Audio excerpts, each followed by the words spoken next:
10 minutes prior in front of the Hunters Association building. When it clearly became impossible to take his rank evaluation test ahead of schedule, Ri Min-seong sensed the looming crisis and in the end, decided to drop a bombshell. Excuse me, I, Ri Min-seong, will retire from the entertainment industry regardless of the test result, and I shall pledge my service as a hunter for the betterment of the public. This was his last hurrah at reviving the atmosphere of the press conference that had cooled off from the sudden entrance of Go Gun-hui. Its effect was immediately noticeable. What? Ri Min-seong is going to retire, regardless of what his rank is. Right away, the atmosphere became frenzied. Countless cameras were now pointing at Ri Min-seong, and questions from excited reporters poured down on him non-stop. Mr. Ri Min-seong, please look this way. Are you telling us that you'll abandon the title of Asia's top movie star and choose the life of a low-ranked hunter if need be? Are you willing to give up on everything you built up as a successful actor? Yes, very good. Ri Min-seong was pleased as punch at all the attention being focused on him again.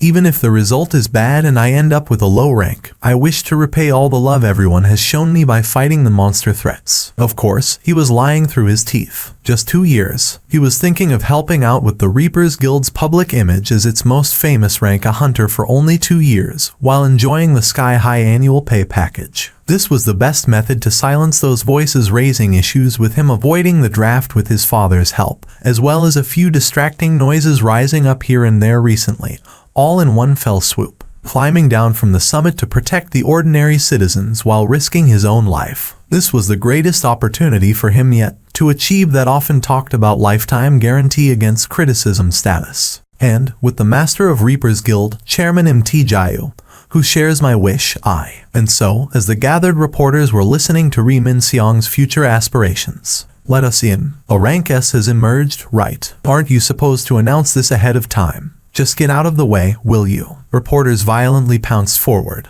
but they couldn't overcome the wall created by the agents of the monitoring division, where every single member was a hunter. What the hell is this? Having been forgotten by everyone in an instant, Ri Min-seong and his flustered face ran over to his burly manager. A rank S. Ri Min-seong became completely dazed. A rank S showed up today, of all days. He wanted to receive the attention and adulations of the world by becoming a rank A hunter. But, to think that a rank S hunter would pop up out of nowhere and ruin everything. It was at that point that Ri Min-seong spotted a reporter still talking to someone on the phone while belatedly climbing up the steps. He was none other than the exact same reporter who sought out Ri Min-seong's opinion regarding tomorrow's headline earlier. Excuse me, Reporter M. Even though Ri Min-seong's voice sounded urgent, Reporter M simply walked past while responding in haste. Ah, Mr. Ri Min-seong. I'll get in touch a little bit later, okay? Excuse me, Reporter M. Wait. Ri Min-seong got to eavesdrop on the contents of the call as the Reporter M's back gradually distanced itself away from him. That's right. I'm telling you to go with the headline of Tears of Rank E, now Joys of Rank S for tomorrow. Ri Min-seong scanned his vicinity with energyless eyes. There was no one around him now. He fell down on his knees. What? What is this? While he remained on the ground muttering to himself in dejection,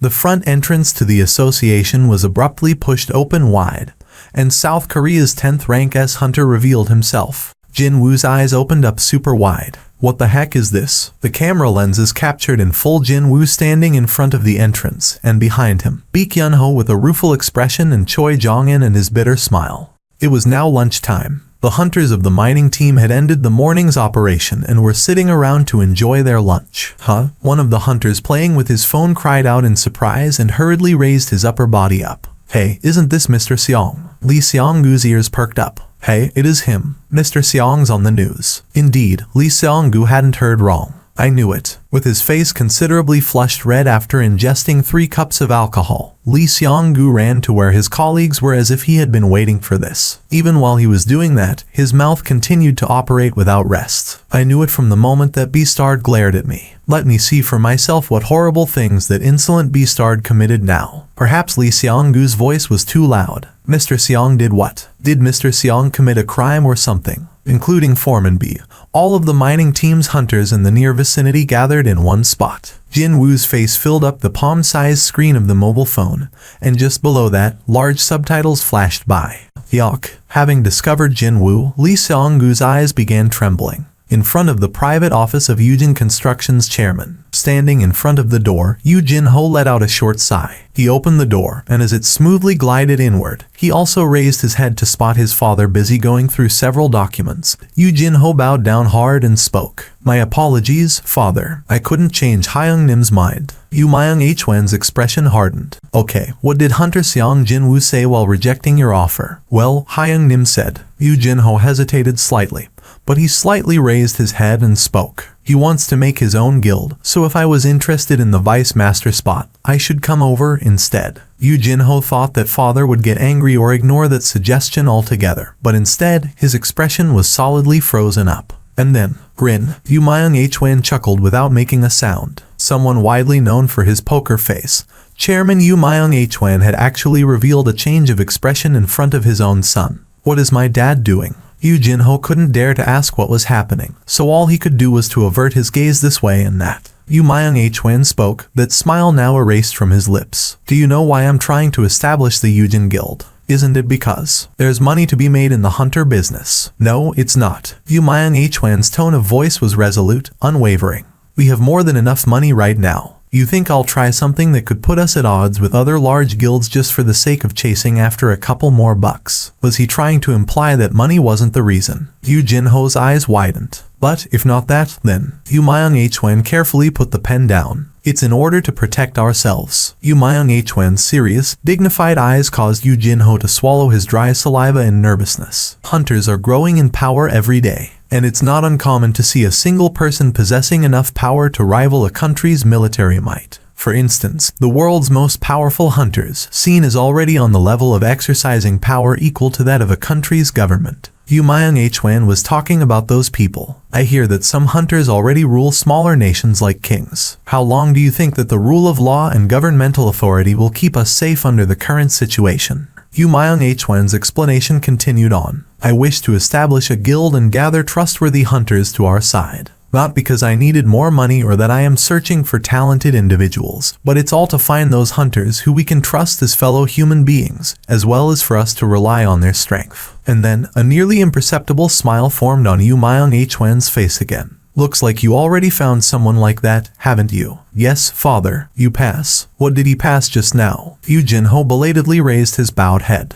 "I shall entrust the Yujin Guild to you." "Pardon me." "Do your best to develop the Yujin Guild. Make those trustworthy and reliable hunters your people. In the future, they will no doubt become even more valuable assets than any form of wealth." Yu Myung-hwen spoke with abundant certainty in his voice. And, just as his certainty was great, so was Yu Jin-ho's delight. Would this be the first time since his birth that Yu Jin-ho was acknowledged by his father? "Thank you very much, father." With an ample smile blooming on his face, Yu Jin-ho bent his back forward 90 degrees. Yu Myung-hwen looked on at that sight with a content expression. Unfortunately, what Yu Jin-ho said next went completely against Yu Myung-hwen's expectations. "However, father, I don't think I can accept your offer." Yu Myung-hwen's brows quivered slightly. "What is your reason?" Yu Jin-ho raised his head at that prompt, and while still carrying a happy-looking face, he spoke without holding anything back. "I've decided to work for Hyung-nim's guild."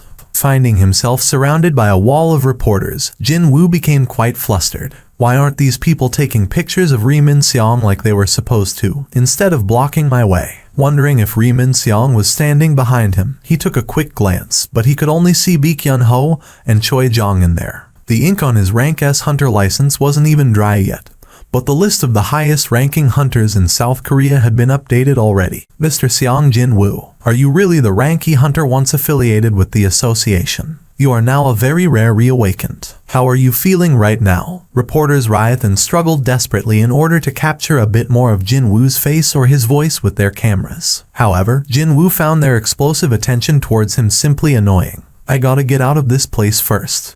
"Over here, Mr. Seong Jin-woo, please look over this way." "Mr. Seong Jin-woo, the whole country is watching, so how about a smile for the viewers?" While the camera lenses and mics were gradually inching closer, Jin-woo spent the next 2 seconds earnestly pondering whether he should summon shadow soldiers like Tank or Fangs or not. The first one to engage the young man in conversation was Baek Yun-ho. "Hunter Nim." Jin-woo looked behind him. "Yes." "Are you feeling lost with all these reporters around? We can safely escort you back to your house, so how about going with us?" "I'll be all right." He then pulled the hood attached to his top and hid his face. I actually do have a place I need to stop by first. Excuse me. Jin Woo turned to face the reporters and then jumped up tens of meters in the air before landing on the other side of the crowd. That's why.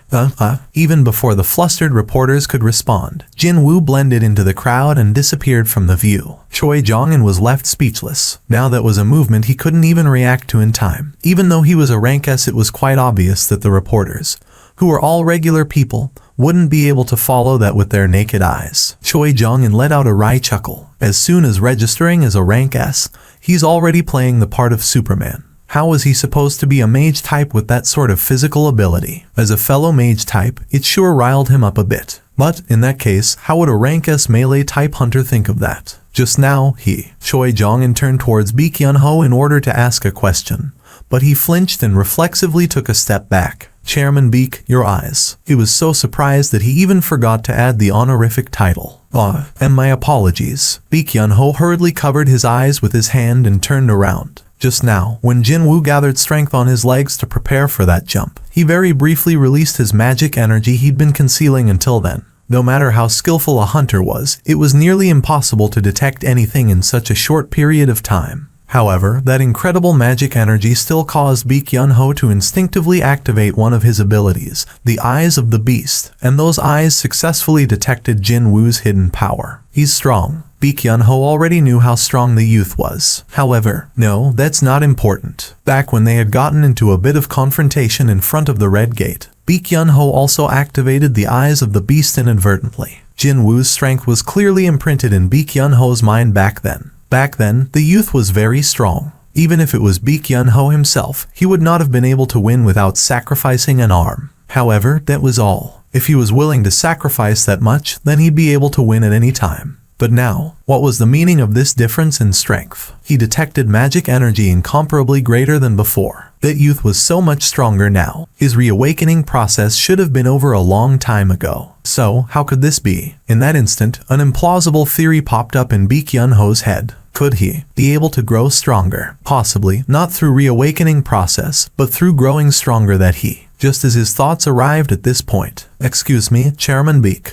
are you alright? Your complexion is... Choi Jong-un worriedly asked him. Baek Hyun-ho rubbed his face and shook his head hard. I was suddenly feeling a bit dizzy just now. I'm okay. Jin Woo soon arrived at the hunter auction. Even the best magic amplification artifact created with top materials by the world's greatest artifact maker pouring out his soul would not exceed 50% in effect. And then, gathering of the right materials itself would not be easy, not to mention that the manpower necessary and time required to make one should be ridiculous as well. One might consider himself lucky if he got to see one of those artifacts popping up in the market once every few years. The appraiser was actually a rank B mage type awakened, and thus he could immediately sense what kind of an item he was holding in his hand. Cold sweat broke out all over him. Oh my god. Goosebumps formed on his skin because of the sheer power emanating from this magic bead, and he hurriedly raised his head to find Jin Woo wordlessly staring back at him. This was his first time feeling like this. He lost count how many priceless artifacts he had handled over the years, but this was the first and the only time he felt the strong desire to beat up the person bringing this item for appraisal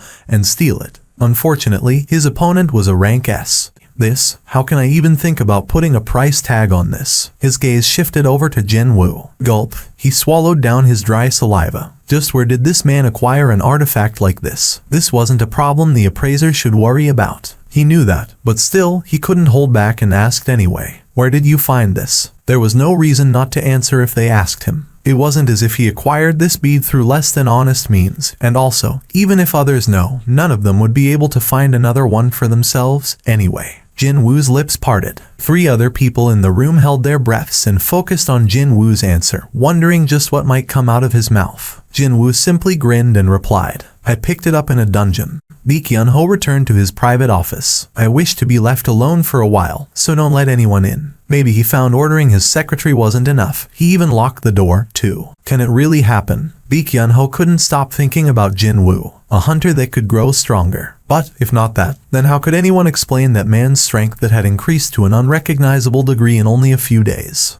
I was being foolish. He finally understood why Hunter Seong Jin Woo was so disinterested in signing up with a guild. thinking about it from his perspective. If he was given an ability where he could theoretically grow stronger infinitely, would he want to enter someone else's guild? Baek Yun-ho shook his head. Nope, I'd rather make a guild of my own. Who cared about the number 1 or 2 guilds in the country? After all, his own would soon become the best anyway. Both Choi Jong-in and I have been wasting time chasing after a pipe dream. Thinking about Chairman Choi, who should be sweating profusely right about now while trying to woo Hunter Seong Jin-woo. A wry chuckle automatically broke out of his mouth. However, if my theory is correct, then this matter isn't something to laugh about. In the not-too-distant future, that man would surely become an existence that would get to control the community of hunters in South Korea. No, hunters of the entire world might focus all their attention on him at this rate. He needed to completely rethink the plan regarding Hunter Seong Jin-woo now. But before all that, I need to meet him face to face and confirm it first. Baek Yun-ho nodded his head. No matter how hard he thought about it, meeting Hunter Seong Jin-woo was the number 1 priority. Unfortunately, how am I supposed to ask him for a meeting? Baek Yun-ho held his head tightly when he realized that he just made his mind up to meet with a man who didn't even reply once to the countless requests for a sit-down until now. His head already began throbbing from a migraine. The department head took a step forward. It has been confirmed to be a real deal. Will you commence with the auction with us? We will ensure that you get the maximum amount for this article.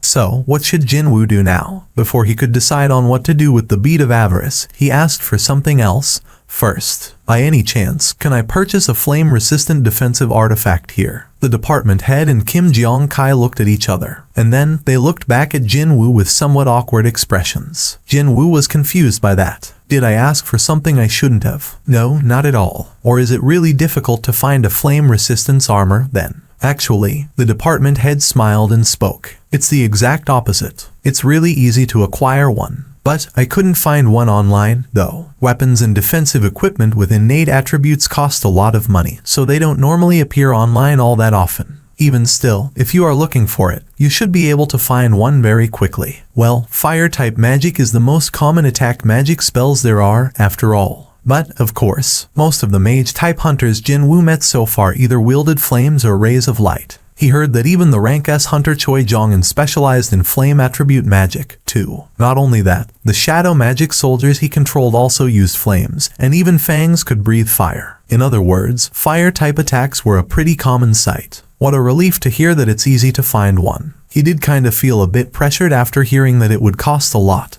but his mother's treatment depended on him getting one. As long as he could find one quickly enough, he was willing to pay regardless of what the asking price was. If the push came to shove, he could sell the bead of avarice, too. Two men headed off to the display hall exclusively reserved for the VIP clients that exhibited only those ultra-expensive artifacts about to be auctioned off or still waiting for their willing buyers. Weapons, armors, runestones, etc. were displayed inside clear glass cases. Jin-woo stopped in front of a glass display case that contained a longsword. Kim Jeong-kai approached him. Do you see something you're interested in? No, it's not that, but... Jin-woo lightly knocked on the glass case. Can you really protect these artifacts with such a thin glass? I don't see any particular security system in here, either. Kim Jeong-kai formed a proud expression. They may look that way, but these glasses are reinforced with powerful magical energy by the very best craftsmen. Nothing would happen even if a melee-type rank A hunter hits them with everything he has. Even when a rank A hits it. Seeing that Jin-woo seemed rather unconvinced, Kim Jeong-kai smirked and carried on. If you don't believe me, how about hitting the glass once? If you manage to break it, then I might give you the artifact found inside.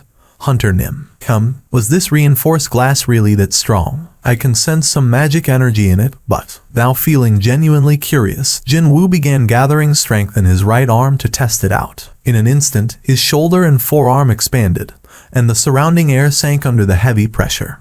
Hold on. Kim Jeong-kai hurriedly blocked Jin-woo's way. I was only just joking. I wasn't really asking you to hit it, you know. Oh, I see. If the case really breaks, then the elites of the Hunters Guild will rush over here. Our auction house and the Hunters have signed a security contract, you see.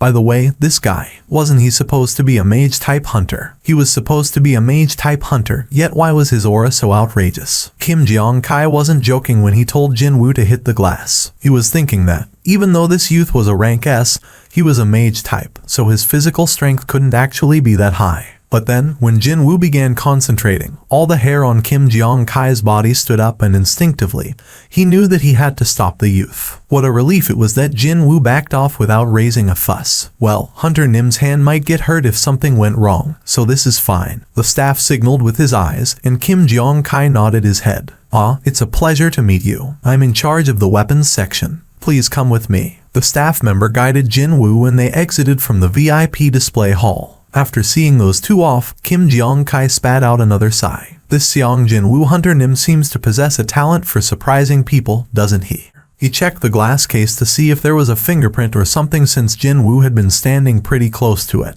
But then, what the heck? He spotted a crack in the corner of the glass case that was so small, it was easy to miss with naked eyes. Since when did this happen? He pulled out a handkerchief and rubbed it, but sure enough, it didn't get wiped away. It wasn't some dirt, but an actual crack. Well, I'll be. Kim Jeong-kai frowned deeply. How disappointed Hunter Seong Jin Woo would have been, someone who could be one of their most important clients, if he saw that. It was a small relief that the crack was near the corner of the case in a hard-to-spot location. Jin Woo picked up the dagger that the staff member in charge gave to him. If you were being honest, it was rather lousy in quality. It's far worse than the Night Killer, which is ranked at Rarity B. The attack power was not even half of the Night Killer, too. With a disappointed expression on his face, Jin Woo returned the dagger. "How much is this guy?" "It's 30 million won." Jin Woo's eyes widened. How much did he say for this measly little dagger? How much? 30 million won, Hunter Nim.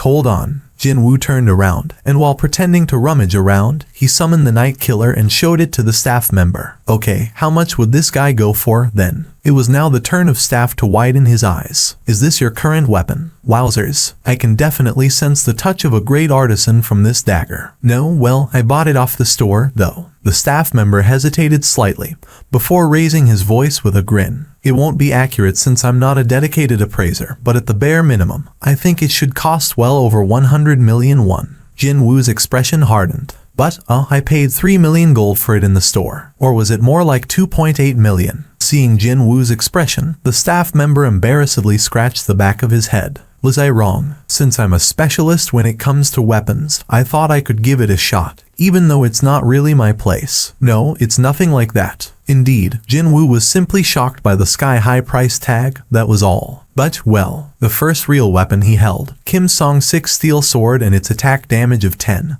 was supposedly over 3 million won in price, while Yu Jin-ho's equipment, which the kid didn't really get to use all that much, also commanded price tags of over 100 million each. So, he shouldn't have been surprised by the fact that items with high stats sold in the system's store could potentially fetch high asking price in real life, too. Wait a minute. Currently, he had so much gold stored in his inventory that it was practically bursting at the seams. However, if he could buy items from the store with that accumulated gold, and then sell them off at a really high price, Jin Woo's head spun pretty quickly then. Doesn't this mean I won't have to sell the bead of avarice? Just as his thoughts arrived at this point, or his emotions to blame, he thought he could hear the loud cheers of the magic soldiers hidden inside his shadow. Holy cow, Appa, those reporters are still outside the building. Jin-ah spoke while looking out of the window. It was already late in the evening. Reporters who hadn't given up yet were still gathered around in front of the apartment's entrance like a storm cloud. Look, up there. After discovering the silhouette of a person by the window, they hurriedly operated their cameras, thinking that it was Jin Woo. Seeing all those camera flashes suddenly exploding from here and there, Jin-ah jumped up in fright and quickly shuttered the curtains. She turned around and sighed softly like a timid little animal. Should I go downstairs and say something? It was fine for those folks to disrupt his rest. However, he was more worried about them disrupting his sister's studies. Jin-ah was a high school senior, about to take the most important test of her life. Wasn't this the time when some overly sensitive kids would throw a tantrum just because of the faint footsteps outside their doors disrupting their studies? Well, Jin-ah isn't the type to raise a fuss over stuff like this, but still, could she even be able to concentrate with all these distracting noises coming from the outside? Just as Jin Woo was getting prepared to step forward. No, don't do it. Jin-ah quickly waved her hands about. Appa, you're already being slagged off in the internet, you know. So, can you imagine what they'll say if you chase away the reporters? Slagged off? Since when did I do something worthy of that treatment? As Jin-woo tilted his head this way and that, Jin-ah accessed one of the news articles online with her phone and pushed it forward. So, he took it from her. On the screen, he could see the photo of him standing in front of the association's entrance, relaxedly answering his phone while being surrounded by a sea of reporters. Maybe because a professional snapped that shot. Even a plain guy like him came out looking pretty good, so he was happy about that. However, when he took a look a bit lower down, his attitude sucks. He already doesn't care about the reporters. He's way too cool for himself. Countless comments with similar nature were posted below the article, and the highest upvoted comment was "Mom, I've become a rank S." Because the photo and the comment went so well along with each other, Jin-woo ended up breaking out in a grin. Jin-ah in turn became flabbergasted from his reaction. How can you smile from that? But it is funny. It was then. Jin-woo's eyes narrowed to a slit. His gaze shifted toward the front door. Someone's coming this way. Jin-ah also noticed her brother's tense aura. She asked, sounding a little anxious, "Papa, stay in your room for a bit, okay? What's the matter?" A presence climbing out of the elevator was walking straight to here now. It's a hunter. The suspicious presence emitted a thin and weak magic energy. Jin-woo couldn't sense any hostile intentions from this presence, but still, he didn't feel like humoring an uninvited guest. The man spoke, Hyung-nim. He was even sniffling, too. Yoo Jin-ho and his reddened nose were standing in front of the door, sniffling like a little kid. Hyung-nim, I got kicked out of the house. Dad kicked me out. Now that Jin-woo took another look, there was a backpack as big as Yoo Jin-ho slung on his back. He was even carrying quite a lot of luggage in both of his hands, too. Wait, didn't you live alone already? Well, that. Sniff. The villa I was living in was under father's name, and he took it away. He even blocked all my bank accounts. A father blocking his son's bank accounts. All of them. So, like, I was wondering, Hyung-nim, can I impose on you for the time being? Clank. Jin-woo quietly closed the door, and even proceeded to lock it. Click. Worried Jin-ah had been observing the situation from her room, and once Jin-woo turned away from the door, she quickly jogged next to him and asked, "Appa, who is that? Do you know him?" Jin-woo shook his head. Nope, never met him before. You really don't know him. But why did he come to our place, then? Don't worry about it. I'm sure he got the wrong address. Really? But it sure didn't look like that, though. As Jin-woo gently but firmly pushed his still suspicious little sister back into her room, Yoo Jin-ho's sorrowful voice continued to ring out behind him. Dear, don't you think you were being too harsh on Jin-ho earlier today? Yoo Myung-hwan roughly yanked at his tie. What an insolent little child. He was about to be gifted with the Yujin Guild, which would no doubt become the Yujin Construction's core business in the future, yet he dared to answer like that. What? Follow Hyung-nim, was it? That fool deserved it. Yoo Myung-han snorted derisively. If the boy wished to stand on his 2 feet, then he should do so on his own power, too. The father thought that he'd teach his son about every choice being accompanied by responsibilities and consequences. Was it because he was far too agitated? For some reason, it felt like his DMN tie just didn't want to come undone. My dear, are you sure you're really angry? Yoo Myung-han tilted his head slightly and took a look at his own reflection in the mirror. What the? He was surprised by what he saw. Why did he look so pleased in the reflection? Even though his mouth was busy spewing out complaints only until a second ago. Yoo Myung-han stared at his wife's face. But this is quite strange. What is strange, dear? I can see 2 of your faces. Pardon? Just as the madam's eyes widened, Yoo Myung-han lost his balance and staggered unsteadily. Dear. The frightened madam hurriedly tried to support Yoo Myung-han. The madam's eyes opened wider. Why is there so much cold sweat? Yoo Myung-han tried to keep his eyes wide open to forcefully beat back the sudden feeling of sleepiness, but in the end, lost his consciousness. Can you hear me, Chairman? Yoo Myung-han took a quick look around him and immediately figured out where he was. How long have I been here? You've been sleeping for the last 2 days. 2 days. The person most likely to be picked as the role model for hard working would be Yoo Myung-han. He had never slept for more than 5 hours in a day in his entire life, no matter how tired he was. I guess I was quite tired then. He was indeed swarmed with various matters that kept him insanely busy recently. The sudden bout of vertigo and that unshakable sleepiness were probably the side effects. However, the doctor couldn't hide the seriousness from his expression. By any chance, have you discovered something wrong with my body? Mr. Chairman, by any chance, do you have anyone near you who is a hunter or someone who's not a hunter yet but has been evaluated as an awakened? The doctor suddenly asked about something rather strange. Yoo Myung-han asked if there was something wrong with his body, yet why was he talking about hunters now? Yoo Myung-han asked back, feeling puzzled now. What are you talking about? Why hunters, all of a sudden? Have you heard of eternal sleep? Hearing the term eternal sleep, Yu Myung-han finally lost his cool, and his eyes trembled. The eternal sleep disorder, an endless slumber that no one could wake up from. Not only was it impossible to wake up from its death-like slumber, but the life force of the sufferer would also decline quite sharply, so it was a necessity to use life support machines that utilized magic energy. Appearing for the first time after the advent of the gates, it was a terrifying illness that managed to kill scores of people who lacked the wherewithal to borrow one of those life support machines. It's an illness where you'd be assaulted often by drowsiness, and eventually, you'd be unable to wake up at all. The doctor carried a complicated expression. There had not been a single case of the sufferer of the eternal sleep waking up so far. How does that relate to hunters? The eternal sleep is widely believed to be deeply related to magic energy. There were those people who, by nature, couldn't endure magic energy all that well. One of the abnormalities displayed by these people after being exposed to surrounding magic energy for a long time was this eternal sleep disorder. What you need to be careful with are the magic crystals, mana stones, as well as people possessing magic energy. People possessing magic energy. Yu Myung-han immediately recalled the soul awakened in his family, Yu Jin-ho. Meanwhile, the doctor cautiously carried on. I've heard that your second son is a hunter, sir. When Yu Jin-ho was mentioned, Yu Myung-han's face visibly hardened. So, the gist of it is, you want me to never meet my own son. Is that it? If it's at all possible, that is indeed my recom. With each passing day, people found more and more practical applications for magic energy, and the number of people innately possessing magic energy was steadily increasing as well. So, if you couldn't withstand magic energy when living in a world like this, didn't that already mean you had been eliminated from the natural selection? Yu Myung-han harumphed unhappily. I, Yu Myung-han, have failed to make the cut. Such a thing could never happen. I will not submit.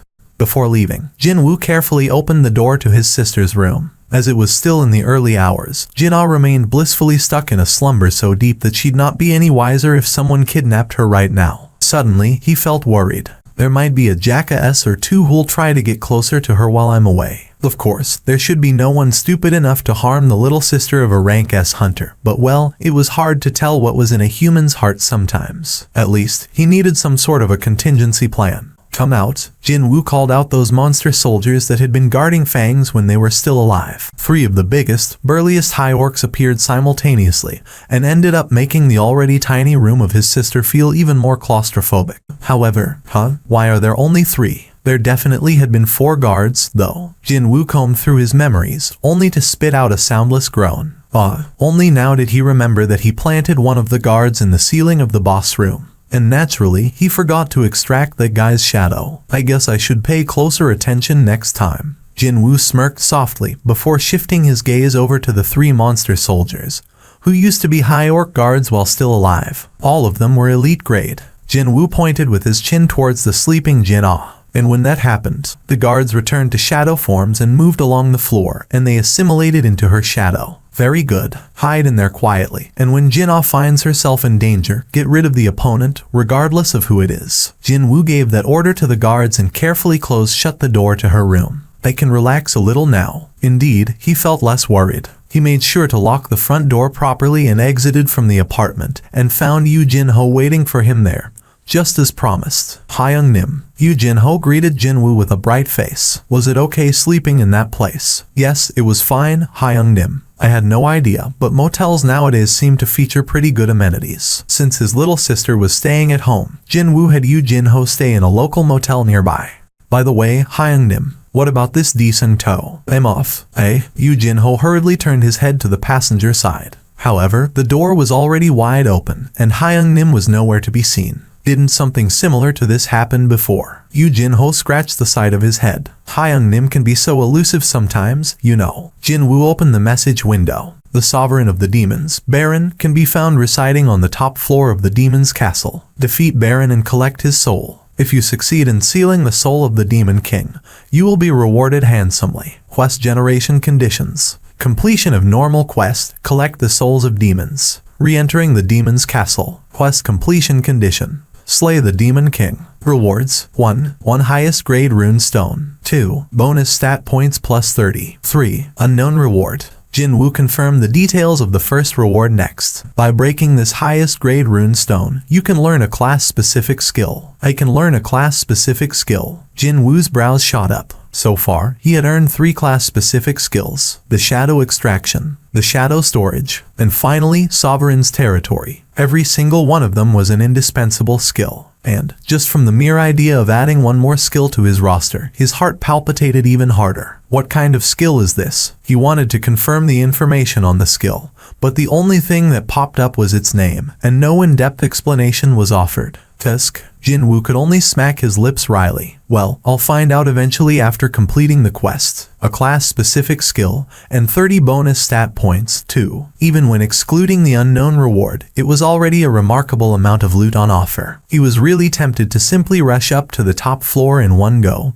But, before I start anything, though, Jinwoo summoned his status window for the first time in a while. Strength 186, Endurance 145, Agility 175, Intelligence 189, Perception 126, Reduction in physical damage 46%.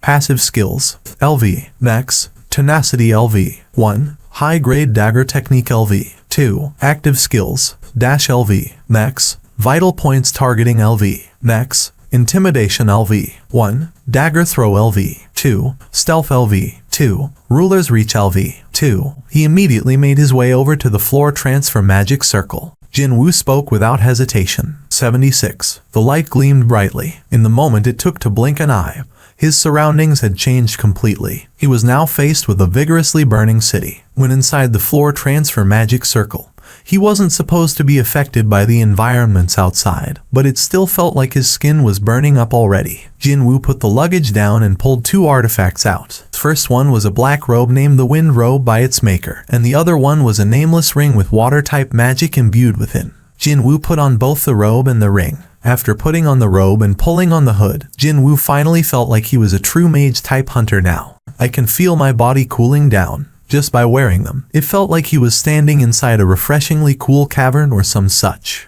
I wonder, will this work against the flames of the demon's castle? Jinwoo slowly stepped outside of the magic circle, and thankfully, these artifacts proved their expensive worth. The debilitating heat couldn't affect him at all now, quite unlike the last time he was here. Nice. With that, his preparations were complete. However, it seemed that he wasn't the only one who had finished his preparations, because demons had picked up on his scent and had formed a large group to rush towards his position. He took out the Bead of Avarice from his inventory and placed it on top of Fang's palm. He used this from now on. Even though Jinwoo was supposed to be a mage type as well, the amplification effect of the Bead of Avarice didn't work on him. But he thought it'd prove to be quite helpful to a sorcerer like Fang's. Soon, demons rushed forward like a horde of insects in front of his nose. From somewhere high up above his head, a stupendously thick, frightening pillar of flames fell in a diagonal line and swept every single enemy away. What the FCK? The moment that scary pillar of flames swept by, everything had melted down,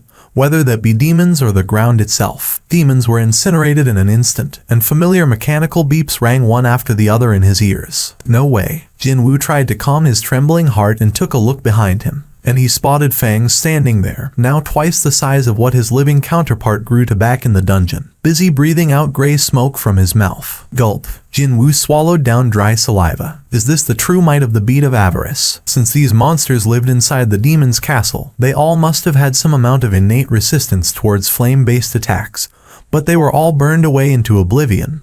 Just like that. Once he figured out what was going on, a chuckle broke out of his lips all by itself. Wait, maybe I'll get to clear this place a lot quicker than I thought. Jinwoo stared at the still burning remains of the demons as well as at the scorched black earth and screamed out in joy inwardly. Jinwoo divided his soldiers into 6 groups of 20, and then had them scatter around to hunt down monsters. He gave them 2 orders. 1. Kill every enemy you can find. 2. If the entry permit for the next floor is found, let me know straight away. It may not be possible to hold a conversation with his soldiers, but he could still communicate by using simple hand gestures. Since the soldiers couldn't pick up any loot, he had to go there personally if he were to acquire the entry permit. Sure, he'd have to give up on other loot beside the floor entry permit, but his current priority was to get to the top floor as soon as possible. Begin. With his command, all 6 groups went their separate ways, and, a short while later, experience points began raining down on him from literally everywhere. Looks like my shadows have begun hunting, huh? Jinwoo watched his experience points climb up and formed a pleased expression. However, he soon discovered that something was off. The amount of experience points I get has decreased. Could it be that the further away they are from me, the less experience points I earn? Jinwoo quietly observed the experience points messages popping up non-stop for a while. The amount earned had definitely decreased, albeit by a small margin. Still, he didn't think the reduced experience points weren't much of a loss. Sure, I'm getting less experience points, but now that much more efficient hunting was taking place over a greater expanse of the hunting area, the overall rate of the experience points earned was actually a lot faster than before. Jinwoo smiled in satisfaction as he confirmed his level jumping up by 2. His plan was on the money. He got to climb up to the 80th floor much faster than anticipated.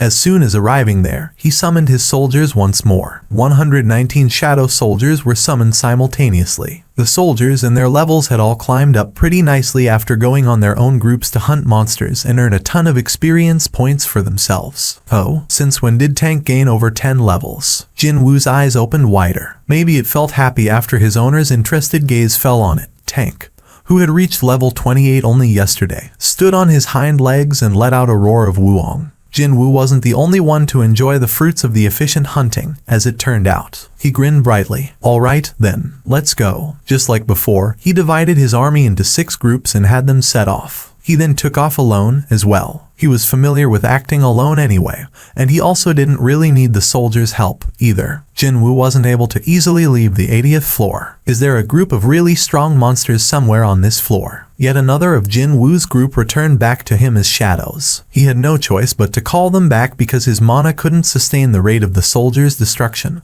and revival anymore. This would be the first time this happened. From the 76th to 80th floor, the method of hunting in dispersed groups during the past 4 floors had yielded the highest efficiency. Is it because fighting against superior demons is still too much to ask for? For sure, it were the superior demons and not high-ranked demons that appeared on the 80th floor most of the time. Heck, these superior demons even employed petty tricks like hiding under the ground, too. Even then, he didn't think these superior demons possessed such powers to be able to push back his soldiers to this degree. Not only that, there was something weird here as well, and that would be the groups of soldiers getting attacked all happened to lack a captain class among them. The groups with Fangs, Ygritte, Iron, and Tank were all perfectly fine, but the other 2 with no captain class got annihilated. Wait, could it be that the enemy is deliberately attacking the weakest groups first? If so, this could only mean that a monster possessing high enough intelligence to detect the opponent's weakness existed on this floor. Not only strong, but it even possessed intelligence. He obviously didn't know who it or they were, but without a doubt, they were proving to be a bit of a pain in the neck. There were 4 groups remaining. If he were to include himself, then 5. If the enemy has figured out the soldiers' movement pattern, then their next target is pretty obvious. The moment he thought that, Jinwoo disappeared from the spot. Jinwoo quickly arrived near where Tank's group was. Right in front of the pack, Tank was walking slowly but steadily forward. I'm pretty sure the next target will be this group, since the enemy seemed to possess enough intelligence to detect weaker opponents, as well as to identify the movements of the soldiers. Their next target had to be here. Let's observe for a little while. Jinwoo hid his presence to the best of his abilities and, while maintaining a fixed distance, he followed after his shadow beast soldiers. Here they come. When the enemies came close enough, their names became visible. He was thinking that these guys were way too different from the regular demons that walked around naked, whether they be low or high demons, and now he could even see that their names were different from the rest, as well. A demon aristocrat and 3 demon knights. The names he saw for the first time were written in black and very clear to see. He sensed strong hostility from all 4 of them. Tank finally discovered the demons. Once the demons got close enough, they dismounted from the horses. So, those rides were simply a means of transportation. Jinwoo continued to stare at the demons with a great deal of interest. Soon afterwards, the beast soldiers became excited by the entrance of enemies, roared out, and attacked first, signaling the beginning of the bitter, violent battle between these 2 groups. Tank's target, the demon aristocrat, easily jumped over the swung front paw with a light but quick movement. Jinwoo's brows shot up. That wasn't the end of the surprising spectacle, either. The demon aristocrat then spun in the air and thrust forward the spear held in its hand at Tank's chest. The fierce attack containing magic energy put a watermelon-sized hole hole in Tank's torso. From that smallish frame, an explosive aura could be felt rather clearly. And on top of that, it also possessed beautifully simple and clean movements, too. Jin-Woo grew even more interested by then. Yup, not a regular monster, alright. Even before the beast soldiers could regenerate, they were cut and sliced apart and stabbed through by spears and swords. By then, Jin-Woo was carrying a crumpled expression. He knew very well that, as long as his MP supply held up, his beast soldiers were practically immortals. Even if his MP did run out, they would simply return to him as shadows. However, he sure as hell didn't feel pleased watching his own boys getting pummeled like that. Was this how an older brother would feel when his younger sibling came home all beaten up black and blue? That is enough. Jin-Woo couldn't stand it anymore and recalled his beast soldiers. They reverted back to their shadow forms and quickly moved below his feet,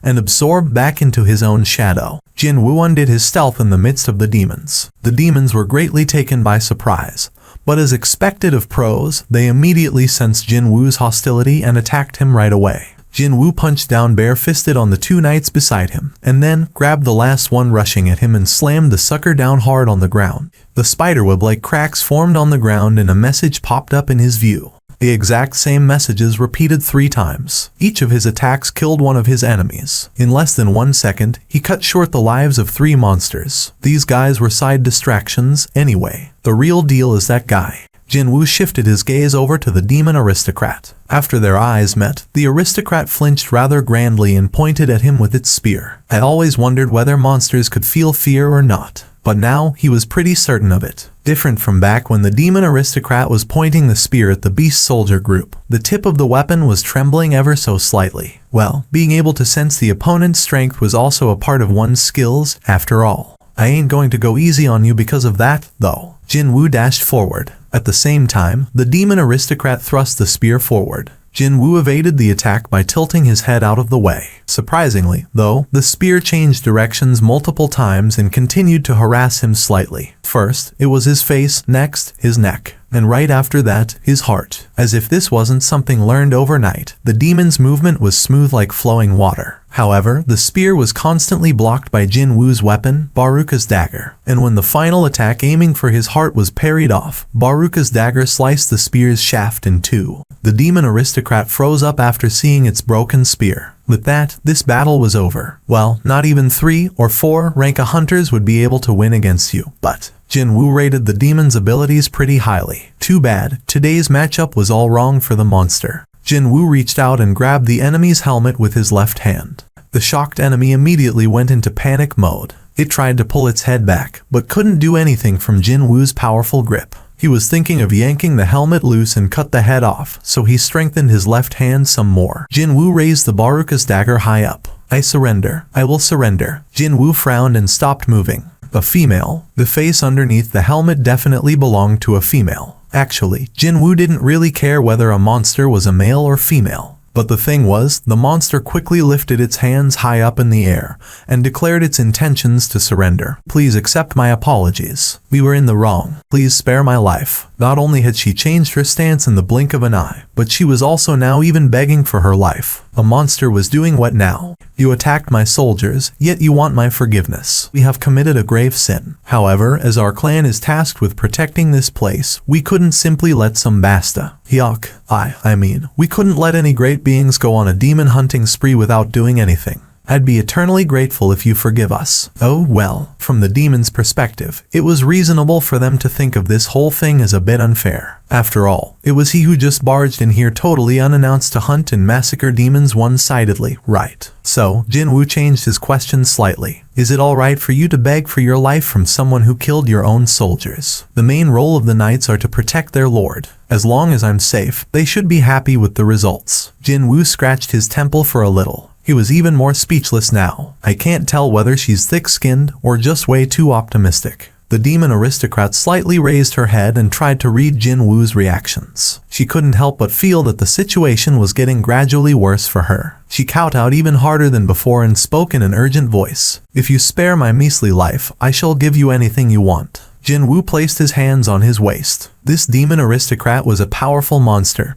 Yes, but what with her armament now stripped from her? Killing her was now easier than drinking cold soup for Jin-Woo. So, what should I do with this one, then? There indeed was one such item. I want the entry permit. Excuse me. Swish. The demon aristocrat raised her head and stared at him with a surprised expression. Her face was shaped completely like a human's, excluding a pair of sharp incisors he saw when she opened her mouth just now. Of course. Jinwoo disinterestedly asked her, "Can you get it for me?" I shall give it to you." "Give me what, exactly?" The entry permit." "You can give me the entry permit." "Really?" The demon aristocrat hurriedly nodded her head. "It's in safekeeping by our clan. If you allow me to safely return, I shall hand over the permit." Demons were guarding the entry permit. Jinwoo slowly scratched his chin. For sure, it had been a long time since he arrived on the 80th floor. And not to forget, lots of demons were hunted down so far, too. Yet, there hadn't been a peep about the news of the entry permit. I thought the drop rate had worsened because I'm in the upper floors, or that a mid-boss was carrying it around. But now, if she was telling the truth about monsters hiding the permit, then, well, the current situation made a bit more sense. Seeing that Jinwoo was silently pondering his options, the demon aristocrat felt even more desperate than ever before and quickly added some more encouragement.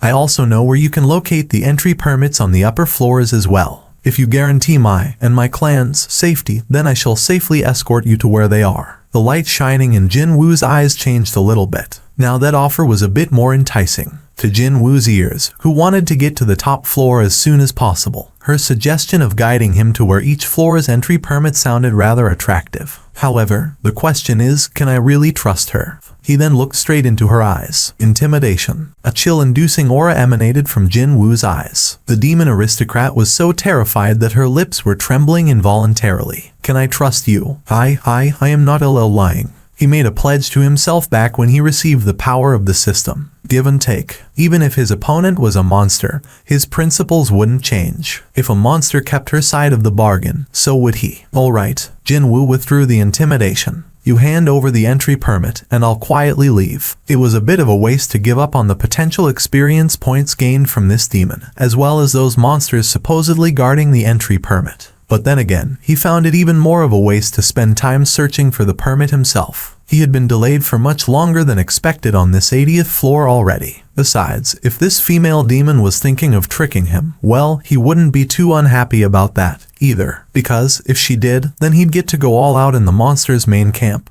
"Thank you very much." The complexion of the demon aristocrat brightened so much that he couldn't help but notice it. Was she just honest with her emotions, or was she just a simpleton? Jinwoo inwardly clicked his tongue, but still didn't forget to ask her something he was curious about for a while. "Before all that, though, just what are you?" "I am Essel, the firstborn daughter of House Raideru, and my clan is—" "No, not that." Jinwoo cut Essel off. He didn't really care about the finer details of a monster family's history. What he wanted to know was the reason why monsters and instant dungeons existed. How should he go about asking this question so he'd get himself a satisfying enough answer? No, he would still be okay if there was no concrete answer. He'd be happy enough to get a single clue, a lead of some kind.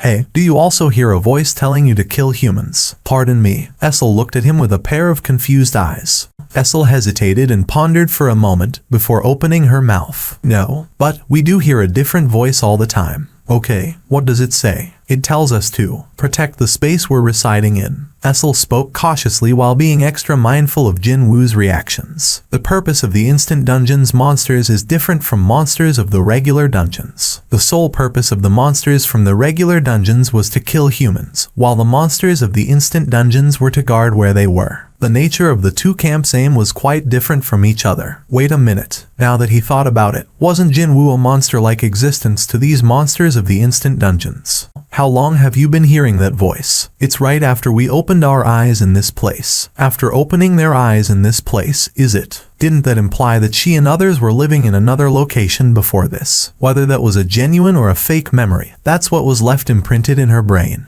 Jinwoo continued on with his questioning. "Okay, then, where have you been before waking up in this place?" "We were in the demon world. We just woke up one day and found ourselves stuck here." "And what were you doing back in the demon world before that?" "We were getting ready for war." "War, you say?" "Yes." Did she recall the memories of back then? Essel's expression no longer had any traces of fear when she was begging for her life, now only filled with grave determination. "We were in the situation of preparing for war against a horrifyingly powerful foe that necessitated every demon scattered around in the demon world to unite." And that's where Essel's words were cut off. No, accurately speaking, Essel was still talking. Her lips were clearly moving up and down even now. However, Jin-woo couldn't hear her voice at all. Instead, he was blessed with the monotone mechanical voice spat out by the system. Right until Essel's explanations came to an end, that exact same message played over and over again. Jin-woo's eyes gleamed suspiciously. Had you left it alone, I wouldn't have suspected anything.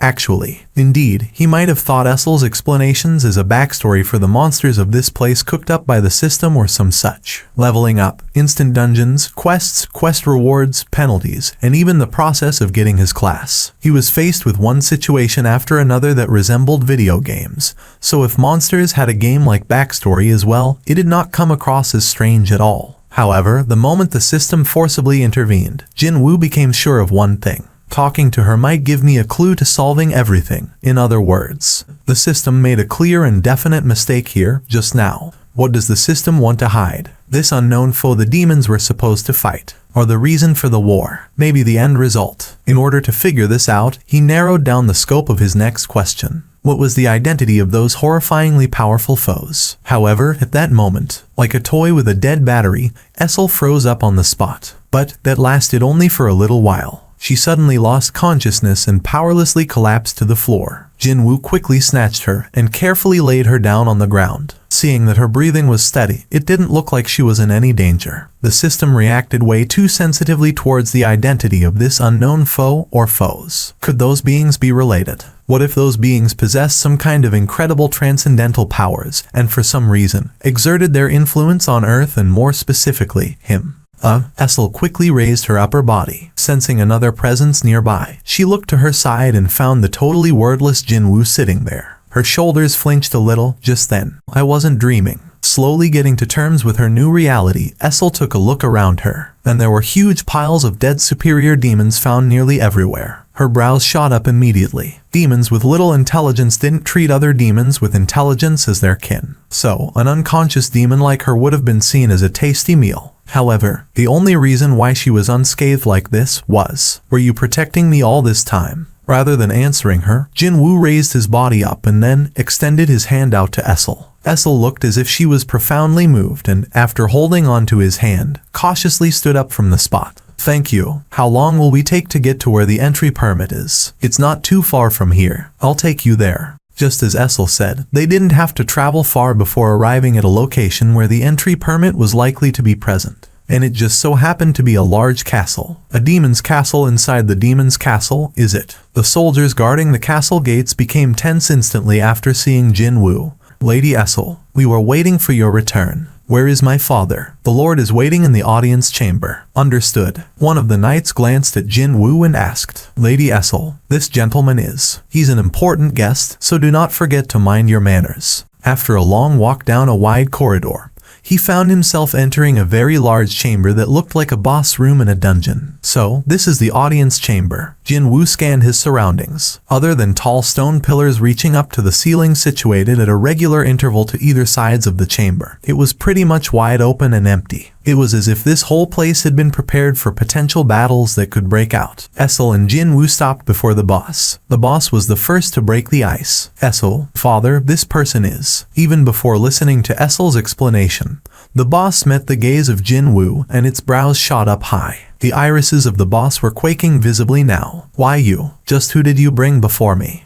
Father, this man is a guest. Essel desperately tried to explain, but the boss's agitation didn't want to lessen at all. A guest? Just what kind of a guest invades the home of the inviter with an army? Pardon me. Essel quickly shifted her gaze over to Jin-woo. Just where was this army her father was speaking of here? Essel, do you not see it with your own eyes? Can you not see the countless soldiers hidden in that man's darkness? Jin-woo's glare sharpened up a notch. I guess he's got pretty good senses. It seemed that the boss was able to see the soldiers hidden inside Jin-woo's shadow. How dare you bring soldiers into my house? As soon as the boss roared out, many knights rushed inside the audience chamber. Father, Essel cried out to her father in a loud voice of her own, staring silently at the developing situation until then.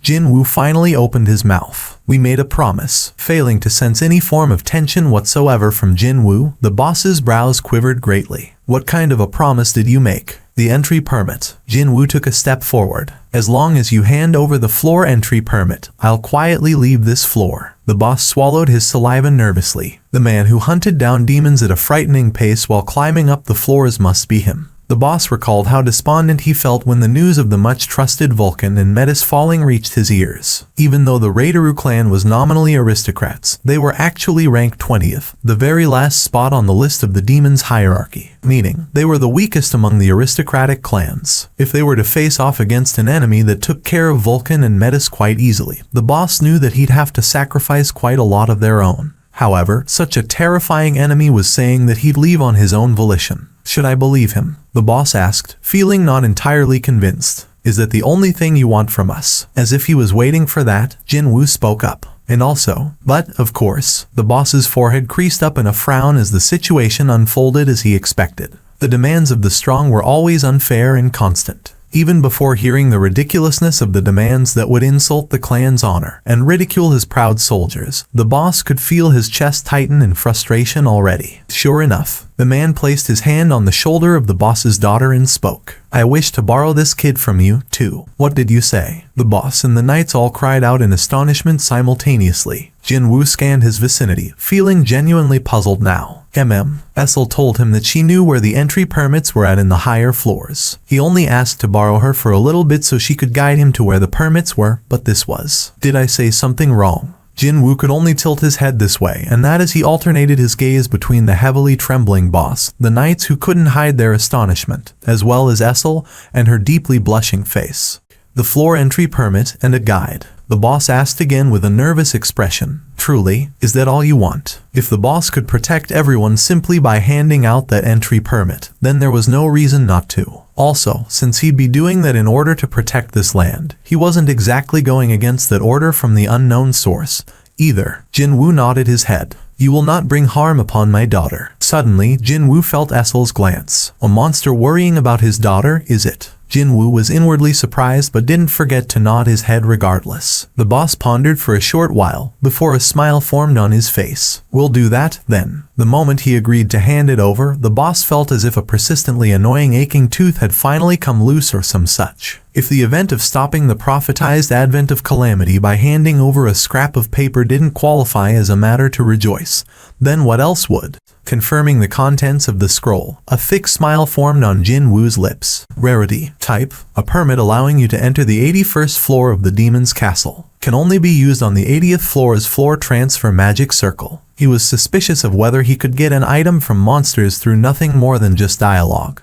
But this was really the entry permit he was looking for. Jinwoo rolled the scroll back up and sent it to his inventory. Hey, is it fine if we get going now? Jinwoo urged Essel and turned towards the exit. Wait, I'll be sharing my experience points with my companion. The thing about sharing experience points got on his nerves slightly, but thankfully, there was the clause about rate of contribution, which meant that, as long as he didn't give his companion a chance to fight, the experience points wouldn't be divided at all. So, Jinwoo made sure to drill this point into Essel. Even if battles break out, you must not interfere. I shall take care of everything. Understood. Why yes, Essel replied rather shyly. In any case, Jinwoo agreed to her accompanying him and hurried with his steps. A few steps behind him, Essel did her best to chase after Jinwoo while carrying luggage several times the size of her actual body. The luggage itself wasn't heavy, but keeping up with Jinwoo's walking speed was proving to be somewhat challenging to her. Jinwoo had no choice but to stop and wait now and then so she could catch up to him.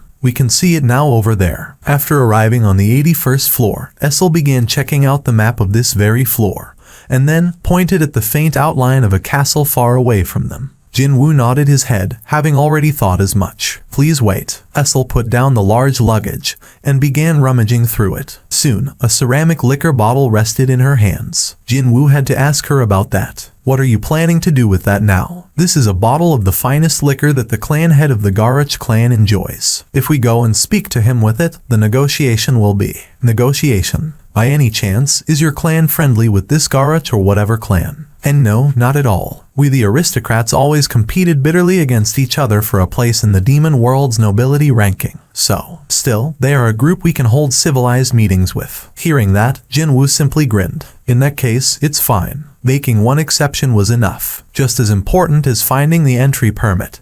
He needed to raise his level, too. You, wait here. Jinwoo told her as so, and while leading his soldiers forward, headed towards the distant castle. In that short amount of time, the castle belonging to the Garich clan was burning in flames. A monster as tall as a giant spat out a pillar of flames, and the castle's gate and walls melted down without offering any resistance whatsoever. Garich knights rushing out in confusion were cut down by the black soldiers one by one. The castle of Garich that looked several times more impregnable than Raideru clan's own castle was powerlessly crumbling down. Essel could only swallow down her nervous saliva. If father didn't hand over the permit willingly, then the Raideru castle might have been burning down to cinders just like the Garich castle right about now. Kaboom! Another tower beyond the castle walls crumbled back down to earth with a loud explosion. How can anyone fight against a monster like him? Essel wiped the sweat drops trickling down to her chin, and breathed a sigh of relief, knowing that her clan had managed to skirt past a calamity. Permission to advance. Surprised by the never-before-seen system message, Jinwoo quickly confirmed Ygritte's information to make sure. Night grade. It's now possible to advance the grade after the level requirement has been met. We'll advance to the next grade when the sovereign gives his permission. Without a shred of hesitation, Jinwoo replied to the system's message. I allow it. It began from beneath Ygritte's feet.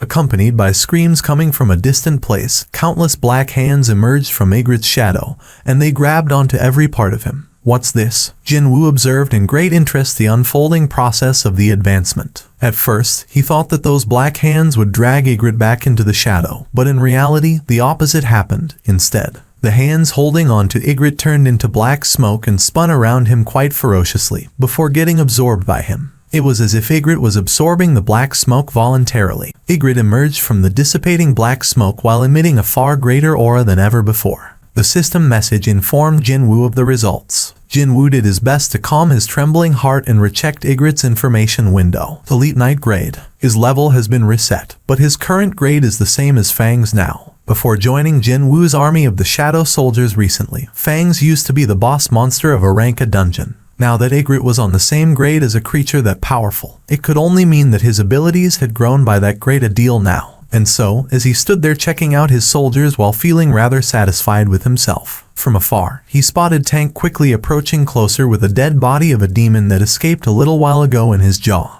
However, the light shining in Tank's eyes as he hurriedly ran closer also seemed rather suspicious, too. Those eyes, that aura. Jinwoo quietly stared, before asking aloud with a disbelieving expression on his face. Even you. Tank finally stopped right in front of Jinwoo's nose and quickly discarded the corpse he worked so hard to bring here. He then began prostrating as well, with his front legs gathered together before his head. As soon as his permission left his lips, the same type of process as Ygritte took place with Tank as well. Hands emerged from the shadow, changed to smoke, and got absorbed into Tank. And just like Ygritte, Tank also became a realm stronger than before. Tank was a temporary name Jinwoo came up with on a whim. Since a name couldn't be assigned unless a soldier was a knight grade, Tank's official moniker had been stuck as a Shadow Beast soldier. If it weren't for his twice as huge frame compared to other bears, there was no way to differentiate Tank from the others. But now, Jinwoo could freely assign a name now. A deep smile formed on his face. You finally have a name now, Tank. Feeling pleased, Tank raised its head up high and roared out loudly. You guys all did well. So, time to take a well-deserved break until the next floor. After his soldiers disappeared as shadows, Jinwoo left the castle. Essel was waiting for him outside with a rather haggard face. Excuse me, Sir Jinwoo. I told you, stop calling me a sir. Why yes. Essel hesitated somewhat after Jinwoo curtly replied to her, but eventually she spoke again. Do you know how many clans have ceased to exist by your hands? Currently, they were on the 89th floor. Essel's clan was on the 80th, so that would make 9 clans. What with her witnessing a clan being killed off every time they climbed up a floor, Essel had finally grown too anxious to remain silent. Clans of superior aristocrats are managing the floors 90 and above. They are on another level compared to the upper aristocrats you've encountered so far. Jinwoo didn't slow down his steps, but still asked her anyway. Okay, so what? How about resolving the matters with dialogue from now on? If you talk to them nicely, they might hand over the entry permit like my claw. Jinwoo cut her off there. If I was weaker than your clan, you think your people would have tried talking to me at all? Essel quickly shut her mouth up. A measly little human dared to show up uninvited to a castle full of demons, and not only that, proceeded to demand something from said castle, too. That human wouldn't have been able to return home alive. That's how it is. Jinwoo smirked deeply. Whether it was a monster from a regular dungeon, or a monster from instant dungeons, the relationship with humans would go only as far. The strong will devour the weak. Jinwoo agreed with that concept. Besides, he was urgently pressed for both the entry permits and the level ups, so he wasn't planning to give up on either of those. I'll make your Radish clan as the number 1 on the pecking order. But our clan is Raideru, you know. Essel could only complain meekly in her mind. Soon, they would be stepping into the upper floor. Could a lone man manage to destroy the superior aristocrats and their clans with nothing but his own powers? She found it pretty scary to meet his eyes anymore, so Essel quickly lowered her gaze to her feet and asked, "Why did you spare my clan?" Without a doubt, the Raideru clan would never be able to oppose this man's quest. She knew her clan's military might the best, and now that she had witnessed Jinwoo's true power, she was sure of this fact. Even then, her Raideru clan emerged relatively unscathed from this merciless man's onslaught. Why was that? She was really curious. Jinwoo entered the floor transfer magic circle and turned around to face Essel. "'Cause I find you likable." Even though she was a monster, she knew when to surrender, she knew when to negotiate, and most importantly, offered up quite a bit of useful information, too. Pardon me. Essel flinched grandly in surprise, and her neck rapidly dyed in a crimson color. She stood on the spot hesitating as she fidgeted with her fingers in a clear fluster. Their schedule had been affected by her being rooted to the spot like that, so Jinwoo asked her to get a move on. Her face still blushing deeply in red, Essel hurriedly entered the magic circle. However, she couldn't raise her head again even after arriving on the next floor. The Incheon International Airport. The representatives from the Japanese Hunter Association arrived in South Korea to discuss the matters of Jeju Island's ant problem. They already had set up a conference with the Korean counterparts. What's happening here? There is a very powerful presence nearby. Stronger than you. Goto Ruji smirked derisively. Not too long after that, an employee from the Korean Hunters Association hurriedly ran forward to greet and receive them. "I'm terribly sorry. I was delayed by all the chaos unfolding inside the airport at the moment." The employee hurriedly lowered his head in apology. Matsumoto Shija hid his dissatisfaction expertly and formed a magnanimous smile. "It's fine. However, is there something going on at the airport?" "Oh, that. It's nothing serious, sir. It's just that a hunter from the United States has arrived just now." "What brings an American hunter to South Korea?" "I hear that it's a personal matter, sir. I'm sure that there's nothing to worry about. I hope this person won't interfere with our business here." Goto Ruji's gaze was fixed in the direction of the noisy crowd of people over yonder. Most likely, that's where the American hunter was. With the subject matter being what it was, the conference was moving at a brisk pace. "How do you feel about forming a united assault team comprising of top-ranked Japanese and Korean hunters?" This explosive suggestion from Matsumoto Shija caused the Koreans present to show much surprise on their faces. They were all under the impression that today's conference would be to discuss the reparation Japanese would demand for the damage they had suffered. But then, the Japanese were saying they would voluntarily help with taking care of this headache. What kind of jackpot was this? We're aware that Japan enjoys an abundance of top-ranked hunters. However, it is still far too dangerous to invade Jeju Island. Go Gun Huey also added that there were several times more of the monsters to be found on the island compared to 2 years ago, when the last subjugation effort failed.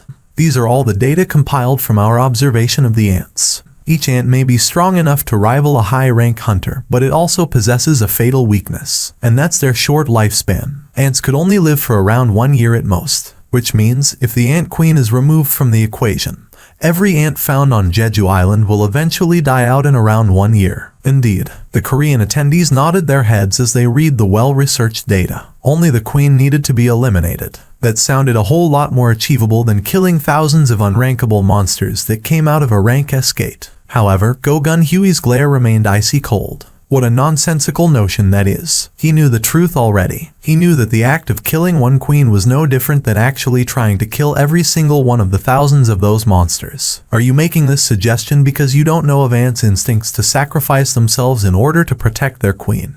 If we were to kill the queen, we'd most likely have to break through the defensive wall of thousands of ants. However, what if all of the ants abandoned the ant tunnel for some reason? The ant queen lived in the deepest part of the ant tunnel. Why would the ants leave the ant tunnel unguarded when they were supposed to protect the queen as well as the eggs at all costs? There have been a total of 3 times. 3 times. There had been 3 times where such an event occurred. But, besides all that, how did Japan know so intimately about such things in the first place? The answer to this question arrived right away. The ants emptied out of their tunnel to fight when the Korean hunters landed on Jeju Island for the subjugation operations 3 times in the past. Go Gun-Huey tightly clenched his fists resting on his knees. While the hunters of South Korea risked their lives and fought, the Japanese were covertly spying on them. No one here criticized Japan for not helping South Korea out back then. But regardless, how could they use the misfortune of the neighboring nation as their research material, and then proudly reveal the results to said neighbor like this? A rank S lost his life during the 3rd failed attempt, and besides him, countless others also died. The association president Go Gun-Huey had to watch them die from a very close vantage point back then. The Japanese hunters will take on that role. Japan's rank S hunters would split into several teams and attack Jeju Island from different directions. Ants would rush out to face the intruders, and just like before, the tunnel with Ant Queen hiding in it would be emptied out. We wish to ask Korea's top hunters with the killing of the Queen. South Korea's rank S hunters would sneak into the island using a helicopter, and once they kill off the Queen,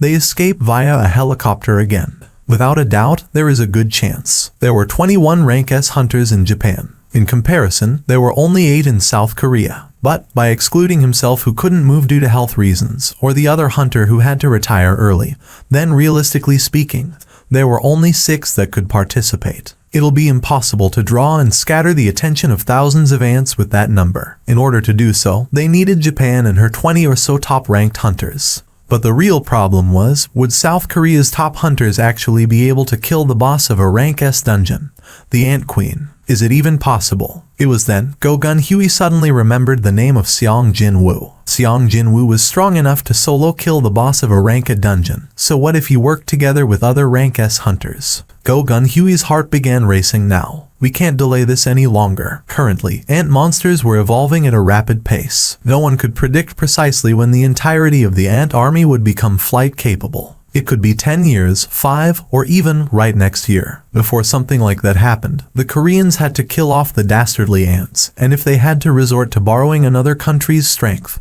then so be it. Just as Essel had alluded to earlier, the difficulty of the quest rose up steeply from the 90th floor upwards. The levels and the number of monsters guarding each floor's castle were so much incomparably higher compared to the lower floors. It got so tough that he no longer could enjoy the fruit of his current sky-high intelligence stat. His MP used to hover near the max almost all the time. But now, it fluctuated greatly every time there was a battle. That showed just how many of his shadow soldiers were destroyed and had to be revived over and over again. It wasn't some fluke that Jin-woo managed to clear the 90th floor, however. Just like a hammer shaping the raw iron that had been heated for a long time, he had been constantly polishing his skills as he climbed up from the lowest floor to get to where he was now. The clear evidence of that was his current level, which had reached 90 already. The fiercer the resistance of the superior demon aristocrats became, the stronger the attacks of Jin-woo and his shadow soldiers got in order to break past their defenses. 5th-ranked Ricardo clan, and now even the 4th-ranked Fido's clan, too. Essel no longer had any reserve energy to be shocked anymore. If every other intruder boasted strength on this scale, then rather than protecting her land, it'd be difficult to even survive from the initial assault. Instead, are all the other humans as powerful as you? Essel anxiously asked. Jin-woo combed through his memory for a bit, before making a suitable reply. Maybe, there are 2 more, I think. Go Gun-Huey and Cha-Hien were those 2. Jin-woo had no doubt that they were much stronger than other rank S hunters he came in contact with so far. As for the rest, which were Baek Yun-ho, Choi Jong-in and Im Tae-jae, he didn't feel that they were that particularly strong. Especially for Choi Jong-in, he seemed to be highly rated by everyone.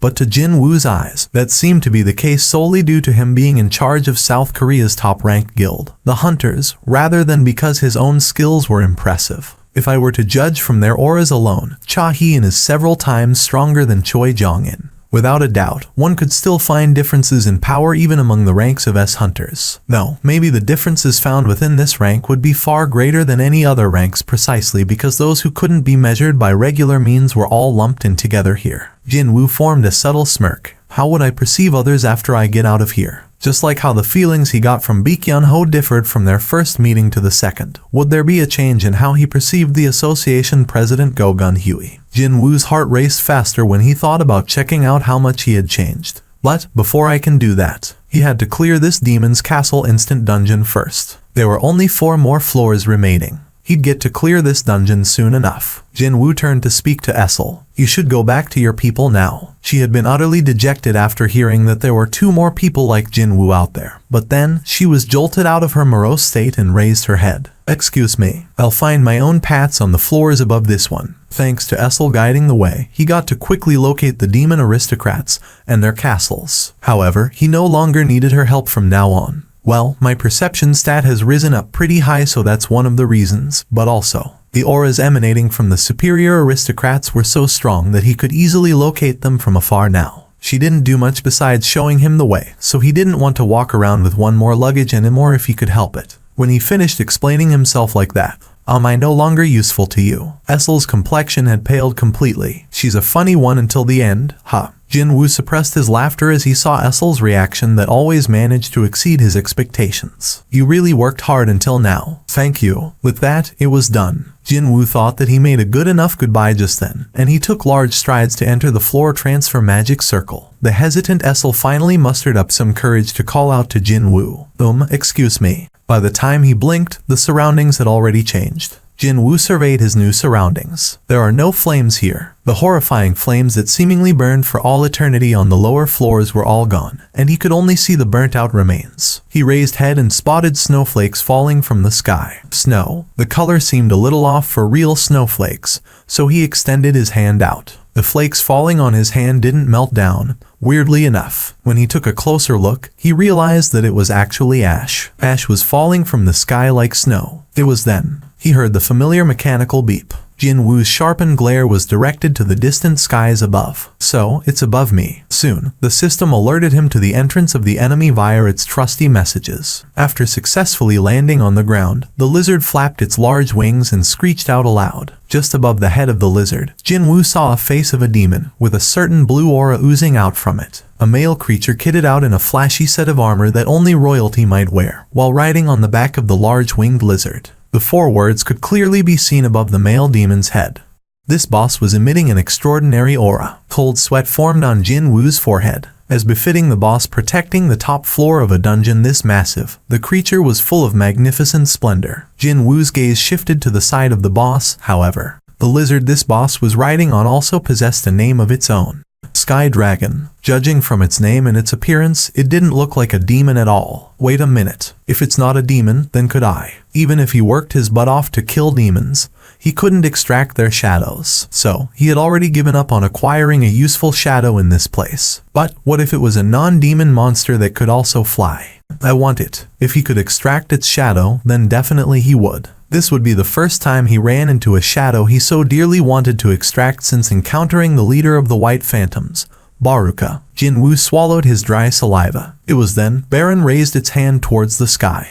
The army of hell. Several warning bells rang one after the other in Jin-woo's ears. Along with the messages filling up his view, an army entirely consisting of demons appeared around the Demon King. Even at a casual glance, there must have been over 1,000 of them. So, this must be the beginning. Jin-woo also released all of his hidden magic energy. When Baron arrogantly lowered the hand pointing at the sky in the direction of Jin-woo, the demonic army rushed at him like a black tide. Rumble. The ground vibrated from the forceful march of the demons. Jin-woo stared at the Demon King's army as the corner of his lips arched up. I also have soldiers too, you know. Jin-woo opened his mouth. My shadows. In the blink of an eye, Jin-woo's shadow spread out to all the surrounding areas. He had activated the skill Sovereign's Territory. When the Demon King's army set foot within the darkened land, Jin-woo finally summoned his shadow soldiers. Show yourselves. His shadows stood up all at once to answer his call. Jin-woo could acutely feel the confusion and panic among the enemy's ranks. Immediately seizing upon this opening, the 2 physical-type Knight-grade soldiers, Iron and Tank, ran forward with everything they had and crashed into the enemy. Dozens of demons screamed and were flung away from the absurd strengths of the 2 shadow soldiers. Right behind them, over 100 soldiers rushed forward like a black tidal wave. And the highlight of this opening salvo obviously belonged to Ygritte. He jumped lightly over the head of iron and landed gently on the ground,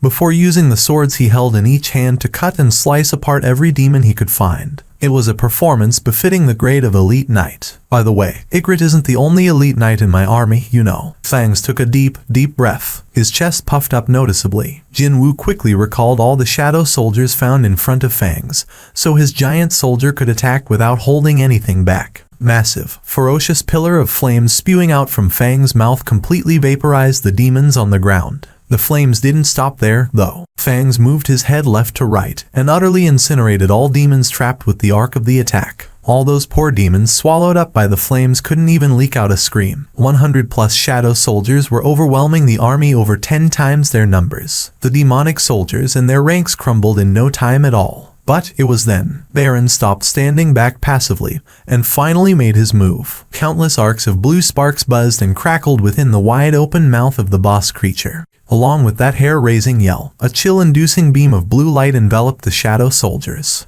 Lightning. Jinwoo's eyes widened from sheer surprise. Soldiers getting swept up in the blue electrical storm disintegrated in an instant, while those that managed to avoid instant death stood still in their spots as if they were frozen solid. It's not regular lightning. Lightning bolts containing horrifying destructive power, as well as side effects of stunning their targets, fell all over the place. And of course, one of these blue-colored electrical storms also headed for Jinwoo as well. Quite unlike his shadow soldiers, he didn't receive a single lick of damage, however. All burn-related damage was absorbed by the wind robe he currently had on, and as for the lightning stun effect, his abnormal status immunity buff dealt with it. Jinwoo dashed towards Baron right away. If he didn't stop the boss's AoE magic right now, there was a good chance that the flow of battle would shift away from his favor. Baron's glare landed on Jinwoo. Another ear-screeching yell exploded out from the boss's wide-open mouth, and blue streaks of lightning rained all around Jinwoo. However, Baron flinched grandly upon realizing that the concentrated lightning attacks had no effect on Jinwoo. He sensed the boss's agitation quite clearly. Utilizing the skill dash that had reached the maximum achievable level, Jinwoo closed the distance in the blink of an eye and jumped up high in the air. Baron also unsheathed its sword.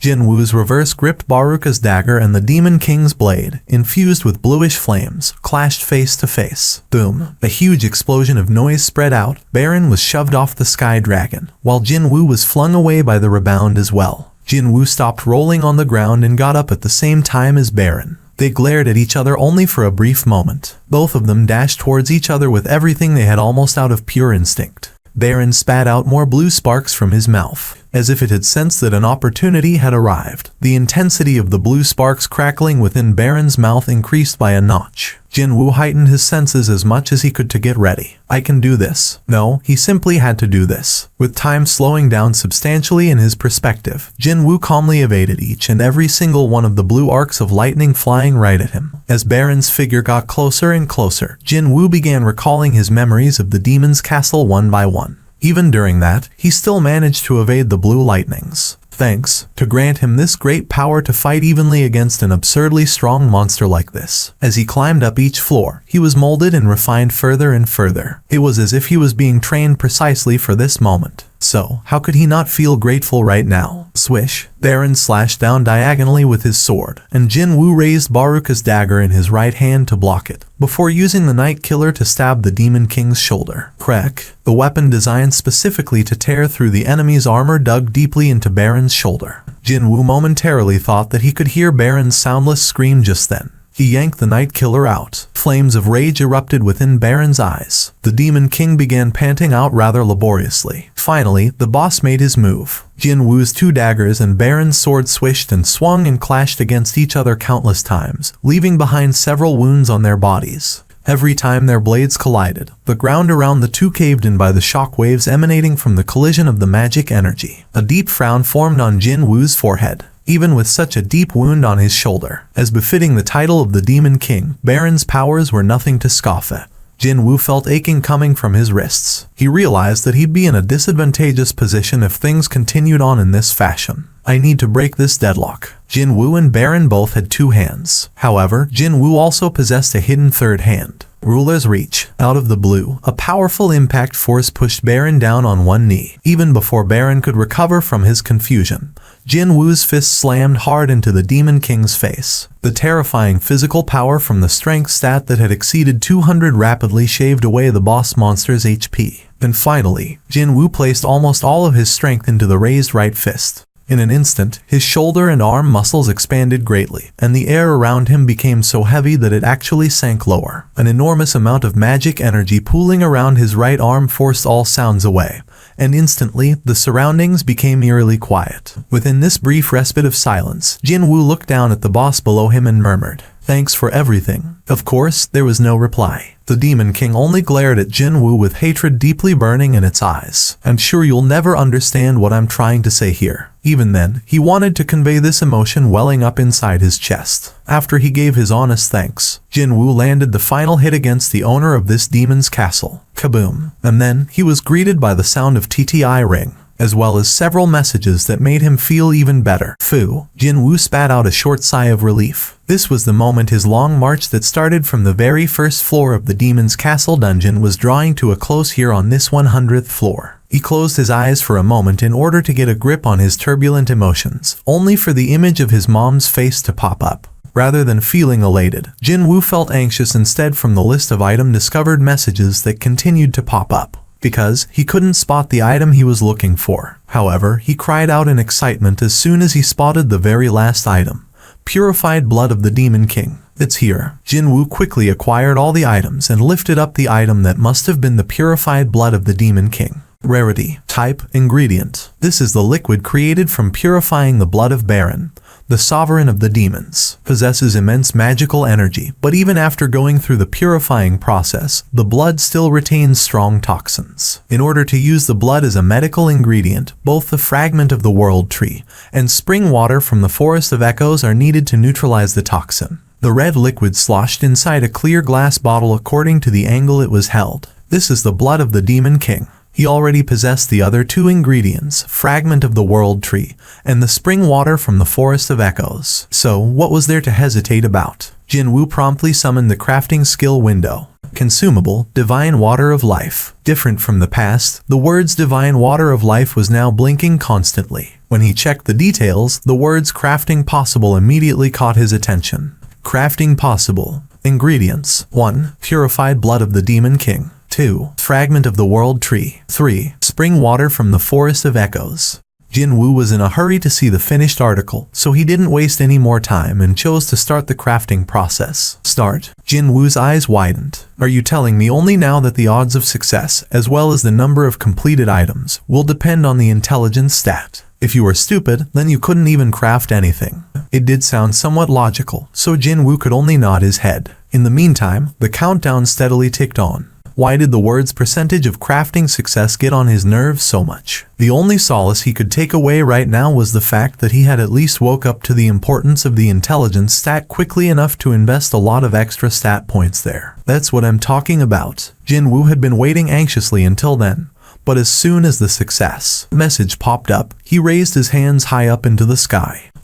However, he quickly discovered something a bit odd. The bottle containing the blood of the Demon King still remained in his right hand. Well, the amount of blood has decreased by a little, but Jin Woo tilted his head before summoning the fragment of the world tree and the spring water from the forest of echoes from his inventory. The only thing that appeared on the ground was the slightly shaved on the edge fragment of the world tree, though. He accessed his inventory and searched, but couldn't find the spring water anywhere. Could it be? Feeling a bit suspicious, he confirmed the crafting skill window, and his suspicion was soon answered in full. Out of the 3 ingredients, only the spring water showed 0. So, it's something like, not all the ingredients will be used up, but only the necessary amount. Is that it? The crafting process must have come to a stop because the spring water from the Forest of Echoes had run out, unlike with other 2 ingredients. From the get-go, he got this feeling that the crafting process wouldn't have required a lot of the Demon King's blood. As for the fragment of the world tree, it was a gigantic piece of lumber when he had initially acquired it to begin with. It was rather obvious that the spring water contained within a small bottle would be the first one to run out. Jin Woo grinned widely in satisfaction. Well, it's not a bad result for me regardless, because as long as he could find more of that spring water from the Forest of Echoes in the future,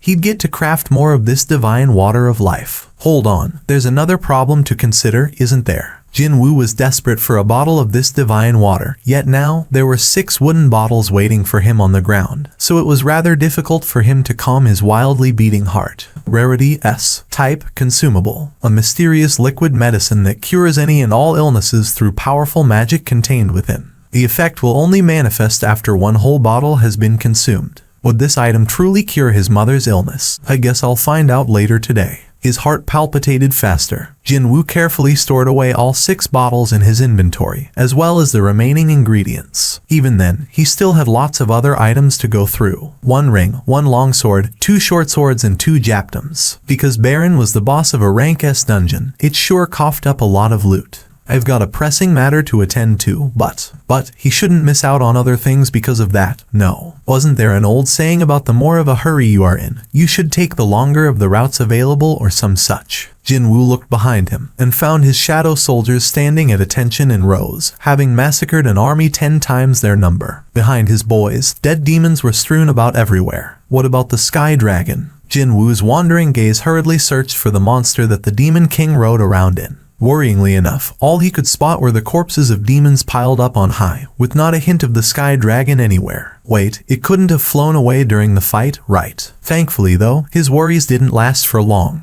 Iron was dragging a limp corpse behind him. It was none other than the Sky Dragon, Kaizelin. Iron, nicely done. Maybe Iron felt embarrassed by Jin Woo's praise, which was a first in a while, because he began scratching the back of his head. Of course, it was still the back of his helmet, though. Jin Woo lightly patted the shoulder of Iron and stood before the Sky Dragon's body. Jin Woo extended his hand out. Rise up. The shadow extraction worked without any problems whatsoever, perhaps due to his much higher level. Accompanied by the death throes of a beast, a creature covered in some type of black gas crawled out of the Sky Dragon's shadow. The dead dragon's shadow immediately recognized his new owner and lowered his head in front of Jin Woo. Oh, Jin Woo formed a surprised expression. Since he didn't get to witness the creature fighting, he only assumed it to be a mount and not much else, but it must have been pretty handy in battles, because the Sky Dragon's shadow started right away as a knight grade. Kaizelin. No, wait. Inexplicably, he thought that name was a bit too long. Kaizel, the Sky Dragon, now bestowed with a brand new name, raised his head up high into the sky and spat out a lengthy roar. Everyone, you all worked hard. With those words, Jin Woo stored all of his shadow soldiers, including the new addition of Kaizel, back into his shadow. It was almost time to make his exit from the demon's castle. There was one more thing still remaining, however. Jin Woo opened the inbox, where the quest completion messages were still waiting for him. As soon as he answered, the list of rewards popped up in his view. 1 highest grade rune stone. 2 bonus stat points plus 30. 3 unknown reward, the so-called shadow exchange skill. Just what could it be? As he had been curious about this highest grade rune stone ever since the beginning of the quest, Jin Woo chose to take that one first. Okay, I choose the first reward for the time being. After that message came and gone, he felt a small rock residing within his palm. When he brought the hand closer to his nose and opened it, he found a jet black runestone resting there. Its color was completely different from the regular rune stones. Also, its hue came across as so much more mysterious compared to the average black color. Crumble. Unlike in the past, when he physically had to break the stone, the item crumbled all on its own the moment he thought about squeezing his hand. The pitch-black aura rising up from the shattered runestone slowly enveloped Jin Woo, before getting absorbed into his body. He hurriedly checked his skill window. Class-specific skill. Mana required to activate, none. The summoner can switch locations with the designated shadow soldier. Once activated, you must wait 3 hours of cooldown period before being able to use the skill again. The cooldown period will change according to the skill's level. Jin Woo's eyes widened as he read the skill's description. Sure, it might be handicapped by the limitation of the cooldown period, but no, instead, it was an incredible skill that perhaps necessitated that cooldown period to make it fair. Doesn't this mean it's possible to switch locations regardless of where my shadow soldier is? Depending on how he used it, this was almost on the level of teleportation. Jin Woo was about to summon a shadow soldier and test this new skill out right away, but quickly changed his mind. If I'm to test it out, I might as well try it with a soldier that's really far away. Thankfully, he did leave behind a handful of soldiers outside the demon's castle. He hid 3 of them in his sister's shadow, while 5 were patrolling the district as of this moment. There's nothing to think about, is it? He didn't know what kind of an after effect the skill might have, and also, he couldn't just haphazardly pop out near his sister's location. either, and that was after setting aside the possibility of his sister freaking out, too. So, he sought out the signal emitted from one of the 5 shadow soldiers patrolling around his district and zeroed in on it. Shadow exchange. As soon as Jinwoo opened his mouth, as if gravity was powerfully pulling him down, he was rapidly sucked into his own shadow. Jinwoo took a quick look around. Tick, tick. A street light that continued to flicker as if it was broken. A hand-pulled wooden cart leaning precariously against a wall. An electrical pole with a half-torn flyer stiller stuck to it. He found himself in a deserted alleyway he often had to walk past when heading back home. Hey, this is the suburb I live in, isn't it? Somewhat coincidentally, it was also the exact same spot where he issued the 5 shadows to start patrolling the district, as well. My location really changed. Jinwoo did feel deeply stunned at the moment, but still, he somehow managed to remain calm as he checked the shadow beneath his feet. Just like when he summoned his shadow soldiers, he too rose up from the shadow. Although the visitation hours had long passed now, Jinwoo didn't hesitate once as he summoned the shadow of the sky dragon, Kaizel. Even though this was his first time, he already felt a sense of familiarity as if he had been riding on Kaizel for a long time. He figured that flying in the air wouldn't pose any problems since he felt this way. It doesn't matter if someone tries to stop me. He wasn't talking about the hospital staff. Even if cops or the military tried to block him, he knew he had the power to break past them. And, at least for this moment, he didn't want anyone to obstruct his path. Let's go. A meeting was still taking place within the walls of the Hunters Association, even though the hours were getting late. The Korea-Japan cooperative raid was already around the proverbial corner, and the association was doing everything in their power to ensure the successful subjugation of Jeju Island's ant monsters. Here is the data sent by the Japanese. The agent of the association pressed a button on the remote. Soon, the giant screen was filled with the footage of the ant monsters, captured by the magic power sensing camera attached to a Japanese satellite. These were the records taken during the first, second, and the third subjugation attempts. Go-Gun Huey's eyes narrowed to a slit. Indeed, excluding the Ant Queen and its guards, every single ant did leave the ant tunnel. The ant monsters moved just as the Japanese said they would. Although the existence of the guardian ants was a worrisome variable in the equation, it was also normal to find a few guardian-type monsters protecting their bosses within higher-ranked dungeons, as well. Still, it was hard to claim that there was no risk. The top man in the Korean side of the operation, Go-Gun Huey, quickly thought of one of the worst-case situations. What are the odds of the ants turning around quicker than anticipated after realizing their queen is in danger? The Japanese had already thought about that too, however. They have said they would use interference radio wave signal.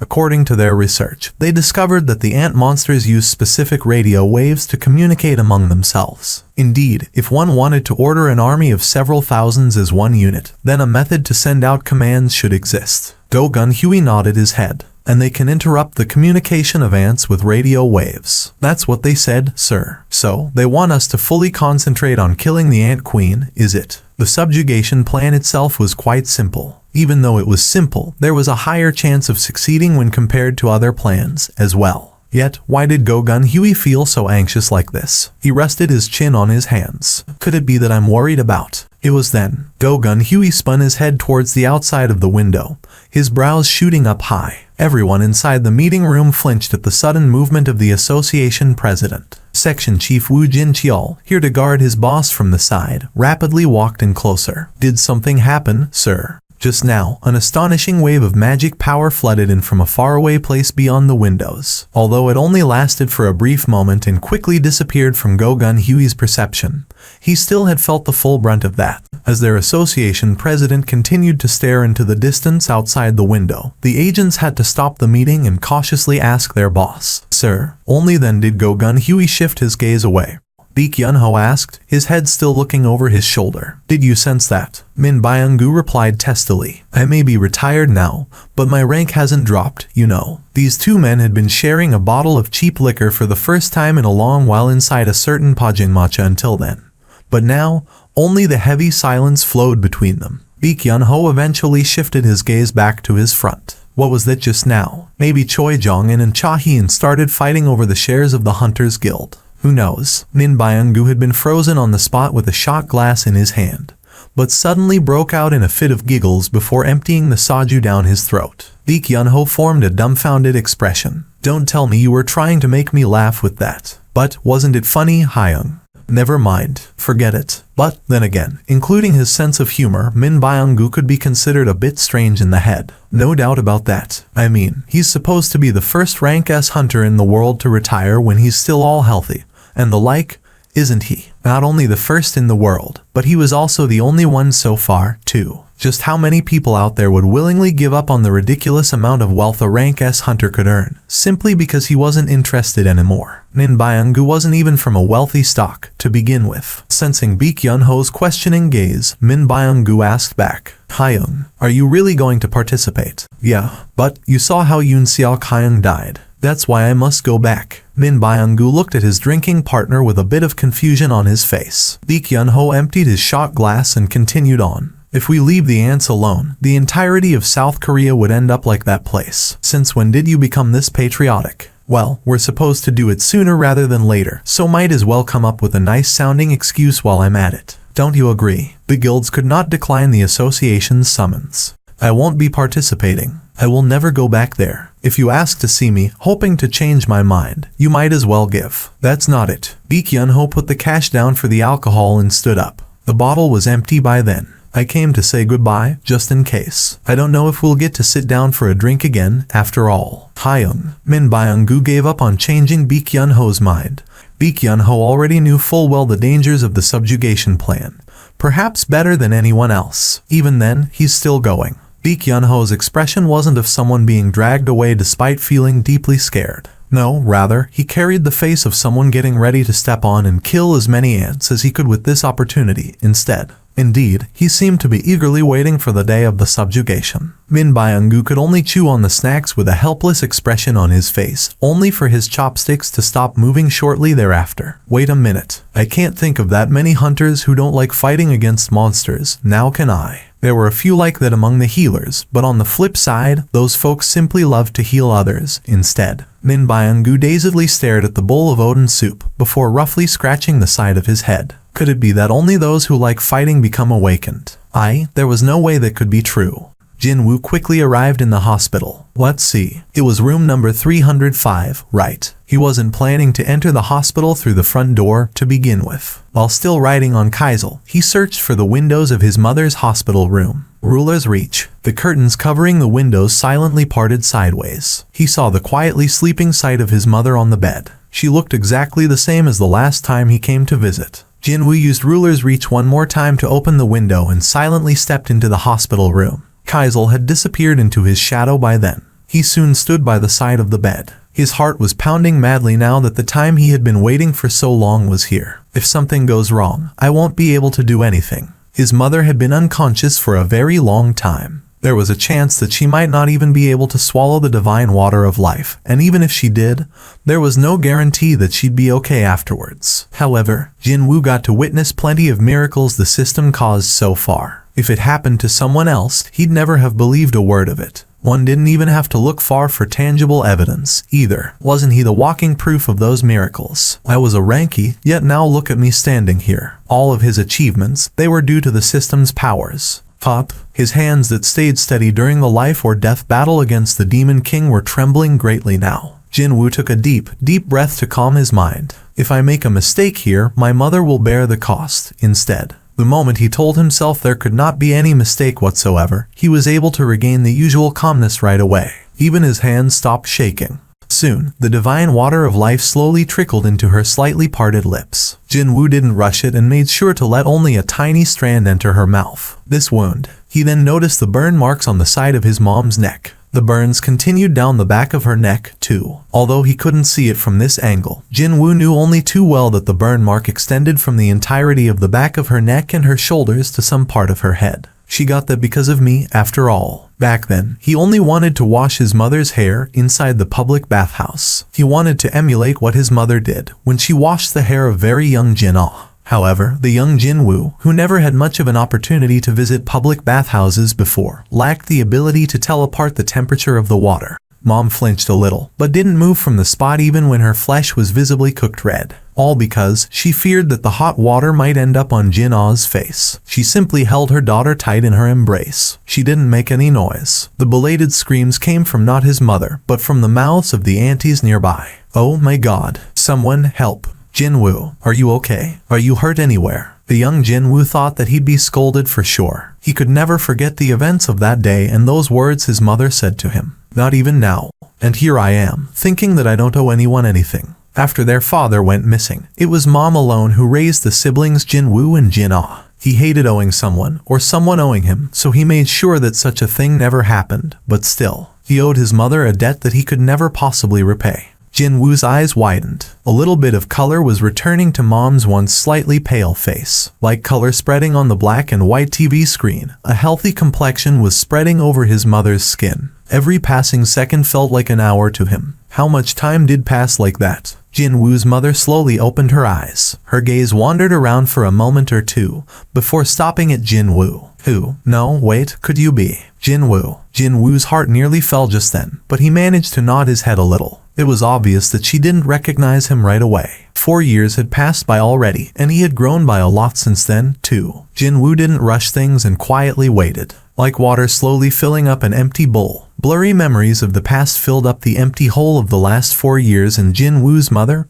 Park Jaeun-hai's mind bit by bit. How long have I been lying here, son? It's been 4 years, Mom. He could have also added that it was 4 years and a few days, but he didn't. His mother currently needed as much calmness, a sense of stability, so he did his best to sound and look normal. But Mom was still taken back by the revelation of 4 years, and she hurriedly asked him, "What about Jin-ah? Is your sister all right?" It was then Jinwoo felt something powerful welling up from deep within his heart. She had been teetering on the edge of life and death for the last 4 years, yet the first thing she asked after waking up was the well-being of her daughter. If he hadn't bitten down on his lower lip, he might have broken down right there and then. It's no time to worry about that girl, you know. He wanted to say that out loud, but he suppressed his emotions and formed a thin smile instead. Yes, Mom, she's doing okay. His mother sighed, her expression one of genuine relief. Mom was holding his left hand even before he had noticed it. Mom, thank you, son. You kept your promise. Promise?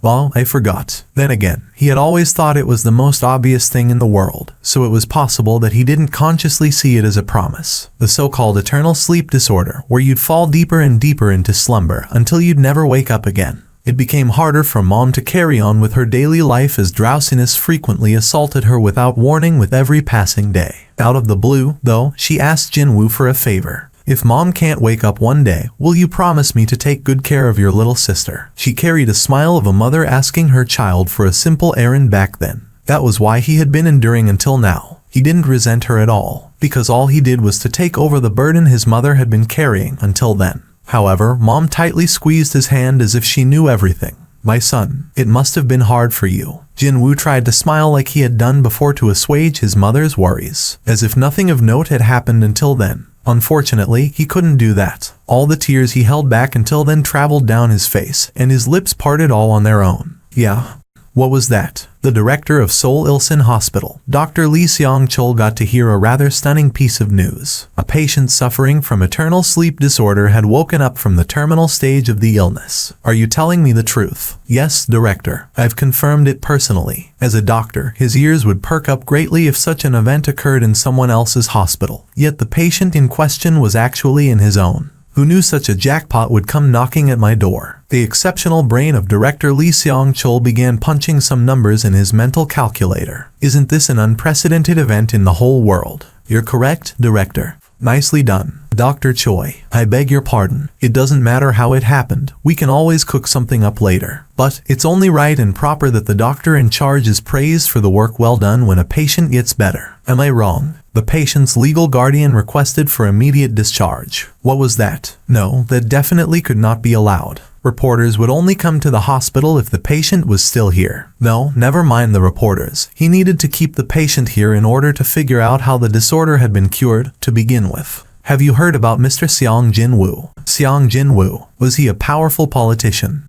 He's the hunter who was evaluated as a rank S recently. A rank S. Here was the reason why Dr. Choi was being so cautious. Who would have guessed that the patient's guardian happened to be a rank S hunter? Begin the discharge procedure right away. Indeed, we should do that. Yes, we must. A smile of a good-natured person remained on Lee Seong-chul's lips. They should definitely release the patient now. As soon as she got the call, Jin-ah dropped everything and rushed to the hospital. Jin-woo had been sitting on a chair next to Mom's bed, and when he sensed his fast-approaching sister, quickly stood up. Right then, the door to his mom's hospital room was flung open. Mom. She hadn't even crossed the doorway yet, but Jin-ah's face was already a messy mixture of streaming tears and snot falling from her nose. Oh my gosh, my little girl, you've grown up so much. The last time their mom, Park Jae-hai, saw her daughter was when she was still in middle school. She gazed at her grown-up daughter with a surprised expression, but shortly afterwards, opened her arms wide to welcome Jin-ah with a warm smile on her face. When that happened, Jin-ah tightly embraced her mother. As he looked on at his sister in his mom's embrace, as well as his mom's gentle and warm expression, a satisfied smile automatically formed on his lips. My effort wasn't in vain. It felt like he was being fully rewarded for all the hard work he had put in right at this moment. Also, he felt as if something hard and stubborn stuck in the corner of his heart had finally melted down and was now flowing away, out of him. In that case, should he leave the two of them alone for a while? At least, until his little sister found a way to get a hold of her overflowing emotions. There was a scary amount of missed calls and text messages left on his phone that he couldn't even dare to attempt replying to a select few, never mind all of them. Jin-woo scrolled the list of the missed calls and texts before giving up and closing the window altogether. Well, if it's something urgent, I'm sure they'll contact me again. He quickly gave up on replying and instead accessed the internet browser. But then, he clicked on the online news portal without thinking too much, only to perform a grand facepalm. Photos of Kaisel were plastered all over the various internet news sites. From the vicinity of his house all the way to this hospital, the distance between the 2 points was rather considerable. But he figured nothing serious would happen because he was traveling at such a high speed. But this? It was only a short flight, but we got photographed a lot, didn't we? The only fortunate thing here was that the photos didn't show him riding on the back of Kaisel. While he was thinking of this and that, his phone began vibrating. Hello? Seong Jin-woo Hunter Nim. A baritone yet still bright voice of an old man came out. Jin-woo immediately recalled the owner of that voice, Association President. Yes, this is the Association President Go Gun-Hui speaking. Why is he giving me a call? What prompted the one and only Association President to give him a call like this? What's the matter, sir? I'm sure you've heard of the news by now. What news? Jin-woo tilted his head a bit, before realizing that this wouldn't do and asked again. I'm not sure what news you're talking about. Wait, could it be? You haven't seen the news lately? Wow, I guess the speed of news getting around these days is nothing to scoff at. Jin-woo readily admitted to his wrongdoing. I'm sorry about that, but I'll make sure to be more careful next time. Excuse me. Only after hearing the confused voice of Go Gun-Hui did Jin-woo realize that he was deeply mistaken about something here. Wait, wasn't he calling me about Kaisel? If not, what else could the news outlets be talking about instead? The dual dungeon, the red gate, clearing the rank of dungeons, the beat of avarice, etc. Now that he thought about, there were quite a few potential topics of contention instead. Can you clarify what happened? Looks like you really haven't heard anything yet. I've been spending some time in a location recently where contacting outside was difficult, actually. He wasn't lying about that, technically speaking. Go Gun-Hui's voice betrayed how surprised he was, but then it became even graver than before. Hunter Nim, according to Jin-woo's experience, this could only mean that the reason for this call should be brought up now. I'd like to come and discuss something with you face to face. Will that be okay with you? Jin-woo's suspicion grew even larger compared to when he first answered the phone. Calling me on the phone isn't enough, so the association president wishes to come here and see me personally. Just how much of an important matter was this to make someone as busy as him personally move? Even then, Jin-woo glanced in the direction of Mom's hospital room. I can't ask the association president to come here. He might have to come up with bullshit stories related to his mother if that happened. No, I'll go over there instead. 300 people. Unlike some others, he didn't speak about the neighboring nation's misfortune with an easygoing attitude. That one ant managed to kill that many people, or the Japanese too slow to respond. That's not correct. Go Gun-Hui shook his head. From what I hear, the Japanese hunters only took 30 minutes to get to the location. But in that short period of time, a small village was wiped off the map. Japan boasted one of the most advanced hunter systems in all of Asia, and a country like that had to experience such a level of devastation. So what would happen if an ant entered the South Korean border? Go Gun-Hui had viewed that footage multiple times already, but he still was overcome with a chilling premonition of an impending crisis every time he did. Before it's too late, we need to destroy the ants once and for all. The subjugation operation would get underway in 4 days' time. The Japanese had been demanding the release of the final list of all Korean hunters participating in the operation for a few days now. However, using his authority as the leader of the Korean side, Go Gun-Huey delayed the announcement of the final list. The reason for that was simple, because no one could get in touch with Jin Woo until now. "We'll go to Jeju Island and get rid of the ants found there." He formed a pleading expression next. "And that is why we need your help, Seong Jin Woo Hunter Nim." Next up, Go Gun-Huey's expression shifted to one of anxiety. If Jin Woo refused to participate, then there was nothing anyone could do. He was no longer affiliated with the association, and he was not duty-bound to carry out the demands of the association either. In other words, the final decision rested solely on his whim. After lengthy deliberation, he opened his mouth. After ending the meeting with the association president, Jin Woo stood up from the seat to leave, only to sense something and shifted his head in that direction. What was that just now? In a place not too far from here, he sensed clashes of magical energy. Could it be a dungeon break? Did something happen? Go Gun-Huey had stood up from his seat first and walked over to the doorway to bid Jin Woo goodbye, only to turn around and question him when the youth failed to move from the spot. "Well, I don't think it's anything serious, but it seems that hunters are fighting each other nearby." "But that can't be." Go Gun-Huey chuckled loudly. Which foolhardy hunters would dare to fight each other near the association's HQ? There was no way such a thing would happen. No, wait. The direction of Seong Jin Woo Hunter Nim is looking at. A possibility formed in Go Gun-Huey's mind. "I believe that Rank S hunters are doing some light exercises in the gymnasium." "Maybe you're talking about that. Light exercises, is it?" If that was the case, then for sure, the continuous yet restrained clashes of magical energy made sense. Jin Woo nodded his head. "I see." Go Gun-Huey's eyes looking at the youth were filled with undisguised surprise. He can sense something like that from this distance. The association's gymnasium was designed to greatly minimize the amount of magic energy leaking outside. In actual reality, even Go Gun-Huey himself couldn't sense anything. But then, not only had Jin Woo sensed the minuscule amount leaking out from there, he even correctly guessed that different magic energies were clashing with one another, too. Just how highly attuned are his senses? It was simply impossible to even take a wild guess. "All right, would you like to take a look if you're interested? I believe that Mr. Goto Ryuji is also present there." Jin Woo was thinking of taking a look-see with an open mind, only to stop in his tracks. "If you say Goto Ryuji, do you mean?" "Yes, it is him." If you were a hunter, no, even if you weren't a hunter, you'd have at least heard of that name once. The name that belonged to one of the most powerful hunters in existence. It is indeed that Goto Ryuji. He's currently staying in the country to aid in building a good repertoire and a sense of camaraderie in both the Korean and Japanese participants. Since he's planning to leave tomorrow, if you don't meet him today, you might not get another opportunity in the future. Not only were Korea's best hunters gathered in one place, but even Japan's best was also here too. Obviously, I can't miss this chance. Jin Woo accepted Go Gun-Huey's suggestion with a deeply interested expression.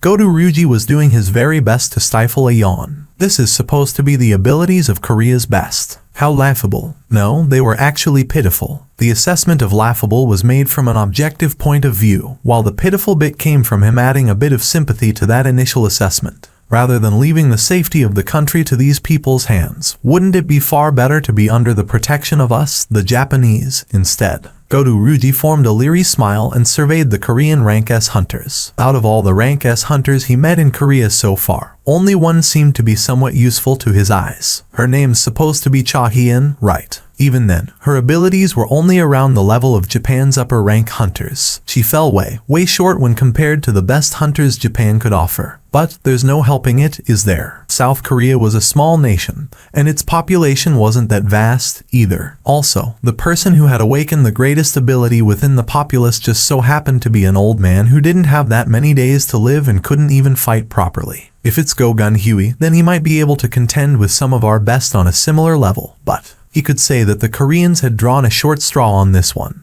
In any case, he was done with assessing the capabilities of the Korean hunters. He had completed the real reason for his extended stay in Korea. They wouldn't even survive for 5 minutes if we withdraw during the subjugation. Thinking that there was no more reason to stick around, Goto Ryuji turned around to leave, but then he spotted someone unfamiliar walking closer from the entrance of the gymnasium. Goto Ryuji's brows quivered greatly. He hadn't realized the approach of this unknown man even though they were in close proximity already. He was looking at the man with his own eyes, yet he still couldn't sense the other person's presence at all. Is he an assassin-type hunter? Godu-Ryuji asked the association employee tasked with translation next to him. Who is that man? The employee fidgeted with his glasses and stared for a long time, before finally recalling who the unknown man was, informed a smile.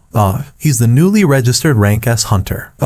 So, that man was that reawakened with no known reliable information available. Godu-Ryuji was thinking of spending the remaining time in Korea to unearth more about this man, but he now thought that this was actually better for him. He formed a bright smile and asked the association employee again. Seems like he's a pretty excellent assassin. Pardon? When the employee stared back with a strange expression, Godu-Ryuji realized something was off. Did I make a mistake? Oh no, that's not it. But, well, the employee pointed at Jin-Woo and spoke. He's actually a mage-type hunter, Mr. Godu. No freaking way. Carrying a disbelieving expression, Godu-Ryuji quickly accessed the Korean Hunters Association website. There it was. The profile image and the person's face were a perfect match. He's really a mage type. In the middle of the gymnasium, the shirtless Baek Yun-ho and a hulking middle-aged man with a huge frame were having a sparring session. Excluding Godu-Ryuji, everyone else present was looking on at that with deeply interested expressions. Swish. Baek Yun-ho slapped away the hand of the quickly approaching man, spun his lower half, and sent out a powerful low kick. Contrary to expectations, though, the one to frown was Baek Yun-ho. Jin-Woo could tell why. In that briefest of moments, the giant man utilized a body reinforcement type skill to defend his legs. Judging from that huge body and the skill he used just now, he seemed to be a tanker type, but his agility stat must have been rather out of the norm as well. Should Jin-Woo chalk that one up to that man being a rank S? The giant middle-aged man smirked. Instructor Baek, it won't do for a young man like you to be this powerless. I'm not an instructor, Ma Instructor Nim. The giant man referred to as Ma Instructor Nim chuckled genially and grabbed the belt of his dabok. Maybe because a guy with a physique of a sumo wrestler was wearing a dabok, it kind of felt a bit out of place to Jin-Woo's eyes. Well, in that case, the giant man fixed his attire for a moment before pouncing forward again, and Baek Yun-ho unleashed his magic power to counterattack. Both of them were carrying joyous expressions. As Instructor Ma pushed forward, and as Baek Yun-ho was pushed back, they both looked to be enjoying themselves. It seemed that they were relishing this rare opportunity to unleash some of their powers that had to be restrained most of the time in this gathering of rank S awakened. Even then, if Mr. Baek Yun-ho were to fight seriously, Mr. Ma Dong-wook wouldn't be able to endure it. Choi Jong-in walked in closer to Jin-Woo and spoke up. The latter turned his head to look, prompting the former to nod his head in a greeting. Jin-Woo reciprocated the greeting, and their conversation continued on from there. That person wearing dabok is the Shining Star's Ma Dong-wook. Jin-Woo was thinking to himself that he had heard of that name before, and it turned out that man was the master of the Shining Star. He nodded his head and threw a question. It's not like he needs to go easy on his opponent, so why is Master Baek hiding most of his powers? He finds it a bit troublesome to reveal his powers in front of too many eyes. Chairman Baek transforms into a real monster when he fights seriously, you see. Back in front of the Red Gate, Baek Yun-ho did reveal a pair of beast-like eyes to Jin-Woo. So, it's not just his eyes that can transform, Just like Baek Yun-ho's ability to transform, one would hear about top hunters possessing rather unique abilities every now and then. In a way, they were the possessors of monster-like powers. From other people's perspective, Jin-Woo thought that he'd be seen like that, too. Hunter Nim, Mr. Godu wishes to speak to you for a moment. Jin-Woo knew that Godu-Ryuji was standing nearby, but because he hadn't expected to be addressed at all, he could only form a confused expression. Will you have a sparring match with me? There wasn't any deeper meaning behind his actions. Godu-Ryuji came to South Korea to personally confirm the capabilities of the top Korean hunters with his own eyes. And now, he had developed a bit of curiosity after discovering someone a bit unique out of the lot. That was all. I'll soon find out whether he's really a mage or not. Godu-Ryuji refused to accept that the man standing right in front of his eyes wasn't a melee-type hunter. Jin-Woo's gaze shifted over to Godu-Ryuji. The Japanese man was waiting for an answer with an unreadable smile on his face. You want to find out more about my skill level, is that it? There was no way that the world-famous Godu-Ryuji would do something so eye-catching just to show off his abilities. If that was indeed his aim, he'd have asked either Choi Jong-in or Baek Yun-ho, the leaders of the number 1 and 2 South Korean guilds respectively. Instead, I don't know what you're planning here, but, judging from the undisguised stare from earlier on, it was more than likely that Godu-Ryuji's interest was on Jin-Woo. Even then, he didn't feel displeased by the Japanese hunter's abrupt suggestion. No, rather than that, he was genuinely intrigued by the prospect of the fight itself. Godu Ryuji stopped smiling as a thin frown formed on his forehead. He's smiling. He expected Jin Woo to become flustered and then eventually try to back out, but then, the Korean hunter simply displayed a certain relaxed vibe. Instead, Jin Woo told something to the interpreter, and the latter jumped up pretty high in shock right away.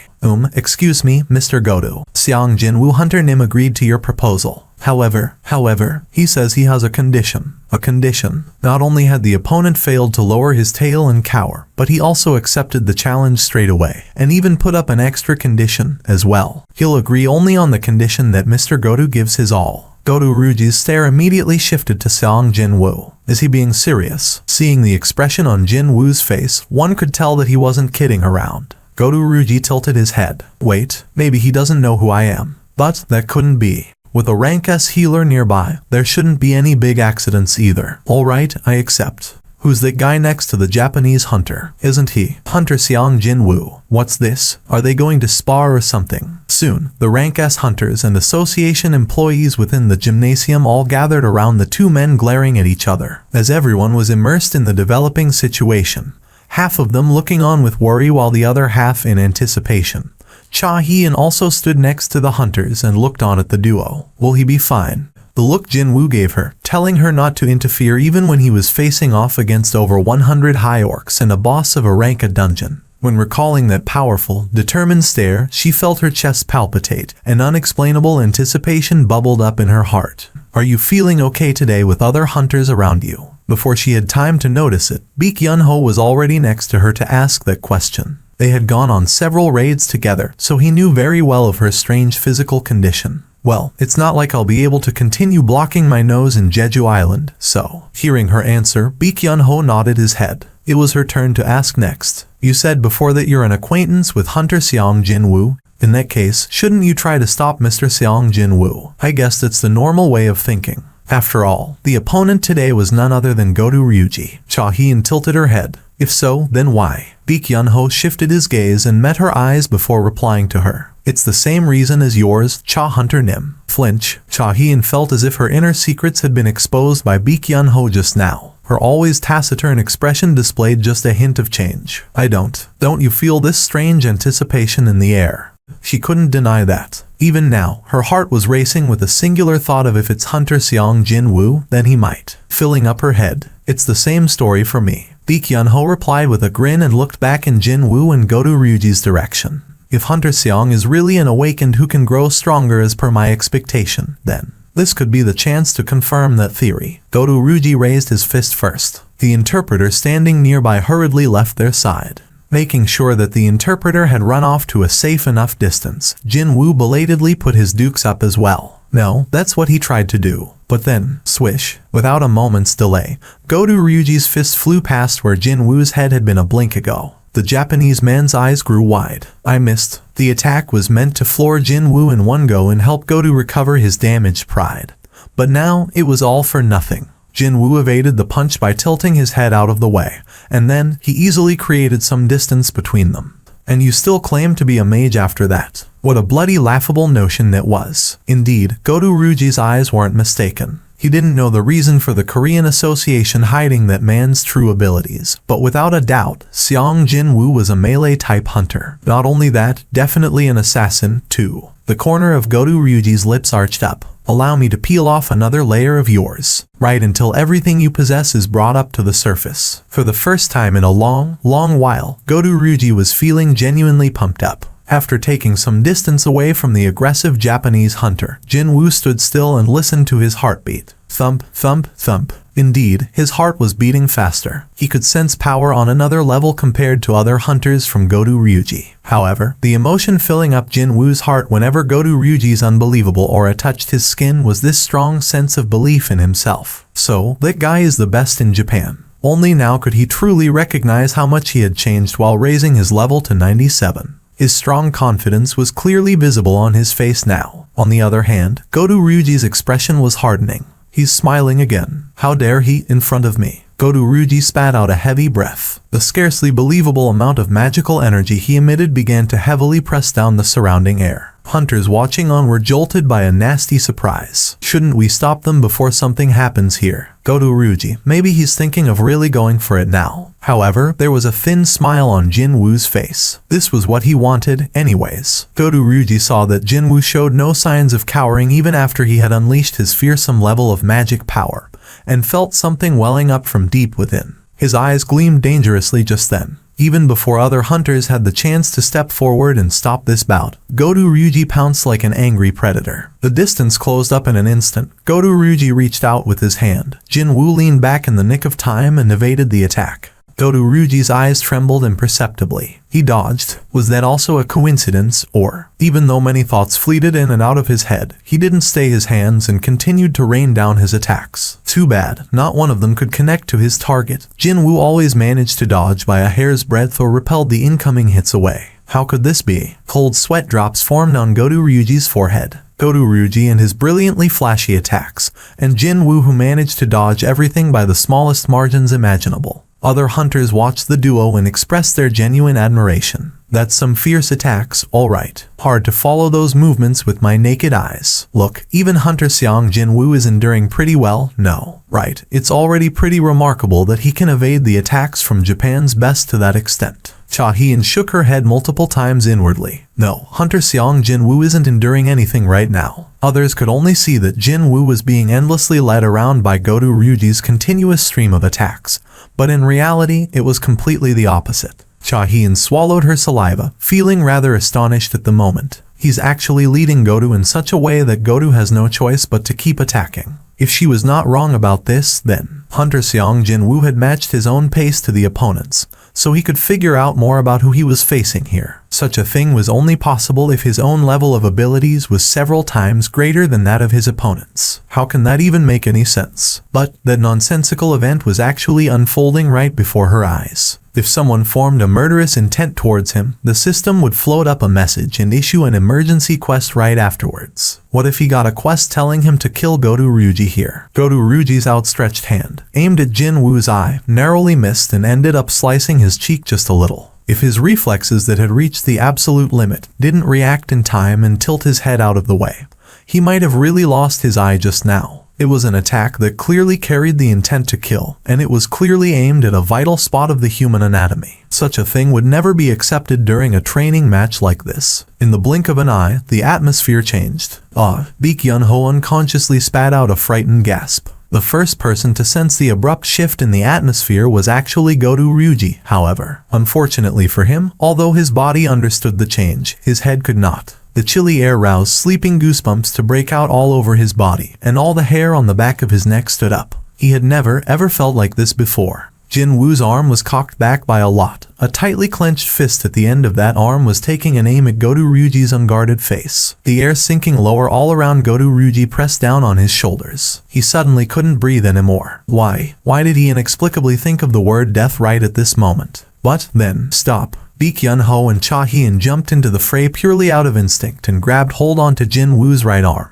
The former was tightly hugging Jinwoo's shoulder as if he was trying to pull it down, while the latter was grabbing onto his wrist with everything she had. When Jinwoo looked back, Baek Yun-ho hurriedly shook his head. Even Cha-hien was looking at him with anxious eyes, fear clearly visible on her face. The desperate dissuasion of these two that didn't even care about their own safety helped Jinwoo to cool his agitation down somehow. Baek Yun-ho quickly spoke to him. Let's stop the sparring session here, since the mood seems to have turned for the worse. Please tell the Japanese for us. The interpreter nodded his head. Forgive us for butting in. That man is supposed to lead the Japanese team in the operation a few days from now. I couldn't just stand by and watch, even though there was a chance that something might go horribly wrong for us. Baek Yun-ho cautiously studied Jinwoo's expression and asked, did I do something unnecessary? No, not at all. Jinwoo readily admitted to it. Baek Yun-ho was right. If something happened to Goto Ryuji and that led to an unnecessary snag in the operation, then both countries might end up suffering severe consequences afterwards. So, he never thought of assigning any blame on Baek Yun-ho or Cha-hien after they interfered in the timely fashion. Ma Dong-wook laughed genially. To be able to walk away with only a small scratch on your cheek after having a bout with the one and only Goto, you're truly something else, young man. Regretfully, no one else seemed to have figured out what happened here besides Cha-hien and Baek Yun-ho. Ooh, you have really firm muscles. What an outstanding physique. Ma Dongwook touched Jin Woo's shoulders and arms while expressing his genuine admiration. My guild is full of mage-type hunters, so we're severely lacking in melee types at the moment. Instructor Xiang, if you haven't thought of a guild to join, how about joining mine? Excuse me, Ma Instructor Nim. Having been quietly observing the situation from behind until then, Choi Jong-in stepped forward and raised his voice. Yes, when Ma Dongwook turned his head, Choi Jong-in spoke up as if he was waiting for this moment. Hunter Xiang Jin Woo is actually a mage-type hunter. A massive earthquake erupted within Ma Dongwook's eyes. What was that? On the other hand, Godu Ruji escaped from the confines of the gymnasium and, after quickly distancing himself from the interpreter, he checked his wrist. His wrist was bruised black and blue all over. Even though the weather wasn't all that hot, there were cold sweat drops visible on his forehead. He pulled out his phone and dialed a familiar number. After a couple of rings, he could hear the sound of the phone's receiver being picked up. Click. Is it you, Godu? What's the matter with your voice? Godu Ruji did his best to calm his trembling voice. In South Korea, there's an incredible hunter in South Korea. More than you. More than likely, the name of that hunter is. It's Xiang Jin Woo. He's a reawakened, evaluated as a rank S recently. This is strange. Such a name doesn't exist. I beg your pardon. Such a name didn't exist. Did that mean the hunter Godu Ryuji met just now was a phantom, an illusion? Well, he did kind of feel that he had been bewitched just now, though. However, didn't he also personally enter the Korean Association's website to confirm that that man was supposed to be a mage? What do you mean, sir? How can Xiang Jin Woo not exist? Actually, we have received the final list of the Korean hunters participating in the operation not too long ago. Are you saying Xiang Jin Woo isn't on the list? But how could that be? Unless Go Gun Huey had gone truly senile, there was just no way that he'd form a raiding party without the strongest member available. Choi Jong-in, Ma Dongwook, Baekhyun-ho, Cha Hien, Im Tae-jae, and Min Byung-gu. These 6 are the members of the Korean team that will leave for the raid in 4 days' time. Was such a thing even possible? Having witnessed something that he'd been hypothesizing in his head for real, Baekhyun-ho had difficulty trying to hide his astonishment. An awakened that can really grow stronger. Just what would be that man's true value? He couldn't even dare to imagine it. All the attempts to scout Hunter Xiang Jin Woo were a waste of time. However, there were all sorts of ways to form a good relationship with a brilliant hunter that didn't involve scouting him. Time to activate the plan B, then. It was then. His mobile phone suddenly began vibrating. Seeing that the vibration didn't last for long, it must have been a text message. Without thinking too much, he pulled his phone out and took a look. It was an alert sent out by the association, and it was the final list of the participants for the ant subjugation raid taking place 4 days from now. Baekhyun-ho skipped past the lengthy list of the Japanese hunters and scanned the list of the Koreans, only for his eyes to widen in surprise. He shot up from his spot in the wooden bench. Hunter Xiang Jin Woo isn't on the list. The Xiang family returned to their home with their mom as soon as she was discharged from the hospital. Clank. When he opened the front entrance, the first thing saw was the messy living room of the apartment, all thanks to Jin-ah being alone while he was kept busy inside the demon's castle. Jin Woo began pinching his sister's cheeks, and with gentle laughter, Mom tried to stop him. The very first thing their mother had to do after returning home from 4 years of coma was to clean the house. Jin Woo tried to dissuade her, but in the end, he couldn't win against her insistence. Eventually, the whole family rolled their sleeves up to clean up their home. Once the house was spotless, the complexions of all 3 brightened up considerably as well. The apartment that had always felt empty and lonely after Mom's admittance to the hospital now seemed so full of life. The so-called expert continued to speak on the TV screen. The rate of evolution these ant monsters have shown is truly surprising to behold. When the mutated specimen increase in number and gain control of the whole horde, then we call that evolution. After that, the prepared video footage began playing. Ants, as they appeared during the first and second subjugation attempts, were displayed on the screen. At first, they were no different from regular ants as they crawled on the ground. This is the footage taken during the third subjugation attempt. The ant monsters were now walking on 2 legs like humans. The once giant heads had shrunken down in size by a great deal. They were able to move around much more nimbly, and the 4 limbs acted like arms. Its appearance looked as if half an ant and half a person had been mashed together to form a new creature. In only 2 years, the distinct characteristics of the ant species had been completely transformed into something else. And this footage of the ant monster was taken recently as it wreaked havoc in Japan. That thing can now fly. That's correct. And that would be the decisive factor in the formation of the Korea-Japan United Raid Team. The Korea-Japan United Raid Team. When that term came out of the TV's speakers, Jin-woo wordlessly switched the TV off. Why is Seong Jin-woo not on the Korean list? Your disposition won't change just because you've become a rank S, you know. Once a ranky, forever a ranky, dude. Crowley ran off to hide, nearly wetting his pants in the process. Kick. 21 Jap rank S hunters plus even the retired hunter is gonna represent for Korea. Yet where is Seong Jin-woo? Why does he want to do that when he's a rank S? It's so embarrassing. Except that all these anonymous pointing fingers who didn't even know of his situation were really getting on his nerves now. Or, to be more specific, it was his sister's stress level that got on his nerves, actually. I don't really give a damn about what others think of me, and mom doesn't really go online, so it's fine on that front, but Jin-all liked to search for stuff like this in her spare time. Tisk. Jin-woo clicked his tongue and put his phone down. He was thinking of taking a stroll to get some fresh air and change his spoiled mood, but like a devil, his phone began ringing just then. Jin-woo checked the caller ID and a grin formed on his face. Hyung-nim. It's me, Yoo Jin-ho. Hey, Jin-ho. Now that Jin-woo thought about it, was this kid still staying in that local motel even now? Where are you staying now? Is it the same motel? Oh no, Hyung-nim. I started renting a room not too long ago. Thankfully, my mom came to my rescue. Hearing his giggling voice, Jin-woo felt happy inwardly as well. Yoo Jin-ho briefly updated Jin-woo regarding the status of his life, before hurriedly continuing on after remembering the reason for the call in the first place. Ah, right. Hyung-nim, I found some office space for us, so would you like to come over and take a look? What do you think, Hyung-nim? Now that he was here, Jin-woo could understand why Yoo Jin-ho sounded so confident on the phone. He scanned the empty office space and nodded his head. Its location was pretty good. I specifically chose a place not too far from your place, Hyung-nim. It was also tidy, too. By the way, Hyung-nim, who do you have in mind for the remaining spot?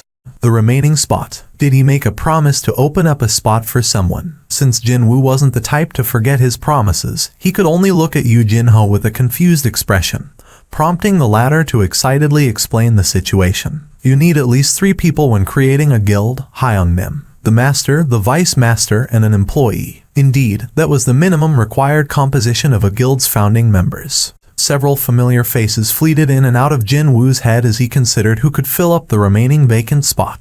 Ah, I almost forgot. Yoo Jin-ho abruptly opened his mouth. Jin-woo quickly asked him, did you suddenly remember someone suitable for the spot, then? No, it's not that, Hyung-nim. Actually, there was someone looking for you. Me? Yes, Hyung-nim. Jin-woo couldn't help but get curious. Seeing that this unknown person had indirectly contacted him through Yoo Jin-ho, he or she must have done their thorough research. Yoo Jin-ho and I aren't known as associates publicly. After all, that person was definitely an English-speaking foreigner. Hold on. Yoo Jin-ho rummaged through his pockets, pulled out his wallet and extracted a piece of a memo from there. This person said that he'd be staying in Korea until the 17th, so he'd very much appreciate it if you give him a call, Hyung-nim. However, quite suddenly, looks like I'll have to go home first. Jin-woo's expression hardened. Pardon, you're going home already, Hyung-nim. Yoo Jin-ho had been thinking of treating his Hyung-nim to a delicious meal since it had been a long time they ate together. But now, he looked like a person who had lost his country. When he raised his head, Jin-woo was already long gone. It was now that time in the day when the inky black darkness dwelt on the hidden alleyways. A female college student named Yoon Jae-min was on her way back home. Her heart was pounding like crazy at the moment, however. You make a noise, I'll kill you. The man who walked right by her seconds ago was standing in the street corner with a kitchen knife and an insidious smile on his face. You know that. A few people had died here already, right? Yoon Jae-min couldn't even scream. With a pale complexion, she stood there completely frozen. Follow me. There was no one around them. Only the broken street light flickered listlessly. The man scanned his surroundings. Since the girl didn't look like she'd be able to move, he was thinking of offing her here, right now. How fortunate that there was nobody around. Also, there wouldn't be a CCTV camera of the Big Brother installed in a secluded alleyway like this one, as well. That's why I love this neighborhood, you know. I'm curious about something. The voice naturally belonged to Jin-woo. Why are you doing this? What's the matter? You wish to reform me or something? Nope. Just curious if you have a reason or not. That's all. The serial killer snorted derisively. Well, if I were to really think of one. Because it's fun. Fun, for some reason. Whenever I see someone weaker than me, I just want to torment that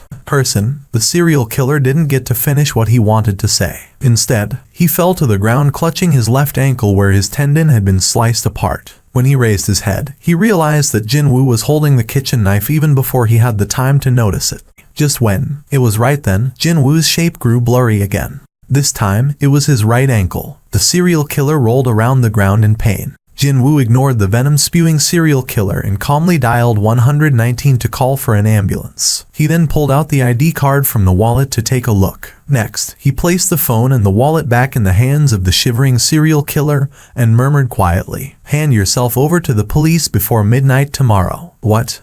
If you wish to keep breathing, that is. He said all he wanted to say. Jinwoo got up from the spot and inserted one of his shadow soldiers inside the serial killer's shadow, before leaving a similar sounding order to that soldier. Although, I don't know how patient a high orc's shadow can be, but that soldier might not be good with patiently waiting around until the designated time.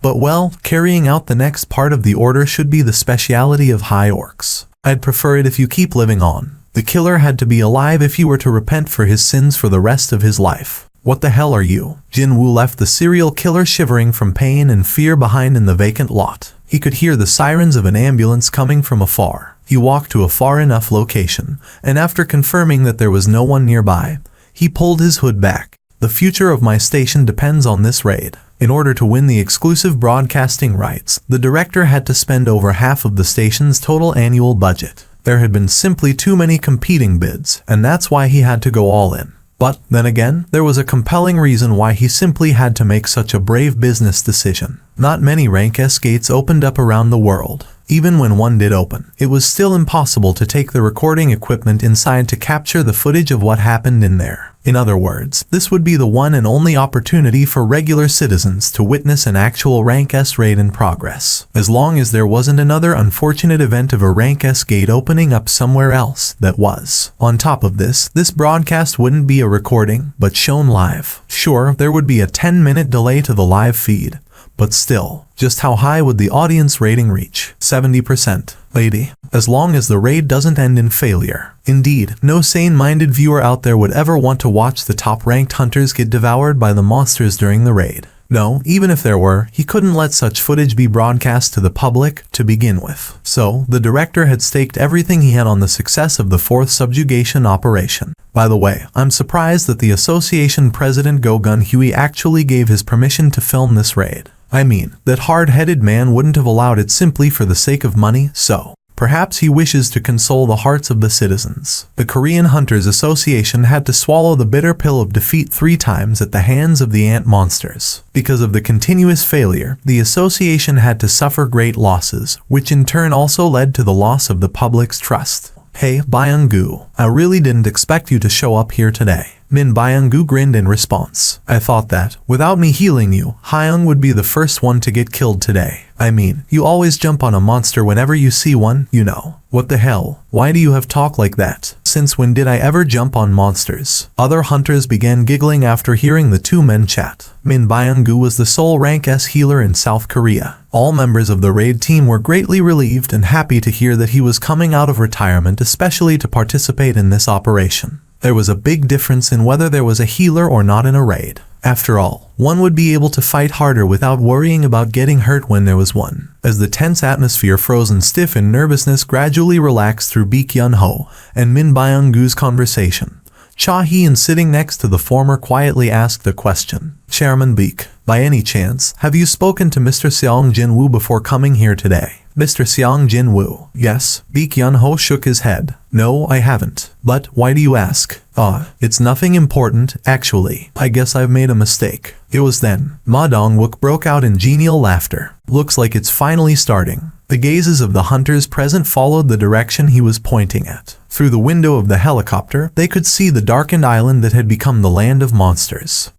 Let me take care of them. The sole mage-type hunter among the team, Choi Jong-in, stepped forward. His skill, Flame Spear, was called into action. As soon as he was done casting his magic, 7 bodies of floating flames drew long lines in the air to resemble burning spears and slammed accurately into the airborne ants. It was difficult to kill a single ant monster with scattered firepower, but it was more than enough to burn away their wings. With their wings burnt off, the ants fell freely back to the earth. They say they have landed on the island now. Just as he was done speaking up, there was a loud explosion from afar. As if that was the signal, several more explosions began ringing up from all parts of the island as thick, choking smoke plumes rose up. The fourth subjugation operation was now officially underway. The Master of the Reapers Guild, Mt. Jayu, looked out of the helicopter's window, and at the ground far below, a deep frown forming on his forehead. Thousands of ants were pouring out of the ant tunnel, before splitting up into 4 smaller swarms to rush towards the 4 cardinal directions. That's some creepy and disgusting thing to look at. Seriously, man, doesn't it look like most of them have left the tunnel now?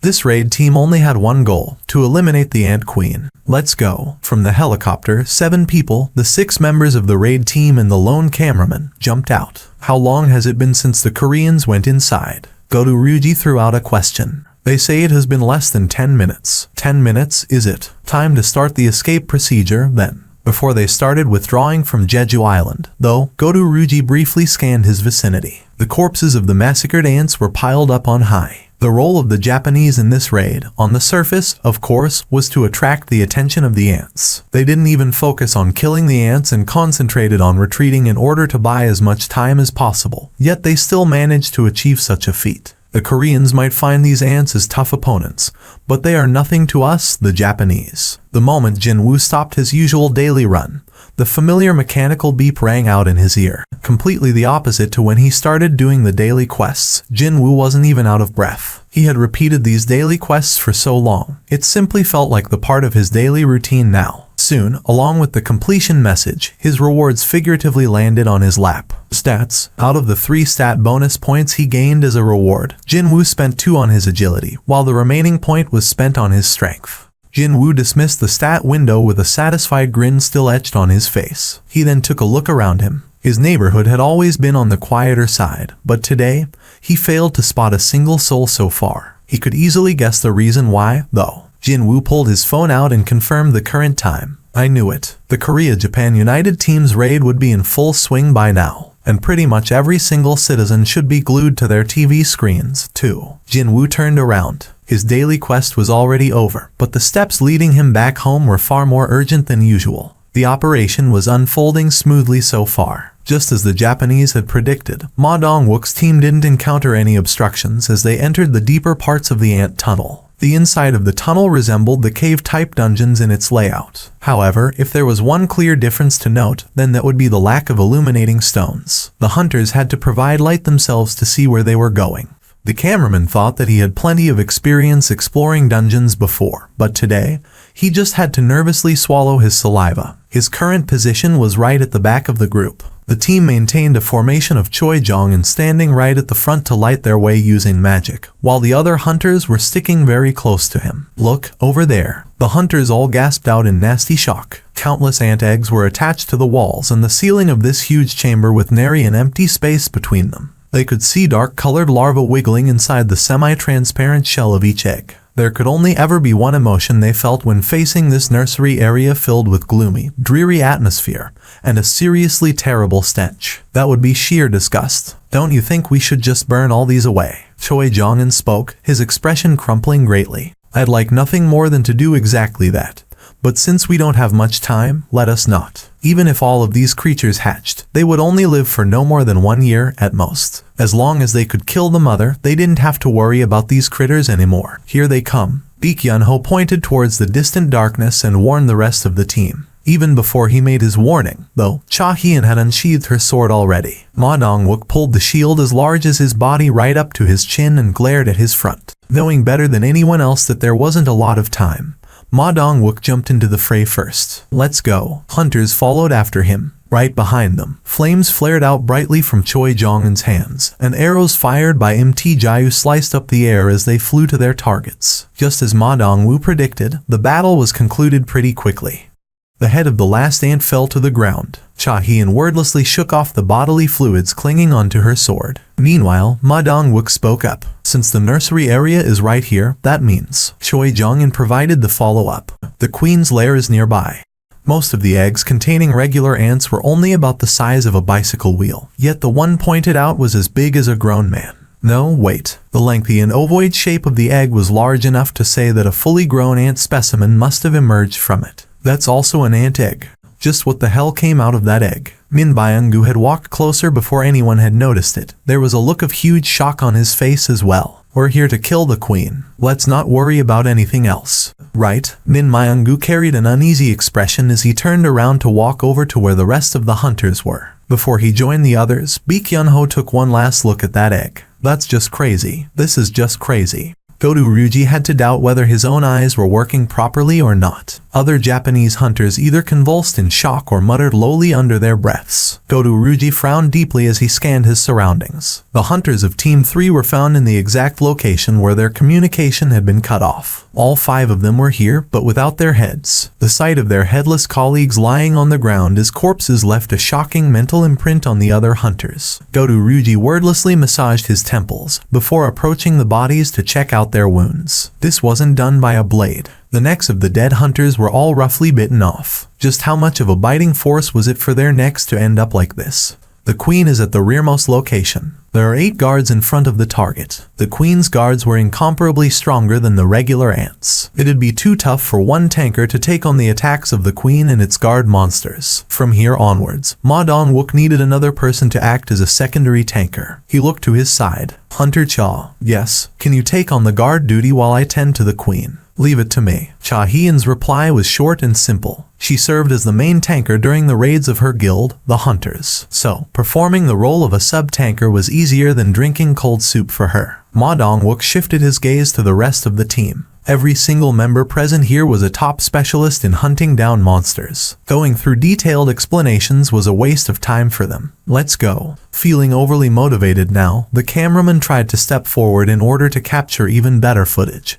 But then, Min Byung-gu standing next to him at the back of the group hurriedly yanked him back by his shoulder. At this absolute strength, the cameraman couldn't offer any resistance and spun around to face Min Byung-gu. His shoulder hurt so much that his mouth bobbed up and down all by itself. How can a healer be this strong? There was no time to get shocked, though. The cameraman was now facing Min Byung-gu, who carried a completely different expression to when he was busy cracking jokes during the ride in the helicopter. This here is a boss room of a rank S dungeon. No one here is responsible for your life except yourself. If you understand, then stay at the back. The real thing is about to get started. The overflowing energy of a rank S hunter, even a healer, who was supposed to be the physically weakest out of all the hunter types, still could display an aura that easily overwhelmed a rank A hunter. That was the difference between a rank S and a rank A. Such monstrous beings were uniting together to start an intense battle. So what could a measly little rank A cameraman even achieve here? Grandpa, aren't you going to watch? Hunters are supposed to show up on screen today. Grandma, I don't care. Don't be like that now. The folks in TV said just now that they can really smash apart those ants today this time. So let's watch together. They all say the exact same thing all the bloody time. I told you, I don't care. An old grandpa turned away on his chair and concentrated on the newspaper instead. But then, a sound of him clicking his tongue came out from his slightly hunched back. Tisk, tisk, tisk. Even this newspaper is talking about those DMN hunters and nothing else. How boring.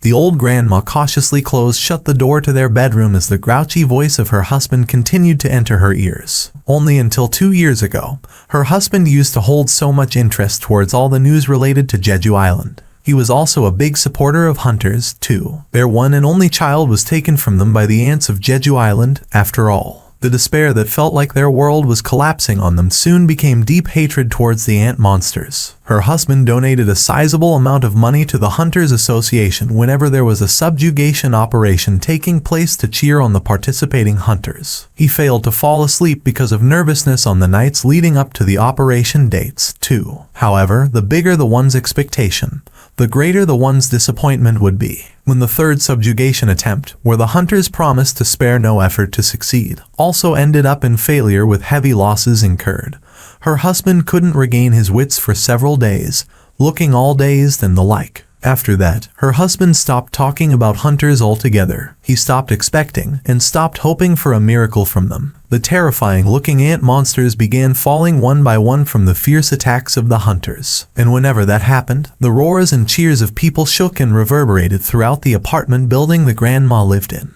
Only 4. There are only 4 more left. They have managed to defeat half of their numbers. Hearing that announcement, tears suddenly formed in the grandma's eyes. First of all, she was thankful towards these hunters who were risking their lives to protect other people. Secondly, she recalled the face of her son as the boy celebrated him getting hired by a large corporation located in Jeju Island. Only 2 more guards remain. As long as they can defeat these 2, they can start concentrating on the Ant Queen. It's not too long now from the successful completion of this raid. It was then, slam, the bedroom's door flew open and the grandpa hurriedly ran out, his face burning with emotions. Dear, even though grandma called out to him, grandpa didn't say anything. His reddened eyes glued to the TV screen and nowhere else. His tightly clenched fists were trembling hard now. The host held his breath and continued to observe the situation for a while before. They have defeated all of those powerful ant guards. The only remaining ant is the queen itself. As soon as they kill the queen, it'll be the same as the ants being completely decimated. Our proud hunters, they are not wasting any time and have begun attacking their final target. The TV screen now displayed the stirring image of 5 hunters rushing in at the same time from behind Ma Dong-wook, who had endured commendably well against the Ant Queen's attacks. Thick tears streamed down Grandpa's face as he energetically punched the air almost out of instinct. The Ant Queen was truly on its last legs. All they needed was a little more push, and that would be it. There were hundreds of arrows stuck tightly together on the head of the queen fired by Jayu, and the creature resembled a hedgehog as a result. Yet another arrow flew and struck the queen in the face. The creature screeched out as if it was in great pain and shook its head.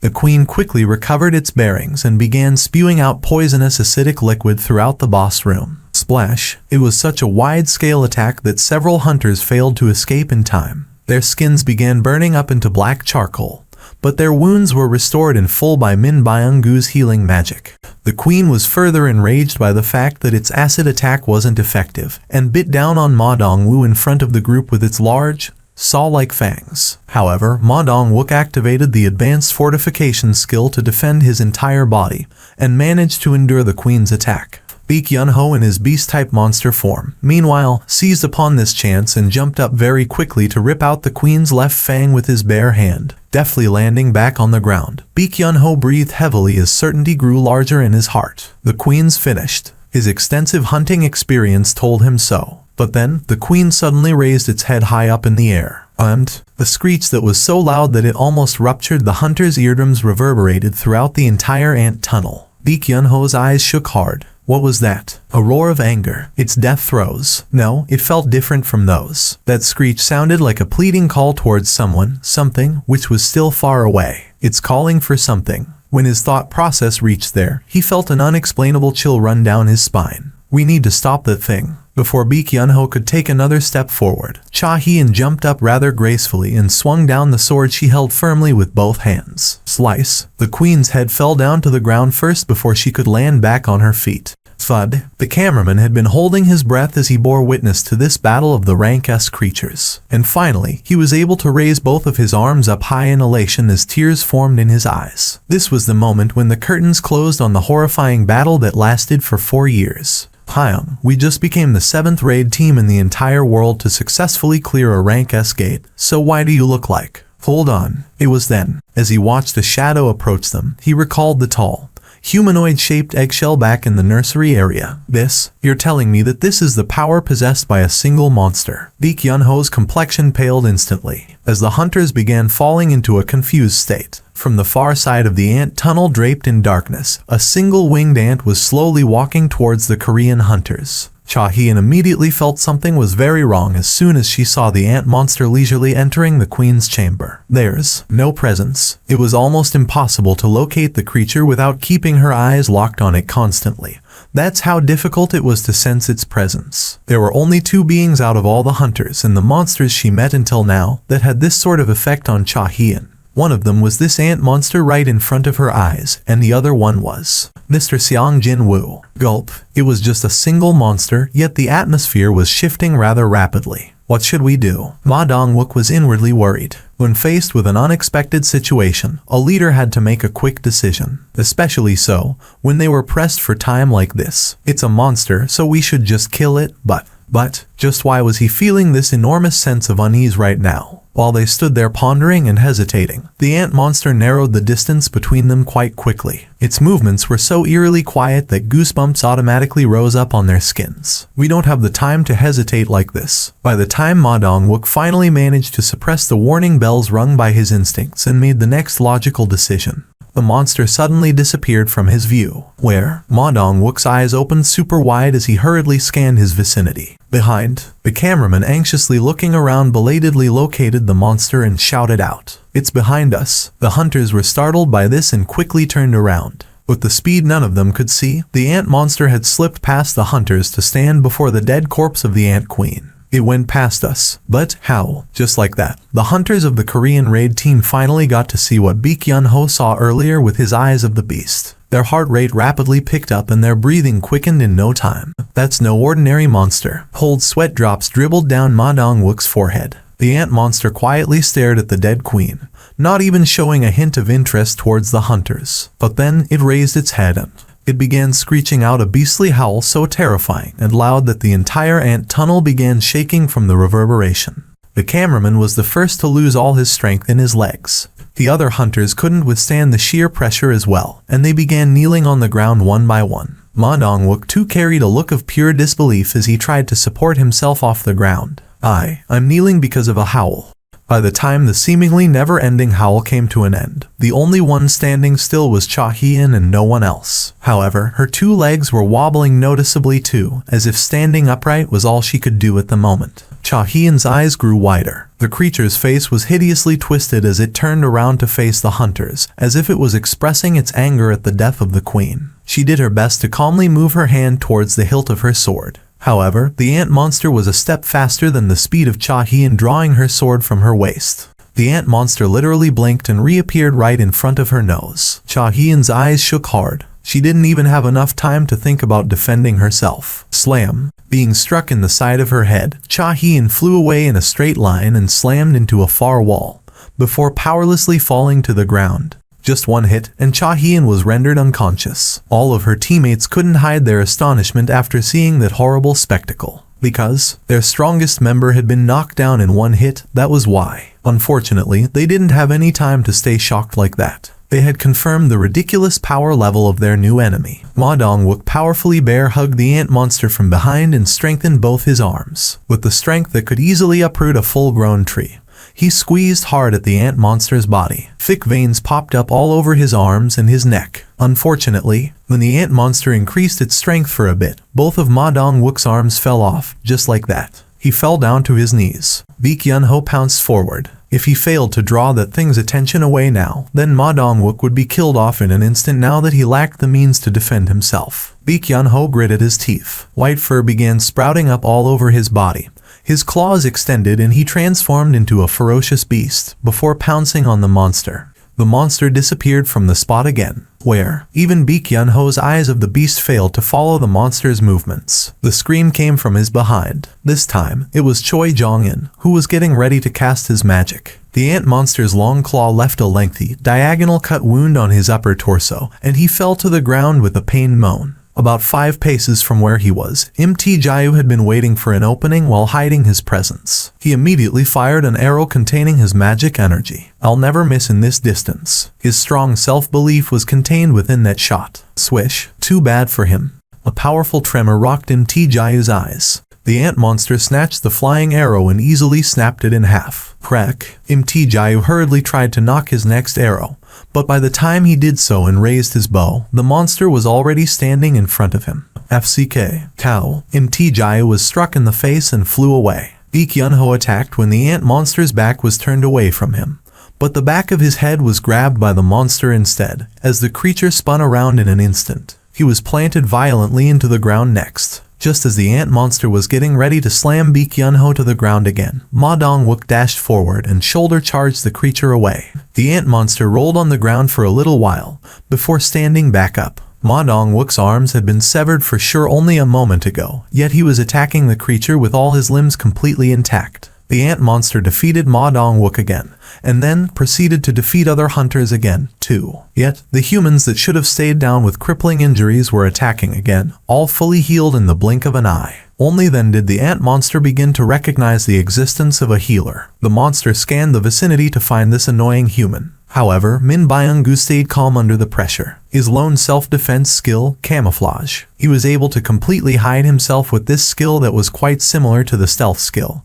But there was a drawback to it. He couldn't move from the spot. Even then, that was more than enough for a healer like him. He simply had to stand still in one spot and continue to heal his teammates. That was all. When the healing skill continued to fly in from an unknown place, the ant monster changed its tactic. It selected Ma Dong-wook, who looked the sturdiest among the hunters, grabbed his leg, and dangled him upside down in the air. What is that thing trying to do now? Min Byung-gu was taken aback with great surprise. The ant monster then proceeded to slowly destroy Ma Dong-wook. Min Byung-gu carried on healing him as that happened. He had no choice there. The moment he stopped healing Ma Dong-wook, that man would be dead in less than a blink, after all. Sweat poured out in buckets as Min Byung-gu continued on with the healing magic. The ant monster traced the continuously firing healing magic's origin, and then its head swiveled in Min Byung-gu's direction. It can't be. His heart skipped a beat, he blinked, and the ant monster was gone from the spot. What the hell? Where did it disappear to this time? Byung-gu,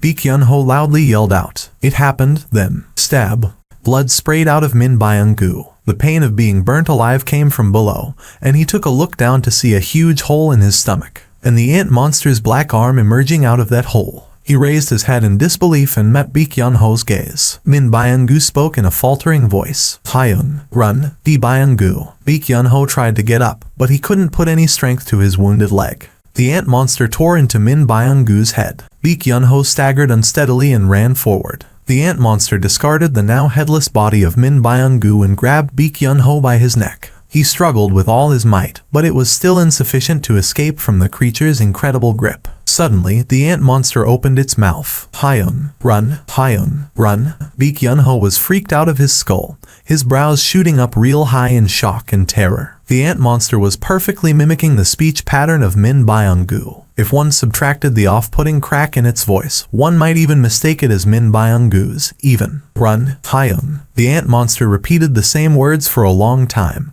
before looking straight into Baek Yun-ho's eyes. You are all weak. From the mouth of the ant monster, a familiar language flowed out. It sounded inarticulate, but for sure it was still undeniably Korean. What the? Baek Yun-ho's eyes widened even further. This side. Queen, dead. Killing soldiers. Not enough payment. Your king? Who? King? The ant monster strengthened its grip on Baek Yun-ho's neck. Your king? Where? Baek Yun-ho's brain kicked into gear. With the strongest person in the Korean team, Cha Hyun, still unconscious, he needed to find someone who could buy him and the rest of the group a little bit of time. And he immediately thought of the Japanese team that had abandoned the Koreans. More specifically, the strongest among the Japanese, Goto Ryuji. Outside.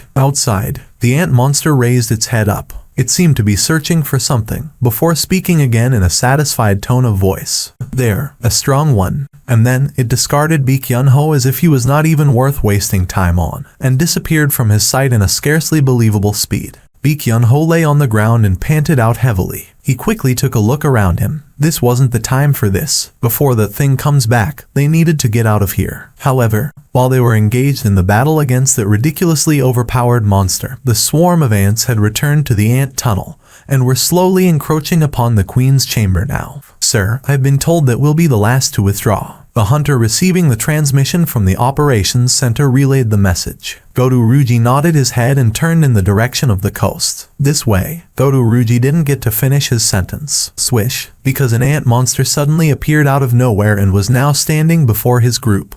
That's why. With a single glance, Goto Ryuji figured out the capabilities of the new enemy. That isn't a normal ant at all. Goto-san. His colleagues tried to step forward to help him, but he held them back. I'll handle this. Against an opponent this strong, his colleagues would only prove to be a hindrance. Instead, going at it solo would be simpler for him. Trusting his judgment, the teammates heeded his order and retreated to a distance while leaving everything on his shoulders. Goto Ryuji unsheathed his sword with a circumspect look on his face. An ant, you seem to possess a pretty strong aura. Perhaps the ant monster had also sensed his power, because it wasn't budging an inch from the spot. But that was to be expected. If that creature displayed even a hint of movement, Goto Ryuji was planning to slice it up into hundreds of fine little pieces. It was then the ant monster opened its mouth. "You are the king?" "King?" Goto's eyes opened wider. An ant just spoke a human language. However, it was already a well-known fact that intelligent monsters conversed in their own languages. So, it wouldn't be a stretch of his imagination to think that a monster would succeed in imitating humans' languages. "A king, is it?" "That's right, I'm the king." As soon as the desired answer came out of his mouth, the ant monster fully unleashed its magic energy. Like failing to realize how big an iceberg was from seeing only its tip, Goto Ryuji misjudged the true power of the enemy from the small portion of its magic energy that leaked out. His eyes imperceptibly trembled. What is this? The bone-chilling cold air woke goosebumps up on his skin, and all the hair on the back of his neck stood right up. He had experienced a sensation like this only once before. Xiang Jinwu. Slice. Almost at the same time as the ant monster made its move, Goto Ryuji's head fell to the ground. The Korean team was currently surrounded by the swarm of ants. Ma Dong-wook fought, Mt. Jayu fought, Choi Jong-in also fought, and even the cameraman had to kill the ants. However, there was seemingly no end to the waves upon waves of ants. All sounds had stopped, and all Baek Yun-ho could hear was his own heavy breathing. Is this the end? He quickly wiped the blood trickling down below his eyebrow with the back of his hand. With their lone healer-type hunter gone, they had no avenue to deal with these many monsters now. This resistance was a futile one, indeed. Even then, he couldn't bring himself to give up, because two of his most precious friends had lost their lives in this DMN place. He definitely didn't want to dig his grave where they were buried, too. He bit his lower lip, but then was jolted out of his senses with a sudden presence appearing behind his back. He spun around rapidly and threw a punch, but stopped before he reached his target, because the one standing behind him wasn't an ant. Who is this? It was, in fact, a soldier decked out in black full-body armor. This was his first time seeing one. But then again, he heard plenty of times before about this thing from Park Hye-jin, who had been involved with the Red Gate incident. Isn't this? Baek Yun-ho cried out in surprise. Why is this thing here? It was then, from the soldier, a familiar voice came out. Exchange. Just what kind of a calamity was this? The TV station's situation room used to be enveloped in the celebratory mood, but now, everything felt somber and dreary like a funeral. The live broadcast showing up on the viewers' TVs suddenly got cut off with the entrance of a strange, winged ant monster. Understandably, they began flooding the station with phone calls of angry complaints and urgent inquiries. One of the employees walked over to the station's director and cautiously made his report. Sir, our communication network is about to collapse from all the calls made by the irate viewers. The station's director raised his head. So what? Are you suggesting that we should broadcast live the scenes of our hunters getting ripped to shreds by a single ant monster? The broadcast got cut off just as the hunters were getting one-sidedly beaten up by that mysterious ant monster. It was understandable that the curiosity of the viewers would skyrocket. However, that didn't mean they could broadcast the scenes of Hunter Ma Dong-wook getting tortured, nor the moment that Hunter Min Byung-gu got devoured.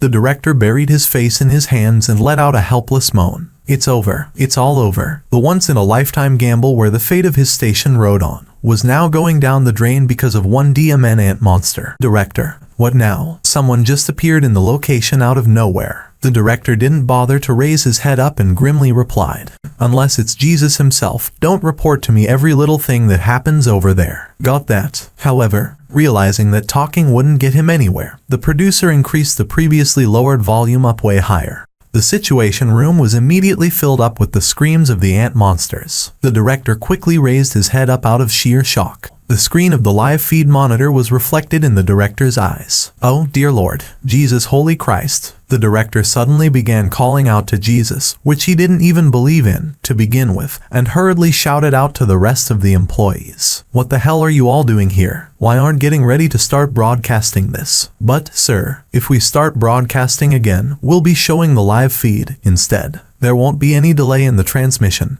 and everything will be shown in real time, sir. It's all or nothing. Pardon me, we've already stopped broadcasting midway. Anyway, things won't get any worse than it already has. Well, I guess so. The hunter's sudden appearance was caught on the camera. No one could tell whether he was a Korean or a Japanese. Heck, it was unknown if he was a hunter at all. But with his appearance, the director's gamble that seemed to be over for good suddenly gained one last shot at the glory. The director issued a new order with a determined expression firmly etched on his face. Switch it on. Switch it on, now. 1 year before the Korea-Japan United Raid team came knocking on the island, the Ant Queen began thinking, "We must leave this island." Other life forms that should have served as their food source had all disappeared from the island, and the incidents of its children devouring each other occurred frequently now. There was no source of food on this island to sustain the citizens of the queendom now that its population had swelled up to several thousand strong.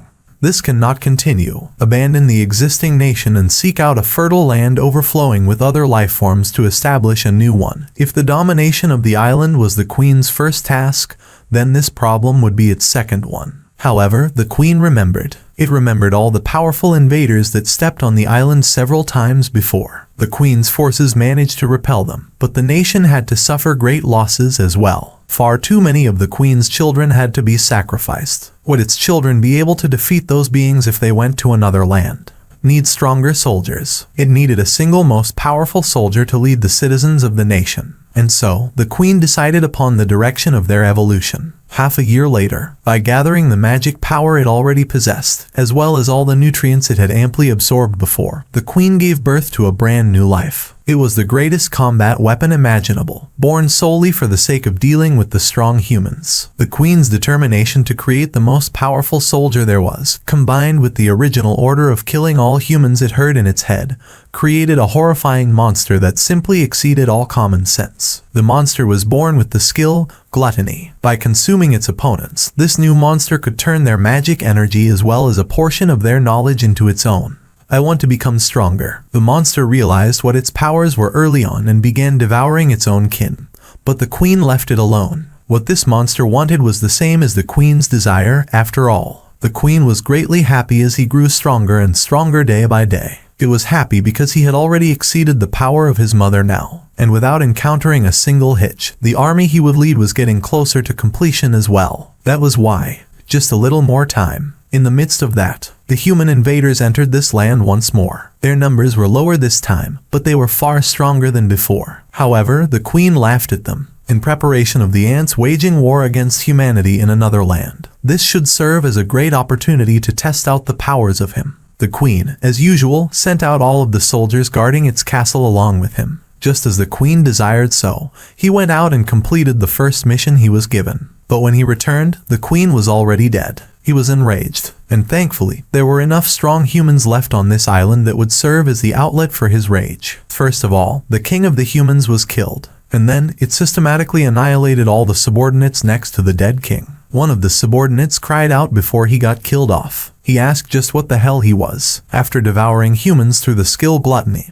he now possessed the ability to reason. He then began thinking to itself, "What am I?" Up until that point, he was a soldier of the queen. But now, with the queen's death at the hands of the humans, what should he call itself now? A sole existence that must lead the remaining soldiers of the queendom. He only knew one word to denote such an existence. King. He had killed off the enemy king already, so he had definitely satisfied the requirement to become one now. The Ant King bit onto the head of the remaining human. But then, suddenly, the Ant King's head swiveled in the direction of the ant castle. There was an enormous aura rushing out like a fierce storm from where the queen used to live. That level of power couldn't have come from a common foot soldier. A king, immediately sensing that an enemy that could threaten itself had appeared. The Ant King slowly rose up towards the ant castle. If there was one thing he was a bit regretful about, then that would be Dad, his father, who looked after the cameraman all alone after they lost his mother to cancer. Thinking that he'd not get to see his father again, he felt a deep pain in his heart. His shoulder was bitten, yet he couldn't feel a thing.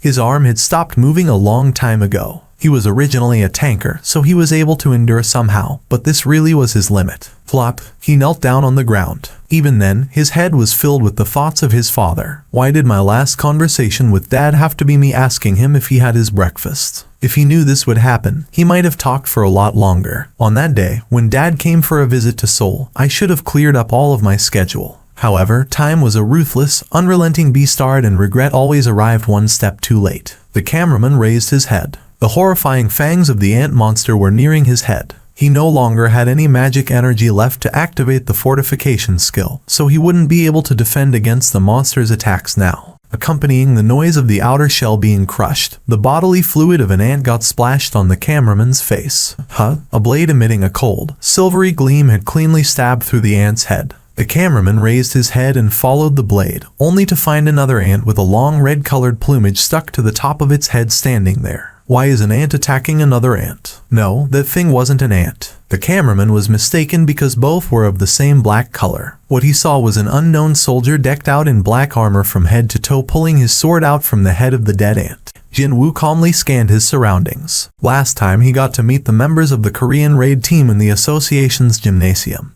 He had inserted one of the shadow soldiers in Baek Yun-ho's shadow, just in case. What a relief it was that he did that. It seemed that what he'd been watching wasn't a live broadcast, as the situation here was far worse than the stuff shown on the TV screen before it got cut off. He managed to save the weakest of the lot, the cameraman, first, but the other rank S hunters were still surrounded by countless ant monsters. What should I do now? The quickest way to deal with this situation would be to summon Fangs out and sweep these pesky ants away in one go with his trademark Pillar of Flames. But if Jin-woo did that, he couldn't guarantee the safety of the rank S hunters. So, he needed another solution here. Jin-woo quickly made his decision and turned his head towards Iron. Iron tapped his chest in a manly manner as if to say, "Leave it to me." He then strode forward, his large frame shaking to and fro, before opening his shoulders wide to roar out at the top of his lungs. The effect of that was rather amazing. The ants attacking the hunters all snapped their heads towards Iron's direction simultaneously, and soon they all rushed over. Nice work. Jin-woo lightly tapped Iron on his back and summoned the 2 short swords he got as rewards after killing the Demon King.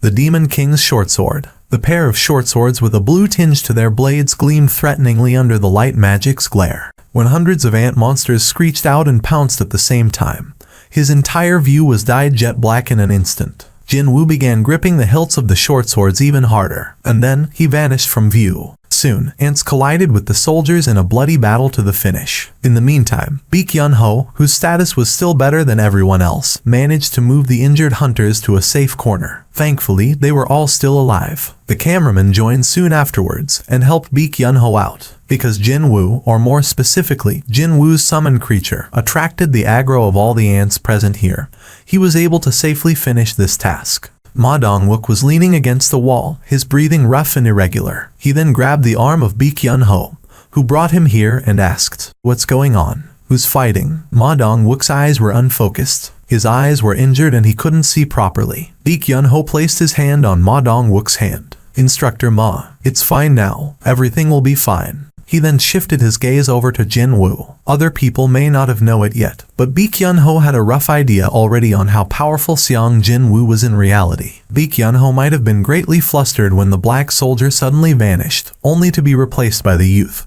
But he still ended up shouting out loud even before he consciously realized it. He said, "Please, help us." And then, after seeing the youth move towards the ants along with his summoned black soldiers, the sense of relief washed over Baek Yun-ho, so much so that he nearly plopped down to the ground. Sure enough, Seong Jin-woo proceeded to massacre and annihilate the ants that gave him and his teammates so much trouble at a frightening pace, as if those creatures were nothing but broken toys to be played around with. "It'll be fine now." He wasn't saying that to Ma Dong-wook. No, he was telling that to himself. The hope of survival was rekindled in his heart. The aid from one Seong Jin-woo was far more reliable and trustworthy than the 20+ rank S Japanese hunters combined. "Looks like there's no need for me to step up here." Baek Yun-ho formed a smile and sat down next to Ma Dong-wook. All he could do now was to sit down quietly like this and watch Hunter Seong Jin-woo do his thing. "Should I increase my speed a bit more?" Glance. Jin-woo sneaked a glance at the floor, and he immediately issued an order to the puffs of black smoke rising up from the corpses of the countless ants. "Rise up." The cameraman felt a creeping chill crawl all over his skin. Wow, what's the meaning of this? What was about to happen here? He was deep inside a cave where breezes shouldn't exist, yet this eerily chilly air inexplicably brushed past his back. Thick, heavy screams resounded out within the queen's chamber and countless black hands began shooting out from the ground. The hands grabbed the ground and began pulling themselves out. Ant monsters. At a casual glance, they looked like ant monsters, but then again, endless streams of black smokes were rising from their bodies. It was hard to tell whether these monsters were physical beings or made out of gases. Wouldn't one potentially get that sort of appearance if one carved out the statue of an ant monster using a block of black-colored dry ice? Several hundreds of such things rose up from the ground. Now, the number of his shadow soldiers easily overwhelmed the surviving ant monsters. With things like this, looks like I won't have to personally step out now. Jin-woo stored the Demon King's short swords back to his inventory. and then issued the very first order to his new soldiers. Don't leave any one of them alive. Inside the office of the Hunter Association's president,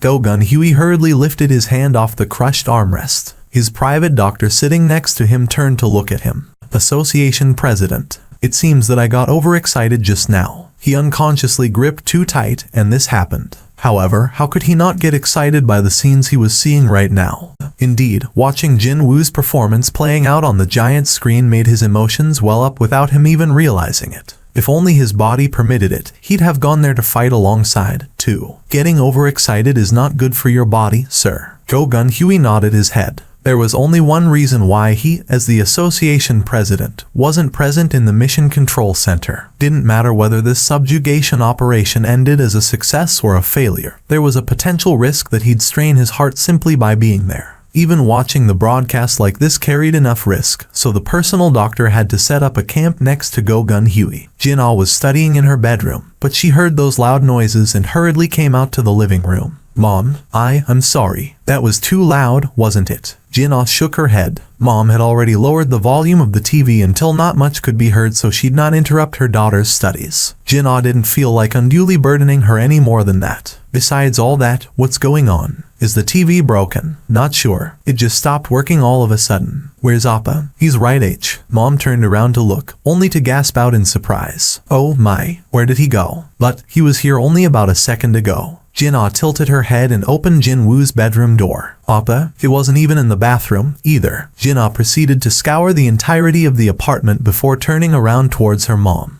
What were you watching together just now? The Jeju Island raid.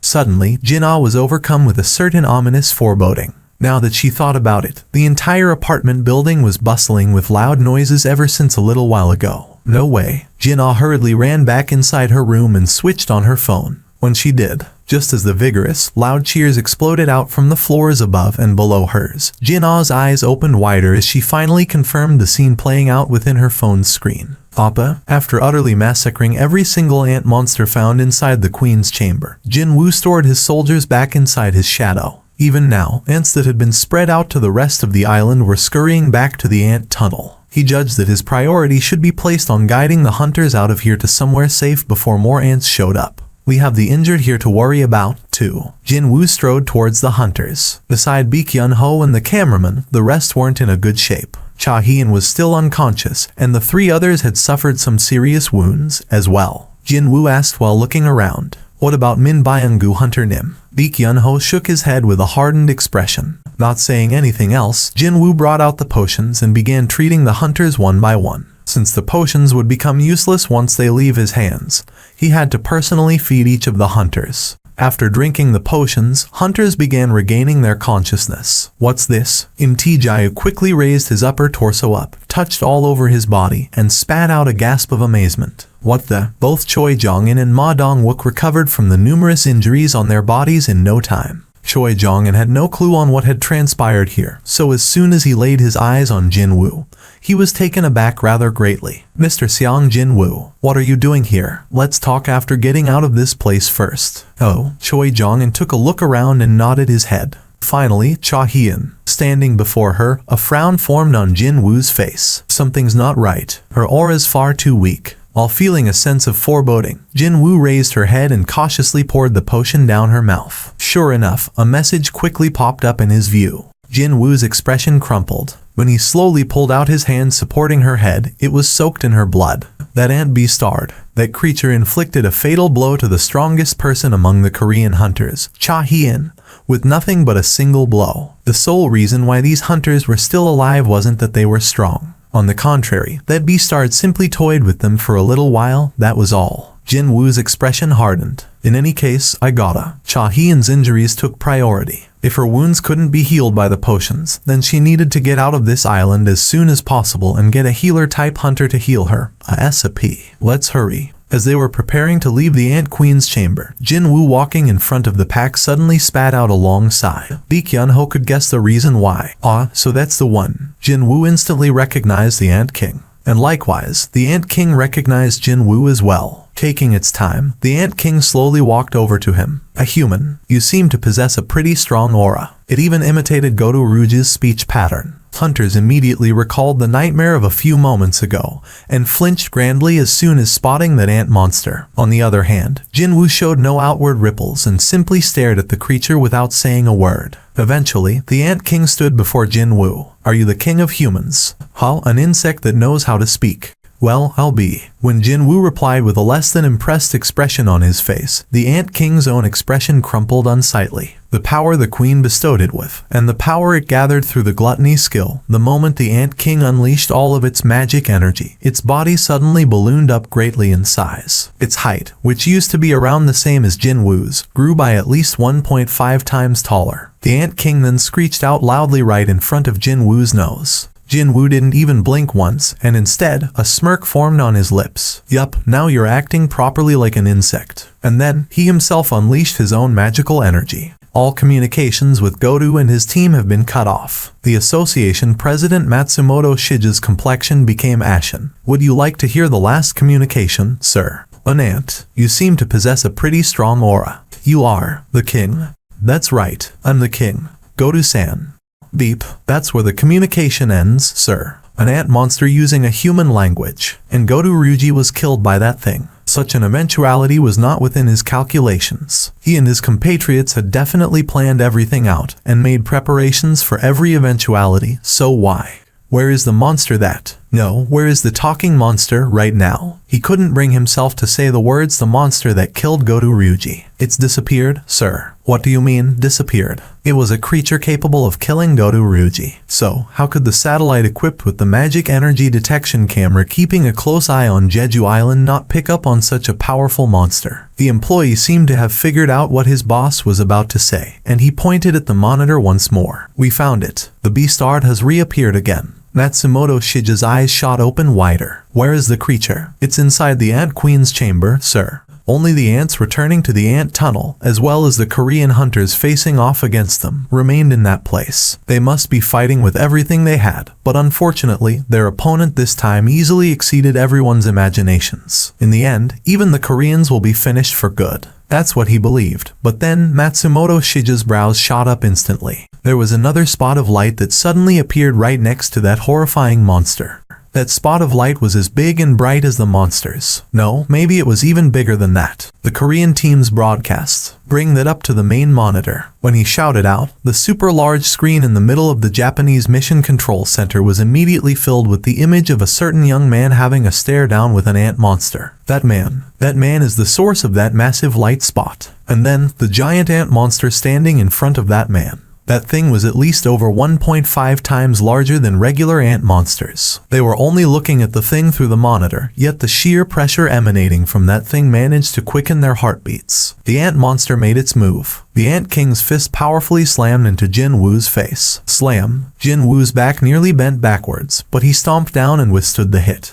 The Ant King had struck with all of its might behind that punch, so it couldn't help but get taken by surprise. "You can withstand my power." The Ant King struck out with a simple plan to kill this puny human in one hit. But instead of sending him flying away, the whole thing simply ended with his head turning slightly away. Too bad, there was no time to remain surprised, because Jinwoo's own fist flew in afterwards. Swish. The Ant King was smacked right in the middle of its face, and it flew away to crash into the wall on the far side of the cavern. Kaboom. As if a meteor had collided there, the wall caved in deeply. Although it was only for a short while, the impact force was powerful enough to shake the entire ant tunnel. What kind of an ant talks this much? When the live broadcast got suddenly cut off, and the static screen showing the message of about the station encountering technical difficulty appeared on their TV screens, countless viewers were left devastated and stunned by what they saw. The hunters. What's happening to the hunters? What was up with that ant just now? What the hell? How can you cut the broadcast off right there? The scenes of an ant monster suddenly appearing without warning, and then it proceeding to systematically dismantle the hunters one by one. The viewers celebrating after the death of the Ant Queen felt like a bucket of cold water was poured down on them by that horrifying scene. Not too long afterwards, the static screen with the technical difficulty message went away and the MC appeared there instead. Everyone, this news just came in. With a sorrowful voice, he relayed the death of Hunter Min Byung-gu, and he also added that the safety of the hunters remaining in the ant tunnel couldn't be guaranteed either. God damn it. They got the Ant Queen, so why are they dying now? What about Japan? Isn't it supposed to be a united team or something? Weirdly enough, the audience rating actually rose up higher than ever before, even though the raid broadcast had been cut off for a while now. The MC's expression brightened considerably after receiving an urgent message. I just heard the news that an unknown hunter has appeared on the scene right at this moment. We will immediately recommence with the broadcast right away. Those words were more than enough to inject much-needed vitality into the fatigued eyes of the viewers staying put in front of their TV screens. Soon, the live feed was restored, and what the heck? The viewers were greeted by the black soldiers filling up their TV screens, and they all shot up from their seats. They then saw those black soldiers fighting tooth and nail against the waves upon waves of ants flooding into the Ant Queen's chamber. The camera moved around to take in the unfolding events, before locking onto a single young man. He was too far away and it was hard to see what he looked like. The armored soldiers are apparently the creatures summoned by that hunter on your screen. Also, I just heard that most of the hunters are alive and safe as well. The viewers watching on with nervous tension all cried out in elation from that news. Gulp. The cameraman suppressed his agitation and swallowed his dry saliva. The reactions of other hunters weren't all that different either. While everyone was staring at Jin Woo with excited eyes, only Choi Jong-in began looking around in his vicinity, and he could see mountains of ant corpses. He initially thought that those were the result of the hunters working together while he was out cold. But now, having witnessed Jin Woo's power, his thoughts had changed. Could it be? Mr. Xiang Jin Woo alone was responsible for. After taking a rough count of the dead ants, Choi Jong-in's eyes began trembling non-stop. A beastly screech exploding out without warning caused his head to snap back. The Ant King extricated itself out of the wall and displayed its rage. The air within the Ant Queen's chamber was quivering noticeably. Jin Woo stared at the Ant King with a genuine surprise. The damage he dealt was far less than he thought. Is it because of the exoskeleton? The black, tough shell covering the entirety of that beastard, whatever that thing was. It had already exceeded being a normal organic matter. In that case, he'd use brute force to shatter that shell. The thing that could break one's armor wasn't a sword or a spear. No, it was a hammer. Jin Woo's shoulder and arm muscles expanded, thick veins bulging visibly on his skin. The air grew thicker and heavier as it descended all around him. Slam! The hunters watching from the sideline were all stupefied into silence. The shockwave from the collision of magic energy whenever Jin Woo and the Ant King exchanged blows rocked the ant tunnel itself. It was so severe that these top-ranked hunters, renowned for their mastery over wielding their magic energy, felt their innards tumble. Are you all right? I'm fine. The cameraman was only a rank A, but he still tried his best to suppress the contents of his stomach from rising up. He was even experiencing vertigo, too. Even then, even as his complexion paled greatly, he could still maintain his smile, all because slam, slam, slam. How can a lone hunter do that against such a monster? Because he saw a ray of hope. Hunter Xiang Jin Woo might be getting wounded from that exchange, but the outer shell of the Ant King was definitely being broken as well. The Ant King quickly sensed the changes taking place on the body that it felt so proud of. Its outer skin, most likely tougher and hardier than any known metal on this planet, began developing cracks all over the place. On the other hand, the enemy was easily withstanding the Ant King's attacks. It can't be. An impossible hypothesis quickly entered the Ant King's head. I'm losing out on physical strength. Not only that, to a human less than half its size. But right at that moment, crack, it realized that the fresh wound on its waist from that powerful hit felt wrong. Even the sound coming from there was not too good to hear. The exoskeleton lacked pain receptors, so the Ant King had to divert its attention for the briefest of moments to confirm the status of its shell down there. The result was rather shocking to behold. It's cracked open. The small crack that was no more than just a nick had spread out to everywhere, and was growing larger and larger. It was the same thing as a warning sign, telling the creature that there wasn't a lot of time left. The Ant King quickly turned its head around. However, even if it was only for a brief moment, Jin Woo wasn't some amateur who'd missed this golden opportunity. Kaboom! The king's face spun to its side.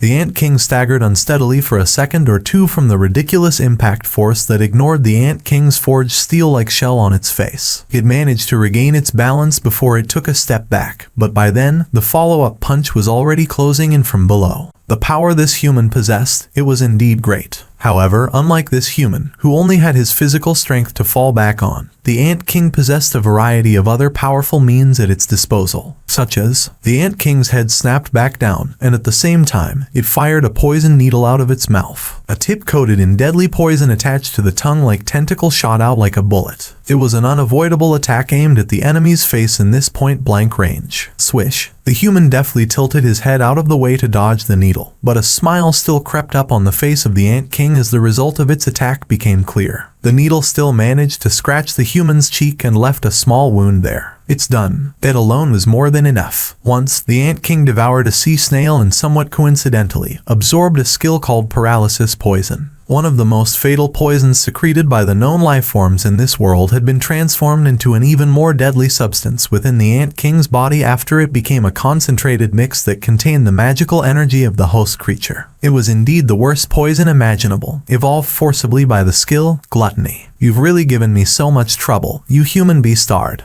Even the slightest scratch would result in complete paralysis in one's nervous system within seconds. The victims would lose all sensations in their bodies and lose control of themselves. The only thing remaining would be to systematically destroy the resistance-less enemy. As if the poison was doing its thing, the human formed a flustered expression. This is the power of the true king. The Ant King smiled widely and smacked the human's face. However, the human raised his left hand and blocked it. The question of how he was still able to move lasted only for a second. The human's right fist flew in from the other side and struck the Ant King so hard that the monster was shoved down to the ground rather unceremoniously. For the first time ever, a pained yelp shot out from the king's mouth. Jin Woo confirmed the system message popping up in his view as that familiar mechanical beep rang out. I was wondering why it was celebrating all alone.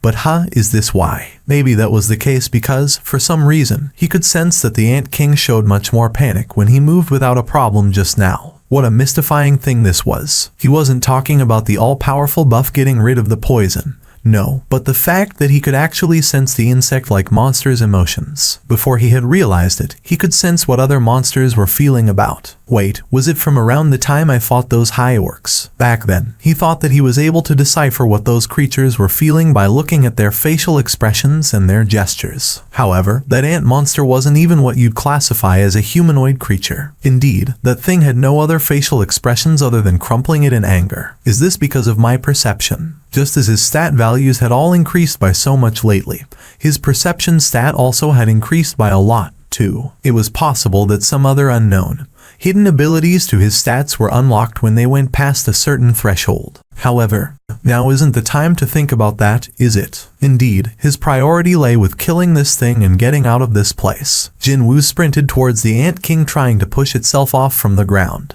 Just a little bit more now, he thought like so and closed the distance in the blink of an eye, before jumping up slightly in the air. And then, he kicked down. Qua-boom. However, the Ant King had already vanished from the spot. Only the poor ground caved in from the impact. Where did it go? It disappeared. While the other hunters hurriedly searched for the Ant King, Jin Woo calmly looked above him. The monster was flying in the air using its wings. Well, I guess this is convenient. Jin Woo smirked to himself. What with him being able to sense the monster's fluctuating emotions, searching for its presence had become a step easier now. The emotion of confusion felt had changed to fear, before it changed once more to happiness. The Ant King had changed its strategy now. If that human's speciality is his strength, then there's no need to face him head on. The Ant King's true weapon was its speed. Even that foolish human who lied and said he was the king of humans couldn't even react to the Ant King's movements and lost his neck. From the onset, the reason why the creature wanted to use physical strength to suppress the human was a type of desire to show off its kingly powers. But, right now, the Ant King had decided to throw away that selfish reasoning and focus all of its being in this battle from now on.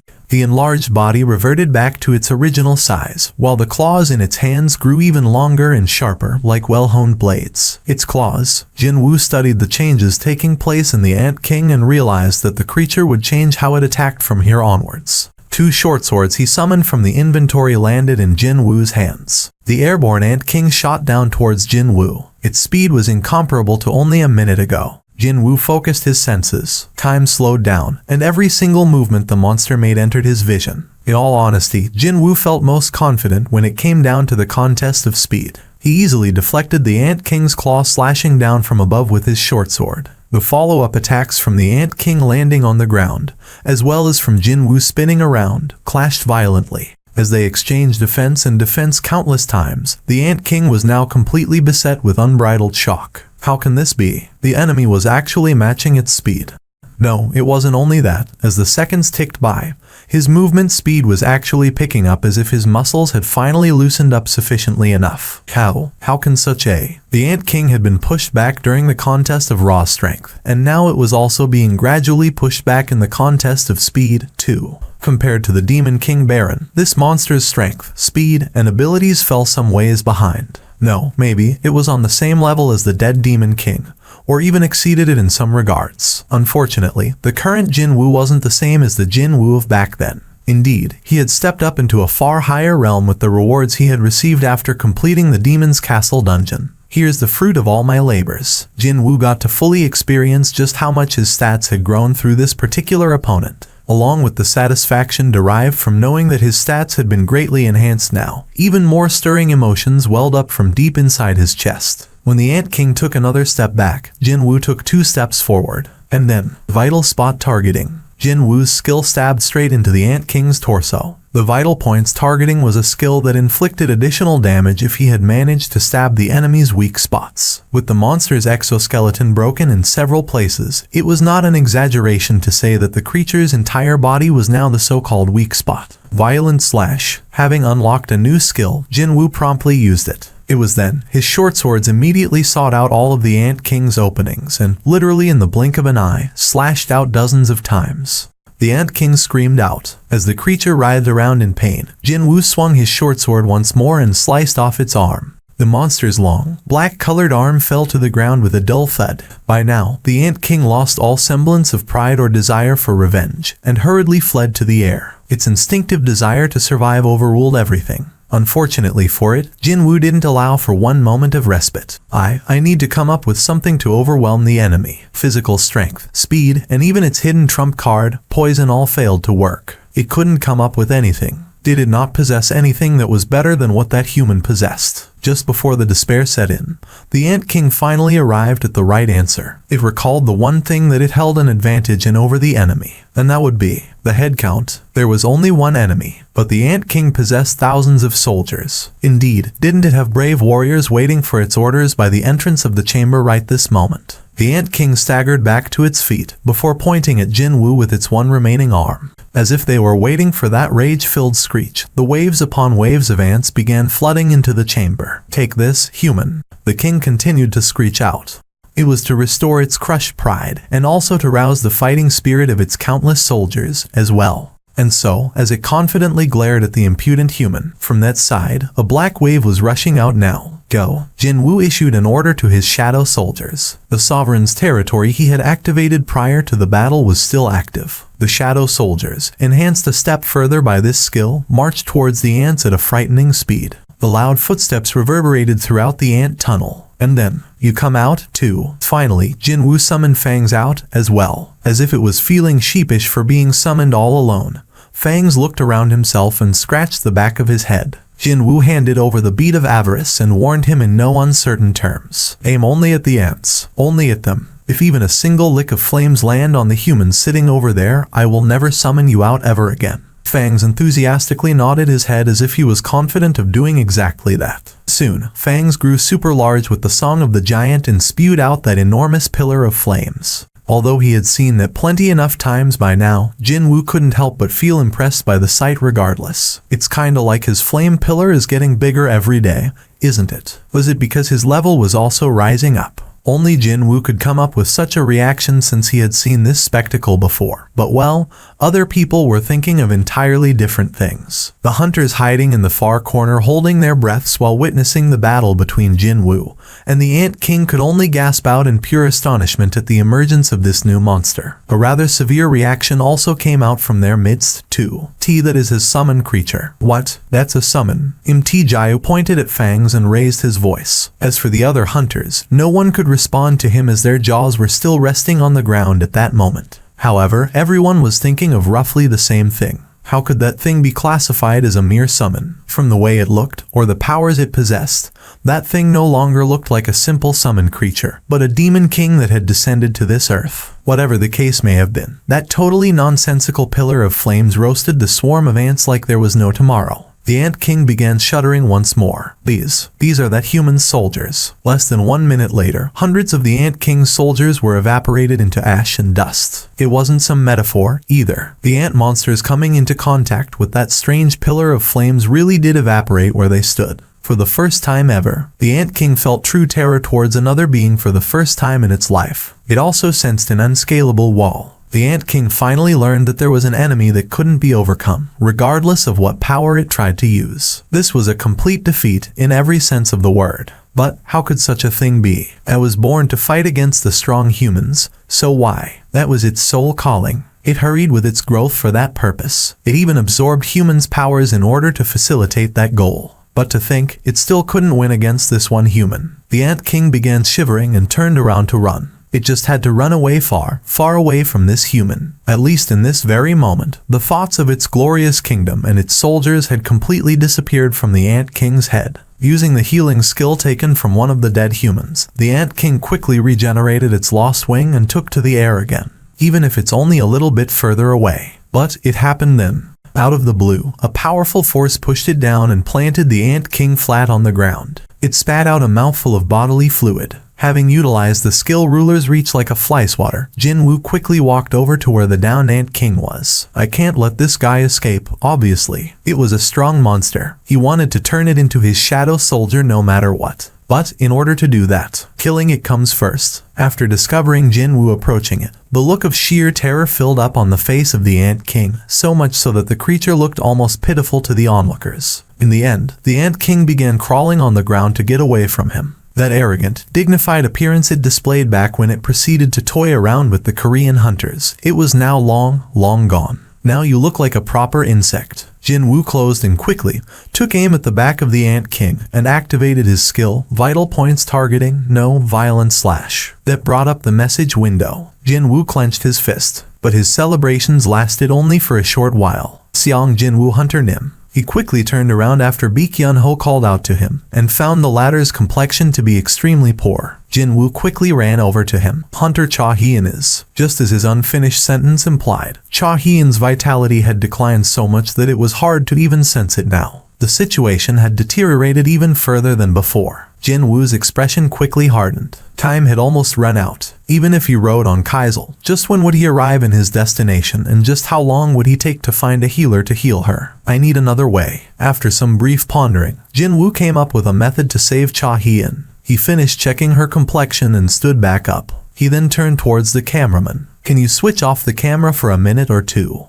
The cameraman couldn't come to a decision here. Hunter Seong Jinwoo was indeed his savior. He'd gladly heed that man's request, especially when he was also saving the lives of others here, too. However, to ask me to switch the camera off, it wouldn't be an exaggeration to say that every South Korean citizen must be watching this broadcast right now. If you don't, I'll just break it. Hearing Jinwoo's icy tone of voice, the cameraman flinched grandly. If Hunter Seong Jinwoo decided to break the camera, then would the combined efforts of the hunters present here even be enough to stop him? The why no longer mattered as he was left with no choice in the matter anymore. I understand. Hold on. The cameraman removed the head-mounted camera and switched the device off. After confirming the power light of the camera was gone, Jinwoo took Cha-hyun back from Baek-yeon-ho. I didn't want to scare the cameraman, but it couldn't be helped if he wanted to save Cha-hyun. Discovering something rather unexpected, the cameraman was the first one to gasp out in surprise. Other hunters also let a stunned gasp to leak out from their mouths, because the cold, headless body of Min Byung-gu was there. It was a gruesome sight to behold, where there was literally nothing above his neck area. The black smokes were rising up from the corpse, meaning it was possible to perform the shadow extraction on it. And, sure enough, the familiar mechanical beep in the system's message informed him in such a friendly way that what he wanted to do was, well, doable. Jinwoo formed a solemn expression and issued an order to the shadow. Rise up. However, the end result was different from what he expected. Confusion and anxiety began entering Jinwoo's expression. Was this because the skill level was too low compared to the target's stat values? Or was it because he wasn't really feeling it with this particular shadow extraction? Jinwoo quickly shook off all distracting thoughts, and then spoke up once more, his voice now containing his will. Rise up. The desirable changes took place then. A low, heavy sound that could be described as either a victorious roar or a scream resounded out from the distance somewhere, and an eerie wind suddenly swept past everyone. The eyes of the hunters were shot open in shock as the creeping chill crawled down their spines. Oh my god, that isn't that. From Min Byung-gu's shadow, a black hand rose up, as if it didn't want to go back inside the shadow again. The black hand powerfully grabbed the ground, and then it began pulling itself out from the darkness. How can this be? Baek Yun-ho felt as if his heart would explode from what he was seeing right now. Other people might not see it, but his eyes clearly captured everything. The moment a shadow was transformed into one of his soldiers, it would immediately form a mental link with Jinwoo. They would know what their sovereign wanted from them. Without needing any further orders, Min Byung-gu's shadow knelt down and began casting healing magic on Cha Hyun. As soon as the warm rays of light escaped from the shadow soldier's hands, Cha Hyun's pale complexion began recovering gradually. He can summon creatures using the powers of the deceased. Wouldn't he become stronger and stronger as the battle becomes fiercer? What a scary ability this is. I don't even know what to say anymore. To these hunters, having bore witness to Jinwoo's ability today, this revelation left different types of impressions. It was around then that Min Byung-gu's shadow stood back up. The treatment process must have been finished, because there was a hint of crimson color gently glowing on Hunter Cha Hyun's face. Jinwoo guessed what kind of person Min Byung-gu must have been when he was still alive, from the gentle eyes of the shadow soldier looking back at him. Jinwoo slowly took his hand away from the shoulder, and then, extraction cancellation. With a slight smile on his lips, he let the shadow return to the abyss. No matter what, he didn't possess the right to lord over this man as one of his soldiers, when Min Byung-gu even sacrificed his life to fight against the monster threats. Indeed, he thought that such an act was not fitting for a fallen hero. After they safely got out from the ant tunnel, they found a helicopter hovering in the air, having arrived in their location just now with an exquisite sense of timing. There they are. Hunters are coming out. Yes, well done. The helicopter carefully descended and landed on the ground after its occupants discovered the exact location of the hunters. The tired hunters entered the vehicle one by one until only 2 people remained. They were Jinwoo and Baek Yun-ho. What are you doing? Seong Jinwoo Hunter Nim. I still have some unfinished business to take care of on this island. Hearing that, Baek Yun-ho could only smirk softly. There were still plenty of ant monsters that had escaped death roaming around on the Jeju island. If some other people said that they wanted to remain here, then Baek Yun-ho would have questioned their sanity. But the man in front of his eyes was definitely not included in that group. To fight monsters, you needed a monster. Baek Yun-ho thought that he wouldn't get surprised anymore regardless of what Jinwoo was planning to do on this island. And so, the 6 warriors and 1 cameraman who had bravely fought on finally left the island of Jeju. Their fight was over. However, it was merely another beginning for Jinwoo. Jinwoo formed a deep smile and summoned Kaisel out, the eastern United States. The video clip finally finished playing on the phone. The footage of a raid taking place in a small nation to the far east left a pretty hefty mental shock to David Brennan, the director of America's Hunter Bureau. What do you think? The deputy director cautiously asked his boss, and the director was quick with his reply. Never mind what I think. Aren't you here in these early hours because you already know what I'm about to say? Am I right? That was indeed true. It was already an uncommon occurrence for the director of the mighty Hunter Bureau and his deputy to have a meeting at 4 in the morning. But then, their meeting place also happened to be the kitchen of the director's private residence as well. Exactly 3 cigarettes later, the director quietly opened his mouth. What a waste of talent to be confined in a small country like South Korea. I agree. What do we know about him? The deputy director readily brought out a file containing all the pertinent information related to Seong Jinwoo. The director scanned the files and formed a satisfied smile. Very good. It had been less than an hour since the raid came to an end on the island of Jeju in the country far, far east.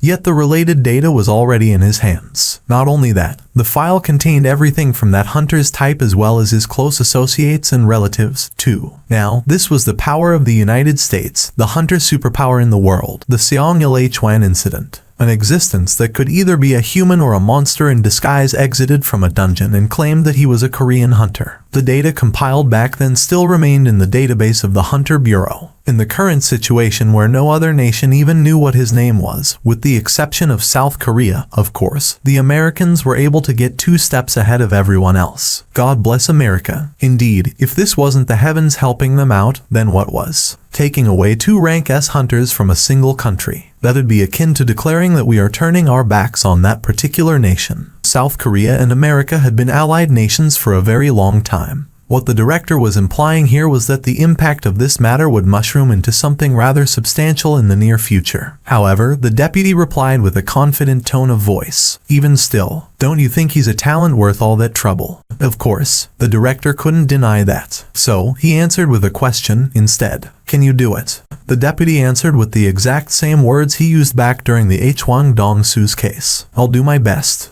Jin-woo rode on the back of Kaisel to hunt down and kill every single ant monster his shadow soldiers missed the first time around. I must be pretty close to leveling up now. There weren't that many ants left to be found on the island. Jin-woo really preferred that he'd get to level up by killing the remaining ants in this place. First of all, just a single level up would take him to level 100. For Jin-woo, who loved to see numbers ending in the multiples of 5, 100 was such a fantastic level that he simply had to get there as soon as possible.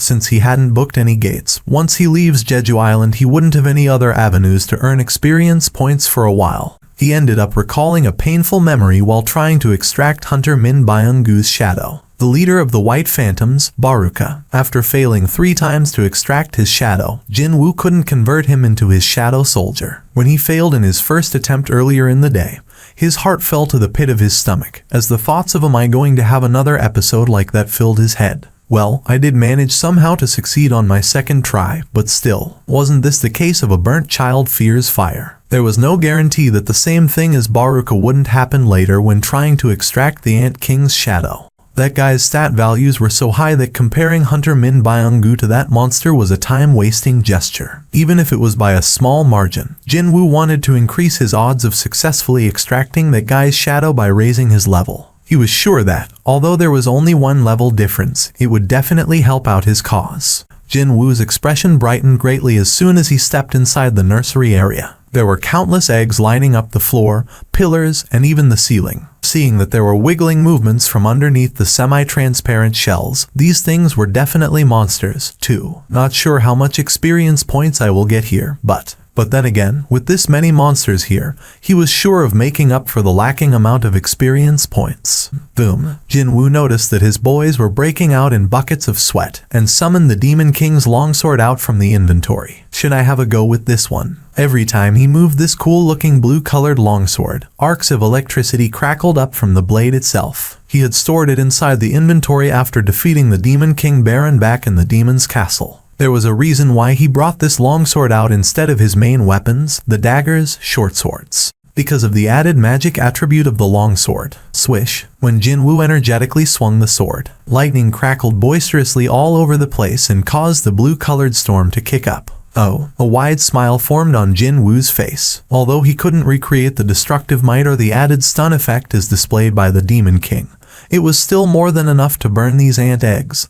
That's for sure. Isn't it too wasteful to leave inside the inventory? Because he was already far too familiar with the daggers, he would probably never use this sword again in the near future. But still, he felt that this weapon was too good to be left forgotten inside his inventory. And so, just how long did he spend wrestling with these eggs? Eventually, he got to hear the familiar and very welcoming mechanical beep. Finally, Jin-woo cried out in elation. Inwardly, of course. He immediately returned the Demon King's longsword back inside the inventory and headed straight to the Ant Queen's chamber, leaving the mop-up operation to his shadow soldiers. He found the mutated ant monster still lying dead on the same spot. Jin-woo stood next to it. His heart was already pounding hard from his intense desire to turn this mutated ant into his shadow soldier. Jin-woo's gaze shifted lower to the ground. Thicker and greatly more ominous black smoke compared to other monsters were oozing out of the mutated ant's corpse. Was this because the creature was so extraordinarily strong? So strong that Jin-woo didn't even know who to compare it to. While thinking like that, he calmly extended his hands out towards the rising black smoke. Rise up.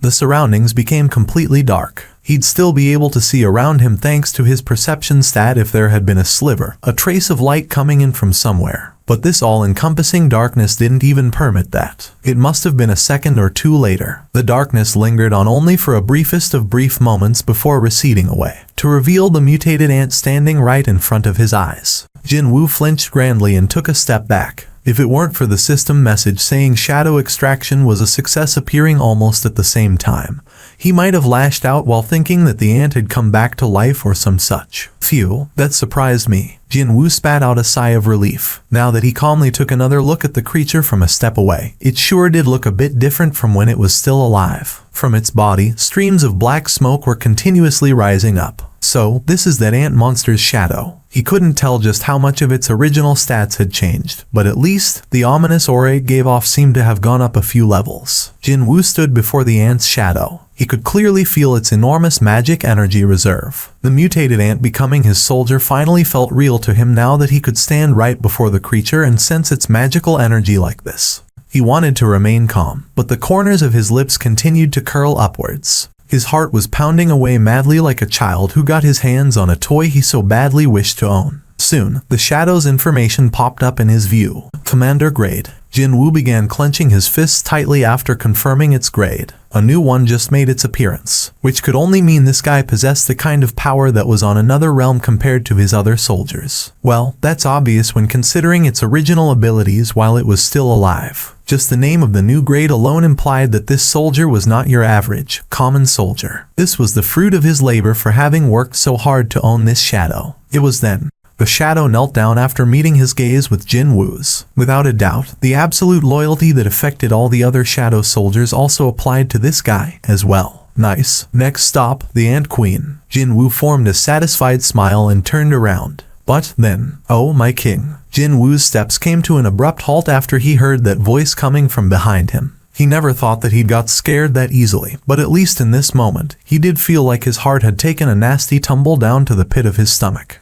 Please grant me a name. Although it sounded a little inarticulate, the ant's shadow was definitely speaking back to him. The helicopter containing the hunters headed straight back to the city of Seoul. The association president Go Gun-Hui had been anxiously waiting for their arrival, so when the helicopter landed on the landing pad located on the Hunters Association, he quickly went over personally and opened the vehicle's door. How is Cha-hee and Hunter Nim's condition? The gazes of the hunters all shifted towards where Cha-hee-in was. She still hadn't recovered her consciousness yet, and was lying on top of a blanket laid out on the helicopter's floor. Two Ranka healers, waiting just outside the landing pad, hurriedly sprinted forward as soon as Go Gun-Hui issued his order. But when they began checking out her condition, they exchanged puzzled glances with each other. What's going on? When Go Gun-Hui asked them, they answered almost at the same time. She's not injured anywhere. She's perfectly normal.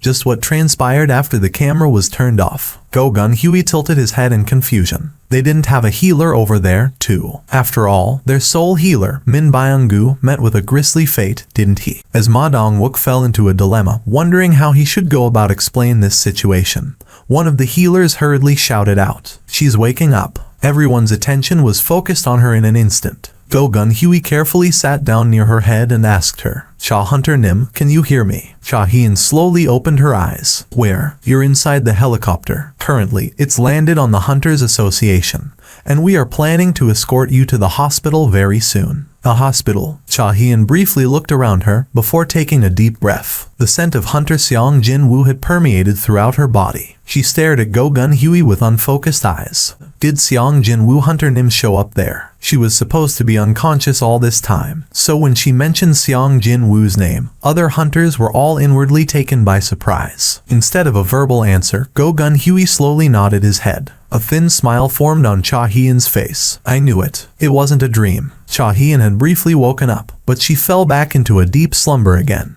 "How is it that you're able to talk?" "I just can." The ant's shadow kept answering Jin-woo's questions, but regretfully, none of them were much of a help. The ant monster could talk as a shadow because it knew how to talk when it was still alive. Could that be it? No, wait. Jin-woo shook his head. Before he was turned into the now trustworthy Knight Iron, the former hunter Kim Cheol not only knew how to speak, but he was actually a human being in the first place. Even then, having a conversation with Iron was still impossible. It was the same story with Min Byung-gu. He was unable to say a single word before he returned to the void. And then, Fangs also shut his mouth for good after becoming a shadow soldier, even though he used to be such a chatty monster while still alive. So, how come? How come only this guy could talk? There was only one obvious difference between this guy and those who couldn't talk. Grades. Unlike his other soldiers with grades of Elite Knight or simply Knight, this guy came with a new grade called Commander. It was possible that one would be able to talk after reaching a certain grade, as he didn't have any solid proof yet. This was the most plausible explanation he could think of. That means my boys will all start talking as soon as they level up high enough. It seemed that yet another reason was added to the list of why the levels of soldiers must be raised up higher. Jin-woo thought for a little while, before throwing that one question to the ant's shadow, the one he always wanted to ask his soldiers before. "I'm the one who killed you.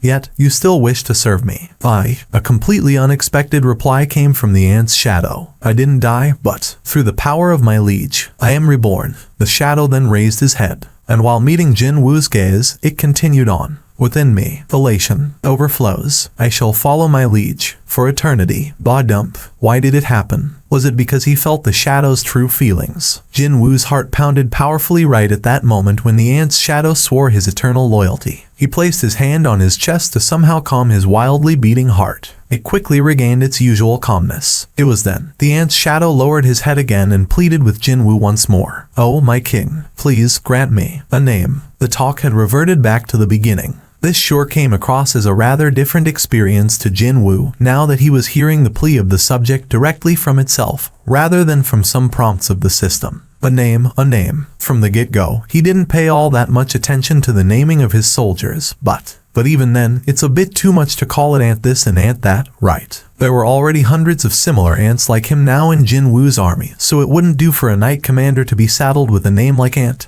Now would it? That was why. Jin-woo pondered for a little while, before a smirk formed on his face. Baru. He recalled the name of an author who became famous through the novel called Ants. He readily made up his mind after only thinking about it for a very short time. Your name will now be Baru. After Jin-woo granted him the new name, Baru lowered his already lowered head even further to the ground as if he was truly moved by the gesture. "I am grateful, my liege." The information floating above Baru's head had already been amended by then. Commander grade. It's done. Feeling genuinely pleased with his choice of the name, Jin-woo turned towards the queen's corpse. Now, it really was the turn of the queen to get her shadow extracted. Maybe he got a confidence boost from successfully transforming Baru into his shadow soldier, because the queen's shadow extraction turned out to be a rather painless affair. Rise up. Accompanied by the scream that sounded like the death throes, the beast soldier resembling the ant queen emerged out from the shadow. Nice. Jin-woo expressed his delight at the continuous successful extractions, but then began tilting his head after discovering something rather odd. What's this? His connections to the shadow soldiers who were originally ant monsters suddenly grew fainter after the queen's shadow materialized. It almost felt as if a pale gray fog was covering up the threads connecting them. Baru. Even before he finished calling it, Baru had already approached Jin-woo's side. Step. If it weren't for his perception stat that had climbed past the 200 mark, Jin-woo would never have followed that movement properly with his naked eyes alone. Such a creature was one of his loyal soldiers now. Jin-woo felt his confidence soaring up even higher from that realization. "You know what's going on here?" Jin-woo asked while pointing at the queen's shadow with his chin. Baru knew everything there was to know when it came to the inner workings of the ant army, so it made sense to ask him. He politely made his reply. "The ruling of the ant army. It's the queen's innate ability." So, did that mean the authority to control the army of ant shadows would automatically be handed over to the queen? But that is a bit. Even though the queen was subservient to him, he thought that it wasn't okay to entrust the control of all of his ant soldiers, because he'd have to issue orders through the queen every single time. Jin-woo scratched his chin for a bit, before asking Baru again. "Okay, what about the reason for the decrease in the queen's magic energy?" "Most of the queen's magic energy is for propagation. Propagation is impossible without a body, that is why." Jin-woo cut him off there. "That's why it only has half of its original magic power." "That is correct, my liege." By piecing together what Baru had said, the queen didn't seem to have much of a use for Jin-woo. After a short deliberation later, he decided to cancel the summoning altogether. He didn't have any reason whatsoever to keep around a subordinate who had no use but only continued to drain his limited resources. Now did he? The queen's shadow instantly became smoke and scattered in the air. His shadow was now packed to the brim with soldiers, so the only things remaining here are the magic crystals. Jinwoo took a look around him. Top-grade magic crystals only seen within rank S gates were rolling on the floor like common pebbles. Since there was no one watching here, and he was the one who killed the majority of them, he could have swept them all up if he wanted to do so. However, Jinwoo gave up on that idea. He heard that these crystals would be used to compensate the victims, as well as to rebuild the Jeju Island to its former glory. Jinwoo wasn't exactly hurting for cash, so he wouldn't covet after other people's stuff. Still, I'm sure no one will mind me taking this one. Jinwoo took out the magic crystal from Baru's original body. It was a beautiful pitch-black magic crystal that resembled a gemstone. After pocketing the magic crystal, Jinwoo summoned out Kaizul inside a suite of South Korea's top luxury hotel. Although his presence had been buried under the huge news of the Jeju Island raid recently, it was still an undeniable fact that one of the world's most powerful hunters had taken up a temporary residence there. Thomas switched off the monitor still playing the video of the raid. He had already seen that recorded video 3 times by now. Laura, who stood next to him, asked him. She accompanied him to Korea as his sole subordinate. "What do you think, sir?" "Well, it's as you can see." He leaned against the couch and placed his legs on the coffee table. "So, are you sure that's the hunter Mr. H. Wang was investigating?" "Yes." "And he asked you what would happen if he killed someone in Korea?" "Yes." Thomas ordered the potential connection between H. Wang Dong-soo and Seong Jin-woo to be secretly investigated as soon as Laura made her report. And, as it turned out, there was only one connection between the two. That would be H. Wang Dong-soo's older brother, H. Wang Dong-seok. He and Seong Jin-woo entered the same dungeon together, but only the latter walked out alive, while the former went missing. No one would question what happened inside a dungeon. That had become common sense throughout the world now. So, it's revenge, is it? Most likely. And here I thought that he had no family. He hid it pretty well. I heard that Mr. H. Wang's brother was meticulous in hiding the family connection, sir. Probably because he was involved in shady stuff, that's why. I guess it will become far harder to meet Seong Jin-woo now, what with an incident like that taking place. I believe so, Laura replied confidently. There was only one reason why the master of Scavenger Guild, as well as one of the most renowned hunters in the world, Thomas, gave himself some time off and came to this small nation. And that was to meet Seong Jin-woo. More specifically, he wanted to find out what might happen if Mr. H. Wang did get to have a go with Seong Jin-woo for real. What if, even after we did all this, the two of them end up fighting? What will you do then, sir? Laura, don't you know me? Thomas grinned deeply. Mr. H. Wang is Scavenger Guild's asset. And Scavenger is my property. I will never forgive anyone who dares to touch my property, even if that's the American government itself. One person's power equaled that of an entire country. His name was Thomas Andre, one of only 5 in the entire world. This was the confidence that only a special authority rank hunter, an international powerhouse, could possess.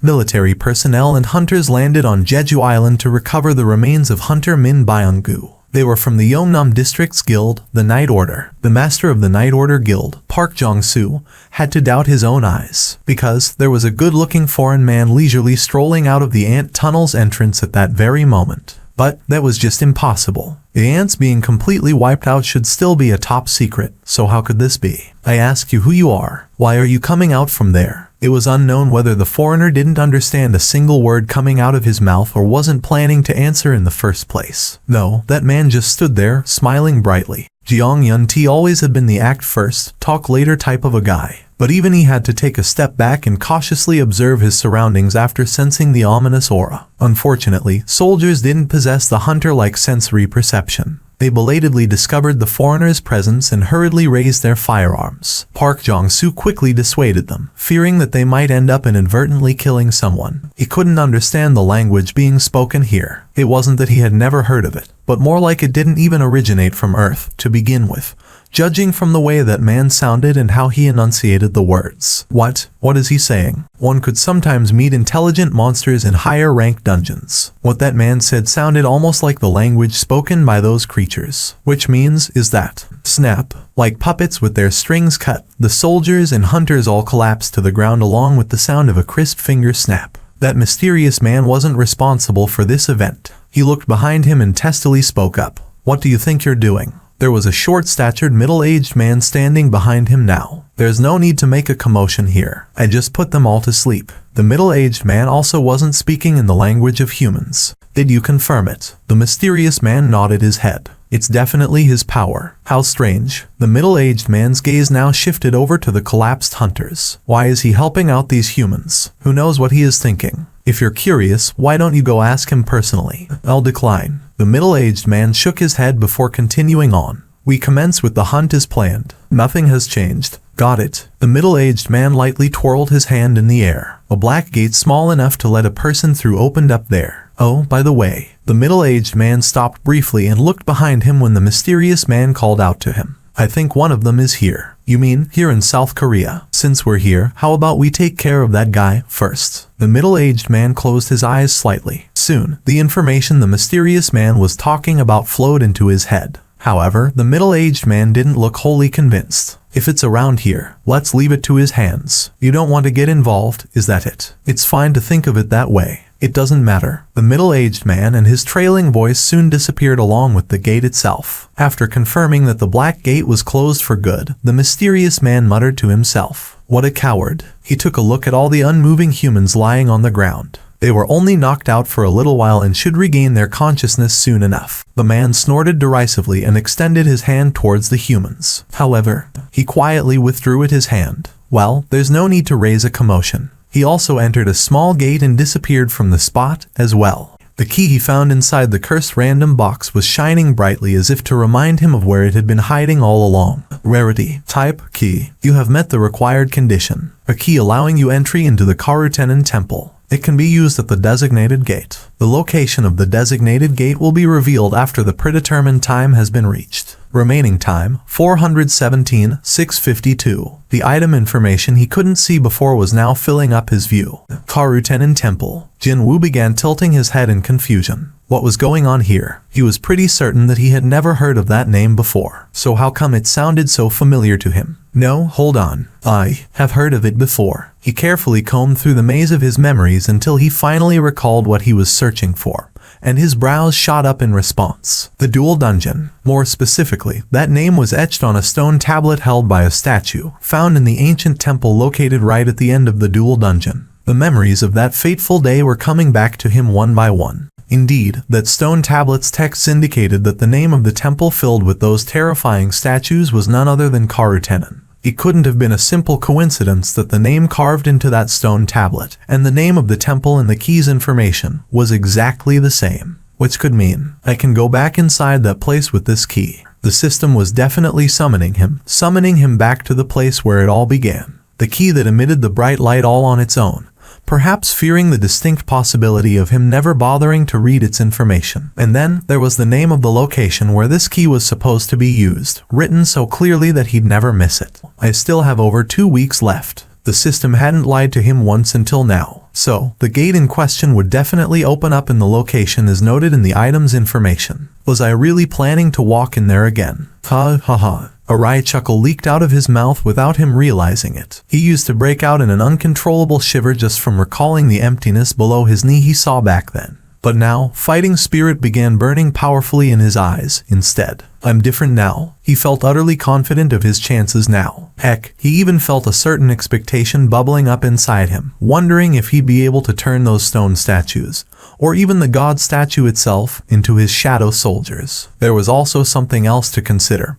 He might be hit with an unknown penalty if he decided to ignore the system's summons. Didn't he already realize the fact that, depending on the choices he makes, the system would either become his ally or an enemy? He had left the very motivated Yu Jin-ho in charge of the initial process of founding a guild. They shall never forgive those trying to obstruct the path of Hyung-nim. Yu Jin-ho quickly screen captured the offending online forum post in question, as well as the comments appearing below it, and then proceeded to write up a formal letter of complaint with lightning speed. He moved so expertly and quickly that he must have had more than enough experience doing this thing. And, in the blink of an eye, his work was done. Phew, his hand departing from the computer's keyboard lightly wiped away a single bead of sweat rolling down his forehead. He had done it again. Today, he was indeed successful in rooting out an insidious group trying to slander his Hyung-nim. So, it was you. Jin-woo heard that there was someone out there that pounced on any negative comments or false articles about him online like a wild beast and, while relying on the threat of legal action, demanded them to be taken down immediately. But to think that person was someone so close by. Yu Jinho's complexion reddened from embarrassment now that his secret activity had been inadvertently exposed to the open. Hyungnim, it's only been a day since we started advertising on the online job marketplace, but we've been swarmed by the applicants wanting to become our fellow founding members, so I went ahead and compiled a list for you to take a look. Oh, that. Let's talk about it after I come back. He was running short on time. To begin with, Hyungnim, have you decided on the name of the guild?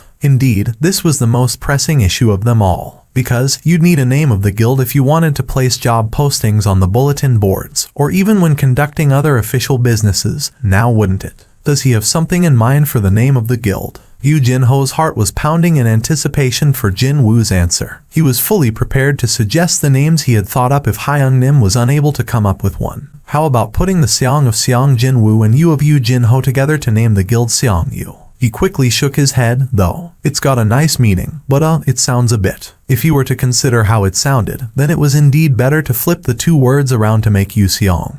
But then again, he'd never be able to accept the fact that his own surname would come before his Hyungnim's. Hang on a minute. What if I just take the last part of our names and name the guild Woo Ho? Jin Woo pondered for a bit while Yu Jinho continued to gaze at him with eyes glinting with the light of expectation. A smirk found its way to Jin Woo's lips and he finally made his reply. How about Solo Play Guild? Yu Jinho blinked his eyes several times. Was he supposed to start laughing here? But didn't Jin Woo's expression look like he wasn't joking at all? Jin Woo didn't expect to see a reaction anyway, so he quickly turned towards the door to leave. See you later. Yu Jinho fell into a train of thought while watching Jin Woo make his exit from the office. So, there was something Hyungnim couldn't do, after all. As expected, his Hyungnim was a human being, just like everyone else. Although he was afraid that the solo play would get stuck as the guild's name, Yu Jinho also felt just a tiny bit more reassured after being reminded of Jin Woo being a human like him. Wow, I'm speechless. But I thought that you can't call out that many summoned creatures. My 10-year-old tumor got cured from watching the assault of Seong Jin Woo Hunter Nim's summoned creatures. By the way, mister, that tumor must have been a minor one since you had it for only 10 years. It was so cool. It was the best. I lost my parents 4 years ago on Jeju Island. I know that Seong Jin Woo Hunter Nim won't read this, but the operation managed to capture the interest of all South Korean citizens. It was no wonder that various online forums were overflowing with the stories related to the raid,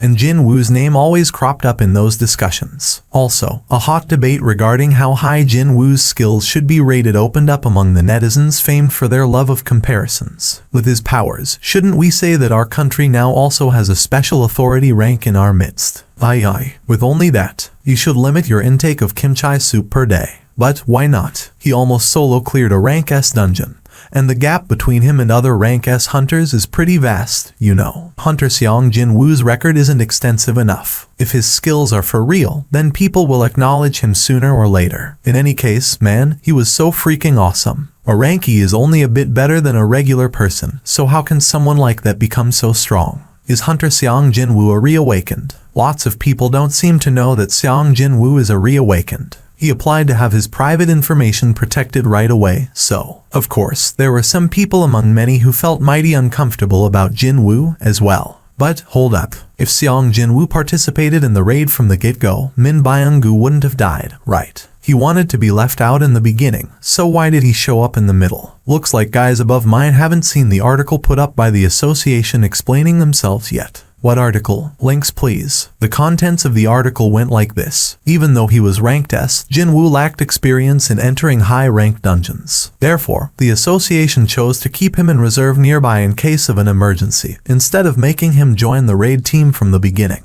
Once the situation became dire, they decided to insert him right away. It was a hastily cooked up story, but it proved to be enough to convince the masses. Just like how his father sacrificed his life to save a countless number of his colleagues, Hunter Min Byung-gu's sacrifice wasn't in vain. Without his dedicated effort to heal his comrades, it'd have been really difficult for the Korean hunters to walk out of the ant tunnel alive. Not only that, he used his powers to save the life of one more hunter even in death. Min Byung-gu's shadow actually felt relieved after it confirmed the color of life gradually seeped back into Hunter Cha-Hyun's complexion. From that alone, Jin Woo could sense how much the healer cared for his comrades. Coincidentally, Jin Woo spotted Cha Hien in the distance as he quietly approached the black and white portrait of the deceased to lay down the flowers. But when their gazes met, she suddenly flinched and fell into a panicked state. Did they come together? The members of the Korean team around her sent him a silent greeting with a slight nod of their heads. But Cha Hien looked as if she had no clue which expression she was supposed to make right now.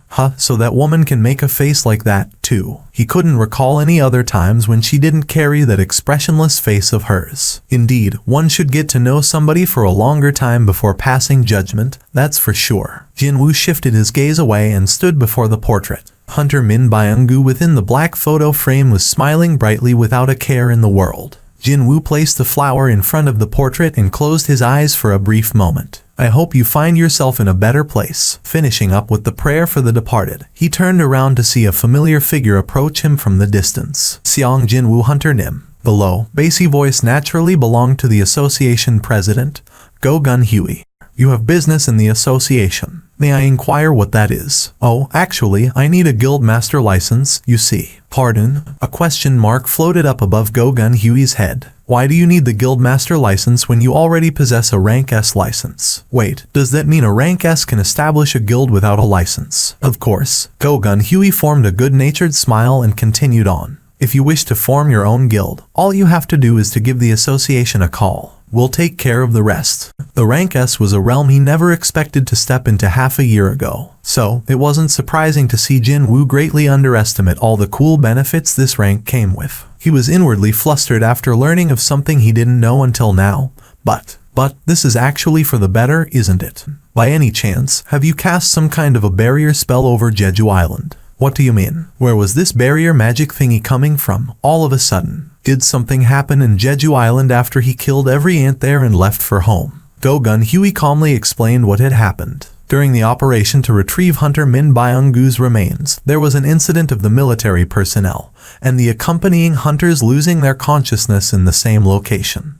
Rather than losing consciousness, it'd be more appropriate to say that they had all fallen asleep instead. I thought the elite members of the Night Order were asked to go to Jeju Island. Jin Woo's question elicited a nod from Go Gun Huey. They were either hunters in the top of the rank A pile, or rank BS who are very close to rank A in terms of their abilities. To be able to put not just one, but several dozens of such people to sleep all at once, a regular rank S mage wouldn't even dare to try performing a spell of that magnitude. That's why I had to ask you about it, just in case. I was hoping that maybe you cast a barrier there but forgot to tell us about it. Here was the solid proof that both Hunters Association and its boss, Go Gun Huey, rated Jin Woo's abilities incredibly high. Unfortunately for them, Jin Woo's speciality didn't lay in casting debuff or abnormal status magic. I'm sorry, I haven't done that. I see, I guess so. Traces of worry slowly entered Go Gun Huey's expression. The most optimistic explanation he could think of turned out to be wide off the mark in the end.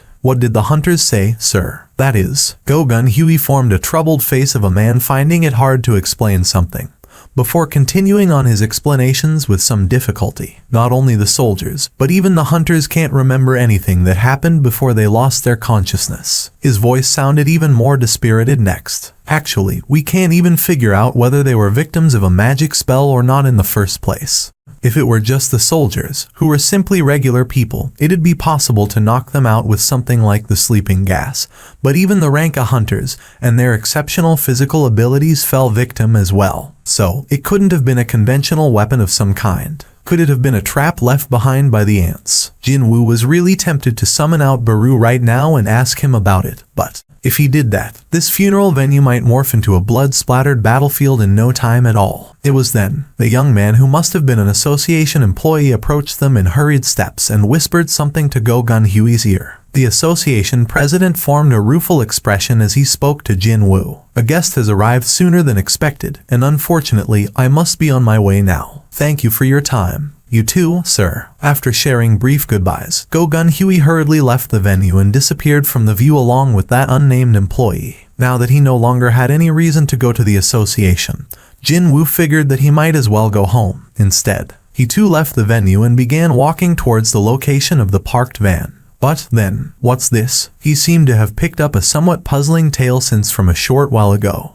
Jin-woo tilted his head in confusion. Aren't you supposed to do your best not to get discovered when tailing someone? Not only that, any all-regular folks wouldn't even dare to dream about tailing a rank S hunter, too. Huh? Well, I'll be. Jin-woo was getting more and more dumbfounded here. He even realized for the first time that he didn't want to deal seriously with someone who was this unprofessional at what he was supposed to do. However, just as Jin-woo was about to grab the door handle of his van, he heard a voice calling out to him from behind. Are you Mr. Seong Jin-woo? Jin-woo smirked slightly and turned around while thinking to himself, well, you finally revealed your true colors, haven't you? Yes, I am. But then, Jin-woo was momentarily taken aback after confirming the face of his opponent. He's a foreigner. That man's Korean was so perfect that Jin-woo didn't expect him to be a Westerner at all. Meanwhile, the young Westerner, sporting a business suit so slick that it bordered on being a fashion statement, formed a smile as bright as his golden hair color. This is who I am. The man pulled out a business card and presented it to Jin-woo. His name, the organization he worked for, as well as his contact numbers, were all printed in large, legible letters on the card. Hunter Bureau. What did an elite agent from the most powerful organization in the US want from him now? No, there's only one reason why the Hunter Bureau would want to speak to a hunter. Jin-woo tore his eyes away from the card and looked straight at the agent, prompting the American to introduce himself with a sunny smile. It's a pleasure to make your acquaintance, Seong Jin-woo Hunter Nim. Please call me Adam from now on. There is a piece of information we'd like to share with you,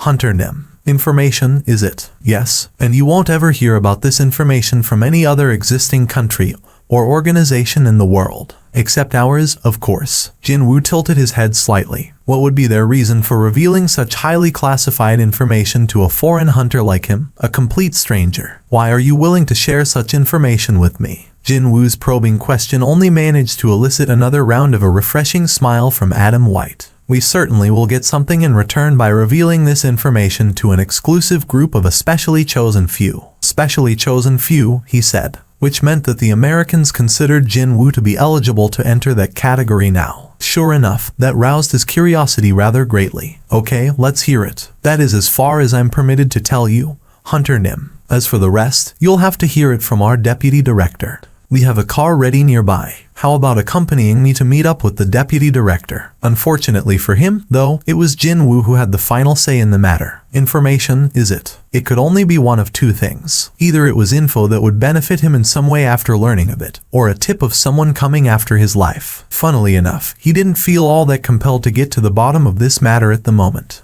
I'll sleep on it and give you a call later. Adam felt like someone had just punched him in the back of his head as this unexpected turn of the conversation left him reeling in shock. What? The deputy director of the Hunter Bureau came all this way to share information. Yet he's ignoring that and wants to go on his way. Jin-woo didn't look like he was bluffing here, because he was already opening the driver's door of the van. Cold perspiration immediately coated Adam White's forehead. If Hunter Seong Jin-woo was allowed to slip through his fingers now, then who knew when he'd get another chance like this? No, there was even a distinct possibility that this could be the very last time. It was unknown whether the Korean intended for this reaction or not.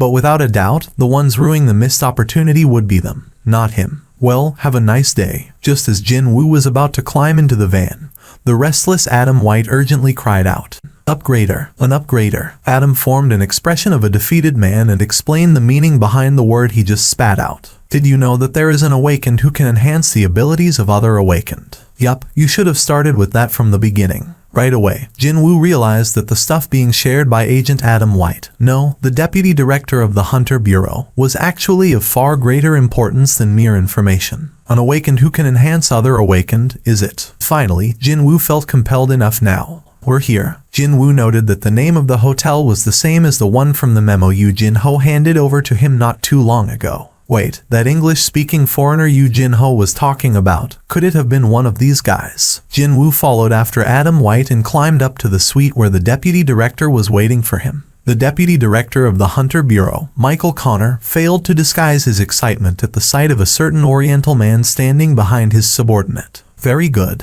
One of the more difficult aspects of negotiation was bringing the other party to the negotiating table. One could even declare that half the battle was won already by doing so. His self-introduction was translated into fluent Korean with the speed of lightning by Adam White. Allow me to be frank with you, Seong Jin-woo Hunter Nim. With a solemn, determined face, the deputy director pushed a rather sizable mountain of files towards Jin-woo and continued on. We, at the United States of America, want you, Seong Jin-woo Hunter Nim. These are all the documents needed to emigrate to America. Now normally, you'd need at least 1 or 2 years for these papers to be processed. However, it'll be a different story for you, Seong Jin-woo Hunter Nim. The deputy director then raised his index finger. Just a single second. He declared in a very confident voice, if you agree to immigrate, then you'll become an American citizen in 1 second. And not as a simple, regular citizen. Either, no, you become eligible to receive the equal treatment as the nation's existing top-ranked hunters. Jin-woo looked back at the deputy director. But, I only came here because Adam said something about some information. The deputy director let out a burst of genial laughter when he heard that. That isn't entirely unrelated to what I was talking about. I don't understand. Hunter Nim. If you give us your word that you'll become the next American hunter, then we will definitely enhance your abilities to an even higher realm.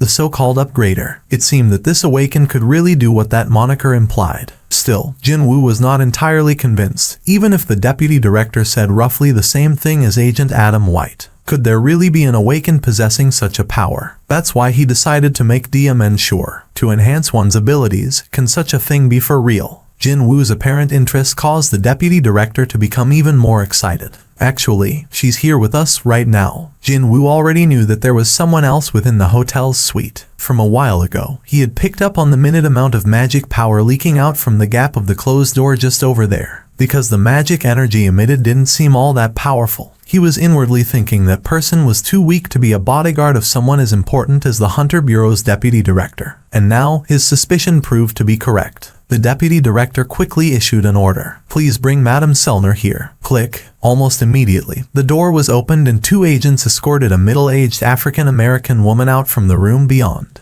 Jin-woo's eyes narrowed slightly after picking up on a strange vibe coming off of her. Somehow, she gave off a different aura from other, regular awakened. This is Madam Norma Sellner. She is the lone awakened, the only one of her type in the entire world, who can enhance the abilities of other awakened to even greater heights. At the end of the introduction, Madam Sellner did a simple nod of her head as a greeting to Jin-woo. He reciprocated the greeting with the nod as well. Madam Sellner, please, if you will, briefly explain what you can do to Seong Jin-woo Hunter Nim. She formed a teasing smile while staring at the still unconvinced Jin-woo's face. Everyone has the same look as you in the beginning, Hunter Nim. However, she then leaned in closer to Jin-woo and whispered softly to him. Once they have a taste, they have no choice but to beg me for more. Madam, please. The deputy director furrowed his brows a little, prompting her to laugh out and wave her hand about. I know. Don't worry, Director Connor. I know that he's a very important man. Still with an alluring smile, Madam Sellner began with her explanation. Seong Jin-woo Hunter Nim. As you may know already, all awakened face a limit they can't breach. No one can overcome it. That was why the ranks of the awakened would never change, unless one was lucky enough to go through a reawakening process. This was common knowledge that all living hunters out there knew all too well. But, Madam, you can. Even before Jin-woo could finish his question,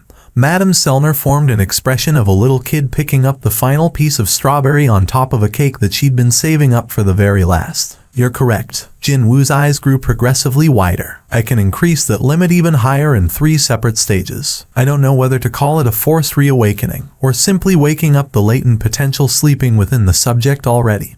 But yes, I can do it. What an incredible ability that was. What she said are all true. It's just that, once she uses her powers once, she needs to take a lengthy break to recover her energy. So, only around 3 to 4 lucky awakened get to enjoy this benefit in a single year. How effective is it? It depends on individuals, but once one goes through all 3 stages, they say that they grew stronger by a minimum of 20%, and as much as 30% over their original powers. 20 to 30%. With the average of his stat values nearing the 250 mark, if Jin-woo got that mystery enhancement, that average value would shoot past the 300 mark instead. Without a doubt, that would be an enormous leap up. As long as these guys weren't lying to him, of course. Is she casting a buff that raises one's powers? Or is it more like raising the fixed level cap? Regardless of what it was, the ability she possessed would be like a precious treasure for all the hunters out there. Which also meant that there should be no shortages of people aiming for her, too. We ensure her absolute safety and reward her accordingly, while she enhances the abilities of those hunters we deem worthy of joining us. We have been maintaining this symbiotic relationship for a long time now. And so, that's where the deputy director bookended the explanation. Now, the time for the fireworks to begin. Madame Selner's ability. That is precisely the gift we wish to give to you, Hunter Nim. A gift, is it? Indeed, could there be a gift even more valuable than this one? If you become a hunter of the United States of America, you will be the first in line to receive this benefit.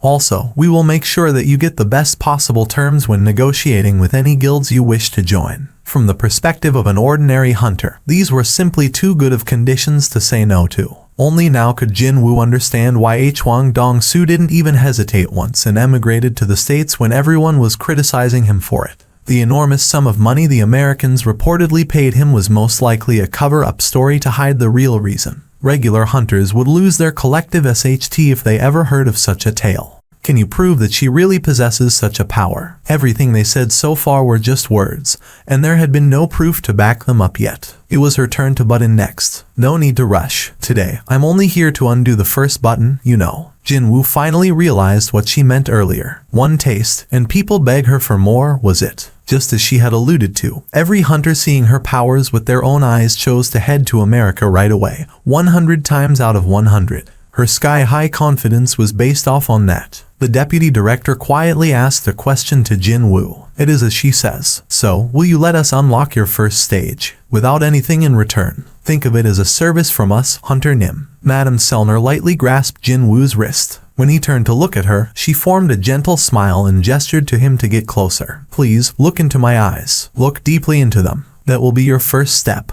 Was she telling the truth? To confirm if this Madame Selner really did possess the power the Hunter Bureau was swearing by, Jin Woo decided to follow her instructions for the time being. The deputy director leaned against the back of the chair and crossed his arms. It's done. He's ours now. The game was already over. Hunter Seong Jin Woo had been constantly maintaining that cold, indifferent expression until now. But that was only because he hadn't yet experienced what this lady's power had to offer. Once the first lifting of the natural limit was completed, Hunter Seong Jin Woo would call them on his own volition sooner rather than later. No, if he had an impulsive personality, then he might sign the immigration documents right here, right now. The deputy director's curiosity shifted onto something else now. Just how high will his limit be, I wonder? The deputy director uncrossed his arms and rubbed his chin. His eyes of anticipation firmly locked on Jin Woo. But it was then. Madame Selner sucked in her breath as her eyes began to quake quite violently.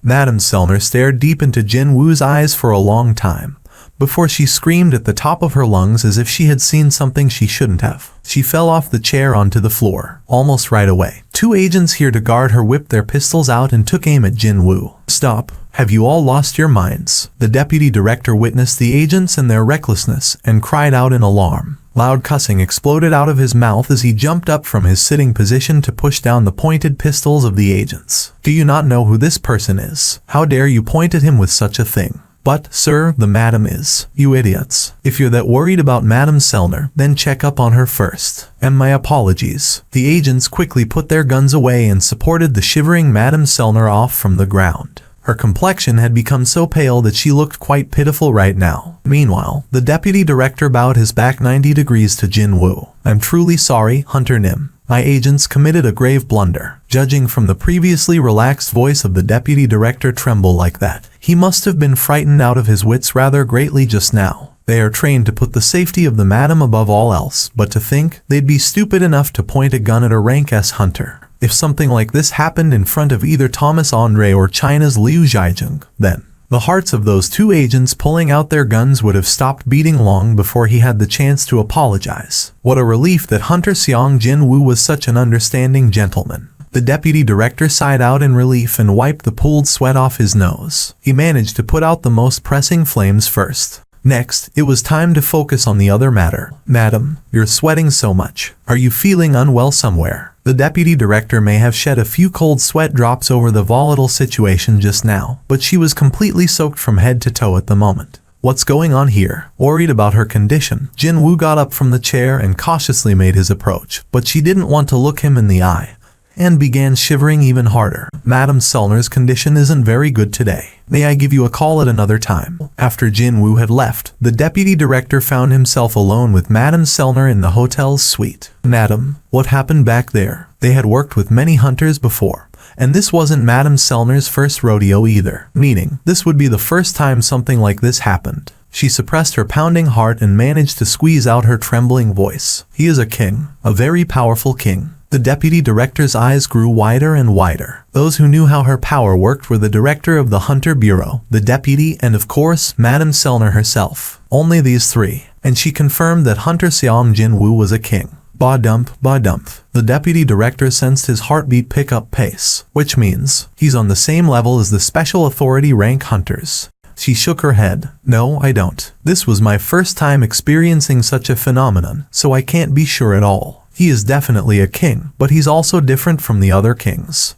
When I looked into him, it too was looking back at me. But other hunters also. No, not Hunter Seong Jin-woo. But the endless darkness hiding within him was staring back at me. Madame Selner hysterically cried out. Her complexion paled again and her body shuddered greatly. This was the display of an instinctual fear all living organisms possessed, the fear of death. And he, the deputy director, focused on her words again. Her lips parted with so much difficulty. He doesn't have any limits.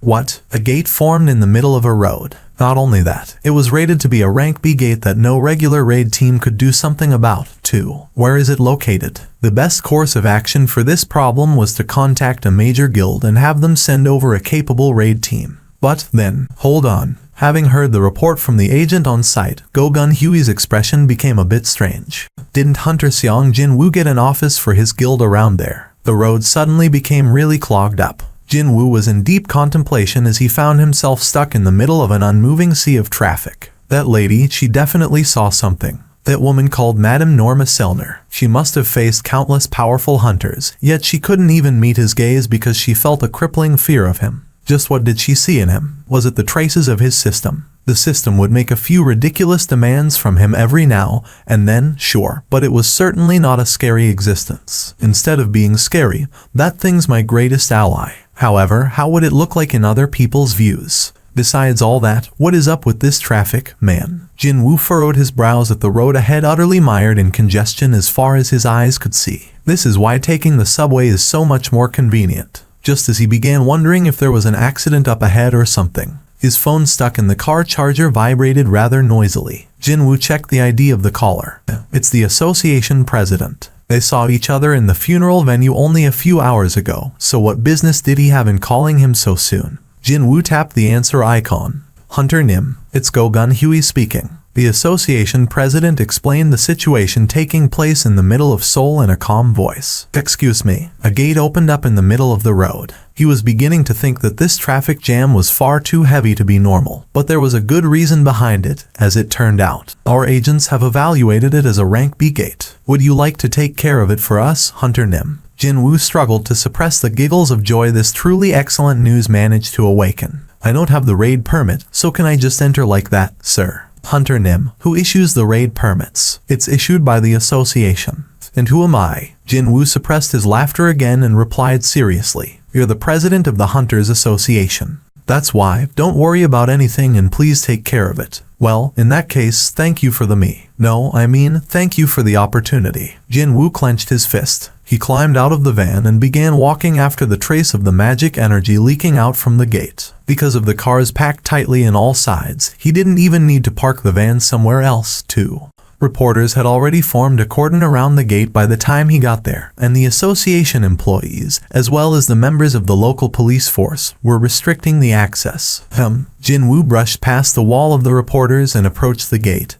But then, a female association employee with a by-the-book demeanor abruptly blocked his path. Please hold it. What do you think you're doing? She pushed at his chest and spoke loudly. Too bad. No matter how hard she pushed with her small hands, Jin-woo didn't show any signs of budging from the spot. Seong Jin-woo. Wasn't he the same guy who killed all those ant monsters on Jeju Island? It's Seong Jin-woo. I think Seong Jin-woo came here to deal with the gate personally. People feeling fed up from being stuck here began recognizing Jin-woo, and their complexions brightened greatly. Some people among them with appointments to get to even cried out in elation, too. However, the female employee completely disregarded the reactions of the citizens and showed no signs of backing down. She hesitated slightly before asking him, What brings you here? What did she even mean? What brings him here? There would be only one reason why a hunter chose to stand before a gate, wouldn't it?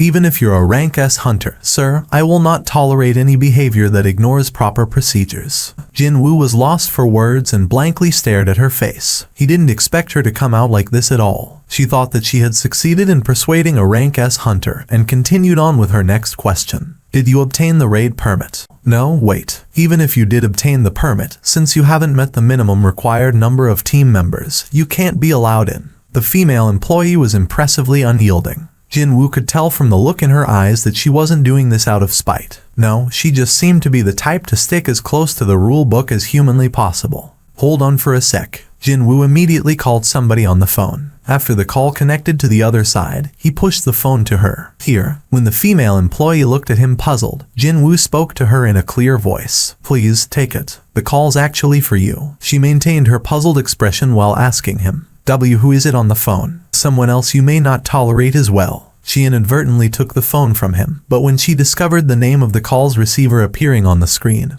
her brows shot up really high. Go Gun Huey. This is the association president speaking. Sure enough, it was him. The female employee's eyes trembled noticeably before she began nodding her head over and over again. Yes, yes. No, sir. Yes, yes. I shall do as you say, sir. Jin-woo hurriedly disappeared into the gate. Hugh, greatly annoyed by his antics now, the female employee shuddered from dissatisfaction and she threw, not a curse, but more like an unhappy grumble at his departing back. Father in heaven, sprain that guy's ankle or something inside the dungeon, please. However, Hunter Seong Jin-woo was a man who walked away safely from the Jeju island that was completely overrun with rank S monsters. Such a guy won't have much trouble inside a rank B dungeon, probably. But then, it happened at that moment. Screams were rising up from here and there.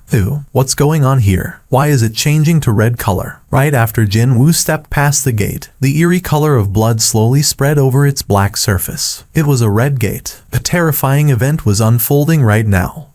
The female employee felt utterly devastated after seeing the red gate appear. Was it because I prayed for him to get that sprained ankle? Of course, that wasn't it. However, she couldn't get rid of the voices in her head telling her that it was her fault. She was taught that the Red Gate, a portal to another world, was one of the most dangerous places there was. She also heard that even the high-ranked hunters weren't guaranteed to get out of there alive. It can't be. Suddenly, her head was filled with the images of the worst-case scenario, and her complexion paled instantly. The vice master of the tentatively named Solo Play Guild, as well as its chief recruitment officer, its sole lawyer, and even its accountant, Yu Jin-ho smiled brightly as he saw Jin-woo entering the office. What's this? Jin-woo was nonchalant in his reply. There was an open gate on the way to the office, so I made a pit stop.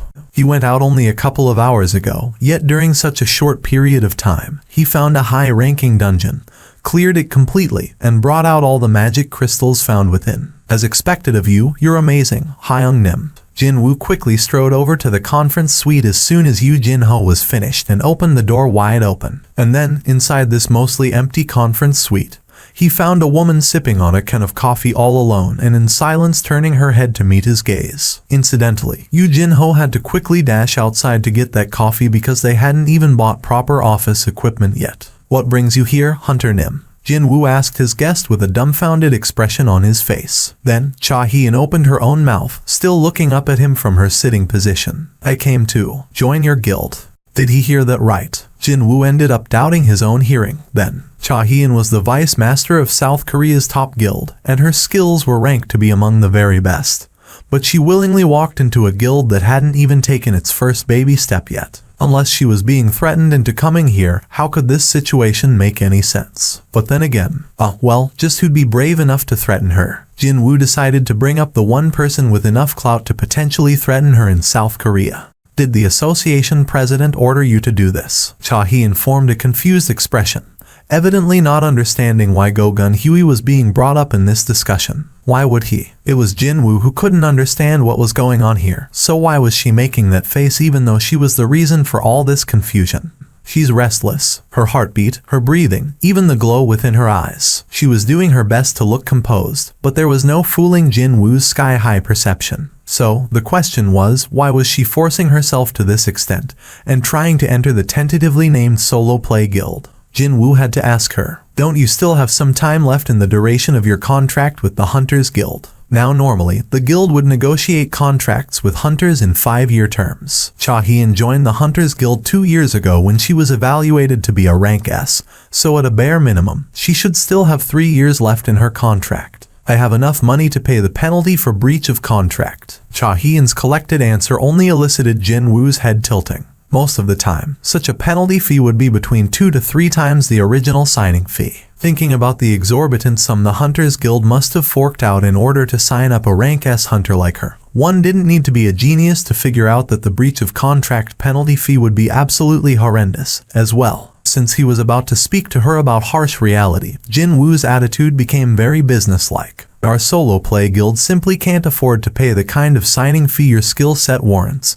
Cha Hunter Nim. The name of your guild is Solo Play. You have a problem with the name that the Vice Master and myself came up with. No, not really. Cha-hien let a soft sigh escape from her and continued on. It doesn't matter. It's fine if you don't pay me the contract signing fee. She didn't mind signing a contract without any payment, even though she'd have to pay an enormous breach of contract fee to the Hunters Guild. What is she scheming here? At this point, he simply had to ask her or he'd die of curiosity. Why are you willing to go through such a ringer just to join our guild? As expected, Cha-hien couldn't easily answer him and kept her mouth resolutely shut. But how can I even explain myself to him? That I sensed your presence next to me even after I lost my consciousness from the attack of that mutated ant monster. That I felt safe and warm after picking up on your scent as I sank deeper into an empty and endless dark void. There was no word in this world adequate enough to describe what she felt back then. Even if I explain it, he'd only say that I've gone mad. Her heart began beating faster after she learned of Hunter Seong Jin Woo really being there. She felt so relieved, knowing that she wasn't imagining things. And also, what if she discovered that she wanted Jin Woo to be by her side in the worst-case scenario of her being unable to escape from the cold blade of death? To think, it'd be like, please be right by my side until my final moments. How could she even attempt saying that, when just thinking about it made her blush uncontrollably? That was an impossible task for Cha-hien, who didn't know anything about a normal girl's sensibilities. That was why she finally spoke up an answer she cooked up before coming here.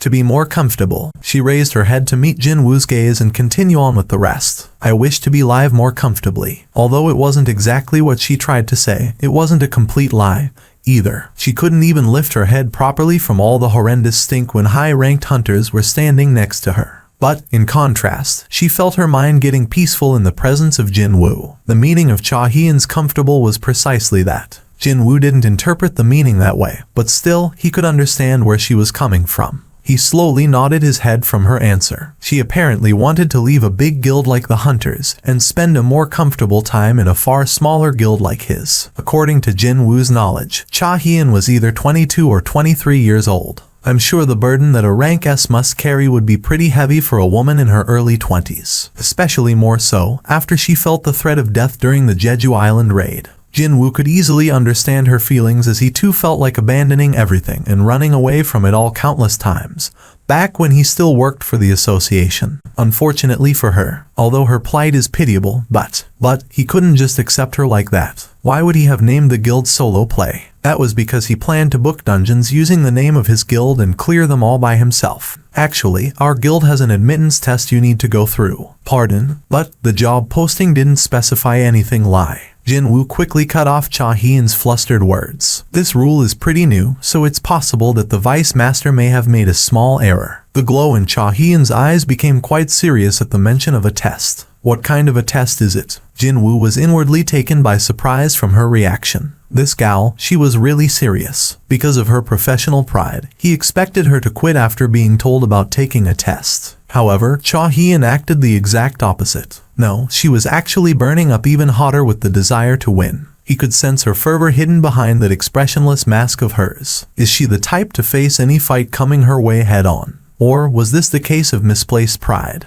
Whatever the case may have been, Jin Woo couldn't back off now while saying it was all a misunderstanding. It's to win against the summoned creature I pick. He swore that he heard the physical sound of a crack forming on her ego. Seong Jin Woo Hunter Nim, is that how low your assessment of me is? What a mysterious thing this was. He only looked into her eyes briefly, yet it felt like her voice could be heard so clearly inside his head. However, Cha-hien didn't display any of her thoughts and asked in her usual collected manner, which summon will you pick? For you, Cha Hunter Nim, I'll especially have to pick the strongest one. Alright, she wasn't backing down here. Most likely, she wouldn't have dreamed it in her wildest imaginations regarding who became the latest addition to Jin Woo's summoned creatures. No, his Shadow Army collection. Jin Woo thought that, since her will to win was so strong, she'd give up on her own after tasting defeat. He immediately agreed to the bout. Okay, let's do it. When will the test be? Right now. Jin Woo wanted to establish his guild as soon as possible, so he didn't want to waste any more time on Cha Hien. Since he came up with this idea, might as well do it now. The location would be the gymnasium of the Hunters Association.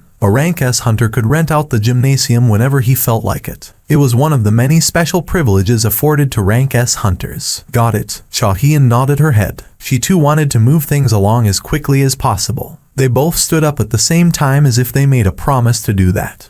Hold on. It was then a certain thought flashed past his brain. He quickly called out to Cha Hien as she was about to turn the door handle. Cha Hunter Nim, please wait. Pardon, there's no need to go that way. Cha Hien formed a confused expression. There was only one door in the conference suite. He obviously wasn't suggesting that they should jump out of the window, so Jin Woo quickly walked over to her unmoving frame. I have a quicker way of getting there, actually. Excuse me, but I must be touching you if I'm to use this method, so will it be alright with you? Oh, Cha Hien recalled what Baek Yun-ho told her about the situation back then. He said that, as all the members of the Korean assault team found themselves in a life or death situation, Hunter Seong Jin Woo suddenly popped up behind him. Is he trying to show me that skill? She quickly swallowed her dry saliva and looked up at Jin Woo's face that was now much closer than her initial expectations. Sorry about this. Jin Woo lightly embraced her. He thought that such a light hug wouldn't mean anything to her since he had carried her unconscious frame around inside the ant tunnel. But Cha Hien's face was rapidly dying in a beet red color. However, she didn't struggle or try to get out of his embrace. His nice scent. While her face was getting progressively redder and redder, Jin Woo cautiously held her to make sure they wouldn't get separated and finished getting ready. Shadow exchange. Two of them soundlessly got sucked into the shadow beneath their feet. It was right at that moment Yoo Jin-ho opened the door and entered the conference suite. He ran out to the local convenience store to buy some refreshments after thinking that the talk might go on for a bit. Please, drink these while you 2ch. A high orc shadow soldier met Yoo Jin-ho's gaze, and as if he was feeling a bit sheepish over something, scratched the back of his head. The tray in Yoo Jin-ho's hand crashed to the floor, and cups of liquid refreshment shattered from the impact. What the hell? The moment the ground disappeared and they got sucked into the shadow, Jin Woo looked at Cha Hien falling together at the same time. As I thought, his expectation was on the money. He wondered if the skill Shadow Exchange worked in this manner while using it a few times in the past. And he was right. The identity of the skill Shadow Exchange was actually a gate. That theory was proven correct when Cha Hien traveled alongside him through the shadow. The entrance is generated below my feet, and the exit is where the determined coordinates are. And those coordinates would be the location of a shadow soldier. Even though there was a limitation of the 3-hour-long cooldown time, he was still able to create a gate with this skill. If he wanted to, then wouldn't it be possible for him to move to the other side of the planet every 3 hours? Jin Woo unconsciously swallowed his saliva. Cha Hien quickly spoke to him. I left my weapon back in my car. Oh, you mean that pickaxe? Excuse me. You know, the one you were carrying around back in the Ranka dungeon with high orcs in it. Her face reddened as soon as she remembered a small detail she'd been wanting to forget. And no, my weapon is. She then spotted Jin Woo giggling to himself and belatedly realized that he was teasing her just now. Cha Hien shifted her gaze towards the storage located within the gymnasium. I'm sure there will be a weapon I can borrow in the storage. A light gleamed within Jin Woo's eyes after learning of something new. She walked up to the storage and diagonally swiped her hunter license on the electronic lock found on the side of the door. That prompted the storage door to automatically slide open. Rows of not too shabby looking spare weapons were displayed inside the storage. Looking into the interior from a bit of distance away, Jin Woo was inwardly impressed by the preparedness of the Hunters Association. So, there was even stuff like this inside the association. He wondered where all those high taxes hunters had to fork out over the years ended up, but it looked like they were being put to good use. Cha Hien scanned the displayed items before picking up a sword similar in length to the one she'd been using and exited from the storage. I'm ready. Will that be fine? It's not a sword you've been using before, so wouldn't it feel off in your hands? Cha Hien shook her head. It doesn't really matter what weapon it is. Monsters don't care about what weapons hunters are wielding when they fight us, after all. Those were some wise words. Jin Woo carried the same opinion as her, so he didn't argue with her there. At the very least, he found her straightforwardness rather likable. So, calling out my soldier is next, right? As if to prove that she wasn't joking about being ready, a sharp, focused aura oozed out of her. Against someone like her, any all-regular soldier would be sliced up into tiny pieces in no time. That's why Jin Woo called for the best card he could bring out under the current circumstances. Come out. A small portion separated from Jin Woo's shadow and moved away a couple of steps from him. Then a black knight rose up from the unmoving shadow. The jet black armor in the helm, the red plumage attached to the helm, extending all the way down to his waist. The best sword-wielding shadow soldier in his army. I told her that I'd be summoning the most powerful guy out, but he thought that calling out Baru was a bit too much. Before he was turned into a shadow soldier, Baru was the terrifying creature that nearly drowned the entirety of Korean team members in the pit of pure terror. Hell, even Cha Hien herself almost died from his attack, too. Jin Woo couldn't bring Baru out when considering the potential mental shock she could suffer after seeing him again. As for Fangs, he might end up destroying the gymnasium, so he was excluded. Mr. Xiang Jin Woo. Jin Woo shifted his gaze over to Cha Hien. What are the conditions for victory and defeat? When he heard her icy voice that was cold enough to instantly freeze the listener's heart, his belief began wavering somewhat. Jin Woo pondered a bit before making his reply. Either my summon is destroyed, or Cha Hunter Nim admits defeat first. Cha Hien briefly nodded her head, then unsheathed the sword she got from the storage. She was only holding a simple, plain magic sword one could buy pretty much anywhere, but even then, the aura oozing out of her was still quite incredible to behold. Yup, she's definitely strong. Jin Woo could sense it. Her surging aura, after she decided to get serious, was definitely fitting for a woman whose skills were rated as the best even among the rank S hunters. Ygritte also unsheathed his sword. As a matter of fact, he was now holding a longsword each in his hands. Even then, Jin Woo couldn't help but think that Ygritte would be defeated by her at this rate. But then, wait a sec. Didn't she say that it doesn't really matter what weapon it was, right? Jin Woo recalled what she said just now and a smile floated up on his lips as he asked her for a small favor. Can you turn around for a second, please? Cha Hien tilted her head for a bit, but didn't complain and turned around as he asked. Using that gap, Jin Woo summoned the Demon King's longsword out of his inventory and handed it over to Ygritte. Use this. By saying that she didn't mind what weapon she used, it could also be interpreted as she didn't mind what weapon her opponent was using. Having been bestowed a sword straight from his sovereign, Ygritte tried to kneel down to express his profound gratitude, but Jin Woo quickly stopped him. I'm telling you, you don't have to stand on ceremony all the time, you know. If only Iron could learn half of Ygritte's attitude. In any case, the preparation was done, so Jin Woo called out to Cha Hien again. It's fine now. She turned around and spotted Ygritte now holding a brand new sword that crackled with blue arcs of electricity, which he clearly wasn't holding a minute ago. Soon after Jin Woo signaled the beginning, Ygritte swung the Demon King's longsword to activate its passive ability as his opening attack. A strand of lightning flew in a straight line at Cha Hien. She flinched for the briefest of brief moments, but then, like an agile cat, she bent her upper body back and evaded the lightning. Without saying anything, Cha Hien gripped the sword tighter in her hands. It was right then. Ygritte rushed towards her at a frightening pace from her front to heed his sovereign's order to bring her down. However, she didn't even blink once and also flung herself forward towards her opponent. The association president was in the middle of going through a report, but then,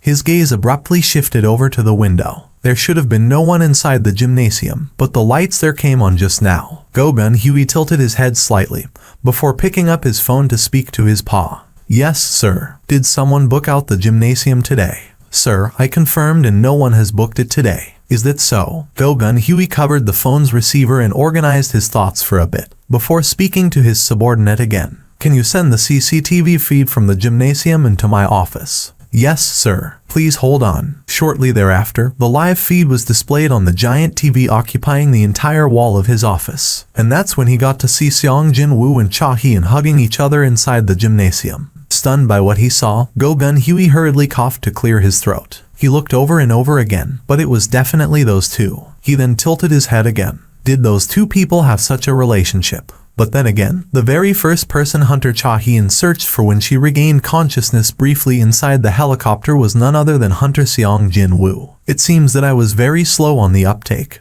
A content smile spread on Go-Gun Huey's face as he gazed at the two young people on the TV screen. Both of them requested for their private information to be protected as soon as they got their Rank S licenses. Even then, there was not one person in this country who didn't know Cha Hien, or for that matter, Seong Jin-woo. So, if two such people wished to spend some quiet time together, there would be no better place than the association's gymnasium after the closing time. I'm sorry about this, but I want you to switch off all the CCTV feed coming from the gymnasium. Sir, but just say that today was the maintenance day in the records. I understand, sir. The giant TV screen in the president's office showing the CCTV feed switched off as soon as he ended the call. Go-Gun Huey took one last look at the gymnasium and returned to perusing the report, a grin still etched on his lips. But it was then. The surface of the water in his cup vibrated softly as he sensed a minute tremor coming from the gymnasium's direction. Go-Gun Huey didn't bother to look at the gymnasium and simply carried on smiling.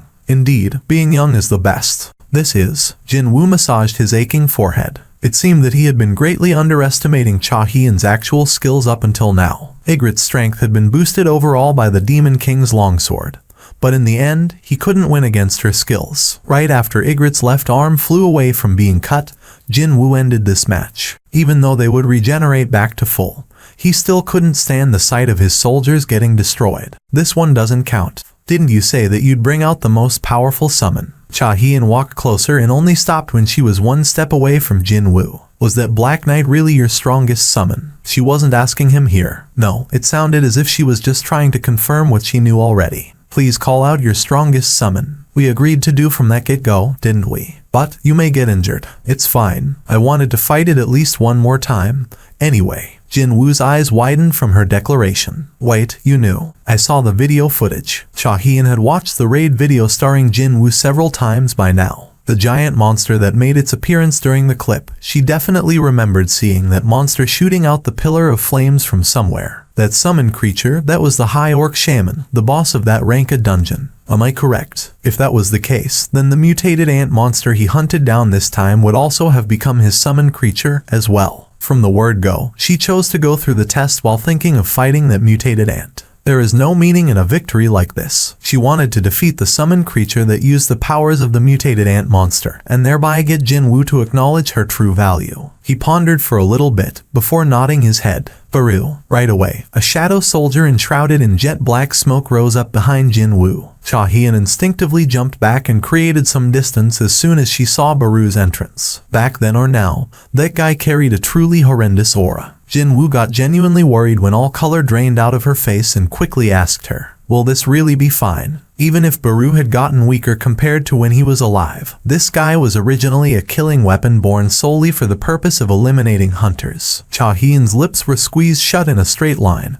as she weightily nodded her head. Baru had been staring at her quietly for a while, before lowering his head to whisper a question to Jin-woo. Oh my king, how should I deal with this female? Cha Hien must have been unable to hear what Baru was saying, because she showed no particular reaction at all. Defeat her without injuring her. It shall be done. The former king of the ants and the current shadow soldier turned towards the deeply tense female warrior. Cha Hien swallowed her dry saliva. She felt goosebumps break out on her skin from the enormous amount of magic energy emitted by her opponent. Mr. Seong Jin-woo fought against a creature like this and won. Her eyes that showed no signs of hesitation while fighting against Ygritte were now trembling greatly. Baru was done with the necessary preparation to follow his sovereign's order, and suddenly spat out a mighty screech. Blade-like claws began extending out from the ends of Baru's fingers, so Jin-woo standing behind him sent over an unhappy glare. Retract the claws. The high-spirited Baru immediately retracted his claws. Jin-woo drilled one more instruction into his soldier's head.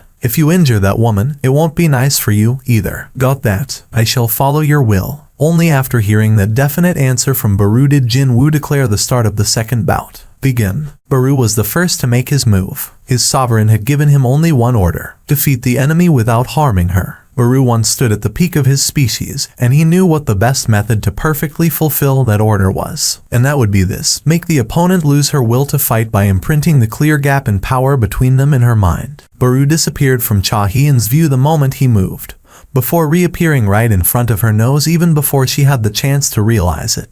Cha Hien's animal-like instinct kicked in even as the astonishment at Baru's speed nearly overwhelmed her, and she swung her sword at her opponent. She followed that up with dozens more. However, Baru stood in the spot and evaded all of her attacks without taking a single step. It was a precise movement that eliminated all necessary motion. He was so bloody quick that afterimages were left behind in his wake. This was the display of an unbridgeable gap in their power levels. This is impossible. Cha Hyun's eyes shook hard every time she missed. It can dodge all my attacks at such a close distance without moving its legs once. Just one more time. She took aim at the neck of her opponent and took a swing.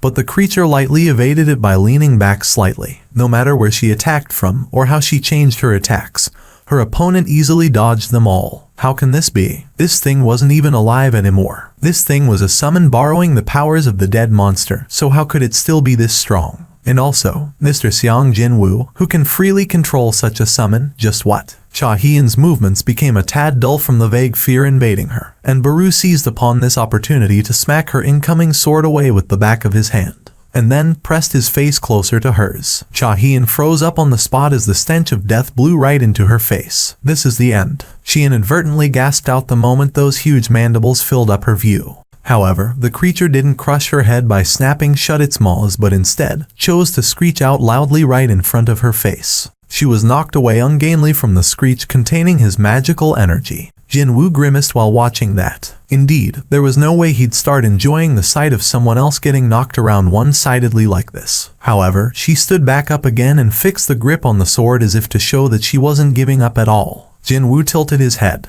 What is she trying to do? The Cha Hyun he knew wasn't a low-class hunter who didn't want to accept the difference between her and her opponent even after confirming the truth with her own eyes. And she's definitely not reckless enough to keep attacking when she knows of the gap, too. In that case, could she still be in possession of one more card up her sleeve? Whatever it is, I hope she's not making an incorrect call. Jinwoo was mentally linked with Baru, so he could feel how much his soldier was suppressing its killing intent at the moment. On the other hand, Cha Hyun's will remained unyielding, even though she found herself in an absolutely disadvantageous position. He was getting a bad premonition here. Jinwoo's expression became even more serious as he watched the two of them. On the hand, Baru had failed to understand Cha Hyun's decision. He had displayed their overwhelming gap in power several times by now, so why hadn't she stopped her challenges yet? The former king of ants, a being who lorded over others at the apex of the food chain, was beginning to get displeased by the human female's stubbornness. The basis of his anger stemmed from the past memory of him being a ruler. How dare! The moment Baru made up his mind, he arrived before Cha Hyun in the blink of an eye. He then pressed his face closer to glare straight into her eyes. Any life form still breathing would have immediately realized who was the predator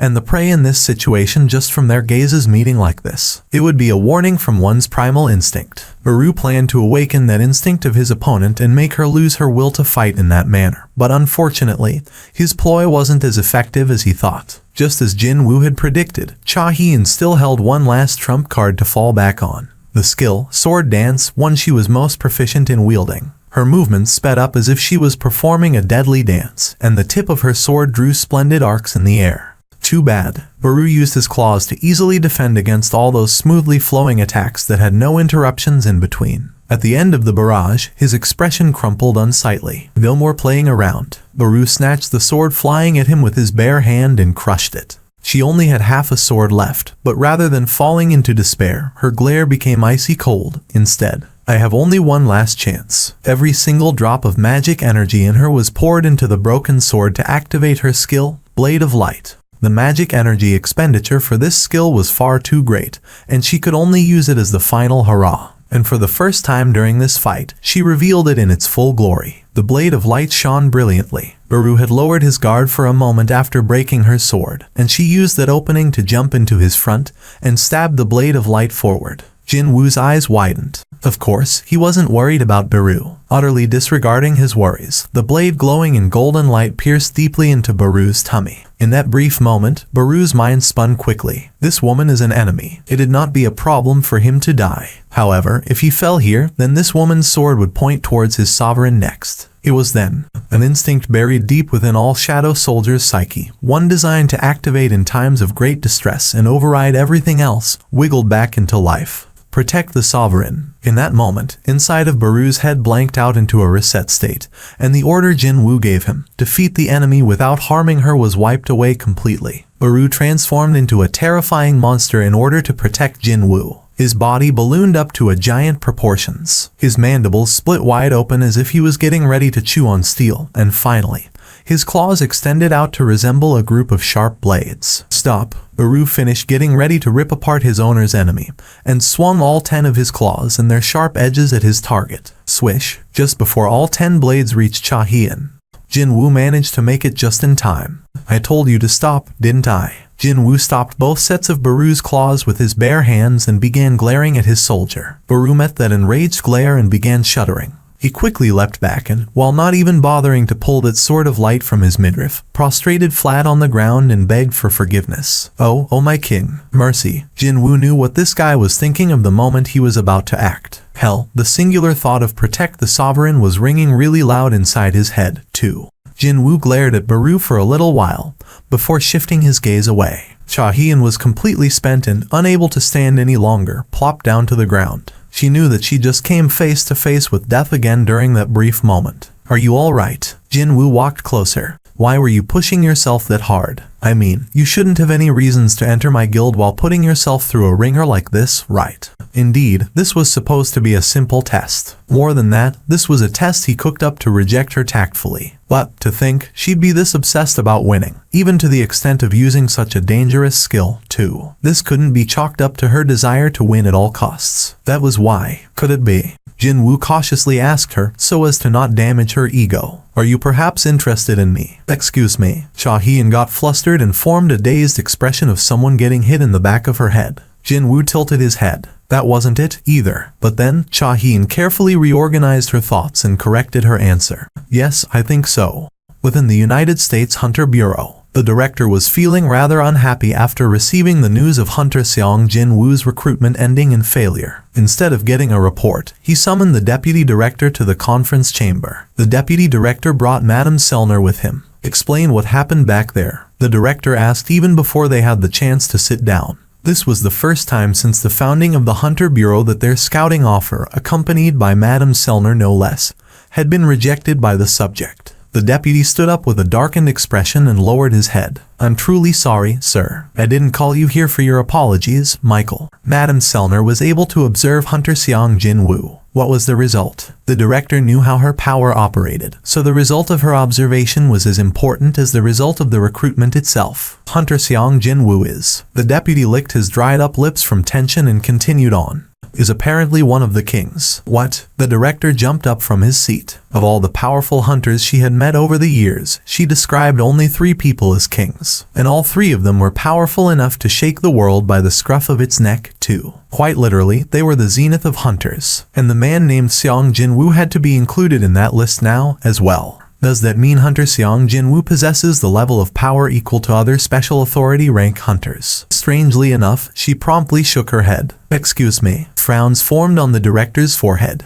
The deputy could amply understand how his boss must be feeling right about now. He, too, had displayed a similar reaction back when he heard the exact same answer, after all. Madame Sellner let out a long sigh. Looks like I'll have to explain myself a little. Her talk began from those words. First of all, by staring into the eyes of the awakened, Madame Sellner could sense the passageway connecting said awakened to the other side. However, she said that there were certain awakened who were receiving so much incredible power from the other side that it ends up resembling a blinding flood of light. Instead, these were precisely the kings she talked about. So, what is different about Hunter Seong Jinwoo, then? He doesn't have a passageway. Madame shivered in fear again. When I looked into his eyes, the darkness within him was staring back at me. Oh my God, he was the darkness itself. The deputy director refuted this immediately. But he has helped out a lot of people during his tenure as a hunter, and I can't see him as someone as evil as you describe him to be. If Hunter Seong Jinwoo was indeed a vicious, evil individual, he'd have immediately killed the 2 agents who pointed guns at him where they stood.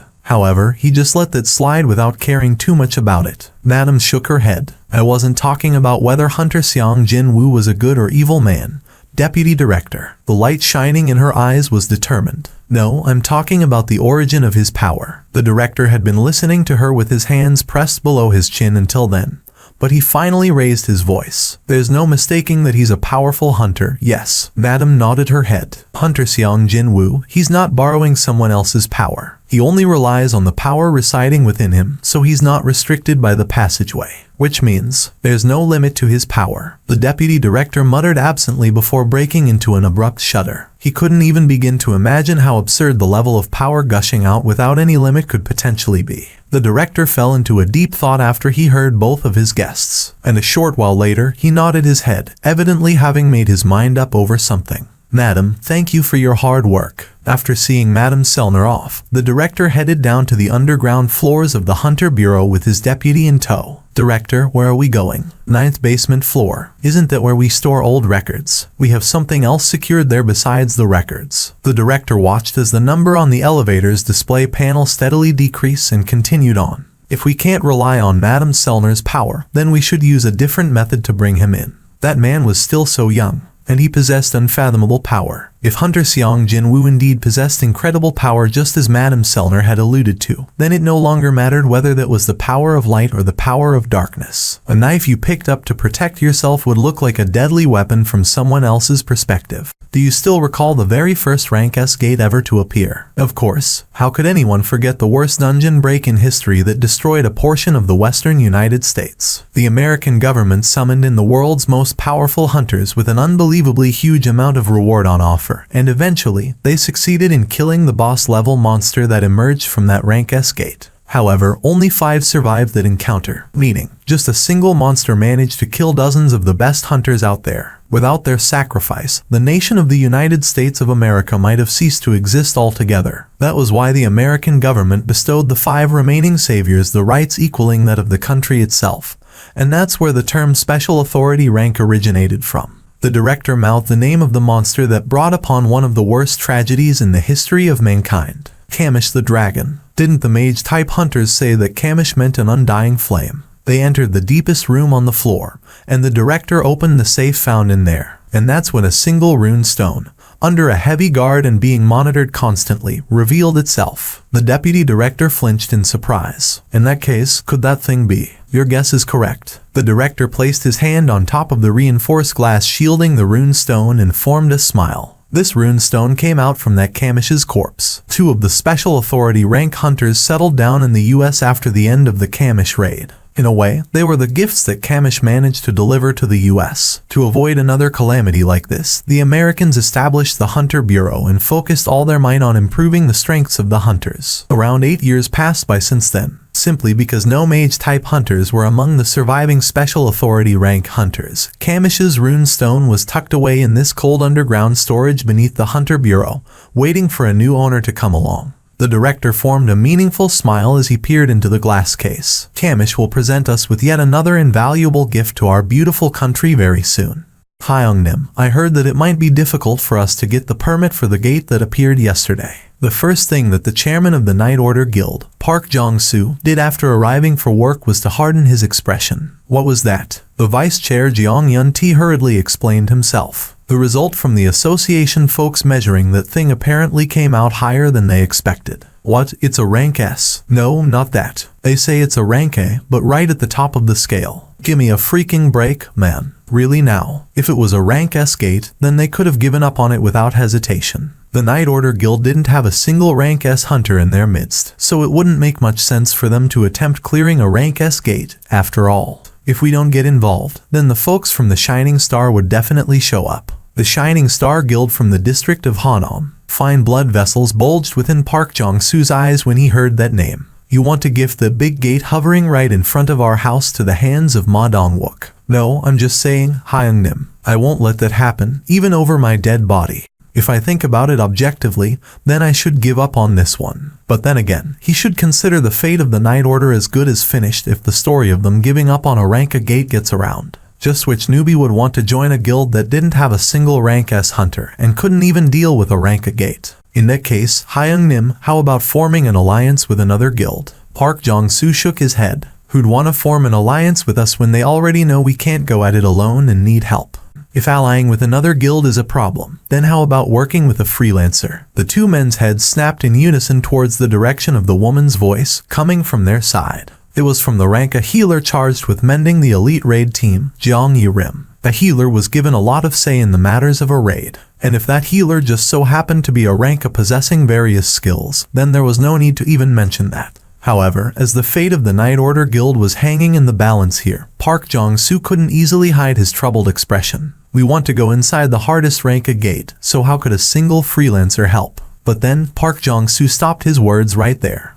Because he just remembered a certain someone in the middle of his own speech. A man capable of sweeping away rank S monsters all alone, never mind rank S. Unable to suppress his excitement anymore, Park Jong-soo shot up from his seat. If Mr. Seong Jin-woo joins us, then. That man easily brushed off a monster that the combined might of the Korean rank S hunters couldn't do anything about. If he chose to participate, then the safety of the raid team members was as good as 100% guaranteed. What is Seong Jin-woo Hunter Nim doing right now? Both Jeong Yi-rim, who originally came up with the idea, and Jeong Yun-ti quietly listening from the side, shook their heads. Since he cleared the gate appearing in the middle of the road not too long ago, he's gone pretty quiet nowadays. Jeong Yun-ti recalled seeing Seong Jin-woo on one of the TV news broadcasts recently, and pulled his phone out. Should I find out the contact number for Seong Jin-woo Hunter Nim, Hyung Nim? No, don't bother. Put your phone down. Hey, do you think you should try to solve something this important over a phone call? No, we gotta meet up with him and discuss it face to face.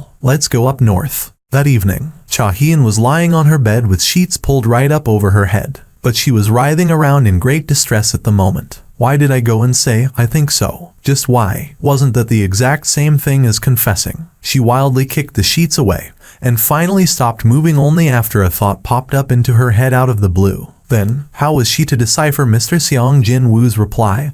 Then, she wanted to quickly escape from that situation and told him that she'd think about it before leaving in a hurry.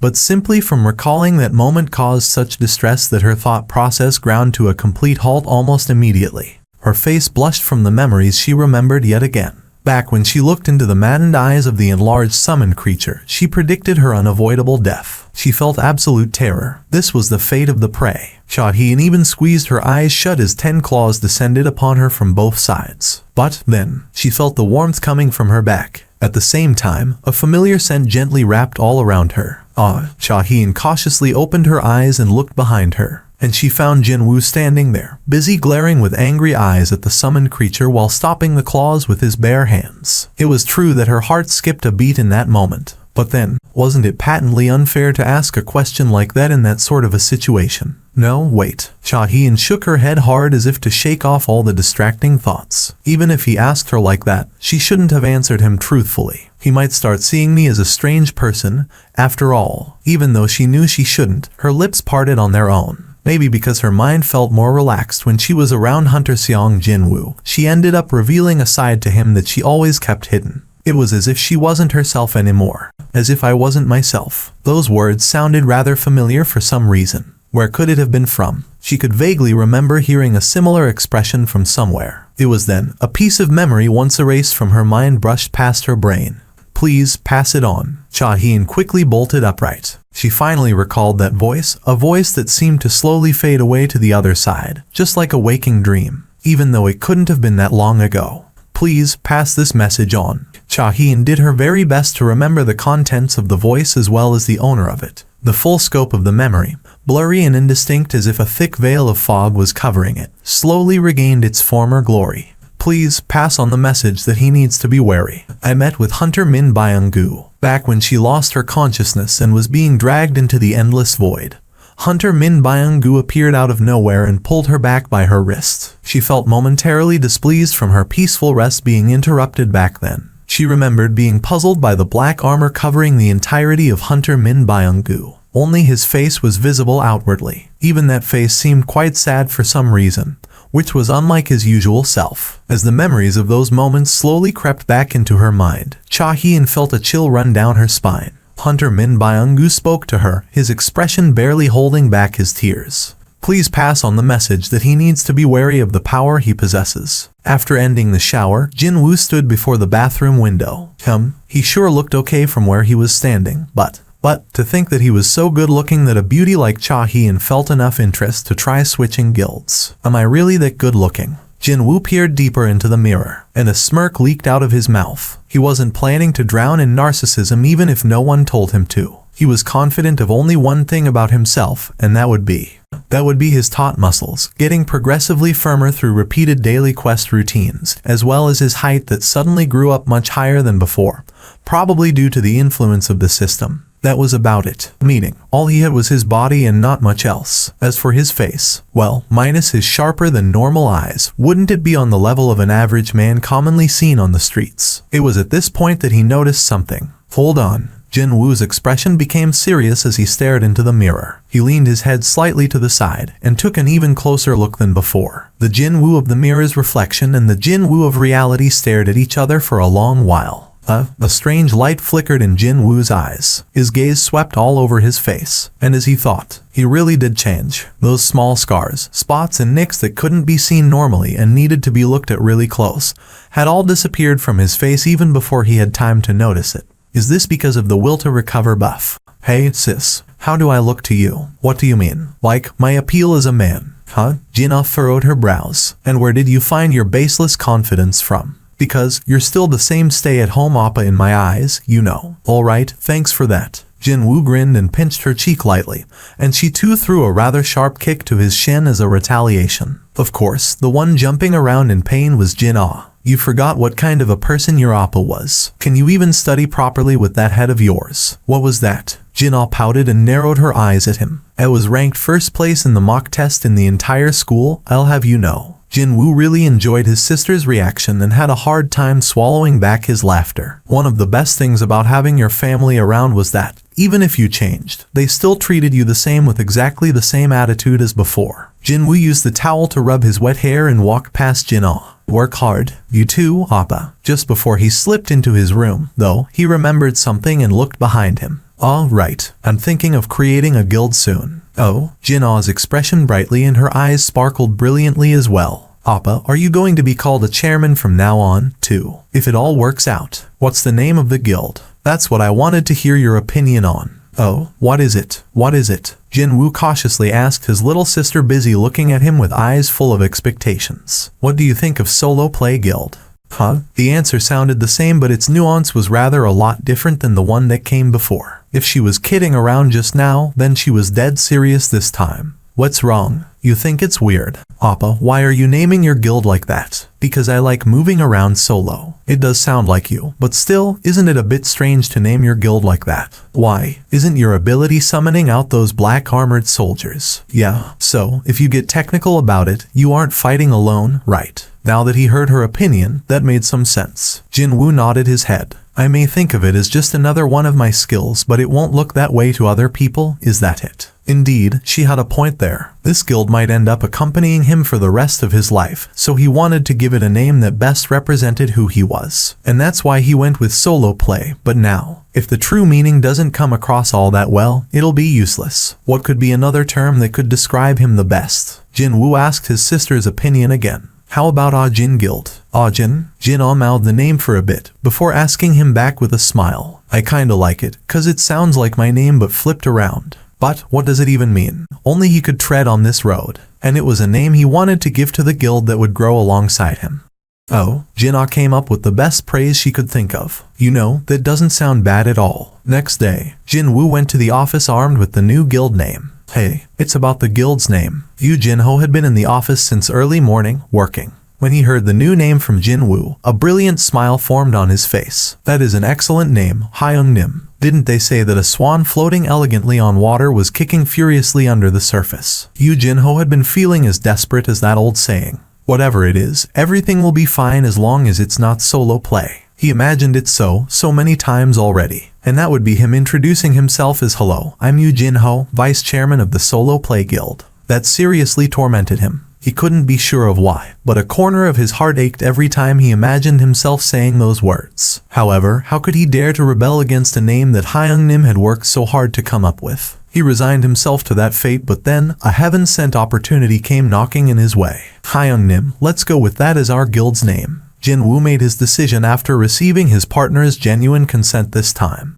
Okay, so we decided on the guild's name, finally. Yu Jinho began crying out in elation inwardly after hearing Jin Woo make that declaration. Meanwhile, the latter rubbed his chin and muttered out, "The remaining issue is the last founding member slot, isn't it?" "Oh, that. Hyung Nim. Yeah, what happened to Cha Hee and Hunter Nim yesterday? I don't think it'll work out with Hunter Cha. She's not exactly who I've been looking for." Hyuk. Yu Jin-ho hastily swallowed a shocked gasp. He expected his Hyung Nim to hold a high standard, but to think that he'd not be satisfied with a hunter on Cha Hee-in's level. Hunter Cha Hee-in was a rank S. She was still very young.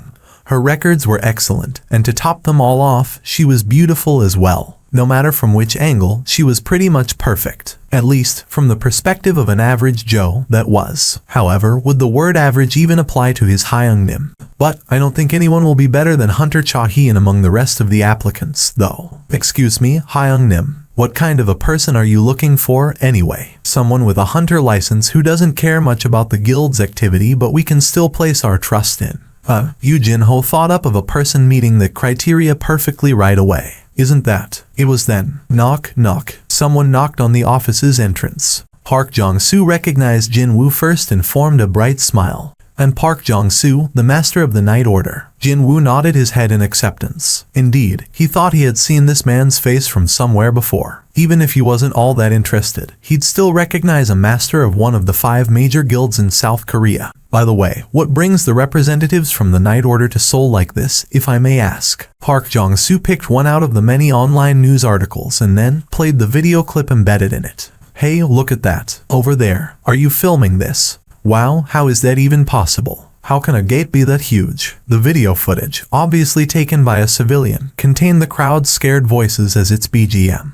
But that was understandable. The gate in the video was just nonsensically too large. It was taller than a 10-story building, even. This particular gate was so big that it managed to terrify even those citizens who were now pretty much numbed by the smaller gates popping up almost everywhere without warning these days. The size of a gate and its ranking don't always line up, but Park Jong-soo ended the video playback and further explained himself. As befitting its nonsensical size, it's also apparently busy dumping out a massive amount of magic energy as well. Jin-woo's eyes began gleaming from this rather interesting piece of news. Is it a rank S? We've been told that it hasn't reached the rank of unable to measure, but just below the threshold, apparently. It's supposed to be the largest gate to ever appear in Busan, meaning, although it was nominally a rank A, it was far closer to being a rank S instead. If that's the case, I can expect a fair bit of experience points, can't I? In contrary to Jin-woo's heart quietly gearing up to pump even faster, Park Jong-soo's voice sounded quite bitter as he carried on.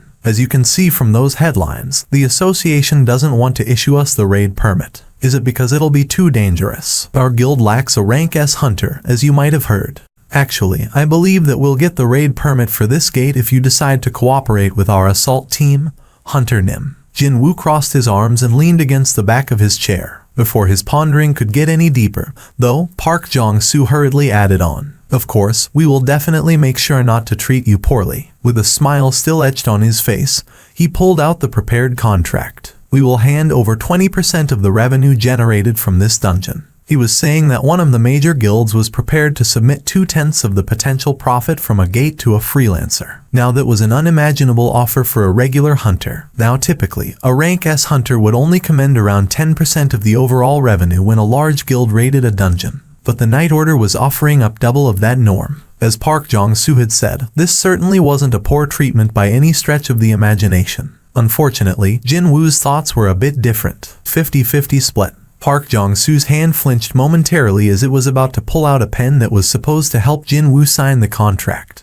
If you agree to consider me not as a freelancer but as a guild, then I shall cooperate with you. Jin-woo made sure that declaration was heard loud and clear. An earthquake erupted within Park Jong-soo's eyes at the suggestion of splitting the revenue in half. However, he didn't have any means to come out as strongly as Jin-woo here. It was not an exaggeration to say that the fate of his Night Order guild depended on this raid. Meanwhile, Jin-woo was inwardly clicking his tongue. I mean, 20% is just not on, don't you think so? He wasn't trying to exploit the urgent situation the Night Order guild found themselves in. But, when calculated from all possible angles, the most sensible ratio of splitting the loot was 50-50. Even if they are the elites of the Night Order, are they as good as my shadow soldiers? Either in number or even in quality, they were incomparable. Not only that, his side even included a rank S hunter, too. In that case, how about 40 to 60? Apologies, but I'm not trying to negotiate with the Night Order Guild here. Park Jong-soo fell into deep thought. I thought things would work out easily enough because he's still young and looks friendly, but I see now that he is no pushover. But that made sense. He was someone that not even the combined might of South Korea's rank S hunters could defeat.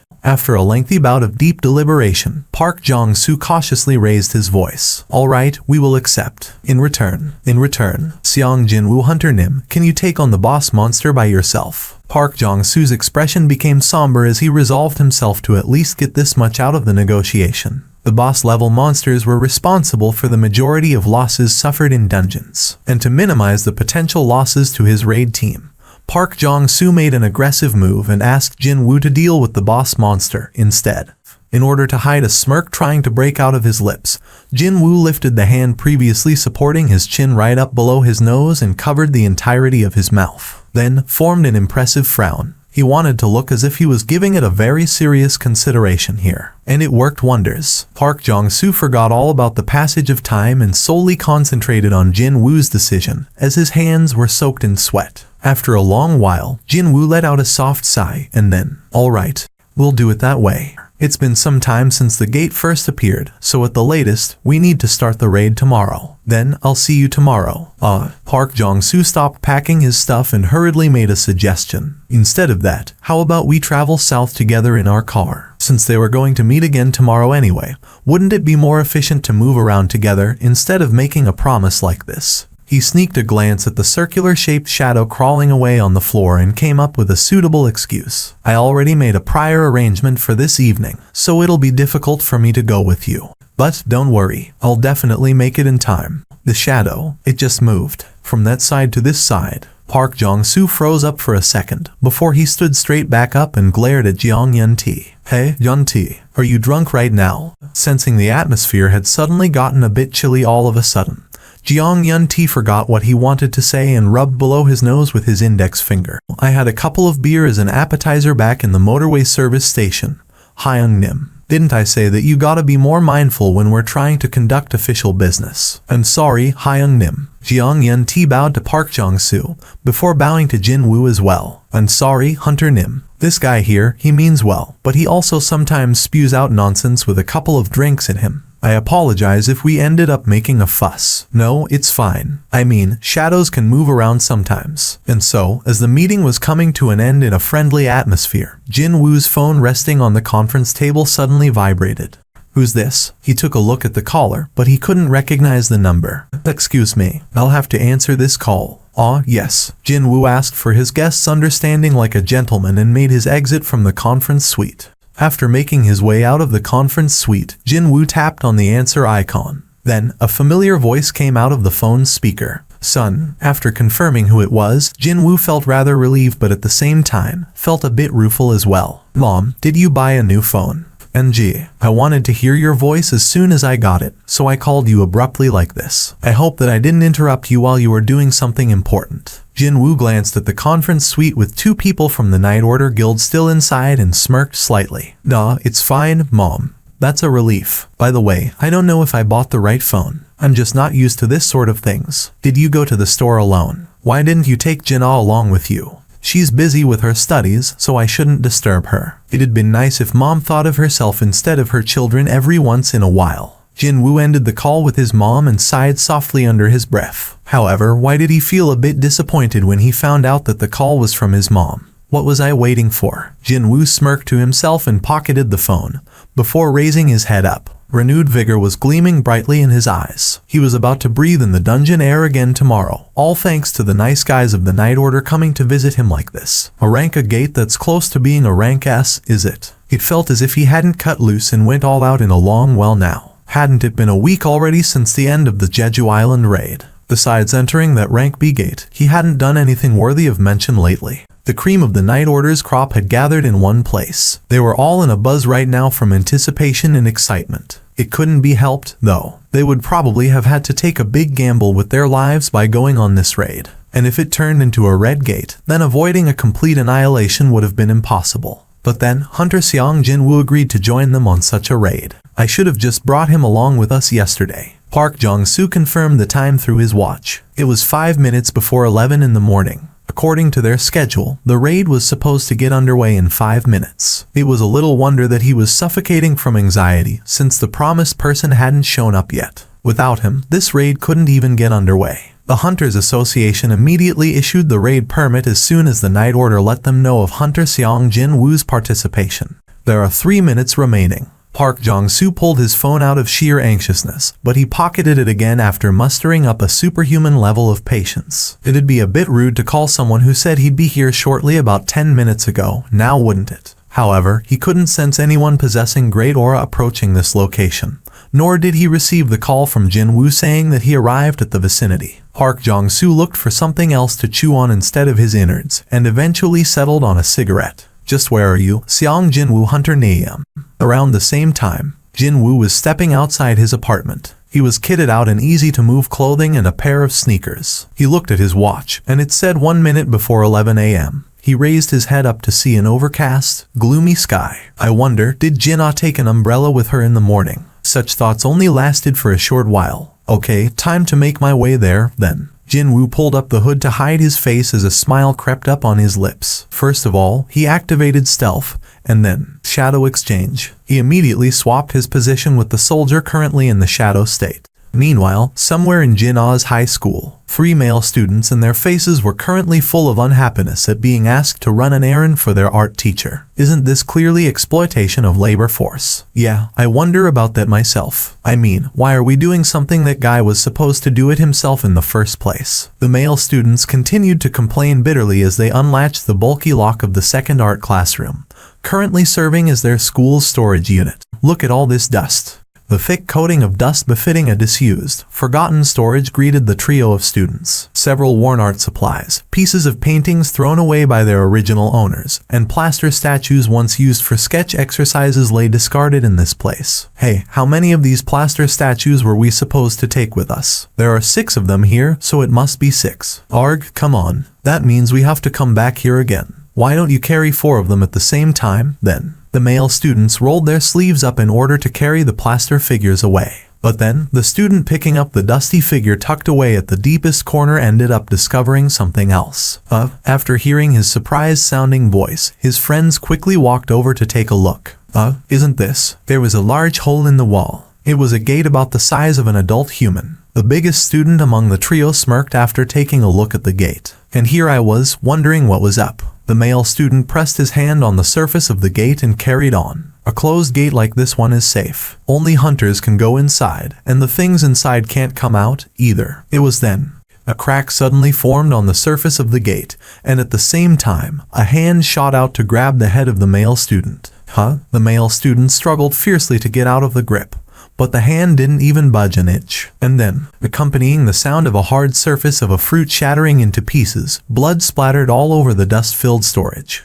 Jun Seok-ah. And, as the 2 blood-soaked male students screamed out, the black curtain covering up the entrance of the gate shattered like glass, and the monsters trapped inside began pouring out. Orcs were natural-born hunters. Their level of intelligence fell some way short of that of humans, but they easily exceeded humanity when it came to tracking and hunting prey weaker than they were. And now, the doorway had been shattered. The wall blocking the dungeon from the rest of the world was gone, and these hunters began pouring out from the gate. The orcs shoved away the annoying corpses of the high school boys and scanned their surroundings. Sniff, sniff. These hunters had been trapped inside the dark dungeon for the whole week, quietly waiting for this day. It was rather obvious that they would get excited from all the smell of blood and flesh coming from their surroundings. However, this group was merely advanced scouts. Even if their blood was boiling, they weren't supposed to act as they pleased. Dozens of their brethren were waiting impatiently for their reports just beyond the roundish doorway. These orcs looked around and spotted straight walls with many doors and windows. The orc in charge of the advanced scouts immediately realized that they were standing inside a complicated artificial structure like a castle.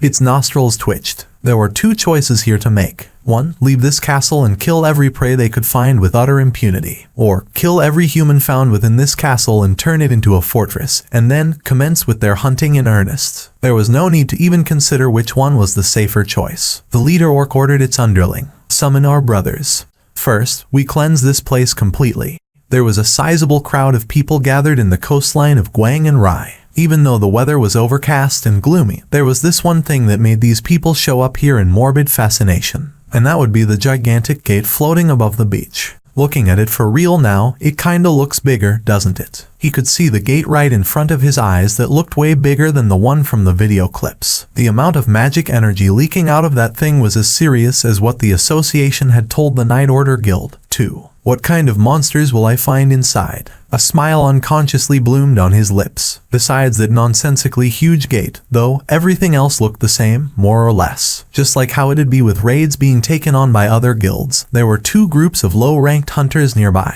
That's the retrieval team, and that's the mining team. And the old saying said that you'd see as much as you knew. He could easily tell apart their roles through the attire and their equipment. This was indeed all thanks to participating in the raids of the Hunters Guild in the past. He really came. It's Mr. Xiang Jinwu. The elite hunters began gathering around after hearing Park Jong-soo's call sign, and began forming bright expression after they recognized Jinwu. Hunter Nim, the Jeju Island raid was really amazing. How do you summon those black soldiers? Wait a sec, are they even summons? Will you be taking the lead in today's raid, Mr. Song Jinwu? Just as Jinwu was feeling progressively lost from the outpouring of all these questions. Stop. Will you just stop? Healer Jiang Rim, responsible for coming up with the idea of bringing Jinwu in the first place, pushed aside other hunters and stepped up to the front. Why are you trying to trouble Xiang Hunter Nim to this degree? You aren't some country bumpkins either, so why? Her eyes glaring at her wayward colleagues were as sharp as a pair of blades. A high-ranked healer was comparable to one's own mother in a way, because she was responsible for the raid team's overall well-being.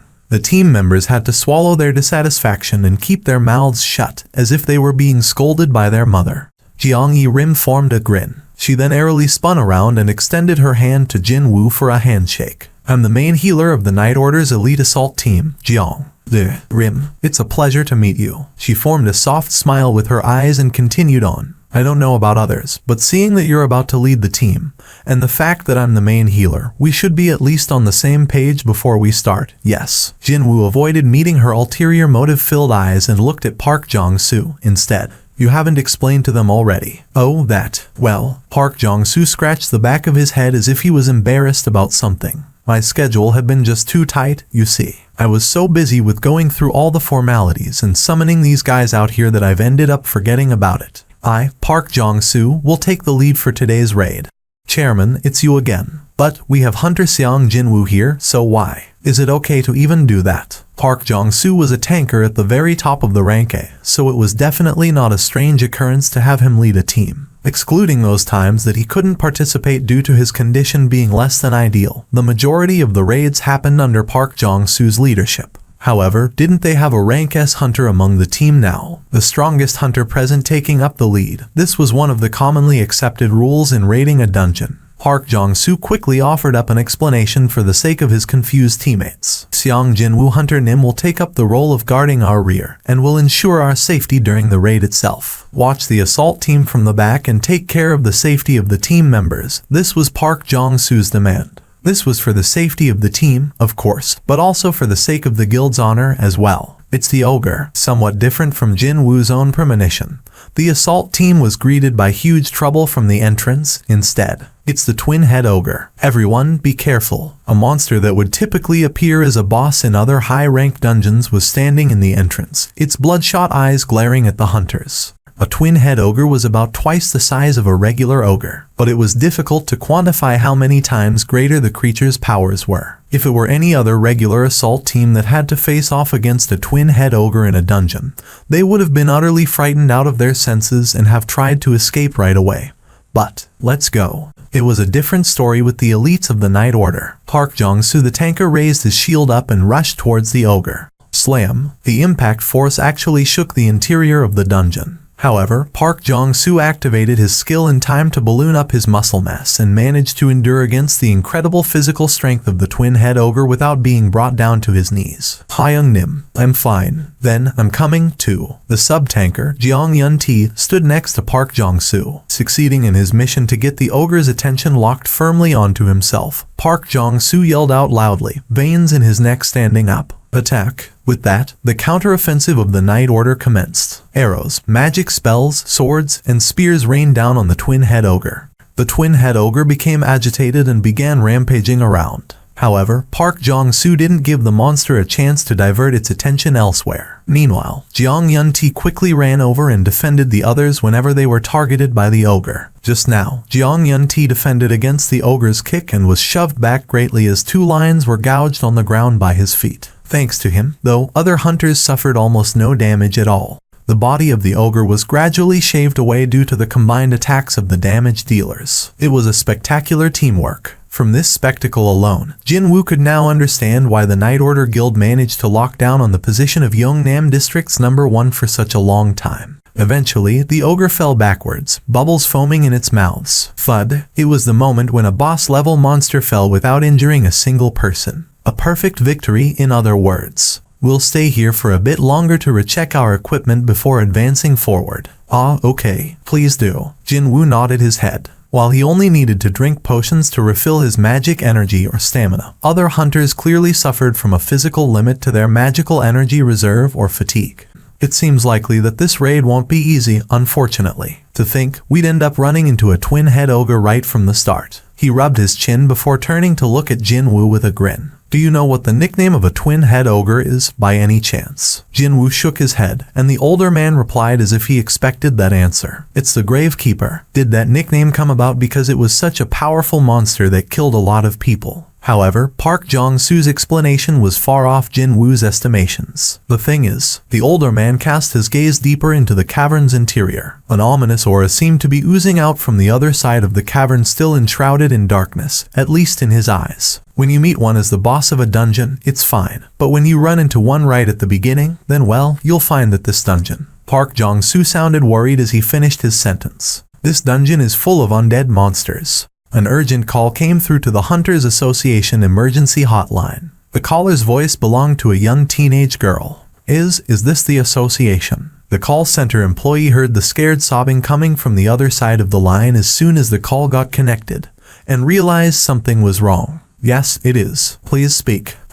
I'm in, sob, my school, but there are monsters outside. Outside? Where are you making this call from? I'm hiding. I was with my friend, but my friend, I'm in the bathroom. Her sobbing meant that her words were constantly being cut off and it was hard to carry on a conversation. However, the call center employee was experienced enough to piece together those stuttering words and figured out what this girl was trying to say. Immediately, an urgent message was sent to the association's main building. How many monsters are there? Are they any near you right now? I don't know. I really don't know. I hear screams. Sob. I can hear so many screams. Am I going to die? Please calm down and listen to my voice. This employee knew very well from his extensive experience about how weak-kneed humans could get when faced with life-threatening situations. Right now, hunters from the association are headed your way. These hunters will not give up on you guys. That is why you need to stay calm and rational, okay? Can you hear me? Really? In that case, sob, can I survive? The voice coming from the other side of the line was gradually recovering from the panicked state. That was a good sign. The employee thought that he succeeded in calming the female student down, and then asked the question that could prove to be most important in saving the girl's life. By any chance, those monsters? Do you know what kind of monsters those are? Yes, I know. I saw them on TV. Which monsters are they? If the monsters possessed weak senses and chased after humans using their eyes, then hiding in a bathroom would work as a suitable solution for the time being. The employee prayed that such monsters had invaded the school instead.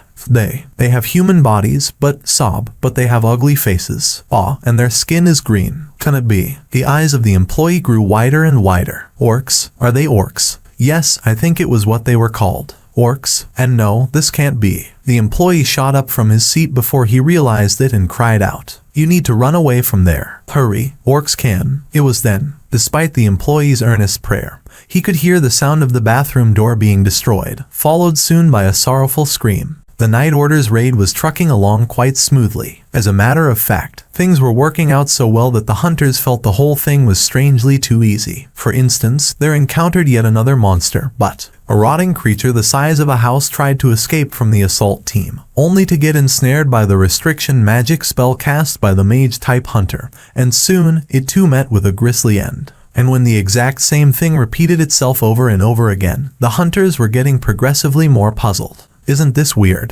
Why are these monsters running away when they see us? Isn't it like they were being chased away? What's the matter, Seong Hunter Nim? Is something following us? Jin-woo didn't answer her. As a matter of fact, his heart was beating so madly that he didn't even have any leeway to answer her questions. Could it be? Jin-woo's eyes, as they stared towards the outside of this dungeon, began quaking violently. Only then did Jeong Yi-rim also realize that something was wrong as well. Heartbreaking screams rose up from all corners of the school. Less than half of the students managed to escape from the school alive. As for the rest, either they had all ended up as corpses, or were busy running around inside the school's premise trying to evade the orcs. Unfortunately, their futile resistance could only buy them a brief respite. The hunts of the orcs that started from the lowest floor continued on to higher floors and drove all victims caught in their wake to gruesome deaths. The students who couldn't run away in time and remained trapped in their classrooms could only cover their ears as more screams rose up from the lower floors. The classrooms for the third-year students were located on the top floor of the school building.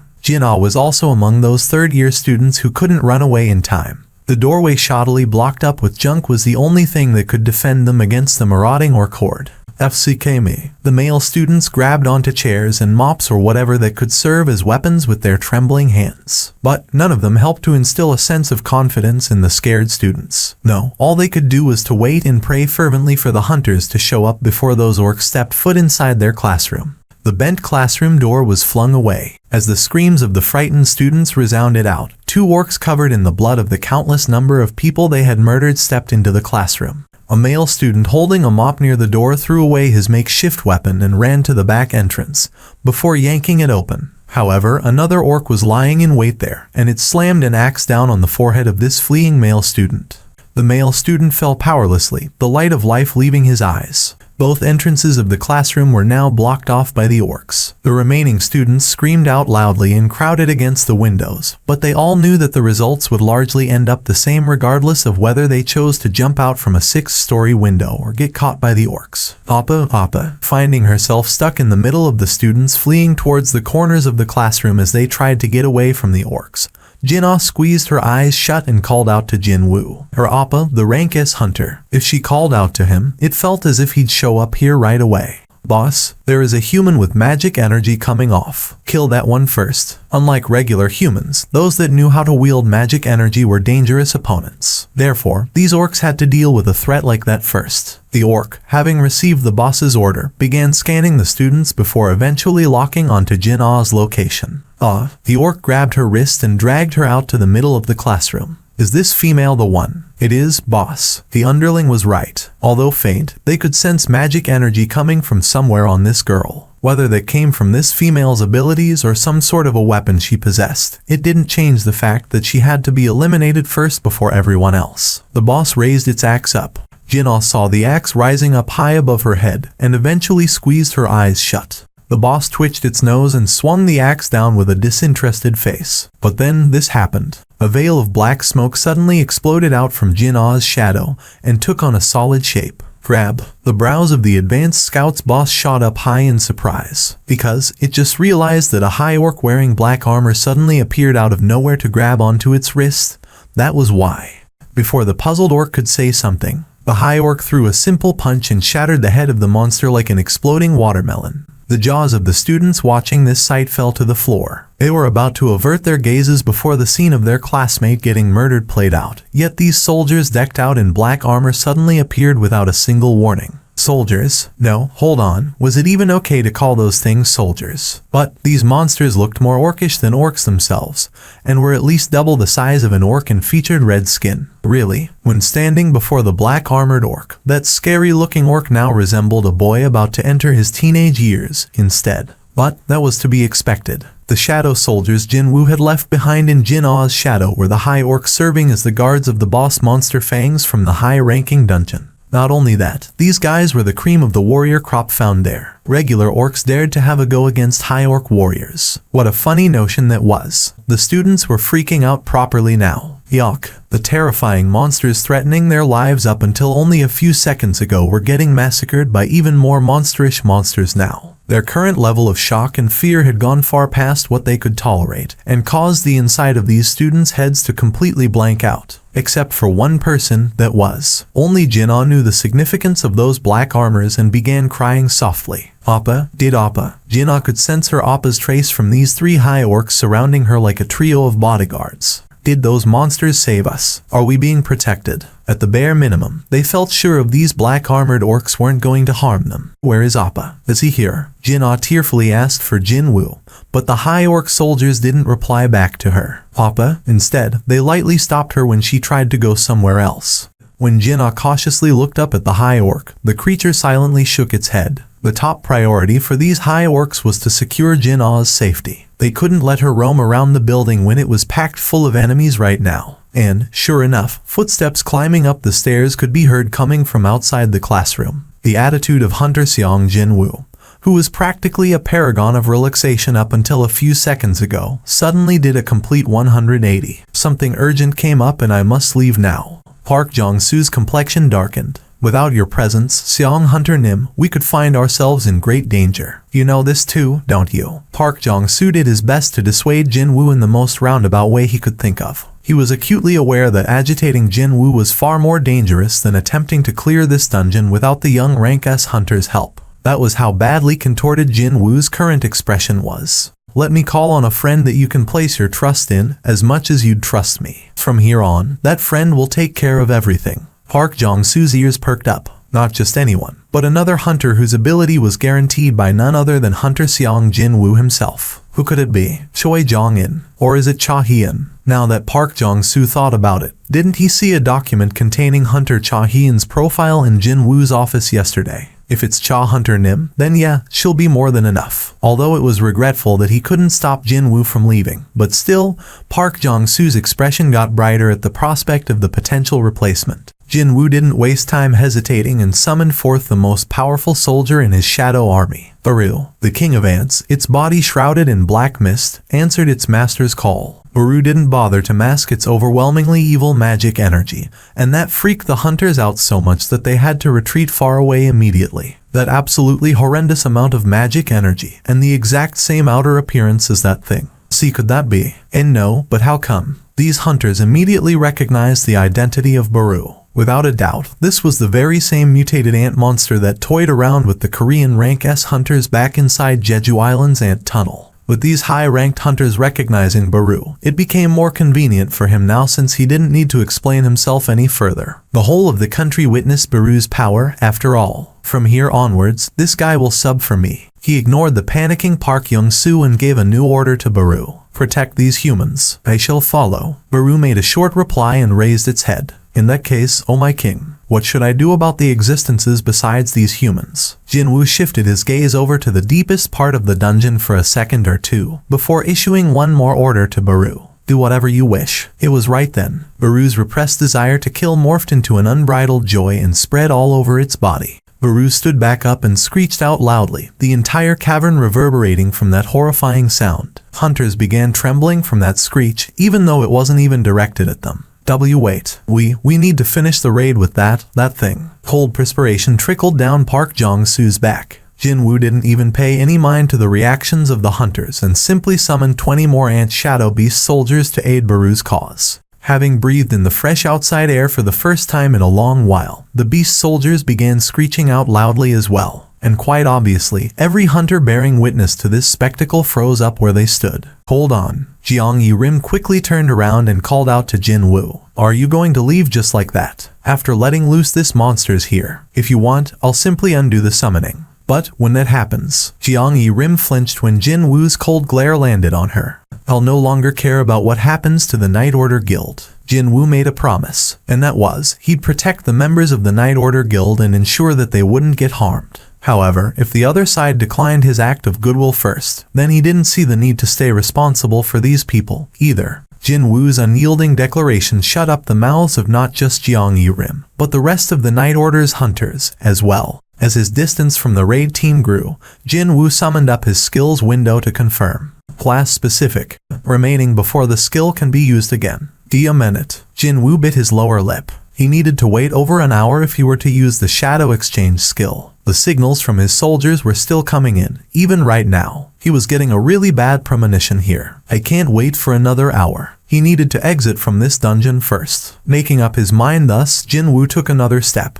But then, undead monsters that were supposed to be finished off after the assault team went past here began raising their bodies up again. Jinwoo's eyes burned brilliantly from rage. He was enraged by these worthless monsters trying to block his path. When that happened, like a lie, the undead monsters all knelt down towards Jinwoo. Flop, flop, there was not one exception here. Every single revived undead monster was prostrating before Jinwoo now. But why? Jinwoo tilted his head. Could the reason for every monster encountered by the assault team being so terrified be all because of him? Is it because I possess a higher ranked class than a necromancer capable of controlling the undead? The current situation was puzzling, but he didn't have enough time to think about this too deeply. He stored the short sword back in his inventory and ran with all his might to exit from the gate. The attention of the people waiting outside the gate focused on him in an instant. Why did only Hunter Seong Jinwoo get out of the gate? They sent their curiosity-filled gazes in his direction, but Jinwoo ignored them all. Kaizel. Suddenly, a sky dragon covered in black mist revealed itself. The spectators immediately recognized the sky dragon,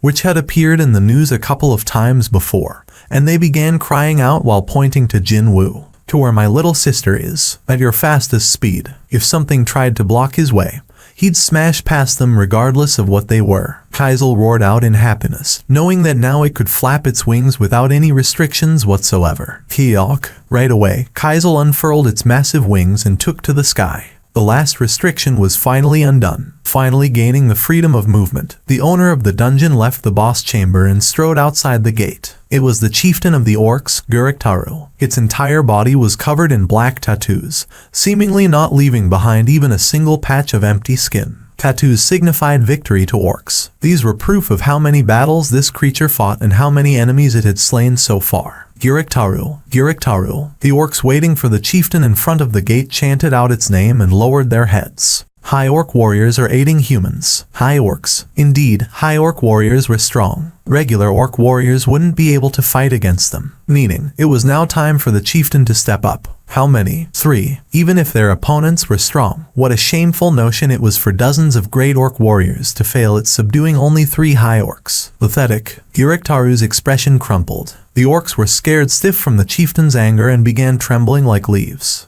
Lights of madness were burning furiously within Guruktaru's eyes. Insolent beastards. It was now time to demand appropriate compensation from the high orcs, who dare to interrupt the hunting of the orc warriors. Suddenly finding himself left behind along with ant monsters, Park Jong-soo was feeling rather dumbstruck at the moment. Hyung Nim, leave me for a bit, okay? I need time to think. Being surrounded by over 20 of these monsters, no summons, Park Jong-soo was getting this close to abandoning this raid altogether. Okay, so, let's say that we give up on this raid. If so, then how should he explain the result of this raid to the reporters waiting outside? Could he say, Hunter Seong Jinwoo had to suddenly leave the assault team and therefore they couldn't afford to advance forward anymore? Or, they had to give up on the raid because they got too scared of the new friends Hunter Seong Jinwoo summoned here for them? What kind of an embarrassment would that be? Didn't matter which excuse was used, it had become a source of ridicule for them, probably for forever. Park Jong-soo clenched his teeth. Fine, we go forward. Did it really matter if they were scared of these summons? At the end of the day, weren't they Hunter Seong Jinwoo's slaves? When Park Jong-soo thought about this, his mind calmed down just a tad. I mean, seriously. These guys are Seong Hunter Nim's summoned creatures, so they won't do anything weird to us, right? Park Jong-soo's confidence-filled eyes shifted over to Baru, and the latter approached the hunter after sensing his gaze. Hyuk. The confidence of a few seconds ago evaporated real fast, and Park Jong-soo could barely squeeze out a trembling voice. Well, let's get going. Rather naturally, he began speaking in a super polite tone. However, Baru showed no reaction even after hearing Park Jong-soo's voice. No, it just stood there and simply stared back. Wondering if his manner of speech was still not good enough for this creature's whims, Park Jong-soo became even more polite in his tone. Should we get going now? Even then, Baru showed no sign of budging from the spot. Park Jong-soo's consciousness was gradually getting fainter as he had to stare longer and longer into the powerful glare of the creature in front of him. Could it be that this guy can't understand what I'm saying here, and that's why it's not moving? When Park Jong-soo's thoughts reached this point, he forced his facial muscle to contort into an ungainly smile. And then, he pointed towards the interior of the dungeon. In front, forward. In that moment, The mutated ant monster disappeared instantly, along with the sound of a bullet leaving the silenced gun. Where did it go? Even before Park Jong-soo could scan his vicinity with puzzled eyes, Baru returned to his original position. Baru then pushed forward something held in his hand towards Park Jong-soo's face. What the heck? When the flustered hunter took a closer look, he realized that the mystery object was actually the head of a monster. Not only that, it was the helmet of one of the most powerful undead monsters, Death Knight, with a rotting head still trapped inside. Park Jong-soo freaked out and plopped down his butt real hard. The other members of the assault team also were jolted into stunned silence and hurriedly gathered around Park Jong-soo. Baru disinterestedly scanned the hunters now grouped together in one spot. He loudly screeched out to the rest of the ant monsters. With that, the ant army began to march forward in perfect order. Baru looked down at Park Jong-soo still on the ground for a little while, before he slowly turned around and followed after the marching ants. The hunters hurriedly checked out Park Jong-soo's current condition. Hyung-nim, Chairman, are you alright? Are you okay? Park Jong-soo replied to them with a stupefied face. I'm okay. His body was fine, but for some reason, his heart ached instead. It felt as if he got ridiculed by a summoned creature. There's no way that's true, surely not. Indeed, a summoned creature couldn't have possessed such a level of intelligence. Whatever the case may be, though, he couldn't give up on this raid now that he even got humiliated somewhat like this. Park Jong-soo dusted off his butt and got back up. Let's go, as well. The expressions of the hunters stiffened up. Hey, you want to follow after those things? How can we go on a raid with monsters? The high orc warriors were indeed strong. Unfortunately, they were still no match for the orc chieftain, Guruktaru. The orc's leader left behind its guards in the corridor and stepped forward to fight all by itself. And then, while easily evading the attacks of the high orcs, pulled out a scimitar sheathed on its back. Is this all you have? The interior of the classroom was filled with the corpses of the orcs. Even at a casual count, there were 50 of them here. Make me enjoy this more, warriors of the high orc race. The chieftain's rage was transferred directly into merciless swings of its curved blade. Guruktaru's scimitar drew elaborate arcs in the air, and began shaving away the high orcs, their armors and all. The screams didn't come from the high orcs, naturally, but from the mouths of the humans hiding behind them. Guruktaru's forehead creased up in displeasure. Annoyingly noisy. After taking care of these high orcs, those bugs would be next. Guruktaru sliced off an arm of a high orc and chopped it up in fine pieces until it got eventually bored of doing that, and spun on its heels to cut off the opponent's neck clean off. When that happened, other orcs who had retreated outside the classroom because of the high orcs all began raising loud cheers. Guruktaru, Guruktaru. It was then Guruktaru's brows quivered. The headless high orc morphed to black smoke before reverting back to how it was originally, right in front of its eyes. Is this shamanism? Even after the orc chieftain cut and sliced its enemies several more times, the story remained the same. Guruktaru eventually became really frustrated and roared out. It had sliced and hacked these high orcs numerous times to death, yet they all reverted back to their original shapes again and again. It won't be hard killing them hundreds, thousands times. However, there would be no end in sight if that happened. Even right now, that DMN voice in its head was repeatedly ordering Guruktaru to kill humans. As a matter of fact, the orc was beginning to suffer from a migraine as the voice continuously rang inside its head. But that didn't mean it could ignore these high orcs and try to kill the humans, either. Time to finish this. Guruktaru rolled its brain into gear. If these high orcs were creations from some kind of sorcery, then without a doubt, there must be a shaman controlling them somewhere. Guruktaru had fought against many different kinds of sorcery in the past battles, and therefore, it subsequently knew how to end this dirty trick once and for all, as well. That human female, standing far behind these high orcs and holding her breath. Although faint, she was somehow connected to these high orcs. Guruktaru's eyes gleamed dangerously. So, is it you? The monster's target for its murderous rage was redirected to her. The moment Jin-ah met Guruktaru's gaze, her entire body shuddered uncontrollably. That human female definitely knew something. Guruktaru decided as so, and pointed at Jin-ah while glancing behind itself. Kill that human female. Even before its words were finished, the guards observing the fight from the back rushed forward to carry out Guruktaru's order. Then, the high orcs ignored Guruktaru in front of them to desperately block against the advancing guards. I thought as much. Indeed, the orc chieftain's guess was correct. By seizing the opening created from the high orcs being held up, Guruktaru stood before Jin-ah. So, it was you. The orc used the hand not holding the scimitar and grabbed Jin-ah's neck, before lifting her up. The female, with her airways squeezed tight, couldn't even scream properly. This caused Guruktaru to tilt its head. It was such a weak, slender neck that it'd get broken just from the monster squeezing a little harder than usual. But how could such a weak human manage to complete a high-class sorcery that changed warriors into immortals? There was a simple way to find out. Kill her and I'll see. And, just as Guruktaru began squeezing the female's neck to snap it in half, from afar, the cry of a sky dragon resounded out. Right away, Guruktaru felt every hair on its body stand up. What is this? As time slowed down from the extreme tension it felt, the orc chieftain's instincts of a warrior, trained to their very limit, sent out countless warning bells. Guruktaru quickly discarded the human female, and with the movements akin to a wild animal, fled to the door of the classroom. Boom. A mighty, ear-splitting explosion occurred next, the shards of glass flying out like shrapnel. Meanwhile, orcs manning the doorways began hastily retreating away after the back of their chieftain suddenly appeared in front of their eyes. Guruktaru wordlessly glared forward, its breathing now becoming extremely cautious. It was picking up on an unusual and eerie vibe.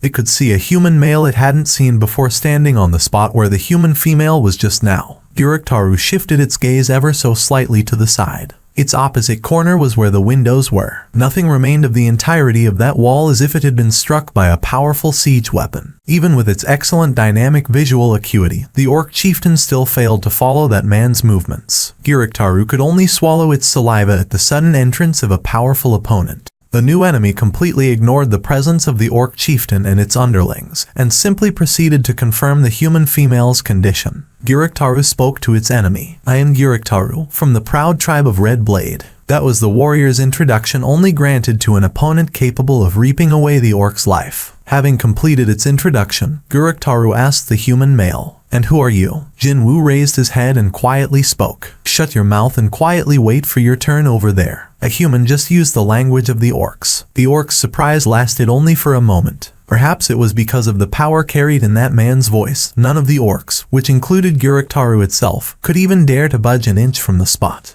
Jinwoo asked, his expression hard and unforgiving. "Are you all right, Appa?" Jinna finally stopped coughing and jumped into his embrace, tears streaming from her eyes. Jinwoo gently stroked her hair as if he was soothing a scared child. Appa, Jinna's Appa. That means, the students finally realized who the man in front of their eyes was. He was Seong Jinwoo, a hunter ranked S. We're saved. He very cautiously separated his sister from him as she tried hard not to leave his side. He then called out his shadow soldiers matching the exact number of the surviving students. "Everyone, follow my summons out of the building." The students nodded their heads, and the soldiers proceeded to pick them up in an embrace. As for Jinna, he entrusted her especially to Ygritte. "Please wait for me downstairs, okay? I'm going to join you very soon after dealing with this." Normally, Jinna would try to stop her Appa, telling him that they should go together regardless of whether he was a rank S hunter or not. No, she'd still say that even if he was something greater. But now, she couldn't do that, because Jinwoo's current expression was far, far too scary for her to say those words. So, Jinna could only nod her head.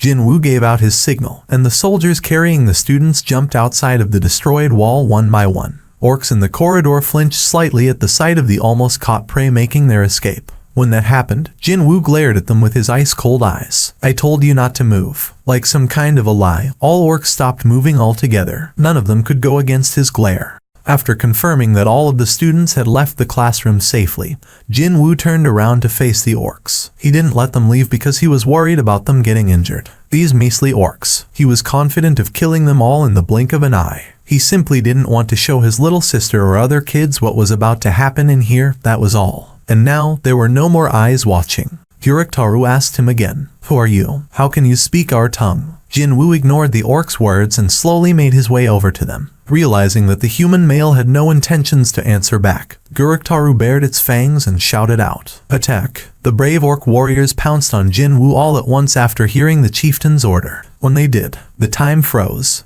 Within this freeze frame of a moment, Jinwoo leisurely walked in between the orcs that were moving agonizingly slowly, and proceeded to destroy them one by one. He didn't even need to take his weapons out. He only needed to use his finger. Every time Jinwoo's finger brushed by an orc, heads, shoulders, wrists, waists, and midriffs of the monsters exploded into bits. And after utterly destroying over 20 orcs in one blink of an eye, Jinwoo stood before Guruktaru. Jinwoo's left hand grabbed Guruktaru's mouth and jaw, and the orc could only whimper pathetically. Jinwoo walked forward just like that and slammed the orc's head against the corridor's wall. The empty corridor reverberated with the thunderous boom. Jinwoo's gaze shifted towards either end of the corridor. It was filled with the remains of the students. It was truly a hard-to-look gruesome sight to behold. However, Jinwoo didn't avert his gaze and imprinted the sight of every single one of these kids in his mind, just so he could demand reparations from the guilty one responsible. Jinwoo shifted his eyes to Guruktaru. Why? His voice was incomparably icy. Why does your kind want to kill humans to this extreme level? Guruktaru had long lost its desire to resist and could only tremble in fear as it replied.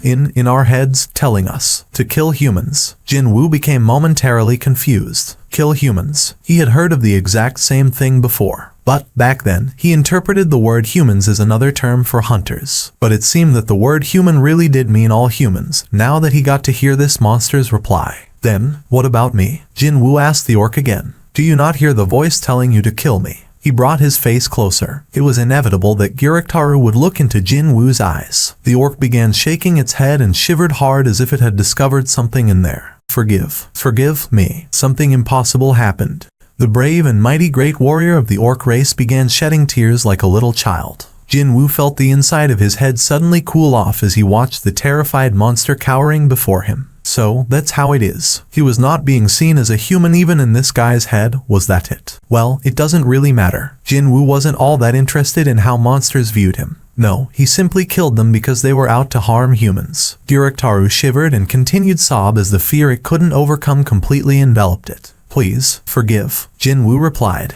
I'll forgive you. And then, he summoned the Demon King's short sword. However, do not think that the process will be a painless one for you. The Night Order Guild's assault team could only gasp out in astonishment while spectating on the battles of the monsters. How could it be? How could anyone call this a raid now? Because the ants very easily subdued the undead monsters and then began greedily devouring them. If they eat up everything like that, nothing will be left behind, you know, right? Even the magic crystals. The hunters could only anxiously look on as the top-class magic crystals all ended up in the stomachs of these monsters. No, summoned creatures. Unable to watch from the sidelines any longer, Jeong Yi-rim hastily ran out. Don't you know how expensive that is? She tried to wrestle away the corpse of a vampire, but that only managed to annoy the ant, and the creature swung its arm at her direction. She cried out and tumbled backwards after the ant's claw cut into her forearm, just as she tried to get up while rubbing her butt. By the time she regained her wits, the ant monster that swung its arm was standing before her. The creature had its gigantic maw and its horrifying mandibles wide open as if to swallow her head whole.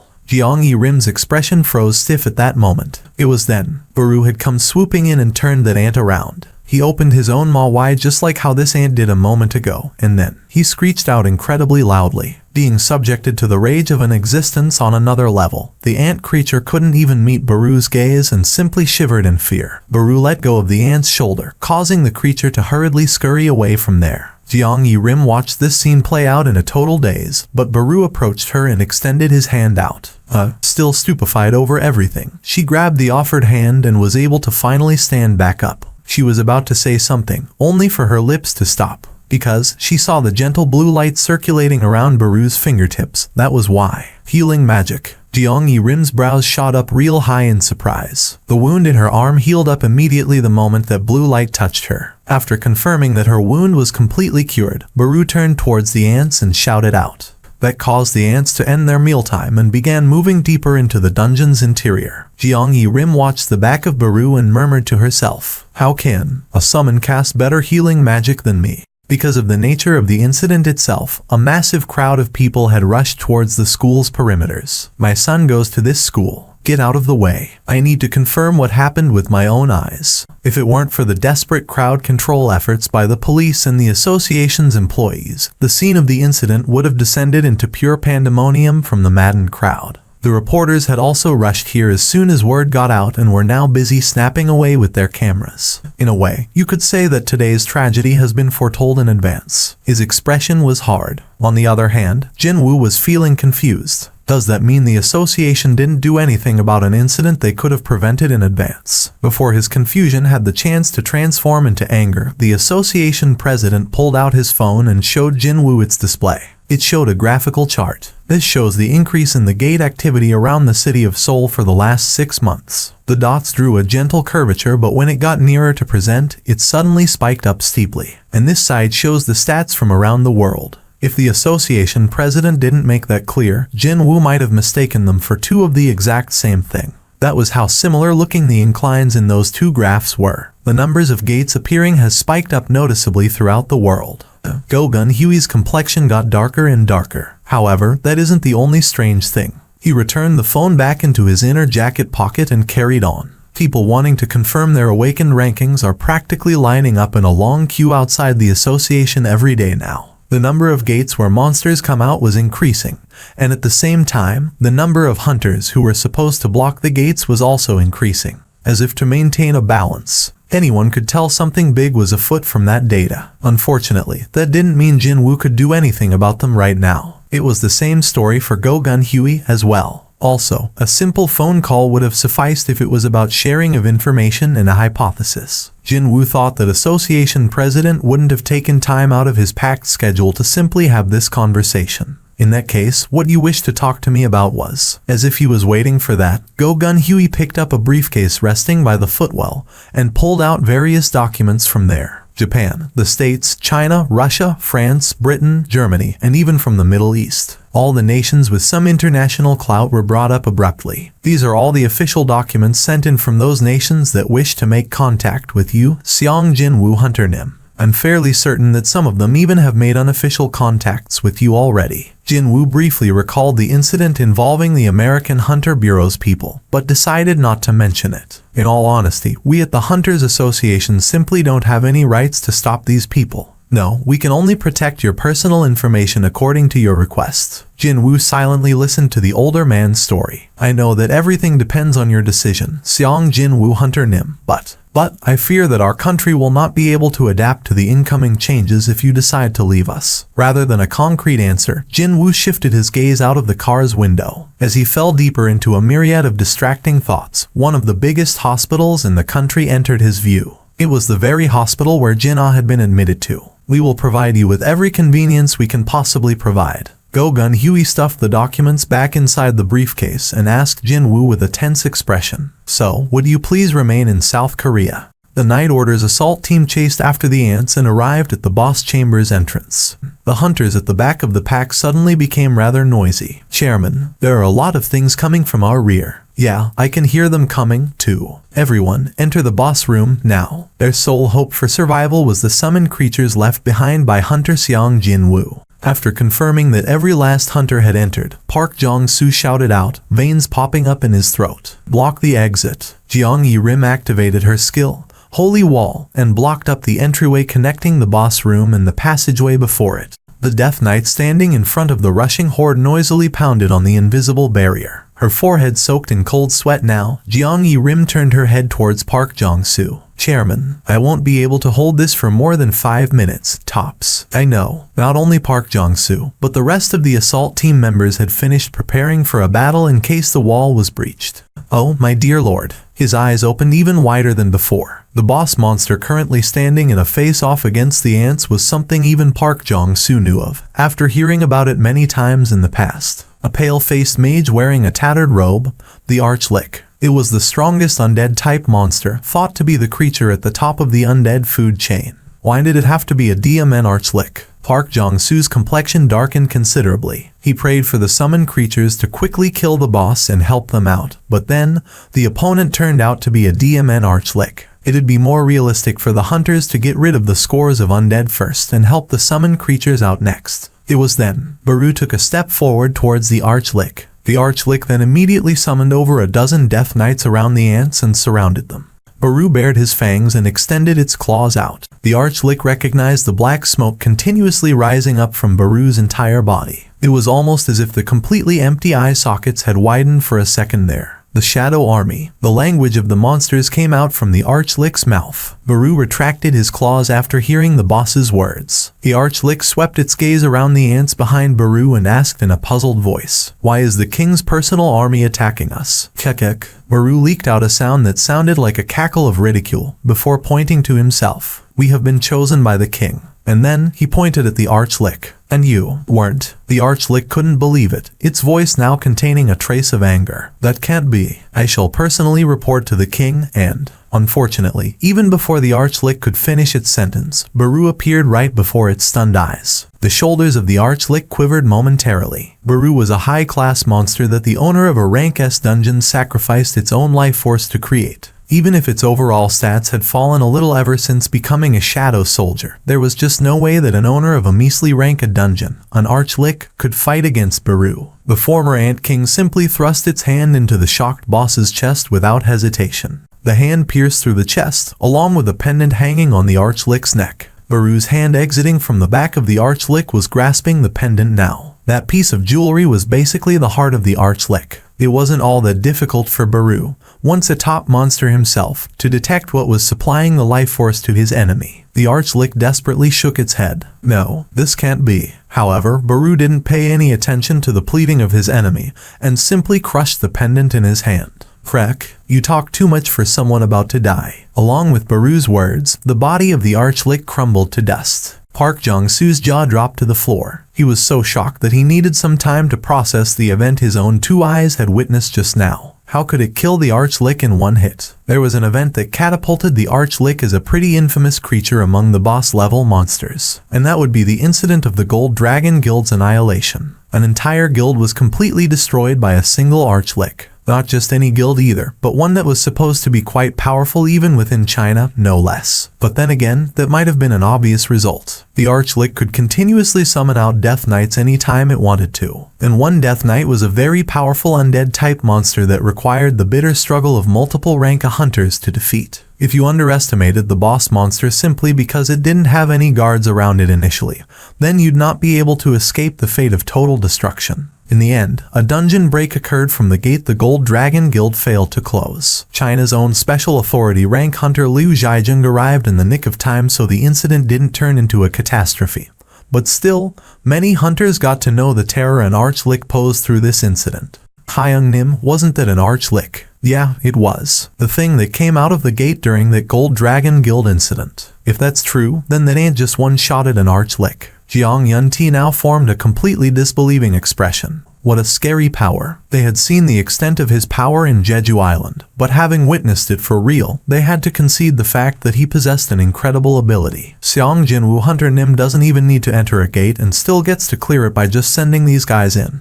No. Jiang Yunti spoke without thinking too much about what he was saying. However, Park Jong-soo felt goosebumps break out all over his skin after he thought about what his deputy just mentioned in passing. The number of summons Hunter Seong brought out back in Jeju Island was at least over 200. That was only from those that got caught on camera. So, it was difficult to even estimate how many more he could actually summon out at once. What if he didn't even need to make a single move, but simply send out his summons to clear out dungeons? Hyung Nim, let's not waste more time and push ahead with merging our guild with Seong Hunter Nim's guild. You really want to try your luck with that, Hyung Nim? Think about it. Combine Seong Hunter Nim's abilities with our guild's know-how. Even the likes of the Hunters Guild should be terrified by our potential. Man, would Vice Chairwoman Cha Hyun leave the Hunters Guild and join hands with Hunter Seong for no reason? Of course not.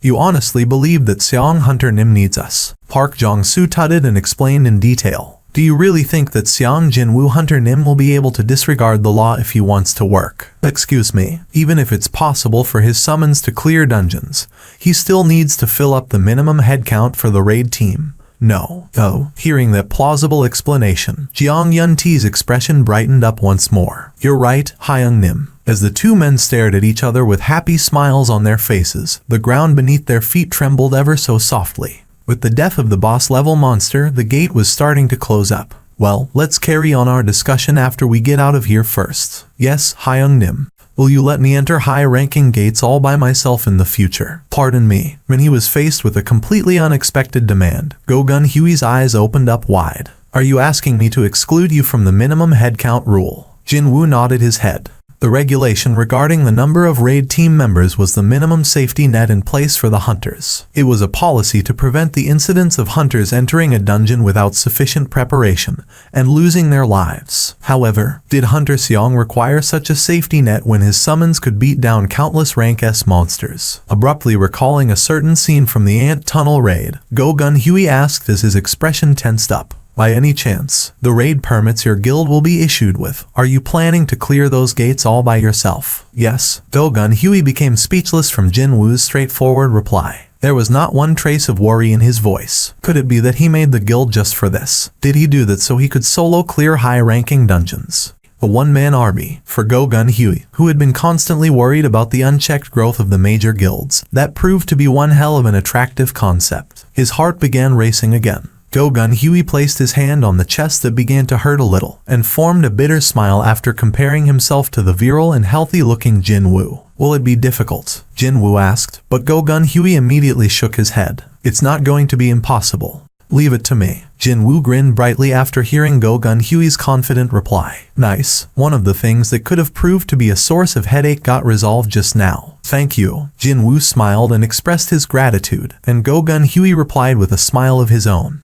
Camera flashes went off every few seconds as a slim woman with natural black hair assumed several different poses. Good, that's good. A wide grin didn't want to leave the face of the photographer as he snapped away with his camera. Thank you for your hard work. You too, Miss Su Hyun. Hello, Nuna. It was from Yu Jin Ho, regrettably. Yu Su Hyun was well aware of the fact that this kid would only call her Nuna if he wanted something from her. Nuna, don't you want to join our guild? What on earth was he on about, out of the blue? A thin frown formed for a second there on Yu Su Hyun's fine, smooth forehead. Your guild. She was so dumbfounded that she simply had to ask again. Instead of getting dragged to my father's guild and acting like its public relations mouthpiece, don't you think it'll be a lot better for you to leave your name on our guild's employee list and do whatever you want? And this was the rather remarkable reply she got in return. Yu Su Hyun's voice became quite low as she got more and more suspicious. And why do you need my name in the first place? We're still short of one last guild founding member, you see. Wait, are you telling me to join a guild that's not even a real thing yet? Yeah, Yu Jin Ho answered back oh so innocently. Yu Su Hyun felt her head slowly develop a pulsing migraine simply from wondering just what this kid believed in to become such an optimistic human being. No, besides all that, just who could be the other person, then? Rather than the idiot asking her to put her name down as one of the guild's founding members, she was getting a lot more suspicious of the other person's reasoning for wanting to make a guild with this idiot. Instead, you aren't acting like this cause some shady character sweet-talked you into it, right? Who'd want to create a guild with a rank D hunter possessing a negligible amount of hunting experience other than swindlers? However, Yu Jin Ho's response was rather different from her expectations. From the other side of the phone line, the sound of a chuckle formed when the corner of one's lips arched up came out, followed soon after by a relaxed voice. You'll be shocked if you find out who that shady character is, you know. Okay, who is it? I'm hanging up.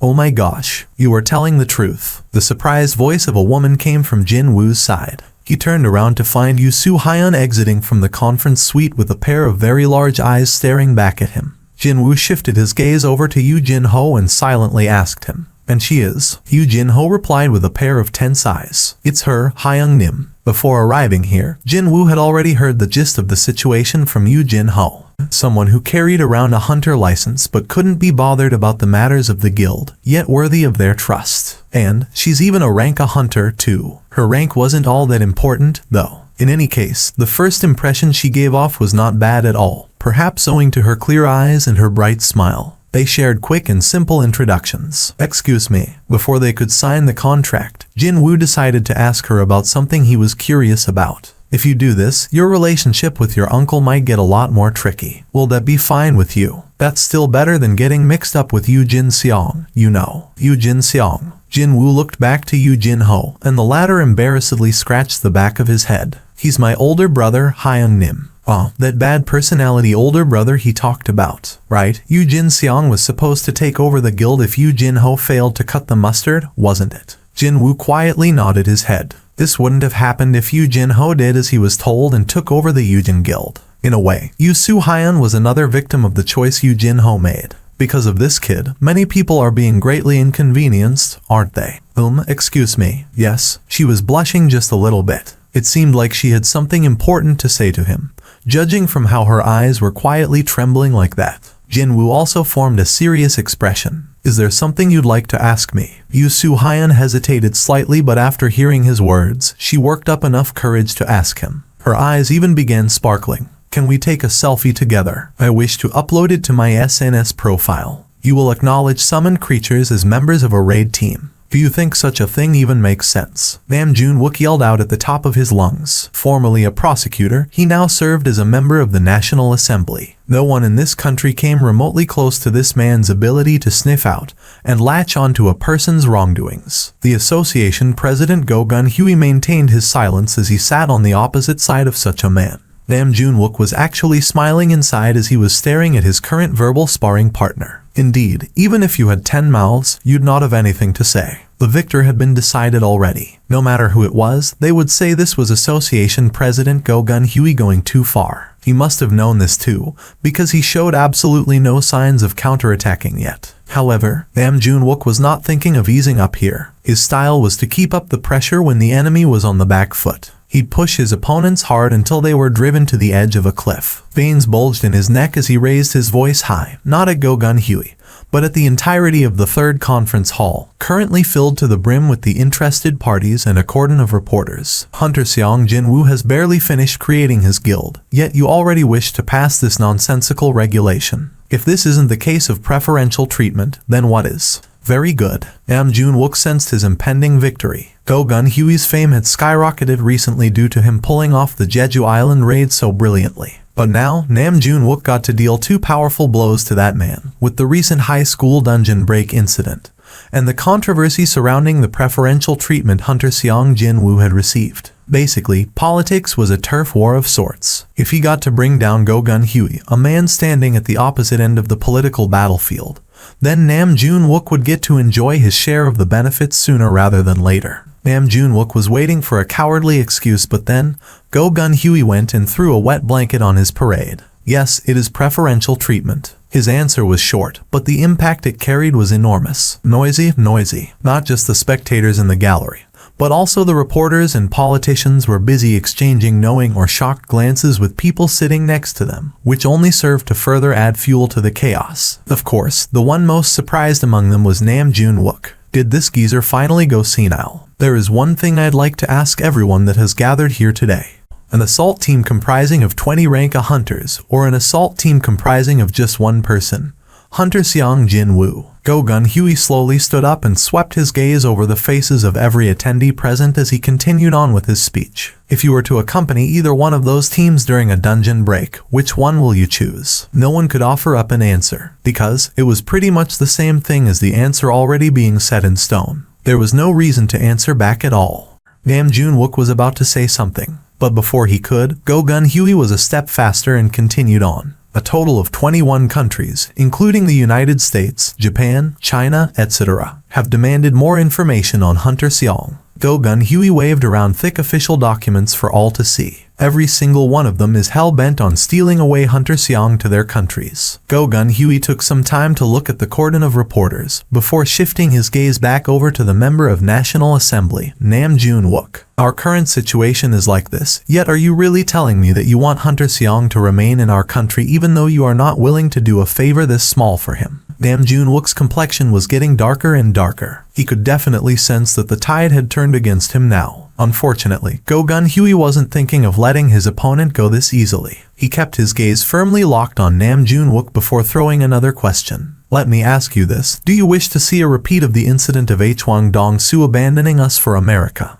Nam Jun-wook bit his lower lip. As Go Gun-hui put the documents down, he was now overflowing with a certain relaxed air, something he had kept hidden until then. Nam Jun-wook knew what that look signified. That was the look of the victor he used to make often, just as he was closing in on yet another political victory for himself in situations similar to this one. Honorable Member Nam Jun-wook, didn't you move house recently to a brand new apartment building located near the Hunters Guild? Nam Jun-wook's face reddened so much that even a casual glance could detect the change. What was your reason for changing your residence to a location where the cost of the real estate is several times more expensive than the surrounding area? If only his opponent wasn't a rank S hunter, Nam Jun-wook would have run over there and punched the old man in the face. His own face was now in the alternating shades of red and blue as seconds ticked on. I'd like to urge you to think about this carefully. If and when another rank S gate appears in our land, just who will step up to protect your life. And with these following words, Go Gun Huey finished the proceedings off. You will not be able to buy back your life even if you are willing to pay hundreds of times. No, make that thousands of times the price you paid for your new residence. Meanwhile,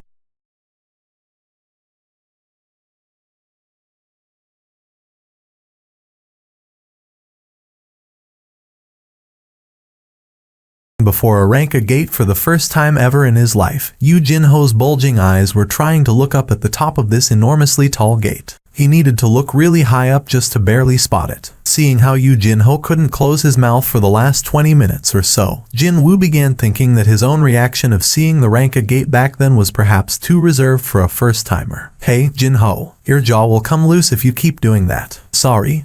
Yes, my bad, Hyung Nim. It's just that, I've never seen a gate this big before. How would he even react if he saw the Guang and Rai gate, then? Jin Woo smirked softly to himself. Hyung Nim, will it be really okay to not hire any retrieval teams or mining teams? Nah, it'll be fine. Jin Woo summoned 30 of the elite grade shadow soldiers that had been with him the longest. These guys will carry out those jobs. Yu Jinho flinched just a little after all those shadow soldiers suddenly appeared behind Jin Woo, but eventually, he began nodding his head. Good day, Seong Jin Woo Hunter Nim. Hello, Section Chief Wu. The chief of the monitoring division, Wu Jinqiao, received the portable magic energy measuring device shaped like a speed gun from one of his subordinates. Will it be okay if I go ahead and measure them? Please do. Jin Woo moved aside and the shadow soldiers all uniformly took a step forward. Wu Jinqiao began measuring the magic energy emission of each of the soldiers. Oh my god. His eyes were opening wider and wider as he checked each one of these so-called soldiers. He thanked his lucky stars that no one got to see the look of sheer shock on his face due to the sunglasses he was currently wearing.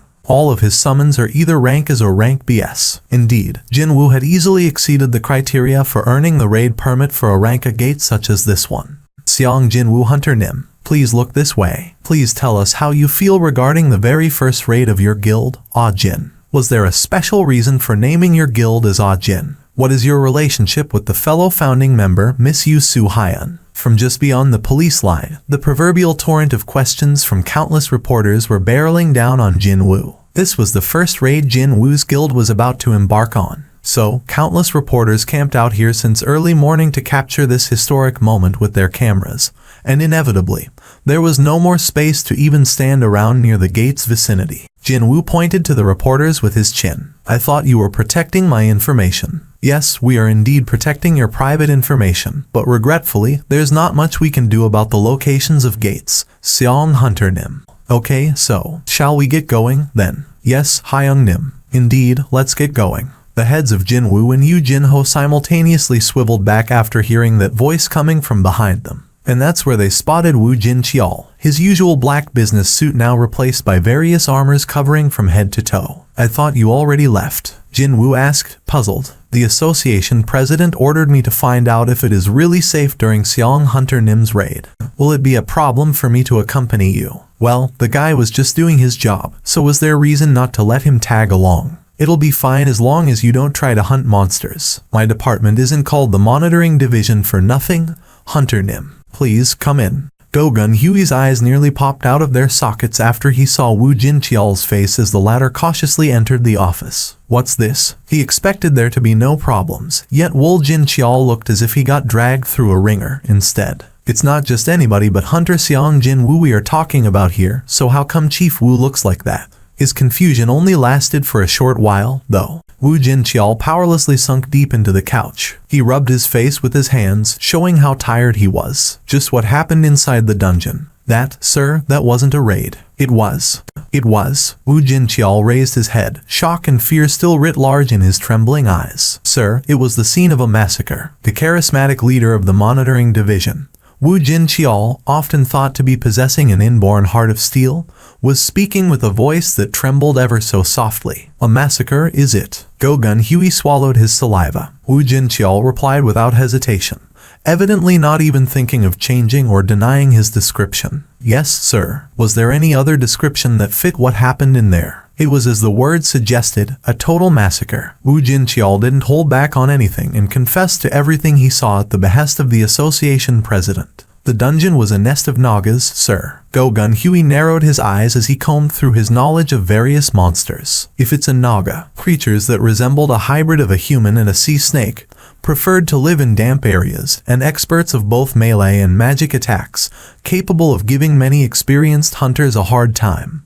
Those points were the Nagas in a nutshell. They were also known as really tough opponents to contend with as they moved around in large groups, even though they were high-ranked monsters. However, someone of Hunter Seong Jin-woo's level shouldn't be having a hard time against a handful of Nagas going around in groups. As if he had read Go-Gun Huey's inner thoughts, Wu Jin-cheol clarified himself. I even felt sorry for the Nagas at some point, sir. Hunter Seong Jin-woo's summoned creatures pounced forward and proceeded to mercilessly rip the Nagas apart into many bloody pieces. At least, those summons wearing black armors, like the humanoid types and the high orcs types, were a bit more humane. But then, the summons resembling bears and ants were far too feral even for his tolerance level. Some of the ants even began eating the corpse of the monsters. Hunter Seong Jin-woo became so incensed that he even physically kicked them. Wu Jin-cheol began shuddering after remembering this one ant that tried to sneak a dead Naga's head into its mouth, only to get discovered by irate Hunter Seong. It got splendidly buried deep into a wall from a powerful kick. Although, he still couldn't tell whether he was shuddering from the horrifying summons, or from Jin-woo who could unhesitatingly kick a summon like that into a wall. Soldiers resembling humans, orc-type soldiers, bears and ant-type soldiers, not one of them could be called weak by any stretch of the imagination. But the biggest highlight of them all was, there was this one summon with a red mane attached to its black helmet. Wu Jin-cheol raised his dipped head again and stared straight into Go-Gun Huey's eyes. Would you believe me when I told you that particular summon could shoot lightning out of its sword every time it took a swing, sir? Oh my god. Go-Gun Huey was feeling completely astonished now. The lightning magic contained the destructive power of fire-based magic as well as the speedy nature of the light-based magic. Because of that, only a handful of very high-class mage-type hunters could cast such magic spells. Even then, firing them consecutively was out of the question. But then, a summon could shoot such magic all the time by swinging its sword around. Go-Gun Huey could only shake his head in helplessness. He definitely wouldn't have believed it if it weren't coming from the subordinate he deeply believed in. But then, the unbelievable story continued on even further. In my opinion, that particular summon should be above Ranka in terms of power, sir. Are you serious? Go-Gun Huey's voice rose up higher. How could a single summon possess powers almost at the level of a rank S? Unfortunately, Wu Jin-cheol guaranteed it. And he was right at the peak of Ranka hunters too, ability-wise, so he knew what he was talking about. If I were to fight that summon one-on-one, honestly, I'm not confident of winning, sir. Indeed, if such an evaluation came out from Wu Jin-cheol's mouth,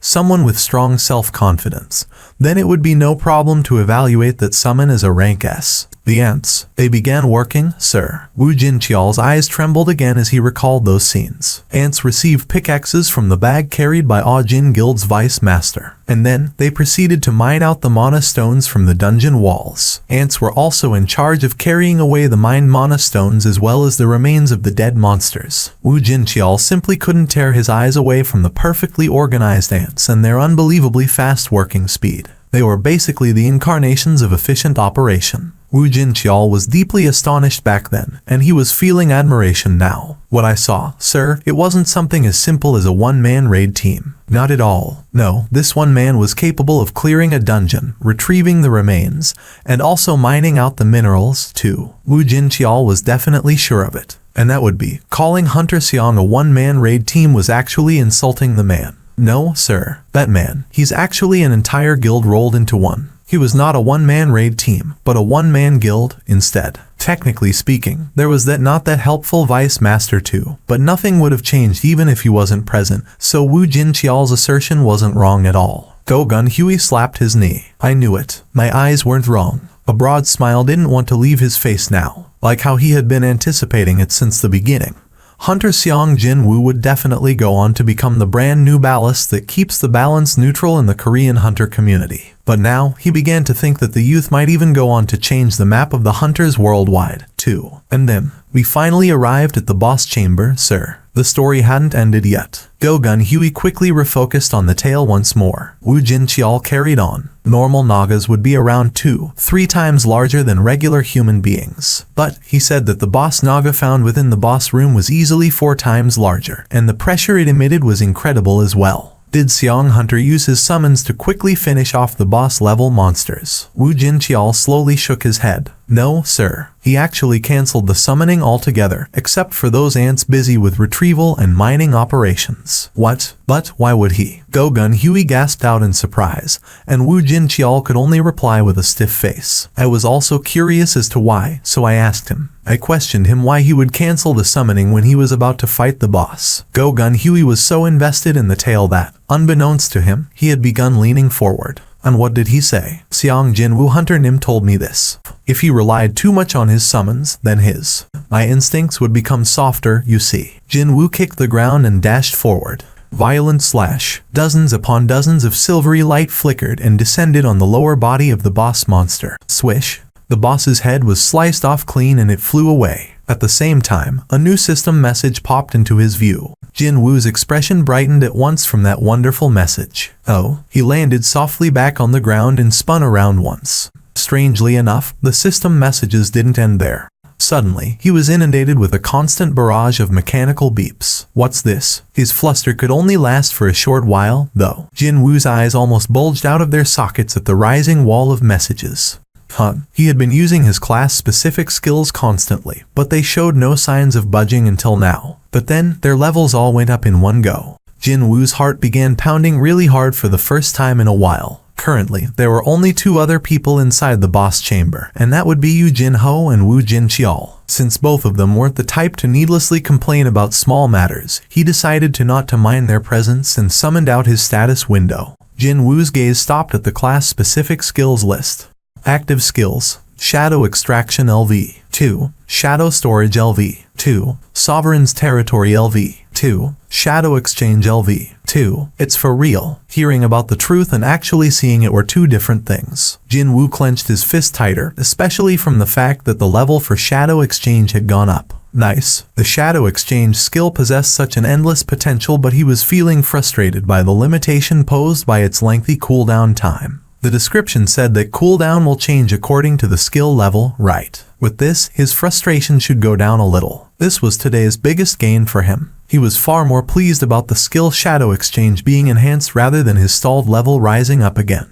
Wu Jinqiao walked up close to the remains of the boss level Naga and lightly tapped on the monster's scales. He could definitely sense the steel-like hardness through his fingertips. Scales of Naga boasted amazing hardness, and they were often used in the manufacturing of all sorts of defensive items, such as various armors and shields. But such scales were. Some part of the scales on the lower torso of the monster were crushed and torn into pieces as if they were made out of paper. That was the aftermath left behind by Jin Wu's skill, Violent Slash. Being able to produce such devastating destructive power while using nothing more than a couple of short swords. Cold sweat formed on Wu Jinqiao's forehead as he observed the monster's corpse. What a great relief that the youth was their ally and not an enemy. Jin Wu was utterly relaxed as he activated Shadow Extraction. Rise up. The shadow of the boss-level monster answered the call of its new owner. A hand emerged out from the shadow and grabbed hold of the ground, before dragging its body out from the darkness. However, the newly summoned creature was way smaller in size than what the audience was expecting to see. As a matter of fact, it was only about the same size as the summoned creatures created out of regular Nagas. Maybe it was slightly larger, but that was about it. Haha, Wu Jinqiao was so tense that his palms were soaked in sweat. But now, he could let off a wry chuckle. This result was perhaps an inevitable one. How could a summon created from borrowing the dead monster's powers be similar to the actual thing? That would be just about the right size, whether the criteria being its actual power or the physical size. Wu Jinqiao felt relieved for some reason after seeing the summon and its comparatively miniaturized size. Maybe, Hunter Xiang Jin Wu's powers have a defined and clear ceiling. Even if that was the case, Hunter Xiang's own combat abilities easily exceeded one's imaginations, so one could never see him as an easy opponent at all. Quite different from Wu Jinqiao's thoughts, though. Jin Wu was shouting out in elation at the unexpected jackpot he just stumbled onto. Nice. Was this because of the Shadow Extraction had leveled up? For the first time since Ygritte's case, the message regarding the strengthening of a shadow popped out. Jin Wu quickly checked the new soldier's information. Elite Knight grade. It wasn't that surprising to see the grade Elite Knight pop up like fangs before, since this guy used to be the boss of the Ranka dungeon. However, its starting level was 13. Jin Wu confirmed that level and could barely keep his happy chuckles in check. Is it because its level is so high? Its power is not all that different from the original. He picked up on the massive magic energy hidden deep within its smaller body. He was actually puzzled by its different size, but he could make one hypothesis here. Maybe this is how it looked originally. That made sense, seeing that they were all Nagas to begin with. So, how could the boss be that much bigger than the others? If it used magic like fangs to balloon up its size, then that made perfect sense. Just like before, the message urging him to name this new soldier popped up to his view. Jinwoo didn't give it much thought and named it Jima. That's right. And so, a powerful new mage had been added to his shadow army, as well as to his new Naga troops, as well. With the extraction process now over, Jinwoo absorbed Jima back into his shadow. Right on cue, the dungeon began sending out warning signals now that it no longer had an owner. A faint tremor rose up from the ground. It was the signal that the gate would close in 1 hour. Yu Jinho stopped staying back and quickly ran over to his Hyung-nim's side. It's time for us to leave this place, Hyung-nim. Right? Yu Jinho took one last sweeping look around him and smacked his lips as if he was feeling regretful over something. But, Hyung-nim, this is a bit of a waste. His gaze was now fixed on the corpse of the boss-level monster. That thing would have fetched a handsome amount on the market, you know. What's the problem? We'll just take it with us. Yu Jinho's eyes opened up wider as he hastily asked a question. Hyung-nim, isn't that too big to take with us? Jinwoo smirked softly. It's fine. Reporters were thinking of leaving for early lunch, but then, their eyes nearly bulged out of their sockets after Jinwoo leisurely walked out of the gate. What the heck? Has he finished already? No way. Thud. The sound of something heavy stepping on the ground resounded out. One of the reporters dropped his camera in an utter daze. Crack. He didn't even realize that his fallen camera was stepped on by other reporters. No, he could only point towards the gate and stutter out in pure shock. I'll look over there. Or, more specifically, he was pointing at the massive, hulking giant of a monster stepping outside the gate. Or run away. No, wait. Take its pictures first. Hurry. Are you filming this? Yes. The reporters quickly forgot about the physical confrontation of a second ago, and hurriedly began snapping away with their raised cameras. They were inwardly fearful of the monster suddenly attacking them. But at the same time, their fingers continued to move at a blinding pace as if they had been bewitched by something. Fangs was diligently dragging the boss-level Naga's corpse outside the gate, but when he felt quite a lot of stares landing on his back, he slowly turned around to look. And he found that, not just the reporters, but the police, association employees, and even the passers-by on the street stopped in their treks to look up at him. Fangs was now suddenly overcome with embarrassment and sheepishly scratched the back of his head. Why did it happen on level 101? As Jinwoo drove back, he thought back to how his skills abruptly went up a level earlier in the day. Even though his mind was occupied with something else, his hands holding the steering wheel remained steady and controlled. Soon, the building with his guild office came into his view. Yu Jinho chose to stay back in the gate's location, saying that he'd wrap up the proceedings before going back to the office. The raid might have ended, but there was still one more step of handing over the recovered loot to the brokers to think about. I wonder, will he be okay? It was all good and well for a vice chair of the guild to be full of drive and energy, but wouldn't it be better still to hire dedicated staff members for matters like this? Jinwoo told himself to search for more employees and walked out of the underground parking lot. But then, he spotted a familiar figure walking towards the guild building from afar. And that familiar person also discovered Jinwoo staring back at her. Her steps came to an abrupt halt right then and there. Cha-hee formed a shocked expression and began to backtrack one step at a time before she turned around completely, and began running away. Jinwoo was utterly dumbstruck by what just happened. The thing was, though, he could gloss over the reason why she suddenly started running away after seeing his face. But he simply couldn't. You think you can escape from me because you started running. Just who did she think she was dealing with here? Jinwoo was suddenly overcome with a streak of stubbornness and pounced forward with everything he had after activating his Quicksilver skill. Her eyes grew super wide in an instant. Her escape route had been cut off, and before she could do anything else, her shoulders were caught by Jinwoo's hands. And so, the foot chase between two rank S hunters came to a very anticlimactic end. My car is still in your parking lot.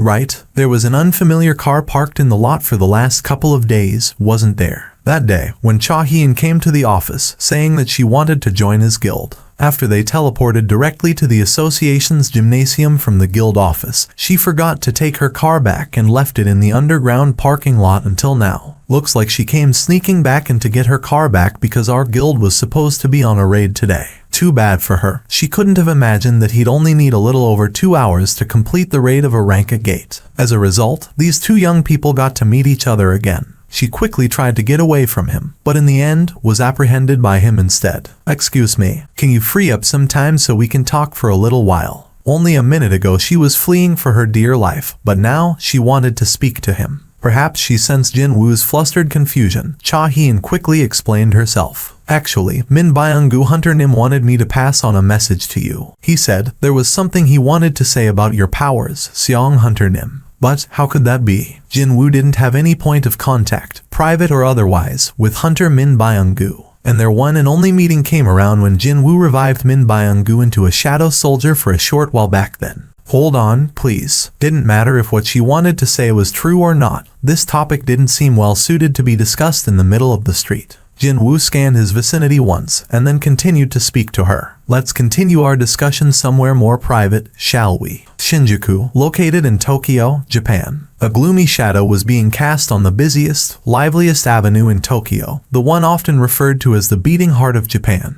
That wasn't a simple figure of speech, though. Every single car, bicycle, and person, didn't matter who or what, they were all standing still beneath this massive shade cast over them. People began climbing out from their stopped vehicles one by one. The road was becoming uncontrollably clogged up, but not one honked their horns or yelled out in irritation. It was as if everyone here had been bewitched by an unseen force. Every single gaze was directed to one particular spot. Oh my God, dear Lord. There was a gate so huge that it blocked out the sky to cast an enormous shade onto the ground below. The people below saw this common-sense shattering gate that easily matched a regular skyscraper in sheer size, and fell deep into the state of indescribable shock. The avenue, once bustling with overflowing people, was now being gripped tighter and tighter by a silence so wretched that it almost induced some of the witnesses to start vomiting.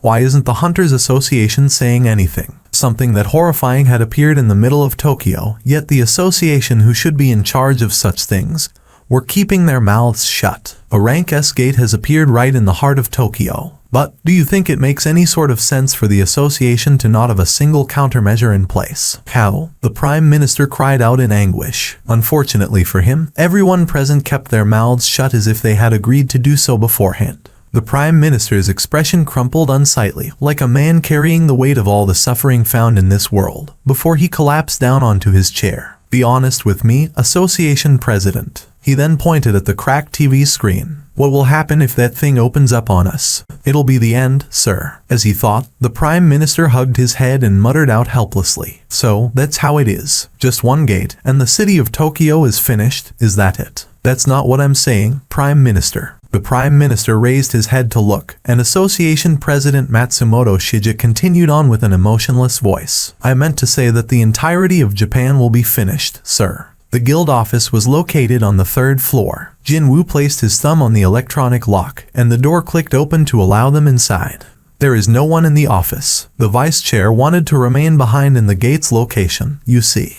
Doesn't that mean there are only me and Mr. Seong Jin Woo inside this guild building?" The light of tension quickly filled up Cha Hyun's eyes. At the same time, she also realized that it had been a while since she felt this tense as well. "Maybe it's my first time since becoming an awakened." How many men out there in this world were capable of making her feel this tense, especially when she was acknowledged to be one of the highest leveled among the ranked S hunters at that? For some reason, the words of "somewhere private" kept repeating in her head, and she became even more conscious of herself because of that. Her heart was palpitating faster and faster. "How is it possible for Hunter Min Byung-gu to leave you with messages for me?" Jin Woo's expression was serious. He didn't know her all that well, but still, he got the impression that she wasn't a type to start spewing baseless lies just to get some attention. That was why he became so much more serious now. Either she needed some time to recall her sleeping memories, or didn't know where to begin her tale, because she needed a bit of time before she was ready to open lips. That day, Cha Hyun finally raised her head and looked deeply into his eyes. Her gentle eyes were now filled to the brim with tears. When Jin Woo saw her expression, he thought he could more or less tell where she'd start her story. She quietly spoke. "I heard his voice." Cha Hyun was getting sucked deeper into the unending darkness, but it was none other than the hand of Min Byung-gu reaching down to stop her falling. "Min Byung-gu, Hunter Nim." Min Byung-gu slowly nodded his head. Cha Hien had to confirm that it was him multiple times because he was currently decked out in unfamiliar black armor. If it weren't for his uncovered face, she'd never have figured out that it was him. Cha Hien asked him in confusion, Where are we? I don't know myself, but I do know what will happen if I let go of the hand holding you. Cha Hien was about to take a look below her, but Min Byung-gu hurriedly stopped her. Don't look. Min Byung-gu explained to her with a somber look on his face. If you look down there, you might not be able to come back up again. Did I? Am I dead? Min Byung-gu shook his head. No, not yet. But then, what about you, Min Byung-gu Hunter Nim? I fell to the bottom of this place, but someone pulled me back up. He pulled me back out of this endless darkness. Could it be that man is? Yes, it was Hunter Seong Jin-woo. Cha Hien's eyes began quaking powerfully now. Even if Hunter Seong Jin-woo was ridiculously overpowered, was he really powerful enough to revive a dead person? However, Min Byung-gu continued to recount the experience he had gone through without holding anything back. Truth is, even though it was indeed I that got revived, that wasn't really me either. I possessed my will and my consciousness, but I was also prepared to do anything for him. It felt like I have become an unquestioning, unconditional slave only existing to serve him and nothing else. There was no reason for Cha Hien to ask who this he was in Min Byung-gu's explanations. She swallowed her nervous saliva. I was scared as well, because the mere idea of serving him made me feel so happy. Min Byung-gu formed a bitter expression. You must let Seong Jin-woo Hunter Nim know this. His expression then hardened into a somber one. His powers are absolute, and it was incredibly scary. He needs to know this as well. He sensed that his time was rapidly running out and shouted at her. You must remember, the real army of Hunter Seong is. It was then. A blinding light came from somewhere above and enveloped Cha Hien. Min Byung-gu's expression stiffened. His real army is. Unfortunately, his voice was buried within the empty echoes, and it flickered dimmer and dimmer, eventually sinking deep into the void below. That was as far as Cha Hien could remember. Her memories had become faint and indistinct like a fading dream, but they somehow managed to return to her not too long ago. Jin-woo's expression was understandably heavy after hearing her tale. Her consciousness seconds before dying met with that of Hunter Min Byung-gu's, who actually did die and became a shadow soldier. It was a truly hard-to-believe story. Japan immediately sent out requests for help to the international community. As they had lost over half of their combat force ranked S, this somewhat rapid decision had an air of inevitability to it. Unfortunately, the international community's attitude was rather icy, to say the least. Japan willfully ignored the dangerous situation developing in the neighboring nation of Korea. But then, the Japanese got all worked up about putting out the fire only after the flames landed on their feet. The international community hadn't forgotten that. The Japanese were left baffled and lost after the United States, already well known for never, ever letting their rank S hunters work overseas, as well as the most powerful hunter nation in Asia, China, abandoned them to their devices. The world's attention began focusing on Japan. Sensational articles were being published every single day. It was at precisely at this point that a lone hunter extended his hands of salvation towards the Japanese public being overwhelmed by despair and terror. His name was Yuri Orlov, a rank S hunter of Russian nationality. In order to negotiate the terms with the Japanese government, he invited over the related representatives to his place. Yuri Orlov didn't even bother to greet the Japanese representatives at the airport, and instead received them in the living room of his palace-like mansion. I'm Yuri Orlov. You should probably know this by now, but I'm called the best support type hunter in the world. After that brief introduction, the two men settled down on the opposite side. Yuri Orlov had asked for all the related data concerning the Tokyo Gate before this meeting. After getting his hands on those files, he began to leisurely browse them. And so, how much time passed by like this? He kept nodding his head as he calculated the cost, and eventually opened his mouth to name his price. $10 million per day. You pay me the money properly on time, and I will block the gate for you for as long as you want. Yuri Orlov grinned, his gold-plated teeth now on full display. $3.6 billion in a year. That money will save your nation. It's not even $36 billion either. So, how about it? Will you save your country with $10 million per day?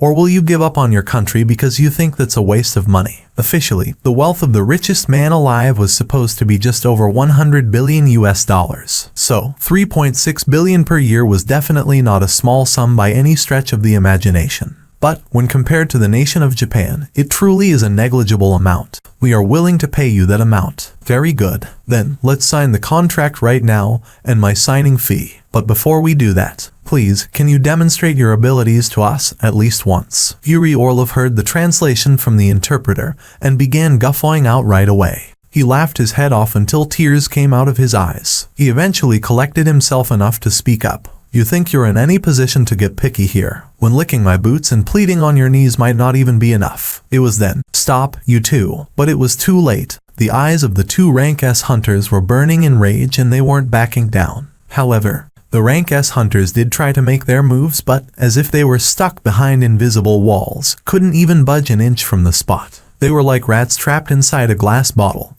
only being able to exchange shocked glances with each other. Free yourselves if you can, alright. But then, you won't be able to move a single foot without my permission. Yuri Orlov was the master of placing barriers. The corners of Yuri Orlov's lips arched up as he made his offer again. For the price of 10 million per day, I'll block the gate for you, plus I shall add the lives of these two morons on top as well. So, how about it? Isn't this enough to satisfy you now? His teeth reflected the living room's light and glittered in gold. He had just demonstrated the power of his restrictions that could tie up two Rank S hunters as if they were nothing much at all. Is trusting this man the best option we have at this point? And on the following day, the name of Yuri Orlov filled up the news broadcasts from all over the world.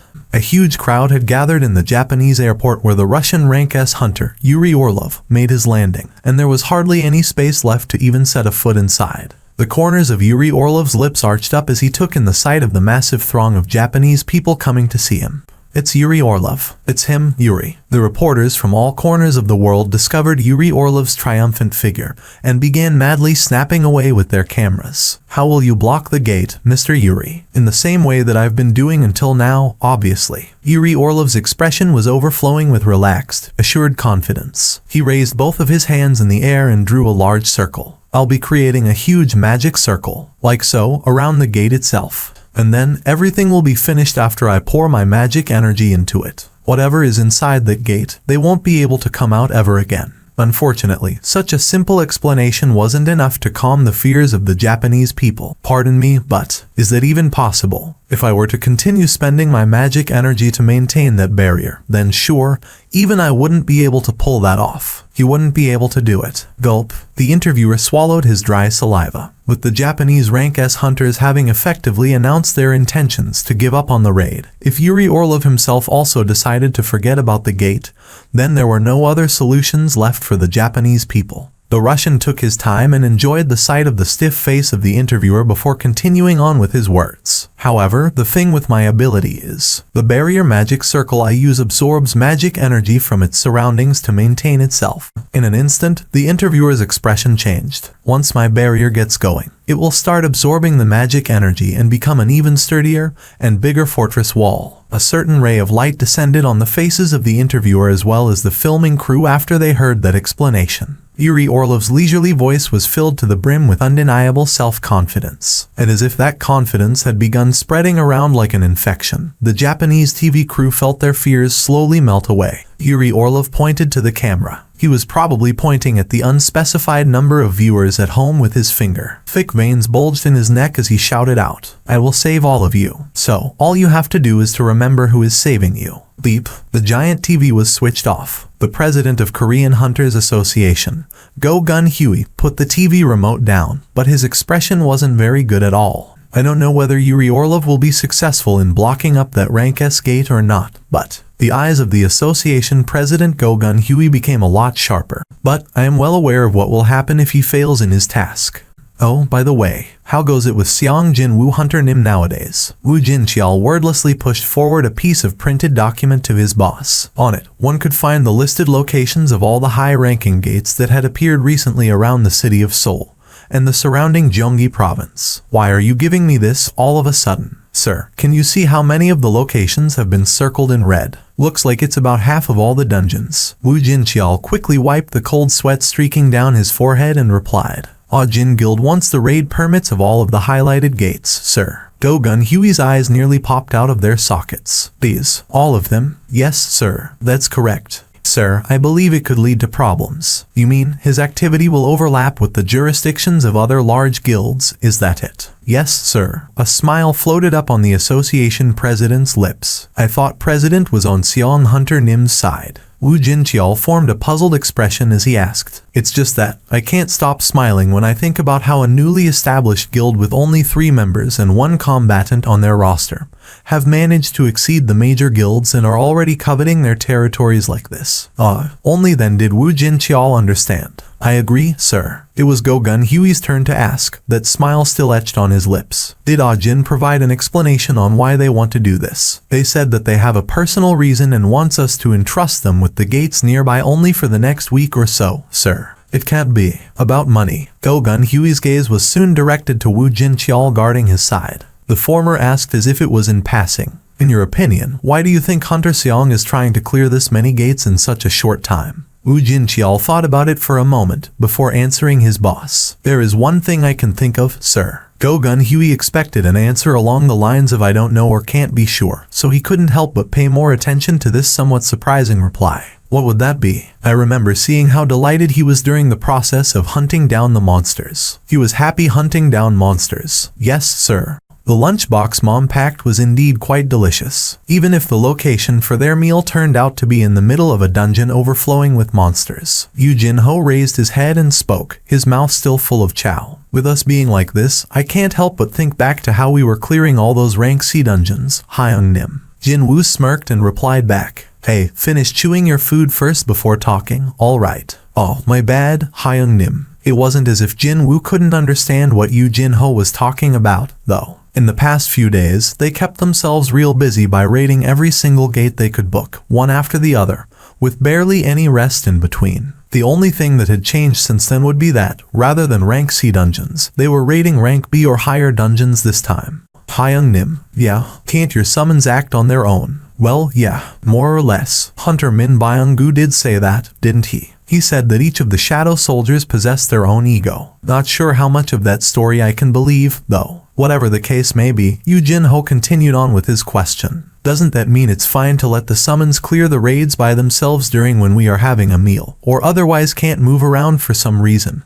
Hyung Nim. Nope, that I can't do. The amount of experience points he'd earned decreased when the distance between himself and the soldiers increased. He couldn't really explain what the experience points were and all that to Yu Jinho, though, so Jin Woo simply formed a somber, serious expression and replied, these guys, who knows what they will do when I'm not looking.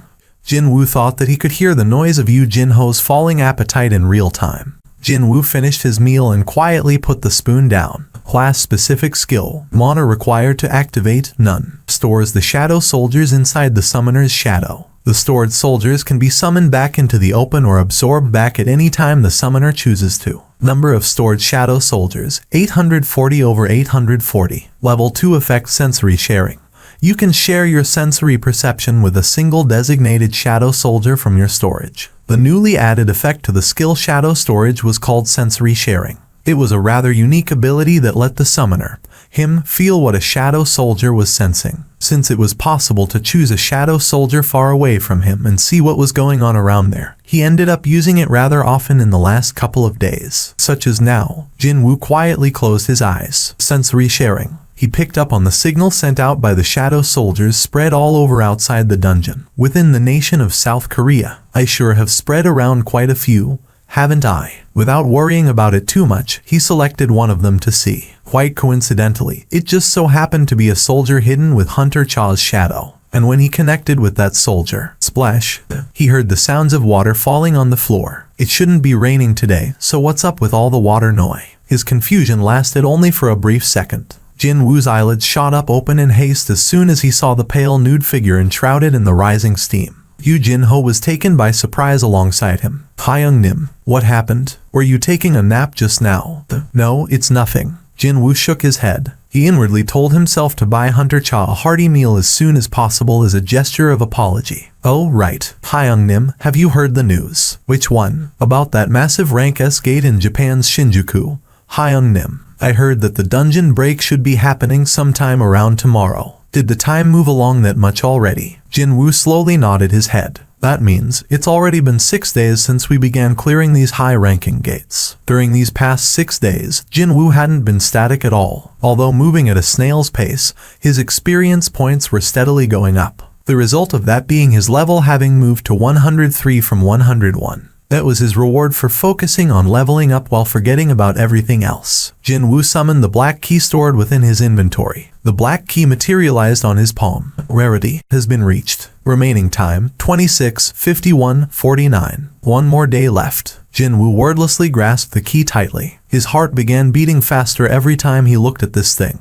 The evening before the dungeon break, a massive magic circle was drawn within Tokyo's Shinjuku district, according to Yuri Orlov's instructions. Its scale was truly enormous, completely unprecedented in history. All the residents within the area had been evacuated by now. Yuri Orlov remained in the location to inspect the barrier's formation right up until the end. The Japanese representatives quietly watched him, not even daring to swallow their saliva. Every single word the Russian said, every little action he took, all of them were under close scrutiny. Yuri Orlov frowned and rubbed his chin over and over again, before finally opening his mouth. This is so weird, you know. The interpreter's eyes opened wider. I beg your pardon. Is there some kind of a problem with the formation? No, it's not that. The magic circle drawn was perfect. Without a doubt, he was confident of having laid down the greatest masterpiece of his life down here. No, the barrier formation wasn't the weird one here. It's like, there's someone nearby watching us. Hey, if that weren't the case, why would Yuri Orlov's heart tremble non-stop like this? The Russian opened his eyes wider and scanned his vicinity, before angrily shouting out at the top of his voice. Who the hell are you? Where are you? Too bad, no one replied back to him. No, only the echoes of his voice reverberating within the deserted streets came back to haunt him. One of the Japanese representatives wiped the cold sweat off his forehead and forced out a smile. Mr. Orlov, the dungeon break is happening tomorrow, so there shouldn't be any foolhardy person waiting around here. Wouldn't you agree? Yuri Orlov snorted out derisively. When did I say it was a person? Pardon? Yuri Orlov looked at the Japanese representative, getting paler by the second with disapproving eyes, before tilting his head again.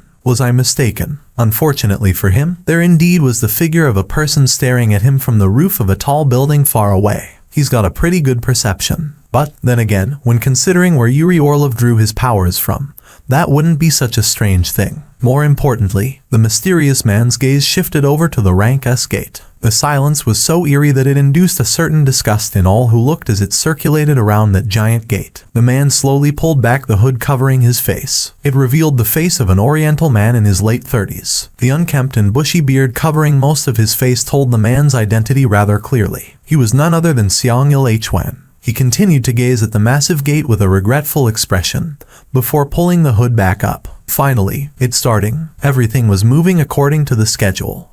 The reporters from all over the world descended on Japan. If there was one thing in particular about that, then it was that most of those reporters were war correspondents used to covering various conflicts happening across the globe. This was as good a proof as any that the event about to unfold here was as dangerous as an actual war. The security cordon built around the gate was incredibly heavy. Reporters raised their cameras and pointed towards the building-sized gate and the barrier formation drawn around it, as well as the army of men and women surrounding them both. Modern firearms don't work against monsters, so why are the army present here? To buy us more time. Excuse me. Their job is to draw the attention of the monsters so the hunters can get ready for their counteroffensive. Also, to act as baits, so those higher up spectating from over there will find enough time to evacuate from this place, too. The Russian hunter was beaming from ear to ear at the moment. It's perfect. Very good. Yuri Orlov was deeply confident of the resulting barrier now. Because, well, his barriers had always been exceptional. After today, he'd go down in history books as the first man ever to block a rank S gate all by himself. I'd much prefer to be remembered as a man clearing a rank S gate all alone, though. Too bad. He couldn't get too greedy here, since another hunter better suited for that title had appeared already. What could he do about that, realistically speaking? That guy was a melee-type hunter, while he was a support type, after all. One only had to become the best in their chosen fields. That's all there was to it. Slightly carried away by his own thoughts, Yuri Orlov pulled out a flask the size of his palm from his inner pocket. When he opened the lid, the pungent smell of vodka wafted out. Mr. Yuri. Alcohol. The association employee in charge of minding the Russian freaked out and tried to stop him. But Yuri Orlov angrily glared at the hapless Japanese instead. This is a celebratory toast, get it? A toast? So, let go of your tension, okay? Because I'm going to put on the greatest show on earth very soon.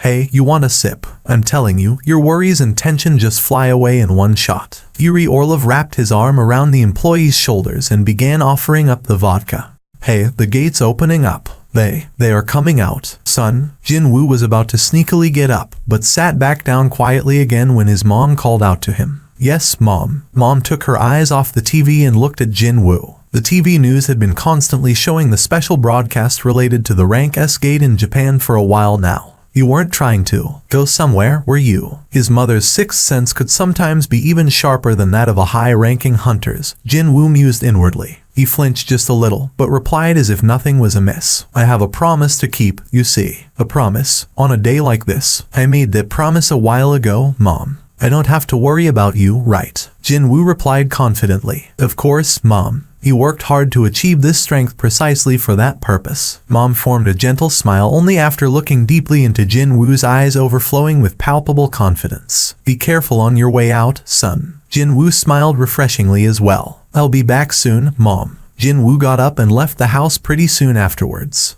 Rarity. Type. Key. You have met the required conditions. A key allowing you entry into the Karutenen Temple. It can be used in the designated gate. The location of the designated gate will be revealed after the predetermined time has been reached. Remaining time, hours, 1 minute and 2 seconds. Only 1 minute remain now. It's almost here. His heart, calmly submerged deep below the cold surface, began to quietly pick up its pace now. Ba-thump, ba-thump. Jin-woo stood still and focused his hearing on the pulsing beat of his heart while waiting out the remaining minute. He didn't even need his watch, either. The biological clock within him, honed to the extreme, was more accurate than any time measuring device known to man in this world. 0.321. Exactly 1 minute later, Jin-woo opened his closed eyes. Jin-woo's eyes widened greatly. Isn't this place? The location of the gate appearing within the system's message wasn't too far from here. As a matter of fact, he was rather familiar with that place. Jin-woo quickly used one of the features his hunter-only phone possessed to log onto the website of the Hunters Association and checked the information on the gate in question. I made a mistake. In reality, the key's description wasn't lying to him. The system said that the information on the gate would be made available, but said nothing about a gate appearing somewhere. He got blindsided just now. Jin-woo's hands manipulating his phone became a lot busier. He checked the info on the gate some more, and found out that there was a guild already busy with clearing it right now. The rank of the gate in question was C. It's not a high rank, but the real problem was with not really knowing what was hidden inside. It's a small relief that the location isn't far. He stepped through the front gate and spotted the gate floating in the air just above the athletics field to the side. A handful of association employees and staff members from the guild doing the raid were standing around the gate as if to guard its surroundings. They were all carrying on in a quiet atmosphere, perhaps because they hadn't heard any news of something major happening inside yet. But that quietness was shattered immediately by Jin-woo's sudden entrance, because he chose to undo his stealth near the gate. One of the guild's staff members belatedly discovered Jin-woo's presence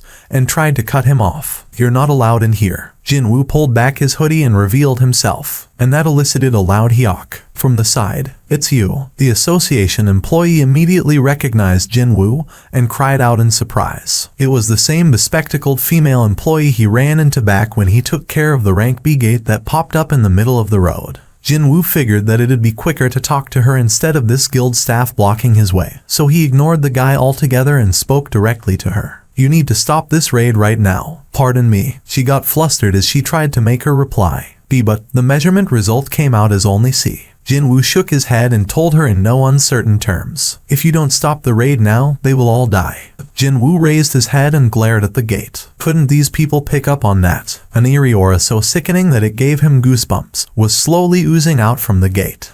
How long has it been since they went inside? Jin-woo urgently asked the female association employee. It's been about 2 hours. 2 hours, she said. It was one of those in-between time that could neither be called short nor too long. I'm going inside to bring those people back. The flustered female employee found herself in a bind now. This very man walked out with a face full of smiles even when the rank B gate he entered changed into a red gate. But such a person was now telling her in an urgent manner that people inside that seemingly normal rank C gate were in great danger. Jin-woo closed his eyes and concentrated. For some reason, he couldn't sense the presence of the raid team. Could they already have been? Jin-woo quickly shook his head. Even if he was too late, magic energy still leaked out from the bodies of the freshly deceased. But he couldn't even pick up on that magic energy. Jin-woo quickly made his way over to where the entrance of the dual dungeon was last time. And sure enough, there was another entrance within the dungeon. It's the same as before. Only then did he realize why he couldn't sense the presence of the raid team's hunters. This dungeon, it was nonsensically huge, wasn't it? That was the case back then. Soon enough, he could sense the presence of people up ahead. They were the hunters of the raiding party. They were also standing around in one spot. Jinwoo initially thought that they were involved in a battle or were all dead, but thankfully that wasn't it. When he got close enough, he could hear their voices. "You want to go back when we came this far?" When Jinwoo stopped not too far from them, he heard some words that sounded oddly familiar, and let a wry chuckle leak out of his mouth. What a relief it was, though. It seemed that these people hadn't stepped foot inside yet. If they did, then they wouldn't even have enough time to waste their breaths on useless banter like this. He heard a woman's voice next. "So, what do you want to do, then?" The door didn't budge even when we poured magic on it. "This is a trap, everyone." Hunters hadn't picked up on Jinwoo's presence well until he was near their position. Understandably, they were jolted back to their senses from a sudden voice coming out from the darkness behind them. "Oh my gosh, that surprised me. What the heck? Who are you?" Jinwoo pointed at the steel door he had seen before with his chin and replied, "I'm a survivor of a dual dungeon incident." A survivor of a dual dungeon incident. Hunters exchanged glances and whispered softly among themselves. Because it was so dark inside, they needed a little bit of time to recognize Jinwoo's face. "Isn't he Hunter Seong Jinwoo?" What was that? The attention of the raid team members descended upon the hunter who identified Jinwoo. And the next direction their gazes shifted to was, naturally, Jinwoo's face. "And now that you mention it, it's really him. But, why would a rank S hunter even come here?" Jinwoo strode closer towards the doorway. Hunters surrounding the unknown door parted ways to make room for him. He lightly placed his palm on the door and spoke to the hunters. "I know what's behind this door." Jinwoo was overcome with a reminiscence of the past as he finally got to stand before this very doorway after what felt like a genuinely long time. "Excuse me, Seong Hunter Nim." He just so happened to be the master of this small to medium guild who had been pushing forward with this raid. "We at the Bravery Guild bought the permit to raid this dungeon fair and square. You simply don't have any right to tell us to leave." That's right. Being a rank S isn't everything, you know. Jinwoo closed his mouth in a straight line as his reply to the opposition coming from these hunters. Jinwoo wordlessly faced the door and tried to turn the doorknob. Thunk. Jinwoo pushed down, but even with his strength stat, it didn't want to budge. Does it have some kind of restrictive magic? Without that, measly steel door like this would have moved already by now. Jinwoo took out the black key. Simply by him slotting it in the keyhole, the door slid open all on its own volition. Clunk. The raid team members of the Bravery Guild had already confirmed how tightly locked the door was before he got here. So, when such a stubbornly locked door opened easily like that, their collective brows shot up in shock. Yuck. What the heck? How did he open it? Jinwoo ignored their whisperings and spoke to them in a cold voice. "I won't try to stop you. If you want to follow me inside, then go ahead." Of course, he didn't forget to warn them, too. "However, you must remember that it'll be hard for you to come back out alive if you decide to do so." That one sentence managed to freeze these hunters to their spots. This was advice given by a rank S hunter, who'd scoff at that and ignore it. However, the master of the Bravery Guild still stepped forward as if he was trying to act according to the name of his organization. "I'll go in." Jinwoo didn't reply to that. It was up to them to make the choice. He was going to let them bear the cost of their decision as well. The guild master looked back to his raid team members while walking towards the doorway, but none of them followed after him, only choosing to sheepishly look at each other's reactions. The guild master glared at his so-called comrades with disapproving eyes and eventually stopped before the door. The completely unaware guild master took yet another step forward, and then, swish, a large hammer fell on top of his head. Crash, the hammer smashed down to the ground and shattered the stone slab into pieces. If it weren't for Jinwoo hurriedly yanking at the scruff of the guild master's shirt and pulling him out, his head would have ended up in that state. Instead, the guild master freaked out as the gatekeepers reached out to him. Jinwoo grabbed the hapless hunter and tossed him outside the door before closing it quickly. Things found inside are all like that. Jinwoo turned around to face the other hunters. "So, you still want to go inside?" The guild master on the ground shook his head like a madman. His fellow guild members quickly helped him up and they escaped from there double time.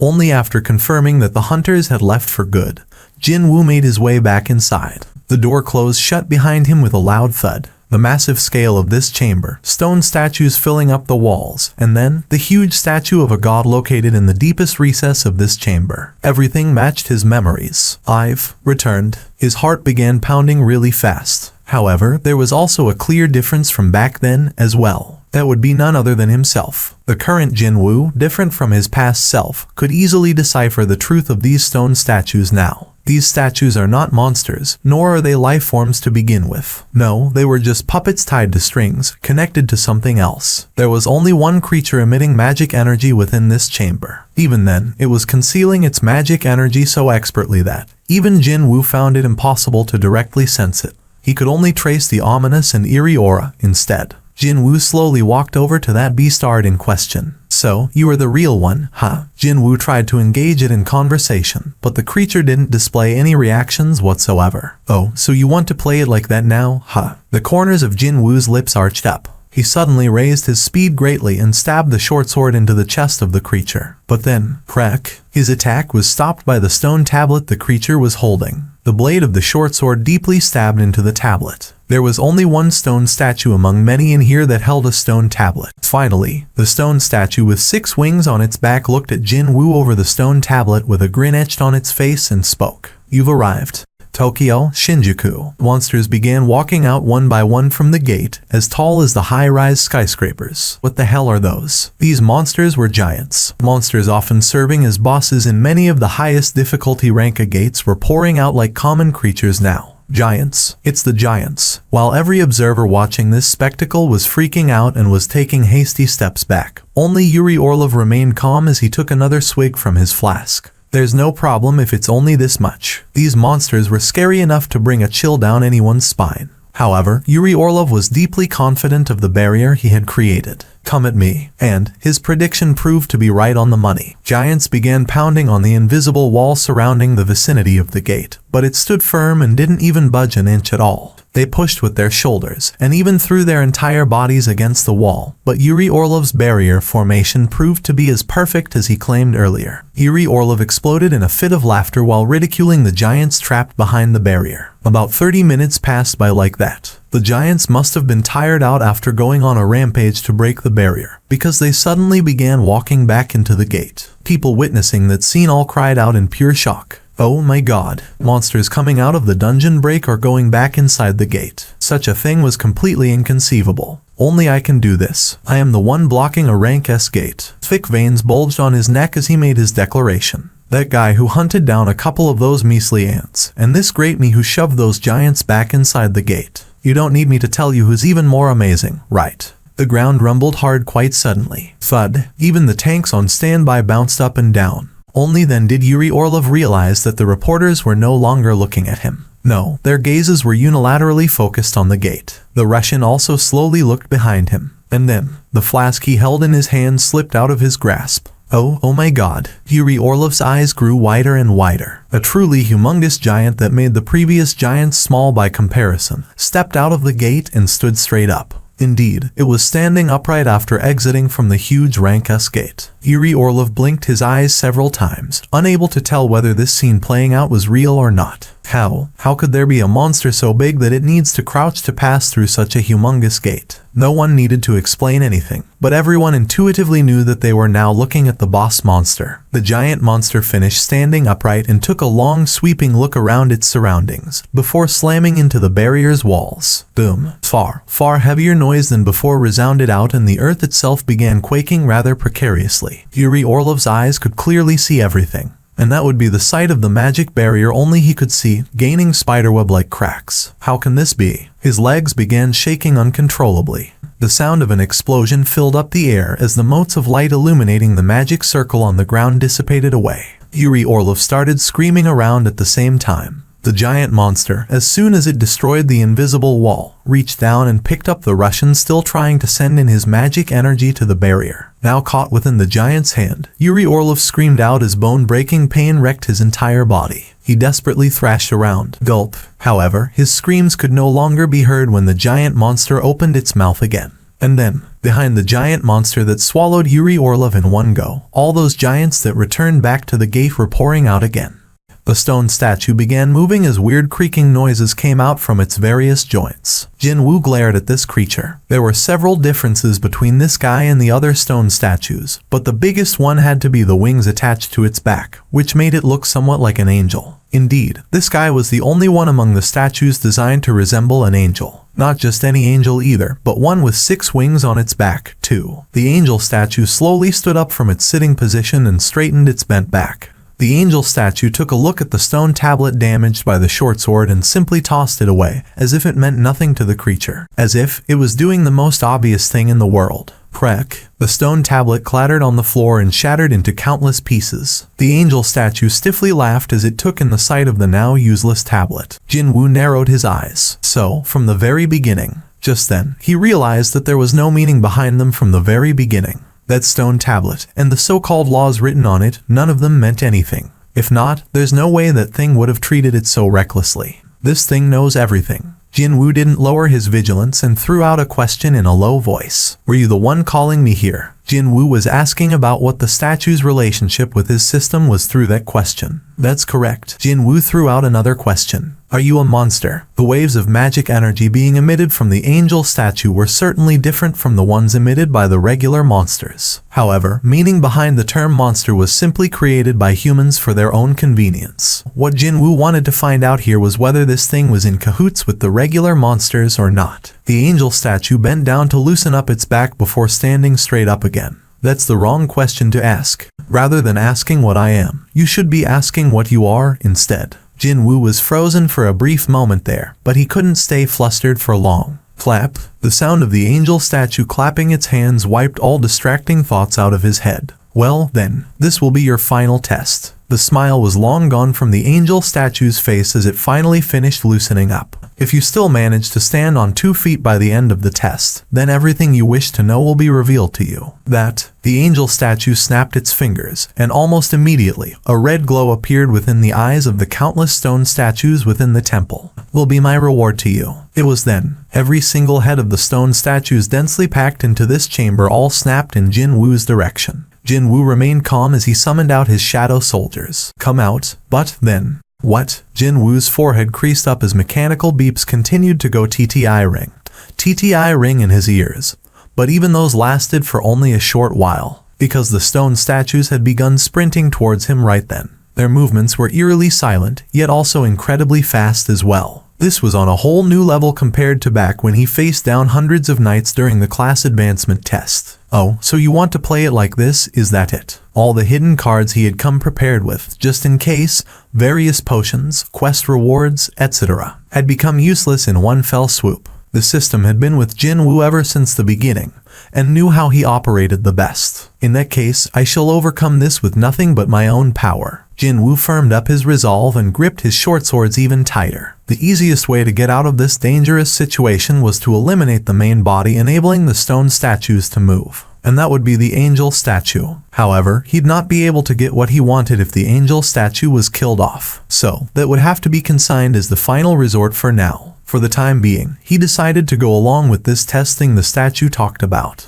And that was why he never stopped getting stronger right up until now. He never once stopped polishing his skill levels, just so he could achieve everything he aimed for regardless of what sort of situations tried to hinder him. Jinwoo spat out white-hot air from his nostrils and mouth. The things he initially couldn't see, the stuff he had missed when he first set foot in this place, began entering his field of vision. His naked eyes could chase the movements of the stone statues that looked like instant teleportation to him back then. Broken bits of rock spat up from the floor, now shattered by the force of the axe. Meanwhile, Jinwoo powerfully kicked the face of the axe-wielding stone statue. The moment its head came in contact with his foot, it got crushed into fine powder. However, swish, Jinwoo bent backwards and dodged an arrow. It flew straight past him and got embedded in the wall on the far side. He didn't even have time to feel happy about eliminating one enemy. The proper assault was only just beginning now. From his left, right, left, front, right, and left. I can do this. The more he concentrated on the battle, the slower the movements of the stone statues became. On the other hand, his own movements got progressively faster and faster.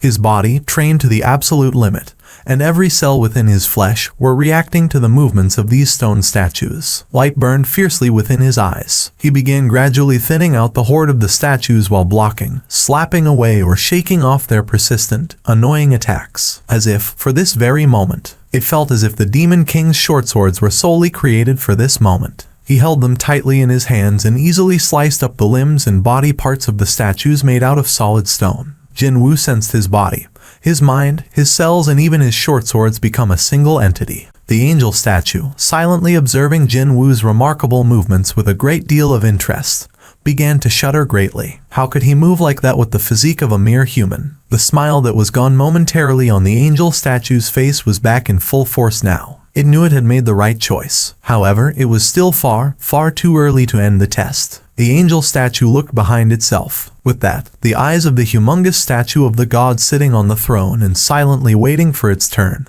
began glowing an eerie crimson hue. It gripped the armrests of the throne tightly and slowly lifted up its unimaginably huge frame. Because it was so gigantic, simply seeing it stand up sent shivers down one's spine. Thud, the god statue took its first step, and the vast interior of the temple shook hard from the resulting noise. Thud, thud, thud. The god statue's strides were so enormous that it didn't need to walk for long before arriving where Jinwoo was. The rubble of the fallen stone statues was forming small mountains all around him by then. The god statue stopped walking in front of him and raised its right arm. It was also around this time that Jinwoo, in the midst of a maddened melee among the stone statues, felt something change around him. Thud, as if the head of the statue crashing to the ground was the signal. The rest of the statues following right behind pounced on Jinwoo like a pack of wild, but well-organized, animals. However, the truly dangerous opponent wasn't one of these statues. It felt as if every hair on his body was standing up straight. Jinwoo flinched in nasty shock and hurriedly raised his head.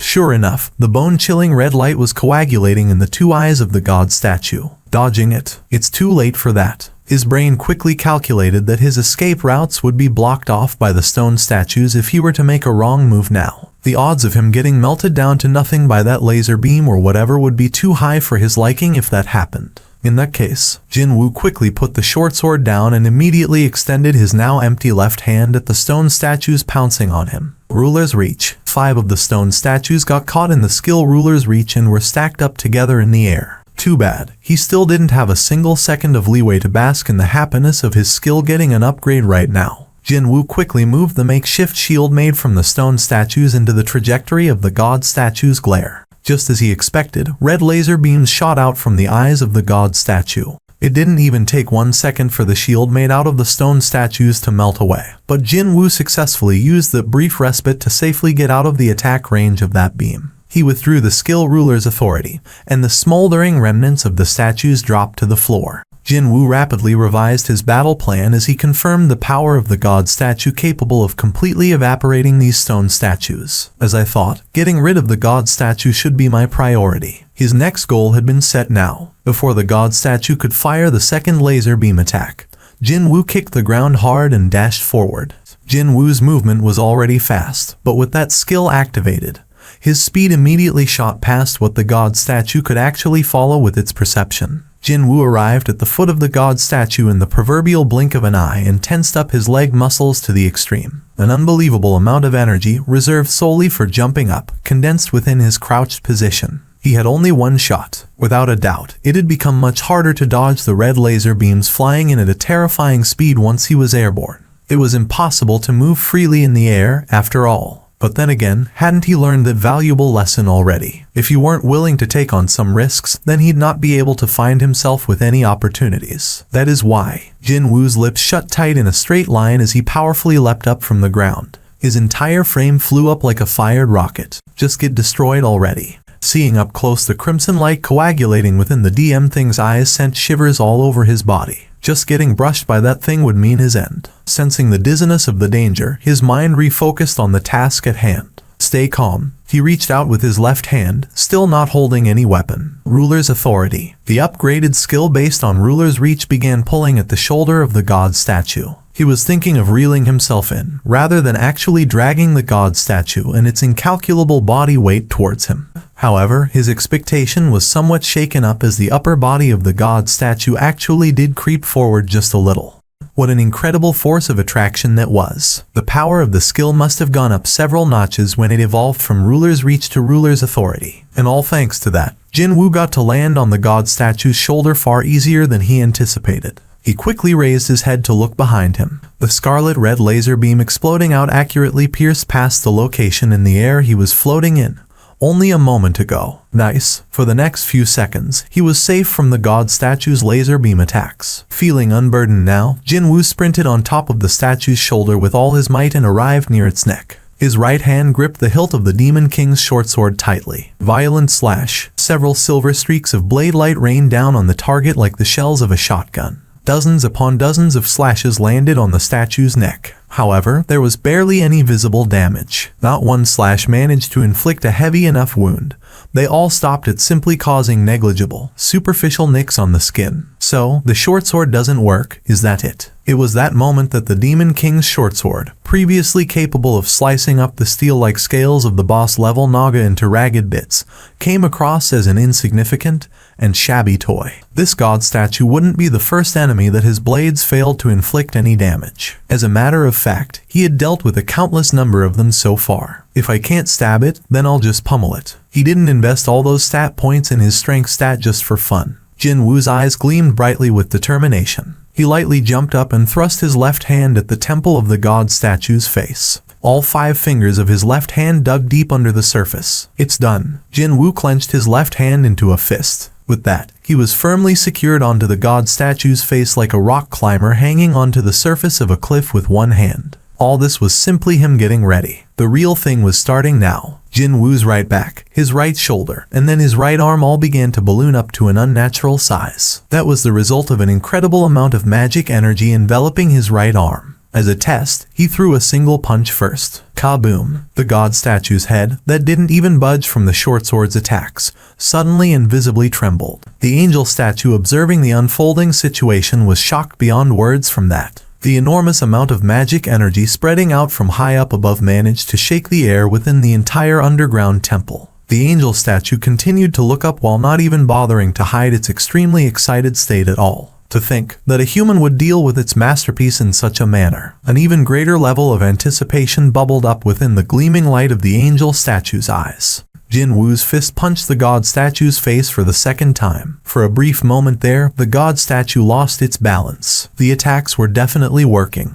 Deafening booms reverberated continuously throughout the large dome-shaped temple. Cracks formed on the face of the god statue and spread all over the surface like a spider's web. The tottering god statue tried its best to maintain its balance before it began running towards one of the walls in this massive, open space. The creature's huge legs viciously stomped on the ground. It was trying to crush Jinwoo, still sticking to its face by ramming into the wall. Thick veins bulged on his ballooning arm muscles as a horrifying amount of magic energy filled his limb up. Very good. The physical strength of a level 103. Jinwoo poured all of that into this single fist of his, just before he was about to collide against the wall. Along with the loud noise of a ripened watermelon shattering into pieces, half of the god statue's face was blown away. It eventually faltered and fell down on its knees. The entirety of the empty dome-shaped arena rumbled spectacularly. Jinwoo let out a soft sigh under his breath. Unfortunately, the remaining stone statues continued to move quickly, as if they didn't want him to have this quiet moment to himself. They surrounded him in a circle and closed the distance. Just before they were about to pounce on him, though, Jinwoo stopped looking at his 2 hands and raised his head. Ruler's authority. Boom. Every single stone statue slammed their heads down on the floor and stopped moving altogether. This was the power of the invisible hand, also known as the skill Ruler's authority. Jinwoo returned his gaze back to his hands. I've become even stronger through today's battle. He clenched his fists and unfurled them, before repeating his actions again. An incredible power was overflowing out of his fists, no, from his entire body. He could clearly sense this flow of power now. At the same time, his heart showed no signs of slowing down at all. It felt as if something sleeping deep within him had awakened through this life or death struggle. It was then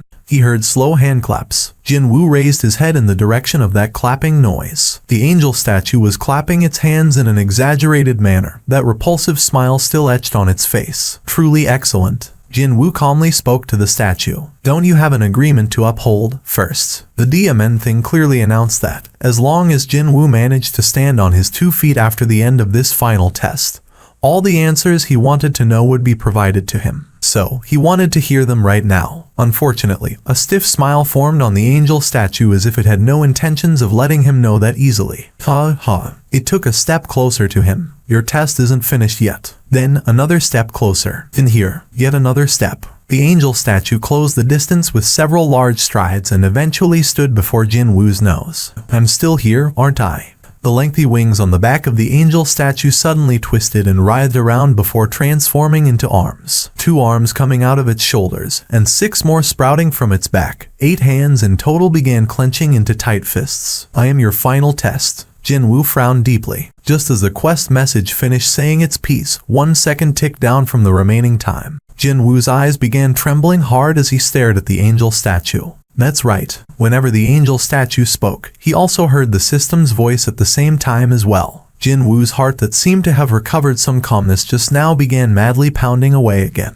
His breathing quickened and his fingertips trembled. The angel statue studied Jin Woo's reaction before answering one of the very first questions he asked earlier. What are you? I am the architect of the system. He didn't even have enough time to get surprised. The angel statue suddenly began its attack. A large, tightly clenched fist came flying at him like a flash of light. The attack was coming from too close a distance and its speed was also too fast to evade cleanly.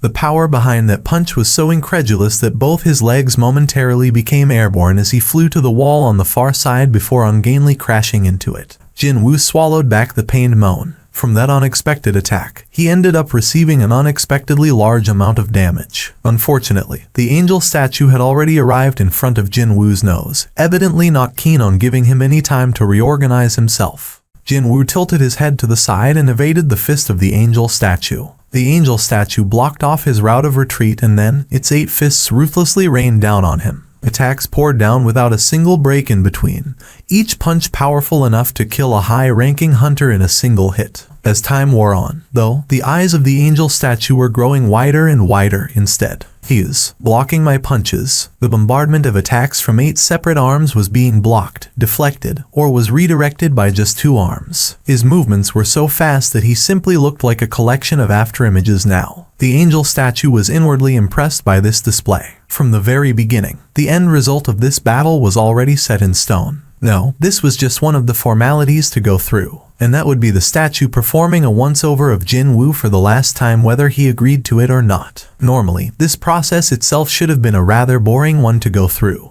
But now, isn't this amusing? To think it'd start enjoying a fight against a human like this. The angel statue had never once thought that a mere human could ever be an even match in its long, long life. The moment its thoughts reached there, a light suddenly flashed in its vision. No, it wasn't actually light. It was a punch the human threw at the statue.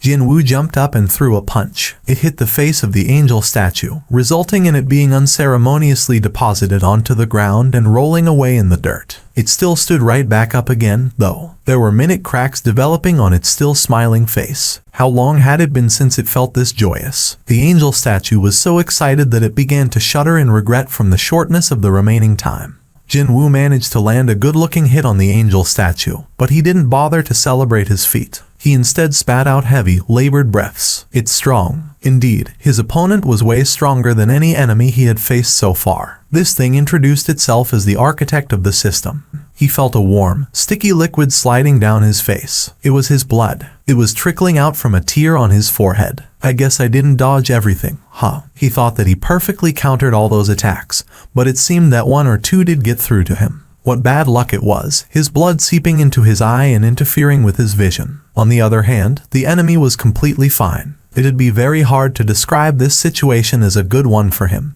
Fighting up close puts me in a disadvantage. That was a rather obvious assessment to make. The enemy's physique was several times larger than his, and it also enjoyed the benefit of having 6 more arms, too. Jin Woo immediately activated ruler's authority towards the angel statue as it turned around to face him. The powerful attack pressing down from the sky to the ground. The technique used to swat the king of the ants, Baru, off the air swooped down on the angel statue's head. However, Jin Woo did a quick double take. The skill that managed to tilt the torso of the massive god statue only managed to tilt the head of the angel ever so slightly. He couldn't be sure, but the opponent seemed to have activated a skill of its own to defend itself. There was no other explanation he could think of other than that one. The angel extended all of its 8 arms out, and the weapons previously held by the stone statues began vibrating on the ground. Isn't that? Jin Woo's eyes widened greatly. The weapons of the stone statues soon rose up in the air and flew towards the angel. 8 different weapons were now tightly grasped in the angel's 8 hands all at once. That's ruler's reach. Perhaps unsurprisingly,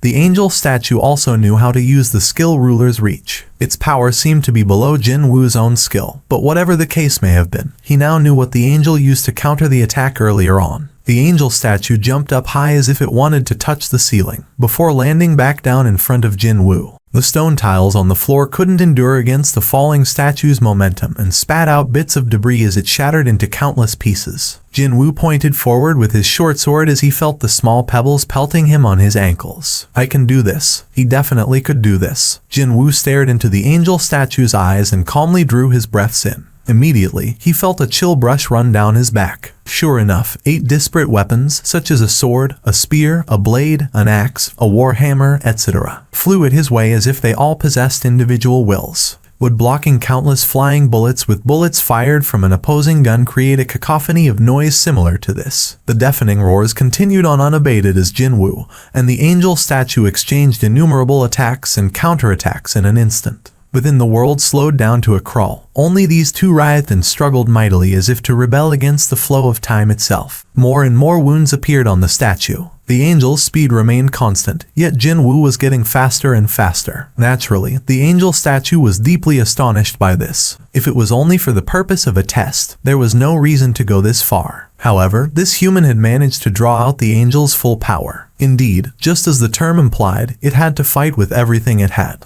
But then, a human was able to fight evenly against the angel statue going at full tilt. The angel's puzzled, suspicious eyes began peering deeper into Jin Woo now. And then, it realized the reason for this. It's only by a little, but it's mixed in there. The shoulders of the angel statue trembled in shock. Was that the reason why he could freely wield the immense power so naturally like this? However, that was also another thing this creature wished for from the beginning, anyway. Just as the look of elation formed on the angel statue's face, a cleanly sliced off arm flew up into the air. The statue's head was raised up to look at it. The arm let go of a weapon as it flew away. It was the angel's right arm. Even if this statue was not its real body, the pain still got transmitted in full. The angel statue tottered unsteadily and retreated after losing its arm in the blink of an eye. The color of the angel statue's eyes reddened in an instant. Its true nature woke up and it forgot its true purpose, its duty for being here. It cried out in anger, and the fallen, destroyed stone statues all stood right back up. Even the god statue in its partially destroyed head began pushing off the ground as well. Jin Woo could sense all the enemies being reanimated, but he didn't fall into a panic and simply pounced on the angel statue again. The angel statue roared out like a wild beast, and the reanimated stone statues pounced on Jin Woo. And so, the fight between every single thing within this temple and the lone human commenced. Even in the midst of all this chaos, the timer was still resolutely ticking down to 0. Jin Woo's short sword sliced away yet another of the angel statue's arms. This time, it was one of the 6 created out of its wings. Unfortunately, the resistance of the reanimated stone statues was nothing to scoff at. There were far too many of them surrounding him now, and it became too much of a task to dodge every single attack coming his way. He focused on attacking the angel statue and dodged only those attacks that might critically injure him while ignoring the rest. A stone statue slammed down with its shield on his left shoulder. Jin Woo diverted his attention towards this particular statue. It was preparing to strike for the second time with its shield. Jin Woo's expression crumpled into something unsightly. He didn't really care about others, but he simply couldn't forgive this beastard. Only then did Jin Woo move slightly away from the angel statue, using the elbow of his left arm not holding a weapon. He stomped the head of the offending statue. The elbow drop containing magic energy ensured that the statue's head exploded into tiny bits and pieces. In the meantime, other statues quickly surrounded him and tried to jump on top of him. However, Jin Woo simply activated his skill and pushed them all away. Ruler's authority. The group of stone statues were flung away as if they were thrown off from the center of an explosion. Unfortunately, even before Jin Woo had time to catch his breath, the god statue threw its massive fist down on his head. He lightly leapt to his side and avoided it. The gigantic fist only managed to sweep away dozens of stone statues from Jin Woo's vicinity. He ran in a wide arc to lose the stone statues mindlessly trying to jump on him and approach the angel statue again. and the angel greeted him with a deeply crumpled expression. Another one of the angel's arms flew off, and Jin Woo's short sword found itself pressed tightly against the angel statue's neck. At that moment, the angel statue announced its surrender. Simultaneously, the god statue and the rest of the stone statues all froze up and stopped moving. Like a lie, the timer ceaselessly ticking down also froze up along with the angel's words announcing the end of everything. The hunters of the monitoring division arrived on site. There were a total of 7 high-ranked hunters. Wu Jinqiao had scrounged up the top elites of the association that could be mobilized on such short notice. However, he knew the truth. He knew that this little fighting power would not be of any help to Hunter Xiong. Even still, for the worst-case scenario, these hunters from the monitoring division would buy enough time so Hunter Xiong would be able to escape from the dangers. They came to this location with such a resolve in their hearts. What the hell is this? He picked up on the utterly horrifying maelstrom of magical energy all around the gate. As a matter of fact, the magical energy leaking out was so savage and brutal that the space around the portal looked as if it was being distorted to his naked eyes. He was startled by what he saw and quickly took a step back. Was this simply an optical illusion, or the sign of an impending ill omen? He thought that, all of a sudden, a dark veil seemed to be enveloping this gate from above. He had seen this somewhere before. It was the looming shadow of death. All the hair on the back of his neck stood up. Wu Jinqiao instinctively knew it. He knew that the fight taking place inside was not something he or his boys could possibly butt in on. The subordinates saw his complexion getting paler and gasped out in surprise. They hurriedly asked him, "Section Chief, are you all right?" Rather than an answer, Wu Jinqiao threw out a question instead. "Is there a major guild with a team ready for a raid nearby?" One of his subordinates checked the association's database and quickly made his reply. "Yes, sir. The Hunters Guild is getting ready for a raid at the moment." "What about their 2 rank S hunters?" "According to the data, both Choi Jongin and Cha Hien Hunter Nims are scheduled to partake in the raid, sir." Choi Jongin and Cha Hien.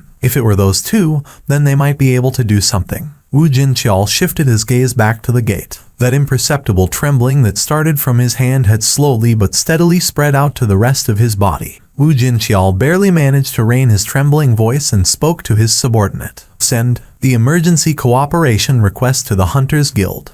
The decision is up to you." Unlike before, its voice was now separated from the system. The machine-like, stiff male voice grated against his eardrums. Jin Woo shut his mouth tight after seeing that face. "Data saved in the system's memory, is it? Just like how it was with various video games, did the system also possess a save file or something similar to that?" And he could view what that save file contained right now. In this short span of time, all kinds of thoughts raced in and out of his brain. Of course, his answer had already been decided. He finally earned what could be his one and only chance to confirm the truth for himself, so why should he back out of it now? If the system wanted to trick him into a trap, then well, it didn't have to go through such an elaborate process either. After all, the system possessed the power to decide when his heart would stop beating, didn't it? Just as the angel said, if all these were just the processes of a test, then I have earned the right to view this data. He suddenly recalled what the angel statue told him before the battle commenced. Most likely, the reward the angel talked about meant his right to view the data. He finally arrived at this conclusion. Jin Woo made his decision and slowly opened his mouth. Yes, when he did, darkness immediately enveloped him. The familiar mechanical beep hit him in the eardrums, and the voice of the system followed right after. It felt like he crossed an endless tunnel at a speed very close to that of infinity. He flew past the space filled with nothing but darkness. The light seeping into this space from such a long distance away slammed into him in an instant. After the blinding by the light dissipated away, Jin Woo was greeted by the immense spectacle laid out before his eyes, no, below him, and spat out a shocked gasp in his mind. Oh my God! An army consisting solely of innumerable monsters stretched far beyond the scope of vision below him. From where he was, all the way to beyond the horizon, countless monsters completely covered up the ground until there was no uncovered patch left. In all honesty, that was one hell of a terrifying sight to behold. If this many monsters jumped out of a gate all at once, humanity wouldn't have a chance in hell at winning against them. Jin Woo shifted his gaze over to these monsters. He spotted weaklings commonly seen in low-ranked dungeons, all the way to the powerful monsters that could only be seen in much higher-ranked dungeons, such as high orcs, white phantoms, and even giants. This disparate gathering of monsters that ignored their ranks and species were busy looking up and waiting for something to happen. What are they all looking at? Jin Woo followed after their gazes and raised his head to the sky above. And then, he discovered it. he saw a jet black lake quietly floating high up in the sky. No, it was actually not a lake. He mistook it for a lake because of its sheer size. But it was a gate so big that he couldn't even begin to guess its size. And it was silently looking down on the ground. This black hole was blocking up the purple sky beyond it. Purple sky, is it? Seeing the color of the sky that should not exist, he became doubly sure that this was not Earth anymore. In a world that was clearly not Earth, something major was about to happen between the monsters and that gate. He unconsciously swallowed his saliva. Trapped within this eerie silence, his nervousness also increased as the time wore on. Just what would come out from that gate? Jinwoo began wondering if he'd get to see the weapons of humanity, or the armies of humans stepping out of that huge gate, just like how monsters would step onto Earth through those portals. However, what came out of the cracked open gate's mouth was soldiers decked out in silver armor, with wings attached to their backs. These silver-armored soldiers poured out of the gate like agitated bees rushing out of the disturbed beehive, while monsters covered up the entirety of the ground.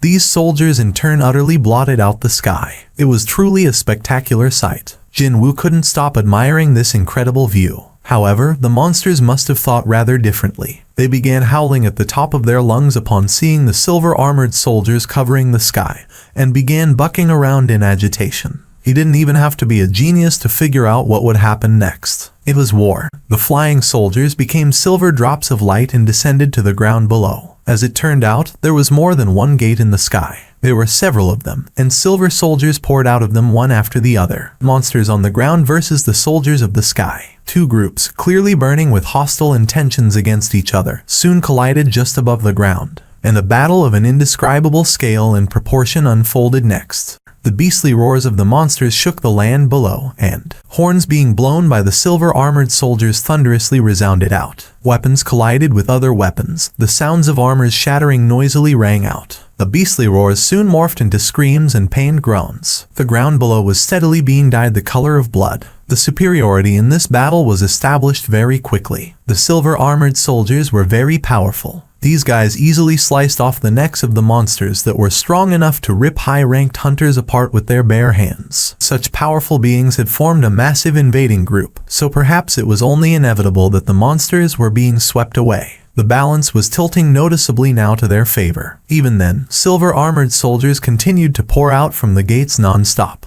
The waves upon waves of the silver soldiers crashing forward like the incoming tide erased all traces of living monsters off the dried plains in no time at all, with the complete annihilation of the monsters mere moments away. The silver soldiers of the sky that violently pushed their enemies back suddenly stopped moving one at a time. What's going on? Could they possibly have developed a sense of pity for these things now, of all times? But there was just no way. If they did, then they shouldn't be gripping their weapons even tighter like that. On top of this reddish-brown land, a black shadow was spreading out. This shadow rapidly spread beyond the blood dyeing the land red, as well as the mountains of corpses. And when this darkness sped past underneath these corpses, mysterious screams could be heard. Screams that no one could tell where they were coming from. Jinwoo knew of a skill that was eerily similar to this. No, make that pretty much identical. Sovereign's territory. A powerful chill ran down his spine immediately. He slowly, agonizingly slowly, turned his head around to take a look. And there he found an impressive knight covered in jet black armor from his head right down to his toes. From this knight, and the horse he was riding on, black aura like strands of energy continuously rose up.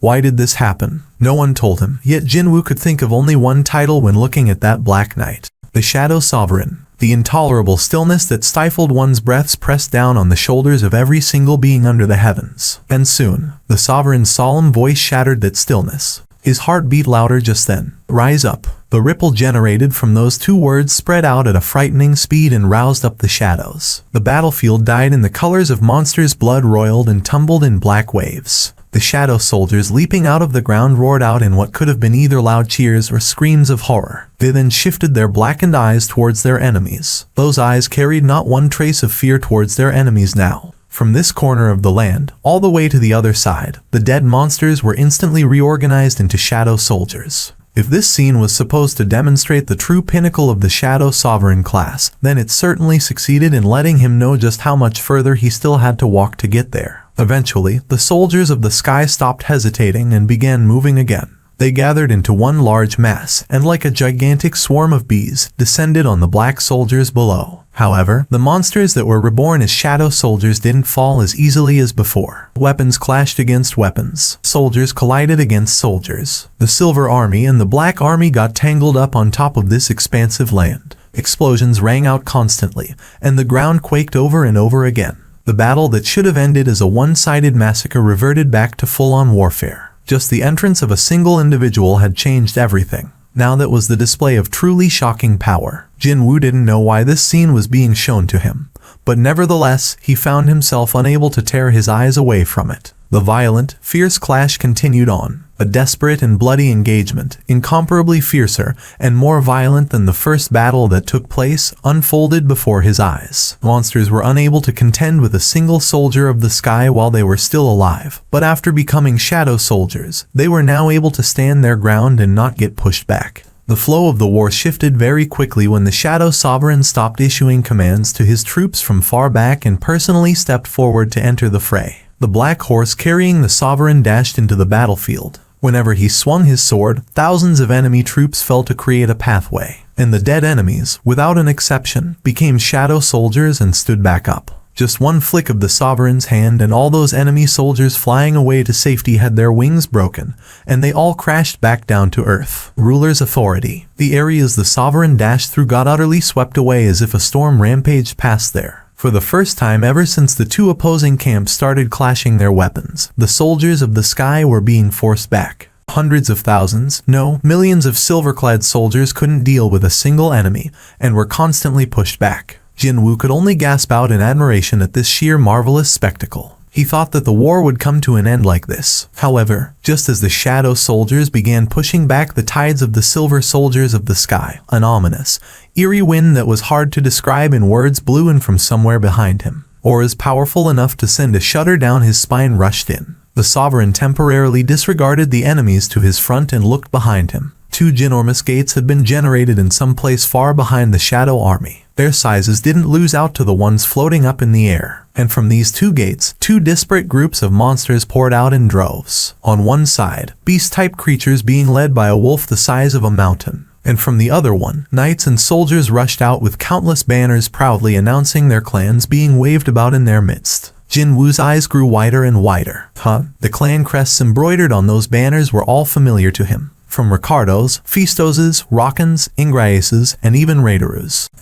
Those crests belonged to the aristocratic clans of demons he ran into as he was climbing up to the top floor of the demon's castle. His confusion regarding why those demons appeared here could only last for a short while. The beasts and the demons began attacking the shadow soldiers together as if they had a prior agreement. The back line of the shadow soldiers was immediately torn up into shreds from the combined assault of the two monster armies. That wasn't the end, however. Their front was occupied by the soldiers of the sky, still alive and ready to battle. These silver-clad beings changed their strategy and began striking back once more. The soldiers of the sky to the front and the armies of monsters at the back surrounded the shadow soldiers in a pincer attack and closed in on them. The flow of the battle had changed once more. Jinwoo grasped his chest tightly. His heart was aching now. His gaze slowly shifted towards the Sovereign standing next to him. Why was this? Why could he sense the Sovereign's emotions so clearly like this? Just like when he was reading the thoughts of his shadow soldiers, the Sovereign's emotions were vividly transmitted to him. The emotion welling up thickly from the deepest depths of his heart was none other than indignation. No, it had already exceeded past the level of indignation and into the territory of pure wrath. Now that they were surrounded by enemies from all sides, the shadow soldiers had to endlessly repeat the cycle of destruction and regeneration.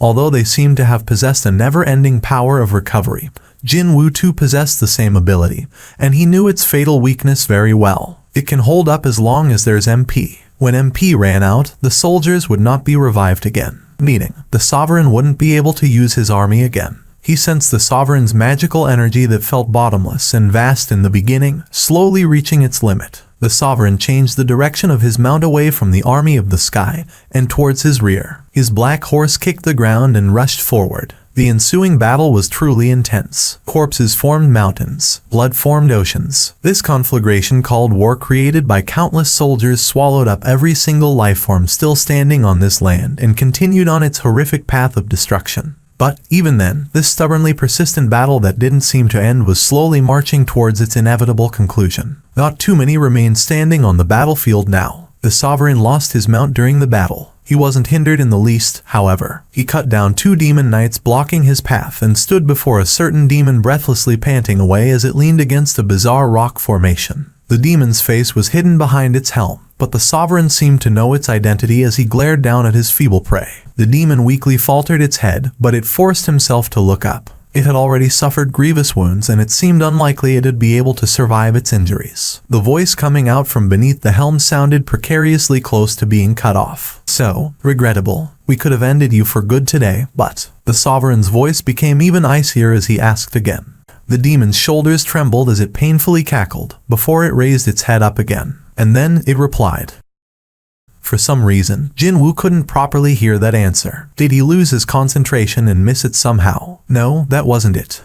The demon said something else, but he still couldn't understand a single word of it. However, it must have sounded different to the sovereign's ears, because as soon as he heard the reply, he extended his hand out and sucked the demon in. The creature spat out a pained moan as its neck was tightly grasped by the shadow sovereign. The piece of armor protecting the neck crumpled up. Even in the middle of this, the demon continued to say the things it wanted to say. Stab. The sovereign's thumb plunged into the throat of the demon. The demon spat out a mouthful of blood, and that was precisely the moment when his gaze met with the demon's eyes staring back from within that helm.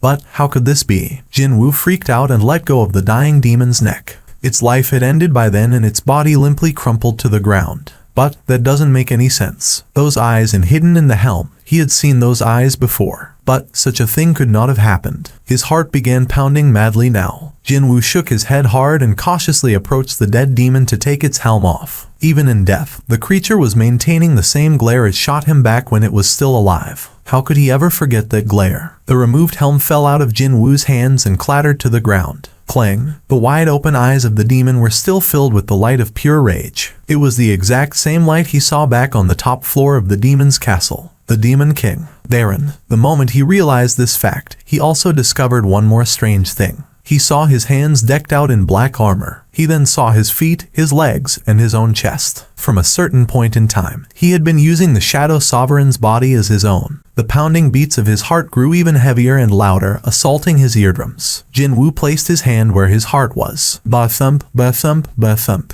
His eyes grew wider and wider. How come I haven't noticed it until now? He had grown more conscious of his own heartbeat after surviving the events of the underground temple. Even then, he had failed to notice it until now. Jinwoo's trembling hand moved to the right side of his chest. He sensed the tremor there, one coming from the left, and then another coming from his right. Ba-thump. 2 hearts were issuing exact same sounds. His shock-filled eyes were lowered immediately, but then he discovered 4 shadows on the ground, slowly growing larger. Some things were approaching him from above. His head hurriedly rose up to the skies, and, right above his head, 4 angels with 6 wings each were slowly descending towards him. The memory lasted only up until then. Along with that mechanical beep, darkness blinded him again. He heard the clear, concise voice of the system as his consciousness grew further away. Looks like we're here. Yes, I can sense it. Indeed, they could sense something horrifyingly massive in there. Choi Jong-un's face stiffened hard as he replied. The color of blood was slowly draining out of his complexion right now. The only consolation he could think of right now was the fact that he could also sense Hunter Seong Jinwoo's presence. As long as Hunter Seong is fine, it's okay. Combining his abilities with the support from these elite hunters, they'd win regardless of what the monsters within this dungeon were like. Choi Jong-un assured himself with that line of thought and called out to the rest of the team. Let's hurry. The elite hunters from the Hunters Guild and the association rushed past the massive doorway reminiscent of an ancient castle. And then,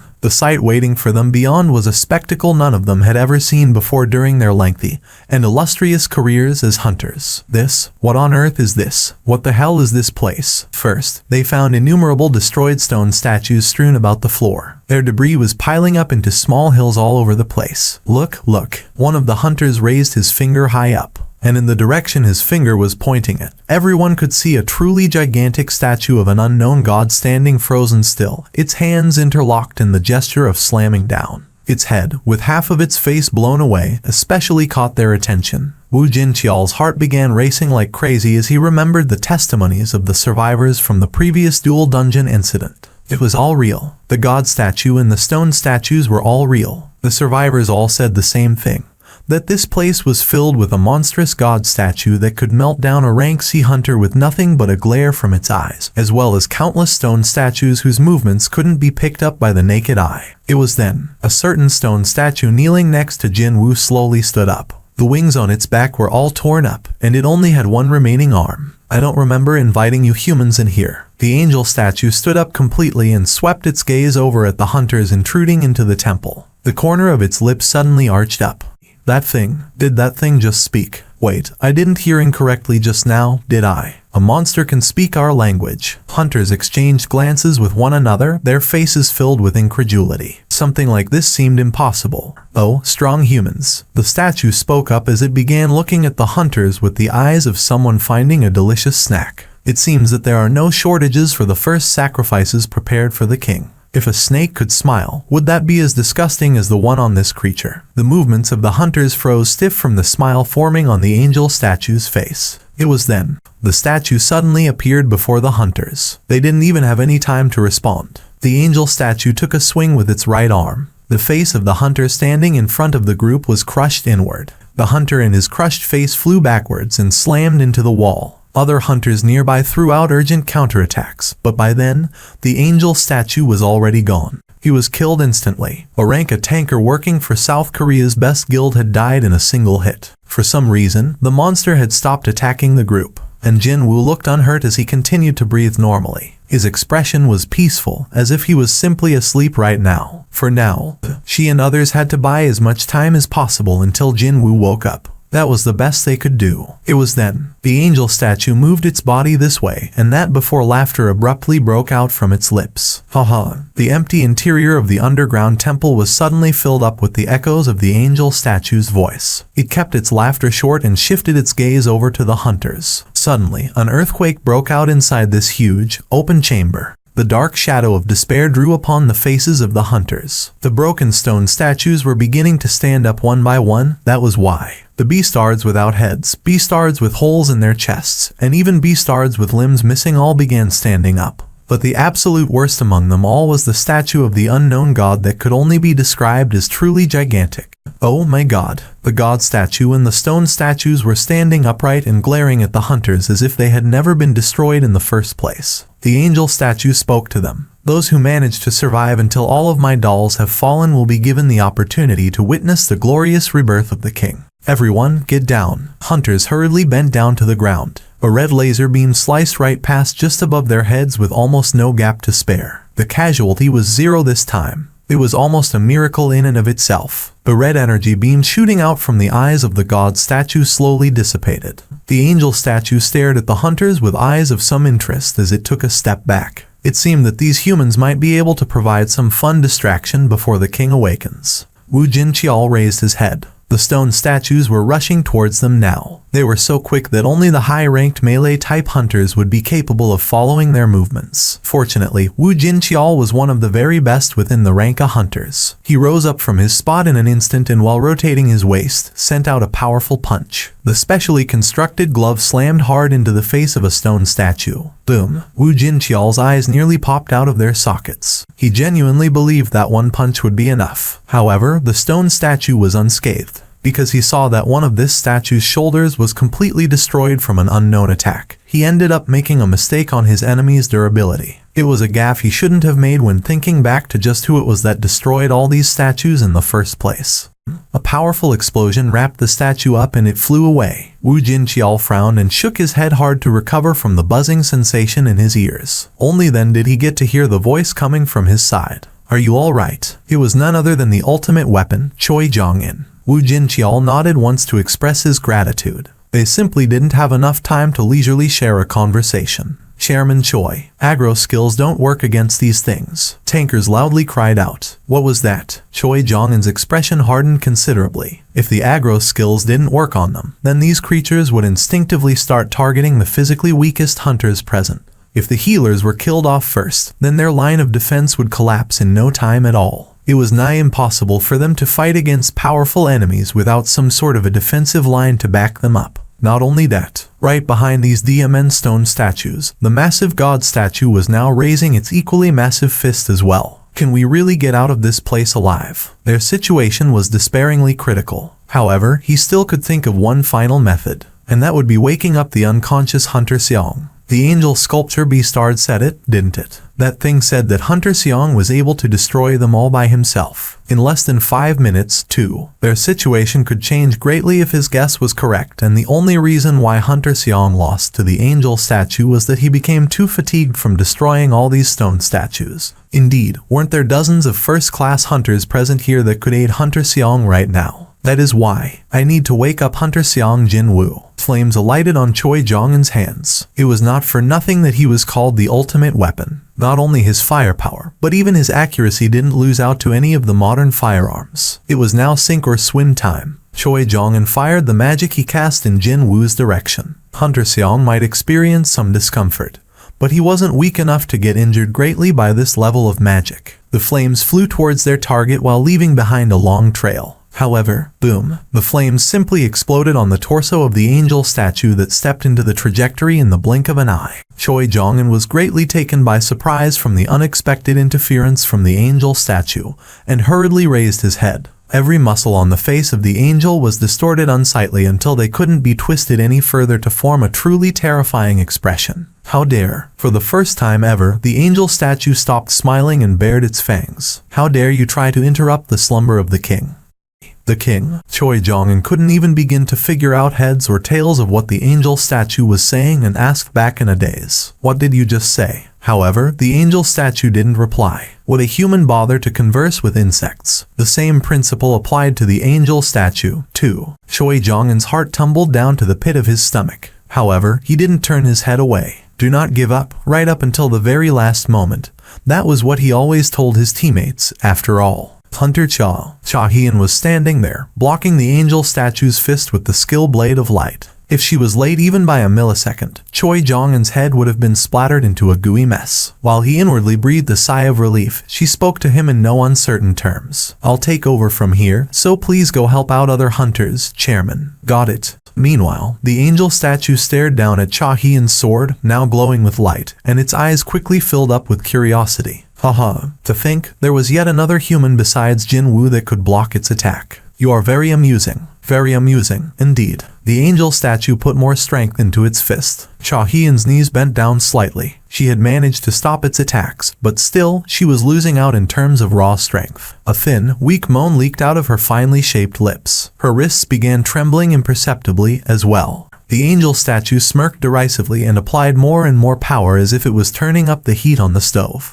Her sword failed to deflect the punch, and it hit her on the shoulder before sliding past her altogether. Cha Hyun quickly retreated while gritting her teeth. Unfortunately, her bones must have broke, because she couldn't feel anything from her shoulder. And so, she lost her left hand in that fashion. She looked at her limp left arm with a dismayed, regretful gaze. Haha, so, is that all? Is that as far as you can go? The angel statue rapidly closed the distance again. The Beastard didn't even give her a small break. The attacks that were briefly paused for a moment or two rained down on her again. The angel statue flinched slightly and took a step back, because it only now discovered that there was a lone shadow soldier hiding in her shadow. Because of the rule in this chamber, that soldier couldn't come out of her shadow, but regardless, its existence was not in question. Seeing the surprised face of the angel statue, Cha Hyun formed a puzzled expression of her own. That Beastard could have ended her at any time it wanted to, yet now, it looked like it was hesitating somewhat. Indeed, she was correct. The angel statue was really hesitating right now. This was a human that the king had chosen to plant a soldier within her shadow. Did he have a special plan for her? Of course, there was a possibility that the human did this, not the king.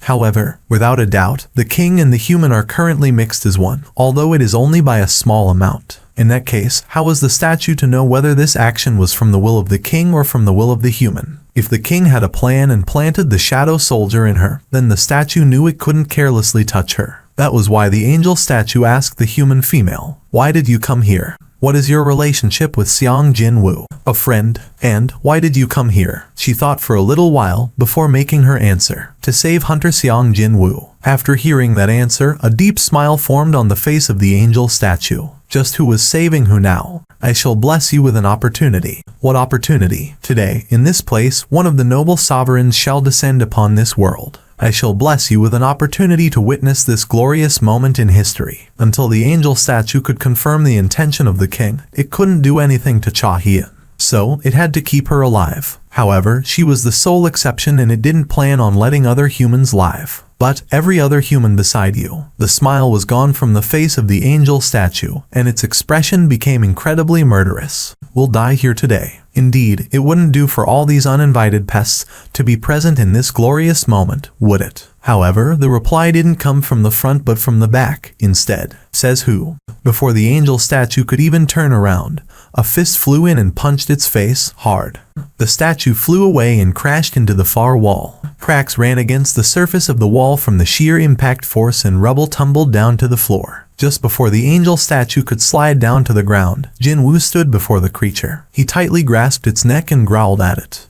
Jin Woo's other hand was pressing against his right chest. Indeed, he wasn't dreaming of it. There was one more heart beating away within the right side of his chest. Jin Woo clenched the neck of the statue even harder and asked, "What the hell did you do to my body?" For a moment then, within the recalled data, Jin Woo had become the Shadow Sovereign. And that's when he realized it. He realized that there was another heart of magical energy beating within his chest. He felt powerful surges of energy ceaselessly flowing out from this new heart. Could he have made a mistake? It was rather easy to confirm the truth, actually. Status window. What he wanted to see out of the many listed values, and there was his current reserves of magic energy, which the system had designated as mana points or MP. Jin Woo's eyes nearly popped out of their sockets. Over 100 grand. He confirmed the truth with his own two eyes, yet he still couldn't believe it. The last time he checked, he definitely only had around 9,000 or so. He confirmed it before arriving here, so he couldn't have made an error on that one. But now, it was over 10 times greater. However, that wasn't the only surprising thing he discovered. My title has changed. You have satisfied its requirements. You have recovered the memories of defeating the King of Demons, Baron, Sovereign of the White Flames. An immense power has acknowledged the player as its new owner. Effect Black Heart, additional MP plus 100,000. Black Heart. This here was the reason why his MP reserves had shot up to a nonsensical degree. Additional MP of 100,000. That was enough power to regenerate his shadow soldiers almost infinitely. Abruptly, Jin Woo recalled the sight of the Shadow Sovereign from the recalled data. The beings that fought against the Silver Soldiers blotting out the entire sky were part of the immortal army led by that person. They went through an endless cycle of destruction and revival while managing to gradually overwhelm their enemies. The Silver Soldiers, strong enough to easily suppress roughly the same amount of monsters, couldn't endure against the regenerative abilities of the Shadow Soldiers and, in the end, were forced into retreat. If it weren't for the timely arrival of the reinforcements, those Silver Soldiers would not have avoided the fate of being annihilated. And that was all due to the bottomless amount of magic energy the Shadow Sovereign from the data had possessed. But how can you be? Jin Woo raised his head. A trembling voice was leaking out of the angel statue's mouth. For the first time ever, Jin Woo saw another expression besides that disgusting smile or the one of anger from this statue's face. The emotion revealed by its new expression was clearly fear. The angel statue looked at Jin Woo with true fear and spoke as if it couldn't believe what had happened. How can you still retain your former ego, even with the black heart beating within you? What was that? Jin Woo heard the creature's mutterings and quickly realized two important things. 1. The angel statue was definitely not responsible for this black heart appearing within his body. 2. The result of it waking up within him shouldn't have ended well for him. What is this player thing? What were you trying to do to me? Jin Woo didn't lower his vigilance, so he could shatter this thing's neck at any given moment. However, it seemed that the angel statue wasn't of the right mind to provide an answer. Could it be? Why you DMN Shadow Sovereign, you dare to? Against us? You think other sovereigns will take this lying down? The angel statue glared at Jin Woo and kept muttering out some nonsense. Answer my questions. That was why he went ahead and gained the right to ask for the result of the test. So, it was only right that he demanded the promised rewards be handed over. At that time, red lights flashed from the angel statue's eyes. What's this? Jin Woo heard the hunter's shocked cries and looked behind him. They're coming back. Red lights were burning within the eyes of the god statue and the stone statues that were moved to one corner of the chamber. And then, they began moving again. Haha. The angel statue guffawed out loudly. If you kill me, no one will be able to stop my dolls. So, can you really kill me now? The angel statue glared at Jin Woo with eyes that screamed that question at him. Inferior beings possessed far too many weak points. Since this man was also human, this would be one of his weaknesses, too. Without a doubt, he'd have the so-called friends among those humans. However, quite different from the angel statue's expectation, Jin Woo suddenly formed a smile. He is smiling. Jin Woo asked the dazed statue, "So, what will happen if I kill you first, and then destroy those dolls afterwards?" The angel statue hurriedly replied in a panic, "If you kill me, the architect of the system. You know, I also thought about that." Jin Woo cut the words of the angel statue off. The look in his eyes was rather similar to what the statue had when it was looking at the human hunters earlier on. Here's the thing. Just because the guy who created the system disappears, that doesn't mean the system will suddenly start breaking down, does it? The bluff was called. This human already knew the truth that the angel statue deliberately failed to mention. This was a serious miscalculation on the angel statue's part. It had forgotten with what criteria this particular human being had been selected in the first place. This man, even in the past, was capable of seeing through the set rules. If that's the case, you've forced my hand. The angel statue activated the final hand it possessed. Several more mechanical beeps rang in his head. The exact same message repeated itself again and again. However, the face of the angel statue hardened considerably. It attempted to use the system and do something to Jin Woo, but unfortunately, even the system itself had turned its back on the creature. Jin Woo shrugged his shoulders, causing the angel statue to go berserk in rage. An eye for an eye, a tooth for a tooth. Jin Woo bestowed an appropriate level of punishment to the angel statue that tried to use him. Not just its head, but the entirety of its upper torso had been obliterated. What remained of the creature slid down against the wall and sunk to the ground. It's a bit regretful that I didn't get to hear any answers, but this thing was trying to deceive him from the get-go anyway. Could he be able to believe anything such a creature told him? With this, it's done. As if he was shaking off the regret, Jin Woo lightly shook the dust off his left hand. "Chief, will it be alright for us to step back like this? What's wrong?" Right now, Seong Hunter Nim is still engaging the monsters. The hunter from the monitoring division turned his head towards Jin Woo, but even his jaw fell. Wu Jinqiao placed another cigarette in the slack mouth of this guy and even lit up for his subordinate. "Can you see how should we go about helping him?" "No, sir, I can't. So, stay here and quietly smoke that." "Why, yes, sir." Hunters gazed at Jin Woo with eyes of awe but still didn't forget to swarm around Wu Jinqiao. And as a result, his stash of cigarettes ran out very quickly. But, for some reason, his nose began stinging just a tad. "I can't even remember how many times I nearly died in this place." He thought those monsters were a wall he could never overcome, no matter what he tried. But now, seeing Jin Woo single-handedly sweeping those things away, the sense of relief and powerful emotion of delight were flooding into his heart. "Section Chief, are you crying, sir?" "No, I'm not, you idiot. It's just this spicy cigarette." "Okay, right. It's also too spicy for me." "Yeah, me too. Me 3. Maybe this batch of cigarettes tasted far too spicy for them today since teardrops were clearly visible within the eyes of all these hunters. Hunters began emerging one by one from the gate. Right up until then, those waiting around outside the gate had no idea the scale of the event taking place within.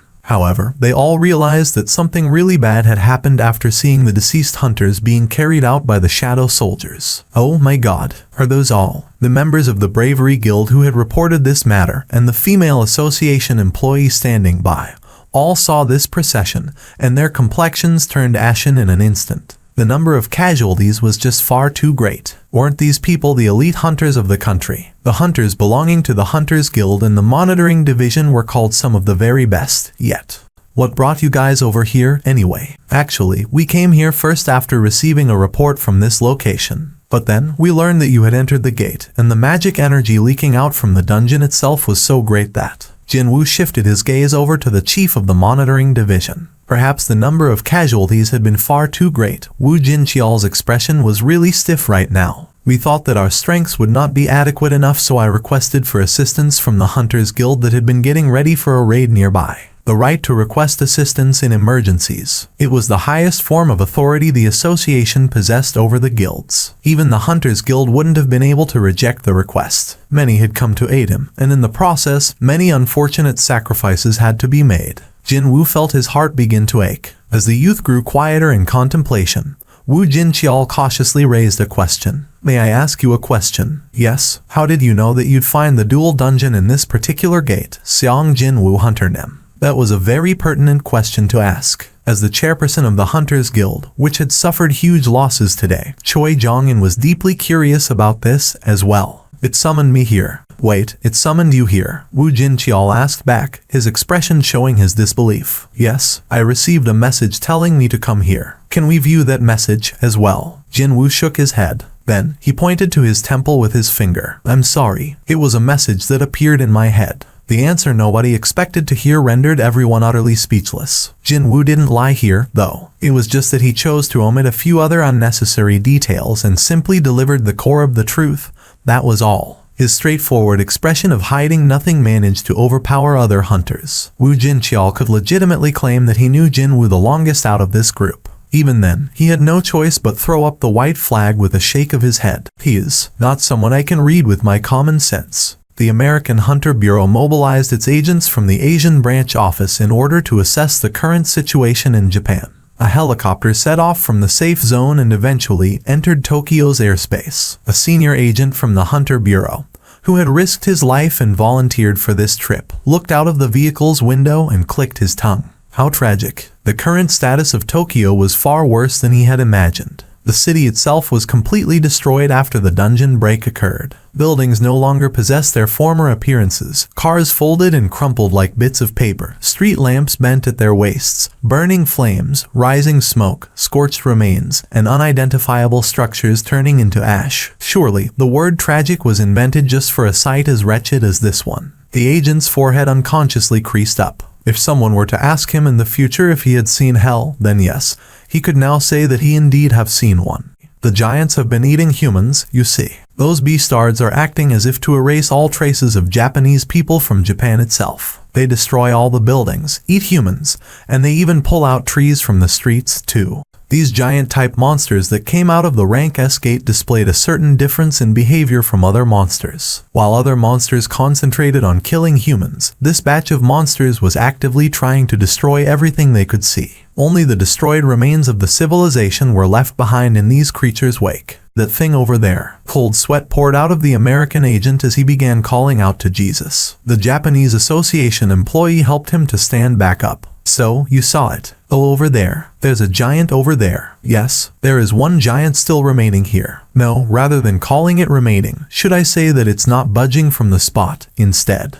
The employee's gaze shifted outside the window. The American agent wiped the cold sweat off his brows and cautiously looked in the same direction as well. A massive monster, bigger and taller than any monster this agent had ever seen, stood proudly in the downtown area of the utterly devastated city of Tokyo. That is the giant-type monster. The helicopter began flying closer according to the employee's instructions. The agent hurriedly inquired as his face paled instantly. Will it be fine to get this close to that thing? The American definitely heard this before coming on this trip. All giant monsters have left Tokyo now, which meant that the abandoned city was as safe as it could get under the circumstances. But then, wasn't this way too different from that declaration? The Japanese Association employee calmly explained the situation with a tone of voice indicating that there was nothing to worry about. It'll be fine. As long as we stay in the altitude that the creature's hands can't reach and we don't attack first, we'll be 100% safe. This has been confirmed through multiple observation efforts, so you can rest easy. The American agent swallowed his saliva. Confirmed through multiple observations, is it? Observation. The Japanese employee spoke of that word as if it didn't mean much, but just how many people had to be sacrificed at the hands of that giant monster in order to come to that conclusion? Just thinking about those unlucky few who flew too close to the reach of the giant sent an eerie shiver down the agent's spine. In any case, it was highly valuable information for this agent who was tasked with compiling data on the Rank S monsters, as well as to report on Japan's current status back to HQ. When I look at that thing, I don't really get the feeling that the creature is truly alive, you see. Yes, it's obviously breathing in and out, and can move around because it's alive, but well, should I say that it's like looking at a machine that only acts according to how it was programmed? A machine, is it? Quite regretfully, the agent couldn't agree with that assessment. The imposing figure of the giant monster when looked at from up close was, in a word, overwhelming. He belatedly raised his camera up and recorded the creature in great detail. The reason for the viewfinder shaking ever so slightly like that was probably not entirely due to the helicopter busily buzzing around in the air. How many giants came out from that gate? A total of 31. Excluding the boss rank, the rest have evenly dispersed throughout the countryside. And how many have been killed so far? Only 2. Which means, with the exception of the boss over here, there are 28 giants destroying Japan as we speak.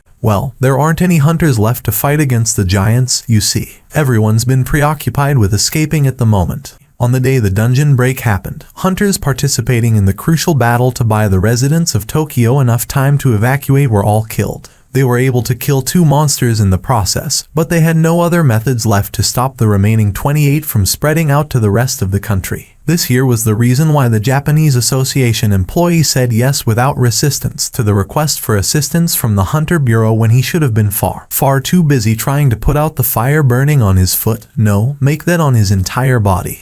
A car rolled to a stop right behind Jinwoo, and its window silently rolled down next. Are you Seong Jinwoo Hunter Nim? Jinwoo heard that unfamiliar voice and turned around to see who it was without thinking too much about it. However, his brows rose up slightly after he confirmed who it was. I apologize for coming to see you without prior communication, but if it's alright with you, can we speak in private? A small suspicion brushed past Jinwoo's brain just then. Seong Hunter Nim. Jinwoo had been patiently waiting until then and replied calmly as well. Yes, Yu Myung-han pulled out a check from his inner pocket, issued under his name by a bank that often had dealings with Yujin Construction. However, this check was somewhat different from a normal one, where there should have been numerical letters denoting the value of money represented by this slip of paper. There were none to be found. Here, he pushed such a check forward. Jinwoo looked at this blank check for a little while before raising his head back up again. Yu Myung-han continued on with some difficulty. I'm not some arrogant fool who thinks he can buy anything with money, especially even more so when I'm dealing with a rank S hunter such as yourself. I'd greatly appreciate it if you consider this as nothing more than a small gesture of my sincerity. Chairman Yu's eyes were burning in a determined light. Jinwoo could now guess the reason for him choosing this venue to hold this conversation. The things to be discussed from now on could not be leaked outside of these walls, that was why. This isn't about me joining his guild or something like that. That was why the chairman had chosen his own territory that he could control 100% unless some kind of a natural disaster was to befall them. Jinwoo had always been quick on the uptake. That was why he simply asked this question. Chairman, just what is it that you wish to buy from me? Yu Myung-han spoke frankly about his current situation. Actually, I also suffer from the exact same illness as your mother, Hunter Nim. That completely unexpected reply took Jinwoo by surprise and he froze up momentarily. Does Jinho know? Yu Myung-han shook his head. Aside from my personal physician, only 3 others know of my condition. Myself, my wife, and my secretary. And now, it's 4. Indeed. Jinwoo nodded his head. Only now did he understand why Chairman Yu didn't bother to go through Yu Jinho, and instead contacted him secretly like this. Yu Myung-han wanted to hide his own illness from the rest of his family. But then again, his shoulders are carrying the fate of several tens of thousands of employees, aren't they? If the rumor of the day is that Chairman Yu could freely move about being numbered got out, then it didn't take a genius to see what might happen to Yujin Construction as well as its subsidiaries in the near future. I have been scouring the world for a cure, a method, to rid myself of this illness for a while. In the process, I was able to discover that a single patient has gained her freedom from this dastardly illness. As Jinwoo expected, the conversation was heading down the path he thought it might. I don't think it a coincidence that the sole patient recovering from the illness happens to be your mother, Seong Hunter Nim. Jinwoo had left many in sheer shock and astonishment with his never-before-seen mysterious abilities. Could he have somehow cured his mother's illness with his strange but wonderful abilities? Chairman Yu had used various avenues to investigate Jinwoo, which meant that him arriving at such a deduction wasn't so far-fetched at all. Jinwoo didn't deny nor agree with the claim and quietly stared at Chairman Yu. The latter swallowed his saliva. I cannot afford to make a mistake here. If the talk so far was nothing more than a practice match, an appetizer, then the real game was about to kick off now. This was the most important moment. Yu Myung-han let out a deep but short breath and spoke up with some conviction.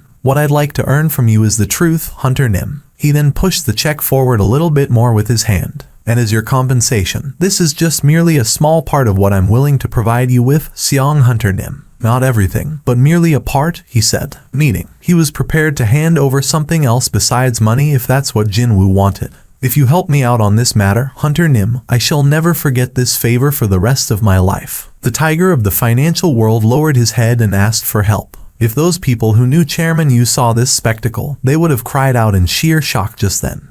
After a short deliberation later, Jin Woo finally opened his tightly shut mouth. I'm sorry, that one short sentence caused Yu Myung-han's eyes to tremble quite powerfully. It is unfortunate, but that's not something I can help you with. In that case, as his hopes riding on this talk had been far too great, Chairman Yu couldn't easily accept his defeat here. How did your mother become cured, Seong Hunter Nim? Chairman Jin Woo's expression became rather serious. The surrounding air began to grow chilly all of a sudden. That was enough to remind Chairman Yu just what kind of a person he was dealing with right now. Jin Woo continued on. Hypothetically speaking, if I knew how the illness had been cured and I wished to get rich from that, why would I have kept my mouth shut until now? I see. Chairman Yu no longer clung on to Jin Woo. Well, in that case, the older man saw that Jin Woo was getting up to leave, so he also got up in haste and summoned Secretary Kim. The latter, guarding the door, quickly entered the office. Chair, the moment he took his first step inside, he immediately read the frozen atmosphere flowing between Jin Woo and Chairman Yu. This meeting was the final ray of hope for his boss, so even Kim's complexion darkened rather quickly. Hunter Nim wishes to return. Please take him back to his residence. No, I'll be fine. Thank you. Jin Woo tactfully declined the offer, and after leaving short goodbyes to both Yu Myung-han and Secretary Kim, he climbed aboard the elevator all alone. The lift moved at a frightening pace from the penthouse floor right down to the lobby. He hadn't noticed it while riding it with someone else, but now that he was alone, he could tell for sure this elevator was simply far too large and wide for only one person to ride in. Jin Woo spat out a long sigh. Phew, he didn't feel so well after rejecting the request. Wasn't that man the father of someone he treated like a little brother? He could have extended his helping hand while pretending to be defeated by his emotions. However, I don't know him. He didn't know just what kind of a man Chairman Yu Myung-han was. He didn't know whether he was really suffering from the illness or he was scheming something else. The divine water of life used to cure his mother might possess an otherworldly healing property, but its supply was also limited. And that was why he simply had to be more circumspect with their usages. The terms put forward by Chairman Yu indeed had been incredibly tempting,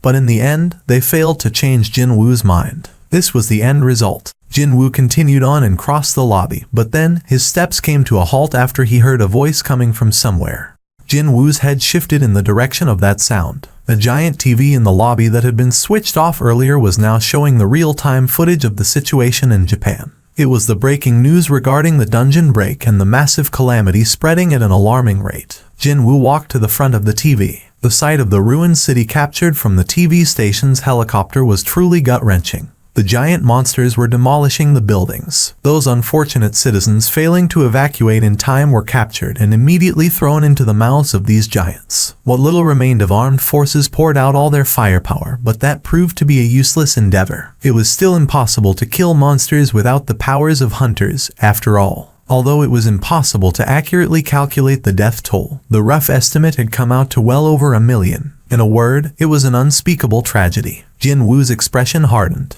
This would be his first time seeing the current status with his own eyes. And so, as the fourth day dawned on this tragedy, the association president Go Gun-Hui, having decided that now was the right time, stepped in front of the crowd of reporters. Go Gun-Hui swept his gaze over the tightly packed wall of reporters as well as the cameras pointing at him and quietly opened his mouth to speak. I express my condolences at the tragedy unfolding in Japan. And also, I'd like to reveal the position of South Korea's own Hunters Association. And also, a little earlier in the day, the American Hunter Bureau also released a statement as well. We're currently gathering hunters to one location. Was America finally revealing her hand in order to save Japan? However, it's not for Japan's sake. This is the image of the gate discovered earlier today in eastern Maryland. The size of the gate was not normal. It was smaller than the one in Japan, but still, its sheer scale was uncommonly massive. According to the measurement taken by our investigative team, this gate is also a rank S, exactly like the one that has appeared in Japan.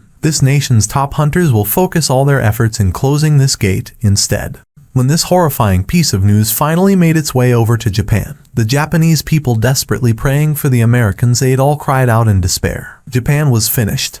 In this situation, Korea finally broke her silence over the matter and clarified her position as well. Go Gun-Hui stood in front of the reporters and spoke up. We will not get involved in Japan's matters. A day before the press conference, just like any other day, the wide-open office space of the Ah Jin Guild was occupied by only two people, Jin Woo and Yu Jin Ho. Hey, Jin-ho. Yes, Hyung-nim. Should I go over to Japan for a while? Excuse me. Yu Jin-ho's expression hardened. Of course, he hadn't forgotten just who was saying those words. He had seen Hyung-nim's amazing feats closer than anyone else out there. However, common sense simply didn't apply to rank S gates. Abruptly, his head shifted over to the computer screen Jin-woo was looking at.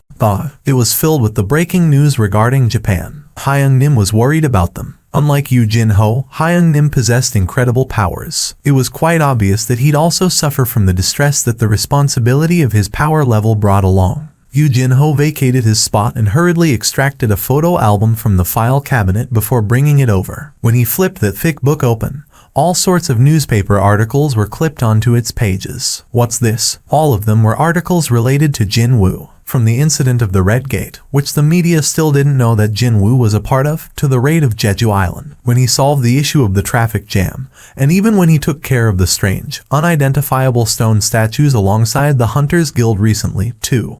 Do you know what the common theme among these articles is? Hyung-nim. I wonder. It's that I'm nowhere to be found in all of them.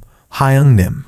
If you're planning to go to Japan, please take me along with you. Jin-woo was baffled here. He expected Yu Jin-ho to either stop him or cheer him on when he said he'd be heading over to Japan. But never did he imagine the kid would say take me with you. However, Yu Jin-ho was being dead serious. You haven't forgotten where I want to go, right? Even if Yu Jin-ho was a naive, immature kid, he surely would have heard about what was happening in Japan. That place was currently a true hell on earth. Demons called giants were judging mankind in the most gruesome manner imaginable. Even then, Yu Jin-ho nodded his head with a determined expression on his face. As long as you're unhurt, Hyung-nim, I'll be alright as well. If you get hurt somehow, I don't want to even think about that. Yu Jin-ho looked back with a strong light of trust burning in his eyes. The feeling you'd get from someone trusting you to such an extent certainly couldn't be described as bad in any shape or form. I was only joking, you know. Why would ever I go to Japan when times are like this? Jin-woo stood up from his spot. Hey, that's enough for today. Let's just go home. You worked hard anyway. You're going home already, Hyung-nim. Jin-woo stepped outside the office door while waving his hands. Yu Jin-ho bowed his waist deeply to send him off. Jin-woo stepped into his house. A truly mouth-watering savory scent of stew tickled his nostrils. He stood on the spot and soaked in the evening's smell. This is so good. One of the great things about Mom being discharged from the hospital was that now he had someone to welcome him back home every day. The dark and quiet home of the past no longer existed in his life. Not anymore. Son, you're home. He heard his mother's voice coming from the kitchen. Will you eat dinner? Yes. What about Jin-ah, though? She says she's got no appetite. Jin-woo's hand suddenly stopped before it finished pulling out his chair. Even now, she couldn't get a wink of sleep last night. She only fell asleep not too long ago. Jin-woo hid his presence and cautiously opened the door to his sister's room. Jin-ah was rolling around in her bed, struggling to fall into a deeper slumber. She normally maintained such a bright appearance, but it seemed that she hadn't gotten over her mental trauma yet. Then again, she had to go through such an experience, didn't she? His rage towards monsters boiled over whenever he saw how much his sister was struggling like this. Why were those things endlessly tormenting humanity?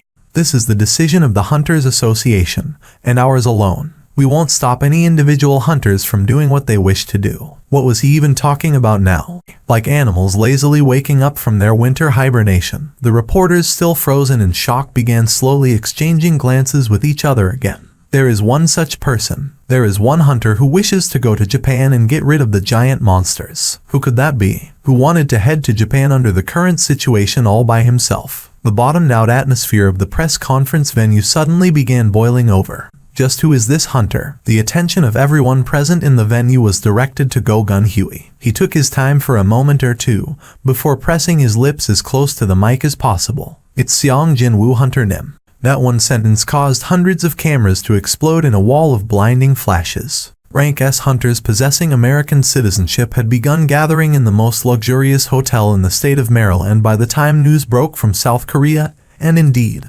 they all got to hear it. Most of them had received a boost to their abilities through the power of upgrader Madame Selner. It wouldn't be much of a stretch of one's imagination to call this gathering as the world's greatest armed force. It hasn't been long since his reawakening, and he's already drunk with his own powers. That idiot. Maybe he thinks fighting some measly bugs is the same as fighting against giant monsters. A hunter who overestimates his ability will die 100% of the time. who knew that the fame he got from killing the ants would end up shortening his life. How ironic. All these people had seen Jin Woo's brilliant performance in Jeju Island. The power Seong Jin Woo possessed was certainly quite strong. However, the race of giants was a whole different ball game. Ants pushed forward with their overwhelming advantage in numbers, and that was why his ability to summon out countless creatures worked so well against them. Even if he was physically strong, could he be able to fight alone against the giant monsters, each one of them powerful enough to appear as bosses of the hardest difficulty dungeons found in the Ranka Gates? These American hunters jokingly began making bets. I bet my yacht on him getting killed in less than 1 day. I bet my mansion on 2 days. Well then, it was then. Will that really happen, I wonder? Thomas Andre, quietly dining all by himself in the corner, lowered his utensils and opened his mouth. He was one of the 5 special authority rank hunters in existence. Strong Awakened continued to appear after the Kamish subjugation operation had ended. But none were able to exceed the levels of those hunters who managed to survive the worst crisis to go down in the history of mankind. When such a man formed a smirk, everyone else ceased their useless banter right away. I shall bet the Scavenger Guild on him surviving till the end. He leisurely scanned the other hunters from beneath his sunglasses and left the restaurant. That man, he just knows how to ruin the atmosphere, doesn't he? This ain't the first time that Freak did this anyway. It's better to just forget about him, man. Incheon International Airport. Hold on. We're passing through. Yu Jin-ho parted the sea of people blocking his path and walked forward in an imposing manner. The determination oozing out of his expression was serious enough to shame the top movie star about to make his grand appearance in the climactic battle scene. We're passing through. Yu Jin-ho carved out a path, and Jin-woo wordlessly followed behind. Click, click, click, click, click. Reporters continued to click away with their cameras, afraid that they might miss even a second of Jin-woo. Quite unlike Yu Jin-ho, who was quite clearly excited about the trip.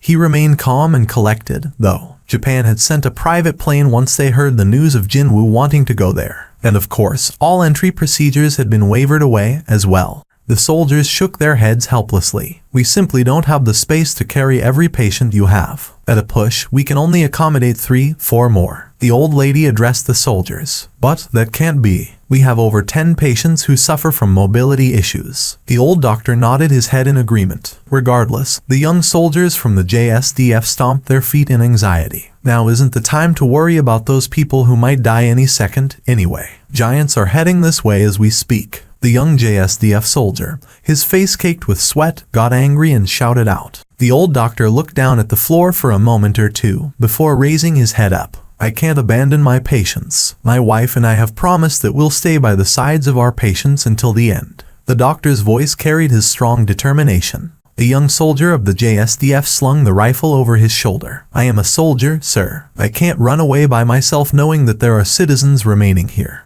It was then. The ground began quaking all on their own. Isn't that? As the young soldier took aim, his sight spotted something off. The giant was currently biting on his comrade that had set off a little earlier. The eyes of the young soldier reddened in an instant.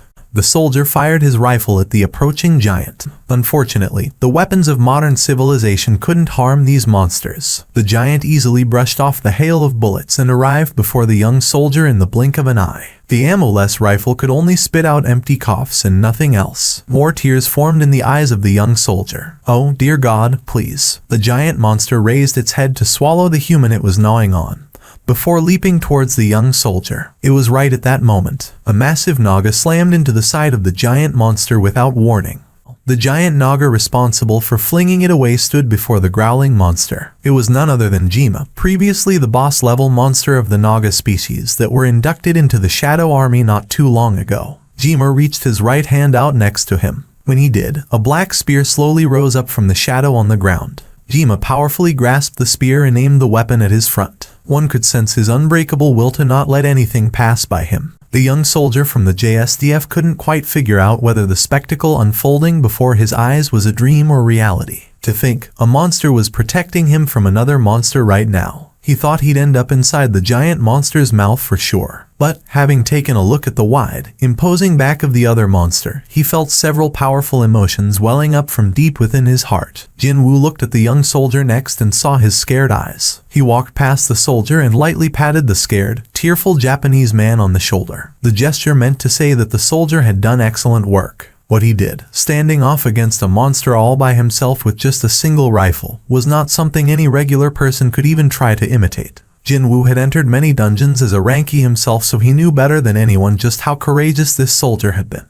Jinwoo jumped up straight and powerfully swung down the Demon King's short sword. The blade, overflowing with the magical energy oozing out from the black heart, vertically split the face of the giant monster in one slice. Like a tree that got hacked by an axe, the monster slowly tipped over backwards, not even able to scream out properly. Dear viewers at home, it's hard to believe, but the scene before me is truly happening. The reporter riding on the helicopter continuously spat out gasps of astonishment as if he could hardly believe his own eyes. The camera began transmitting the scenes below. Oh my god, as the reporter cried out in sheer astonishment over and over again. The ants successfully brought the giants down. They then began chomping down with their sharp mandibles and ate the corpses. Of course, under Baru's orders, they didn't forget to leave some part of the monsters behind so more shadow soldiers could be created later. As for those ants that got too greedy for their own good, swift kicks from Baru flew in to sort out the situation immediately. The reporter was shouting out in a clearly excited voice now. The giants are being devoured right now. These giants are being devoured by the insects right now. These giants that instilled unbridled shock and fear with the actions of devouring humans were in turn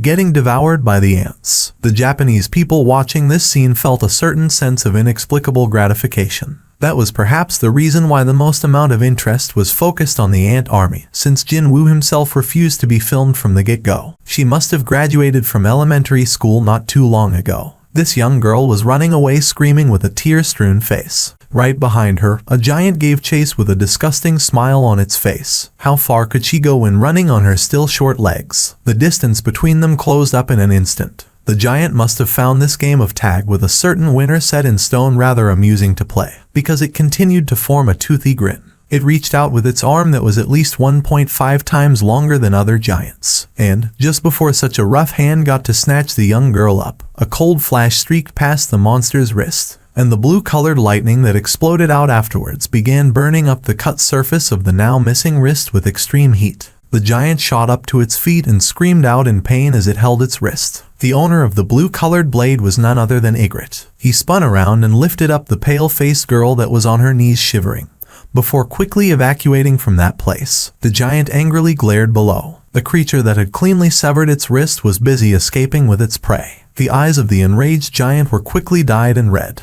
The scene was scary enough for any observers to wet their pants. But even then, someone still stood before such a terrifying monster. It was, of course, Iron. His armor had become even more enhanced after his grade rose up to Elite Knight. Iron stabbed the shield down on the ground and stood proudly with his chest wide open. And then, a truly loud roar exploded out from beneath his helm. The glare of the giant previously aimed at Ygritte was instantly switched over to Iron. As if to say, "Come if you dare," Iron pounded on his chest vigorously. The fist of the enraged giant mercilessly punched down on Iron. However, Iron was not forced back an inch. The effects of his grade rising up had pushed him to a whole new plateau of power. Can you see this, everyone? These summons, these creatures summoned by Hunter Seong Jinwoo, are raiding the giant by themselves. Could this truly be reality? This very reporter didn't believe Yuri Orlov's claims from the word go, and quite obviously, he also didn't hold much hope with Jinwoo as well. But then, not just Seong Jinwoo himself, but even the summoned creatures he ordered to go out on their own were speedily hunting down these giants, as if they were nothing. Maybe, just maybe, when the reporter thought that, just maybe, Seong Jinwoo could possibly save this country all by himself, something warm and powerful gushed up from the deepest part of his chest. When he first saw Jinwoo at the airport, his entire body was overcome with goosebumps of nasty shock. How could this be? This man was strong. Matsumoto had been the association president for many years, and he got to meet many powerful beings up until now. That was how he could tell from just one glance. He stood next to countless hunters in his life so far, but hadn't encountered many situations where the hair on the back of his neck stood up straight from the unbelievable chill he felt. No, actually, this would be his first time. If only he had a chance to meet Jinwoo just once before the Jeju Island raid took place, he'd have immediately rescinded the plan to drive the Korean hunters to their demise. The words of Godu Ryuji from back then, when he personally met Jinwoo, were definitely not wrong. Please, I beg of you to focus on defending us, with Osaka as the center. The Japanese Hunters Association wanted Jinwoo to focus solely on defense and buy them enough time so that they could negotiate with either the Americans or with the Russians. Too bad, that plan was immediately thrown out the window with one short sentence from the man in question. I refuse. Jinwoo curtly stated his position. It was only obvious that the association president Matsumoto Shija and all the other association-related parties would jump up in sheer fluster. Did he suddenly have a change of heart and no longer wanted to kill the monsters? Matsumoto could only ask with a tightening chest. Then,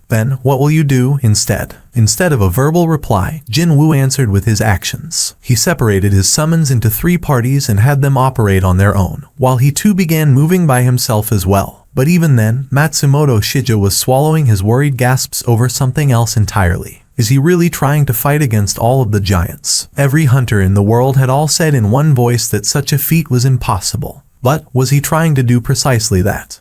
The city of Nagoya, it's been successfully taken back. What was that? Matsumoto Shija shot up from his chair from that shocking news. It hadn't been all that long since Hunter Seong Jinwoo had set off, yet the giant-type monster in Nagoya had been brought down already. Even before the Japanese Association president had a chance to calm his fluttering heart, messages began pouring in from all corners of the country. A giant's corpse has been discovered in the city of Nakatsugawa. The city of Shizuoka has been successfully reclaimed. The cities of Takayama and Nagano both have been. Hunter Seong Jinwoo and his summoned creatures were eliminating the giant-type monsters scattered throughout the country of Japan as they closed in towards Tokyo. It was truly an unbelievable speed of advancement. Jinwoo and his summons starting from Osaka and moving eastward, while killing every giant they ran into, finally arrived on the doorsteps of the city of Tokyo. For some reason, though, Tokyo that no longer resembled a city came across as a somewhat familiar sight to him. Where have I seen this before? Jinwoo combed his memories for a little while before finding his answer. The Demon's Castle. The site of the ruined, crumbling cities he saw back then resembled Tokyo's current appearance. The only difference being, there were no flames burning right now. When his thoughts arrived at this point, a dark shadow crept up over his expression. Could it be? From the very first floor of the Demon's Castle, all the way up to its final floor,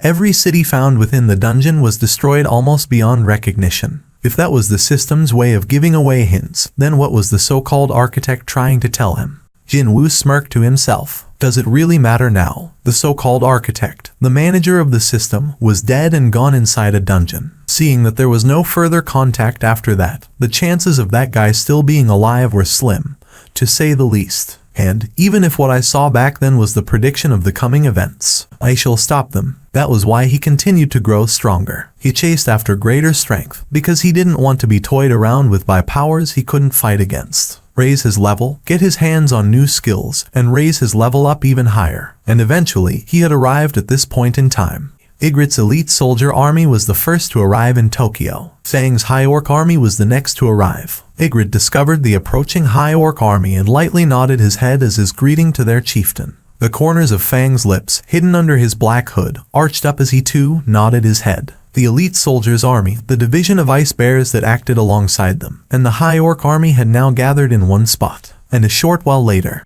the sounds of marching footsteps uniformly resounded out in the surrounding air. Just beyond the ash-gray fog, a large-sized battalion of shadow soldiers approached the location. As befitting of the soldiers that had taken the longest route but also hunted down the most giants, Baru and his ant army were the last to arrive. Just like before, Ygritte sent out a greeting first. However, Baru didn't display any hint of acknowledgement and walked right past Ygritte, strode up to Jinwoo's back before kneeling down on one knee in a dignified manner. "Ah, you all have arrived." Only then did Jinwoo tear his eyes away from the distant giant to take a look behind him. "Everyone, you all did well." As he welcomed them all, every shadow soldier followed after Baru's example and knelt down on one knee. Ice bears couldn't physically kneel down, so they simply prostrated, their noses pressed to the ground below. Everyone, including the elite soldiers, ice bears, ants, high orcs, and nagas, as well as other types of shadow soldiers he had recruited in between.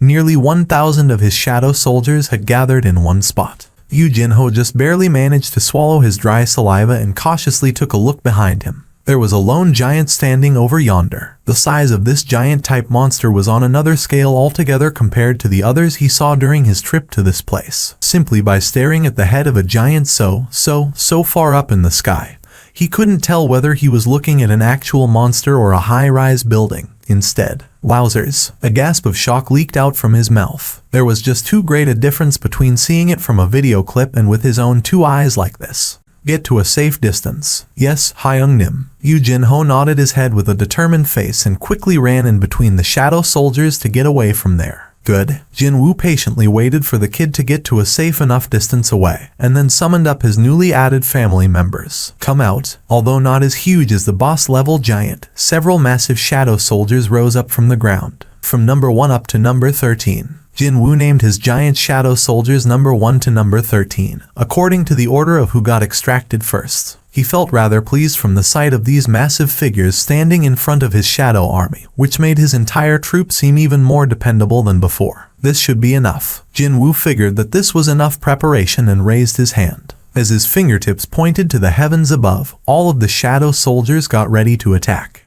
Advance. Baru raised his head up high and screeched loudly. Ants, ice bears, giants, no, almost every single shadow soldier gathered there dashed forward all at once towards the boss-level giant monster. The fierce march of the shadow army rocked the ground below. The earth shook and mighty dust storm kicked up. And soon, Jin-woo's soldiers entered the territory of the giant. It happened then. The surrounding air suddenly transformed. What the hell? A scream-like cry of shock exploded out from Jin-woo's mouth. The boss giant had disappeared from his view, and when it reappeared, already half of his shadow soldiers had been annihilated. It did a sliding tackle. There was no other fitting term to describe the boss giant sweeping away his soldiers with its stretched leg other than a sliding tackle. It was an unfathomable destructive power. With that single attack, a huge entity that was the Shadow Army got split in half. Of course, his soldiers weren't simply standing back to get massacred out there, either. Even before the dust kicked up from the giant's foot had settled down, Fangs finished gigantifying himself and stood before the monster's face. He then sucked in a deep, deep breath as his chest expanded greatly. A nonsensically massive pillar of flames erupted out from his mouth. This attack from Fangs was capable of even melting down those monsters with innate resistance to fire in a single breath. Unfortunately, the giant blocked this blazing inferno with the palm of its hand. Jin-woo could sense Fangs getting astonished by what was happening.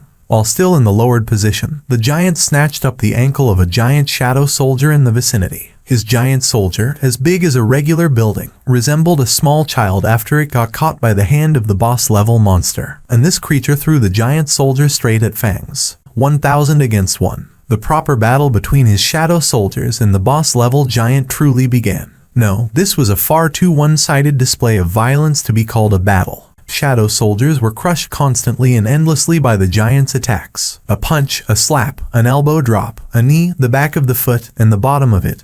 One movement from the boss-level giant, and dozens of soldiers were swept away. The boss-level giant's flashy movements easily exceeded that of the highest-ranked melee-type hunter's speed. Baru watched the ant army being trampled on and was about to dash forward.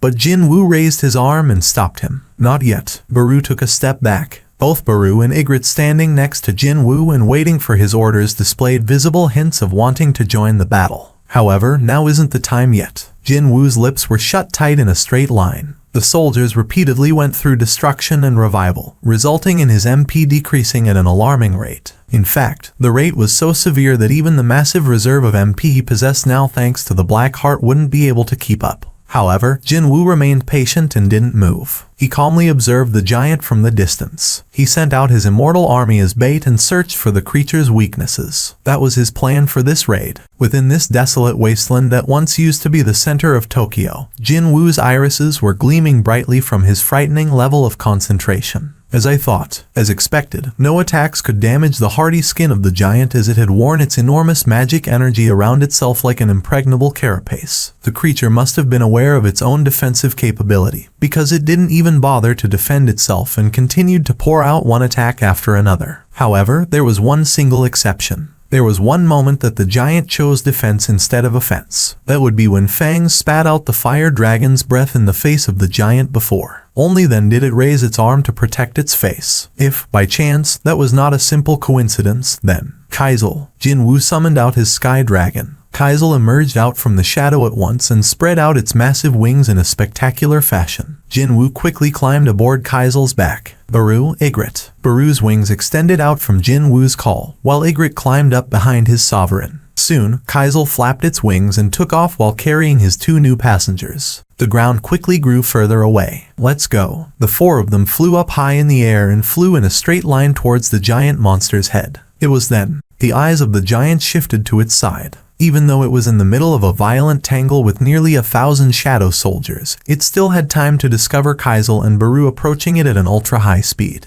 The boss twisted its body around. Jin Woo's vision caught the sight of the creature's massive shoulders moving. Evade it. Jin Woo and Ygritte kicked away from the back of Kaizel. A blink of an eye later, kaboom! Jin Woo watched Kaizel explode into black smoke, his brows quivering. It was still a rotten feeling to watch his soldiers get destroyed like that. If there was one saving grace, then that would be the fact that the target for his anger was right in front of his face. Ygritte was the first to attack. He jumped high up in the air and swung the Demon King's longsword down. A blue streak of lightning crackling into life from the end of the sword rained down on the giant's face. The boss rapidly tilted its head back to evade the lightning. Did it again. Once more, it dodged an attack aimed at its face. Jin Woo was now sure of where its weak point was. He immediately used ruler's authority to reel himself in closer to the giant's face. Baru followed closely behind. Demon King's short sword. Jin Woo tightly grasped the 2 short swords suddenly appearing in his hands. Baru's claws had been extended to full in no time,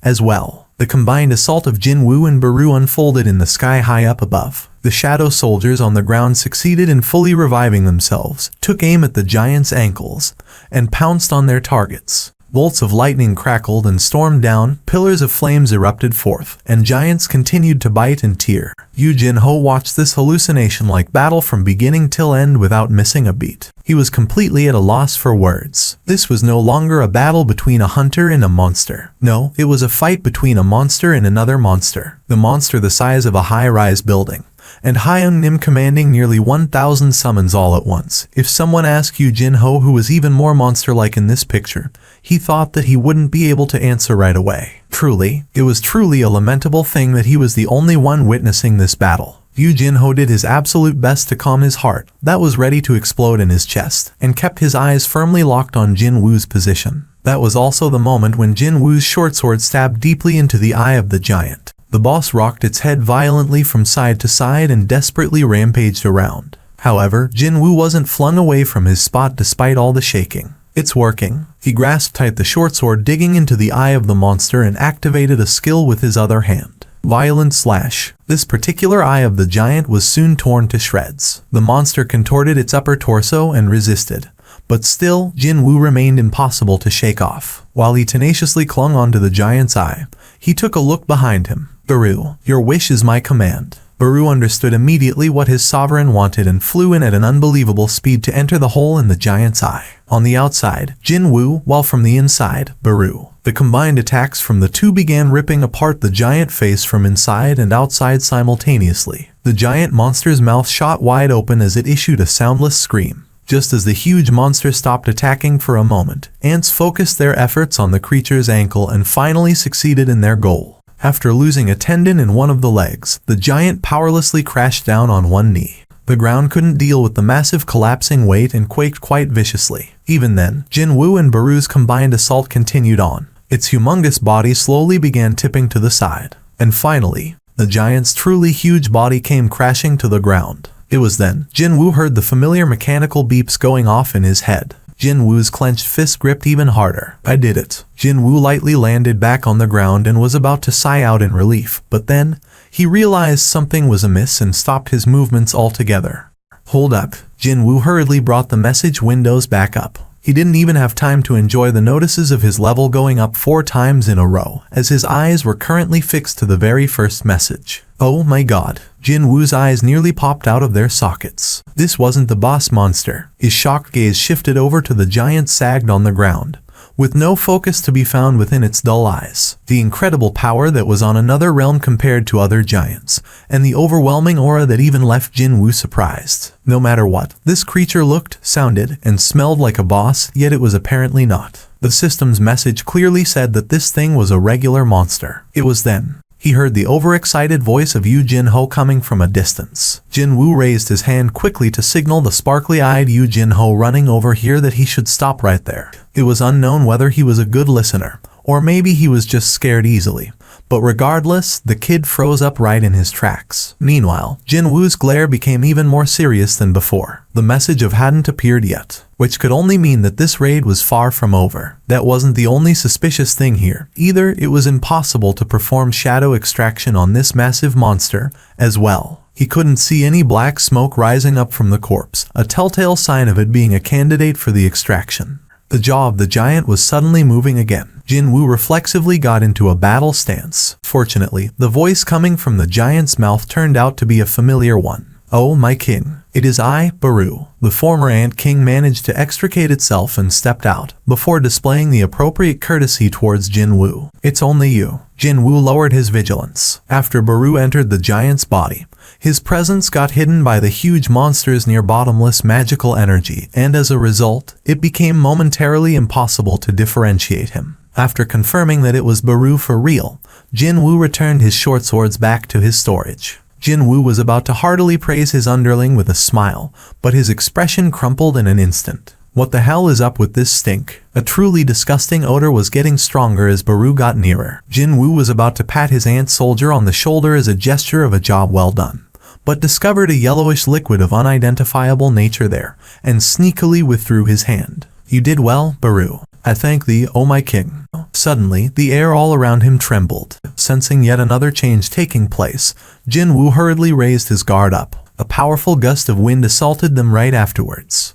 Jinwoo's forehead creased up. The stormy winds, violent enough to rip out trees, roots and all, swept all around him. But then, they abruptly slithered off to somewhere else. The commotion died down almost instantly. What he mistakenly thought as storm winds was simply the horrifyingly disgusting and bottomless magic energy the dead giant possessed. That massive amount of magical energy clawed and swept everything in the vicinity away as it moved entirely elsewhere. "What about Yu Jinho?" Jinwoo hurriedly turned to look behind where Yu Jinho had been. Thankfully, the kid was unscathed due to Ygritte shielding him. Jinwoo sighed in relief. Now that he found more leeway to search his vicinity, Jinwoo quickly snapped his head in the direction where that vast magic energy had disappeared to. It was deep within the gate. Every single drop of the magical energy the dead giant possessed was sucked into the gate. It was as if the gate itself had swallowed up that magic energy. The black barrier blocking the gate had shattered a long time ago during the dungeon break. The interior of the gate, which was the inside of the dungeon,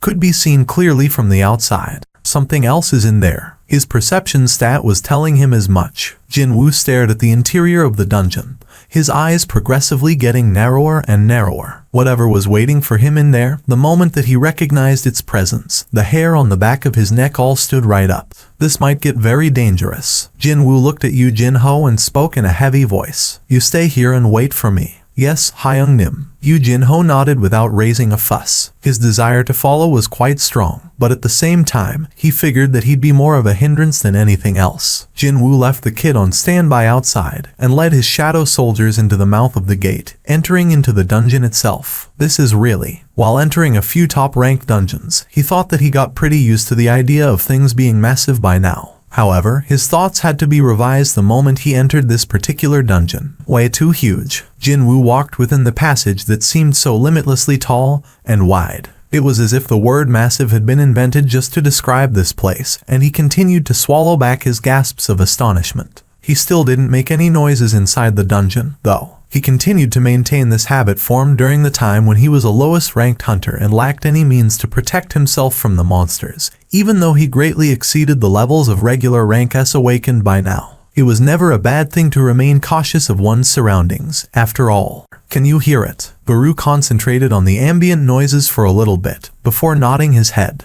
"Yes, I can hear it, my king." Baru could also hear it now. Just over yonder was the end of the dungeon. From the location where the dungeon's boss should usually be, laughter came out from there. It was so soft that only the beings on the levels of Jinwoo or Baru could perceive it. The good-natured laughter of a man continued to resound out as if he was genuinely pleased about something. Jinwoo couldn't help but get puzzled here. Even though the darkness of the dungeon had masked them and they couldn't see each other, the other party must have felt Jinwoo's approach by now. Even then, it can still laugh like that. The spectacle of so many monsters enveloped in black smoke advancing forward in unison was more than enough to instill fear in the hearts of every enemy watching. However, such a thing wasn't applicable to a certain man, whose entire body was tied down by chains, with the sole exception of his head. Was it him simply being tied down? No, it wasn't as simple as that at all. The black chains connected to the walls of the dungeons not only wrapped tightly around this unknown man several times, some of them even pierced straight through his body, the emerging ends seemingly taking root within his flesh. It was such a wretched sight that anyone watching would immediately start wondering, if that was punishment, then just how big was the crime committed to warrant such treatment? Jin Woo furrowed his brows. On the other hand, the man formed a bright smile while looking at Jin Woo as if he had run into a very close friend.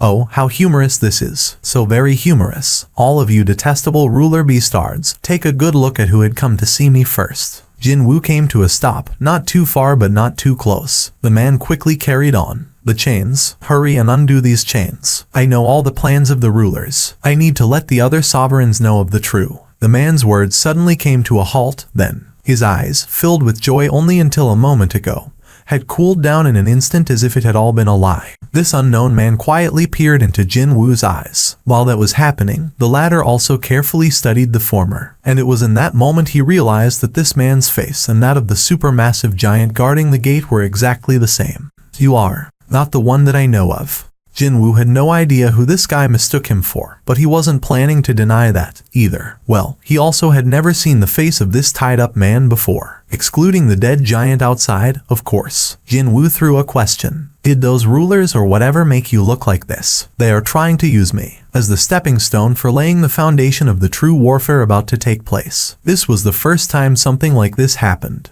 Jin Woo had tried to initiate conversations with intelligent monsters up until now, but none of them were able to explain their origins at all. But then, the one right in front of his eyes had revealed the reason for its existence for the first time ever. It said, to lay the foundation of the true warfare. Whether those words were truth or lies, Jin Woo realized that they could become an important clue to unraveling everything. Just what are these things called rulers? Ancient enemies of the sovereigns. Sovereigns? The angel statue back then began to go berserk as it was being pushed to the corner. It cried out something about other sovereigns not taking this lying down. For the time being, even if he were to set aside what kind of existence these sovereigns were, he kind of realized just where one of them could be right now. In that case, the reason why those beings tied you up like this is that. That's right, the man replied with sorrowful eyes. I am also a sovereign. And then, he explained further with a desperate voice. It is quite likely that both the sovereigns and rulers are aiming for you right now. However, you lack the strength to fight against them. In order to stand a chance against them, you'll be needing influence, too. Out of all the hard-to-fathom words being spewed out, Jin Woo still managed to catch what this man wanted to say the most. Influence. The man nodded his head. Release me from my seal. I shall aid you.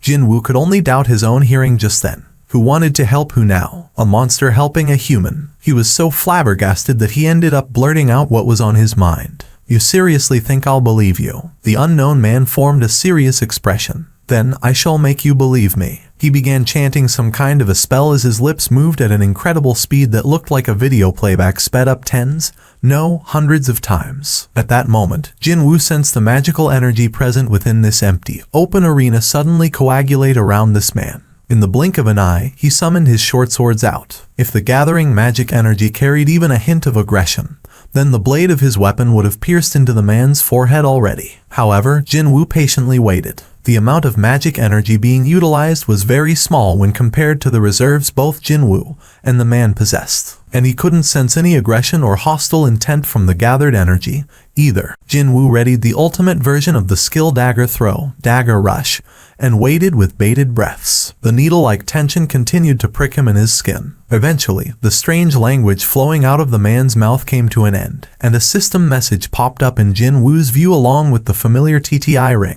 What attracted Jin Woo's attention, first of all, was not the contents of the man's suggestion, but the title denoting what the man's true identity was. The King of Giants, is it? He remembered the giant-type monsters he hunted down on his way to here. Most likely, there must be some kind of a connection between this revelation and the reason for the face of the supermassive giant protecting the gate being the same as this man's own mug. As Jin Woo fell into a contemplative silence, the man patiently waited for an answer. What should I do? Jin Woo looked at the blinking YN and pondered his options. Seeing that the system even bothered to give him an alert like this, the effects of this skill or whatever must have been for certain. He needed to think about who'd be in more of a disadvantage when unable to lie to the other party here. However, there was no reason to think too deeply about this as the conclusion was already clear in his mind. A system message appearing simultaneously with the mechanical beep quickly informed him of the successful completion of the negotiation. The King of Giants urgently repeated what he said before as if he was waiting for Jin Woo to accept the pledge. "Please, free me from this seal. I shall help you."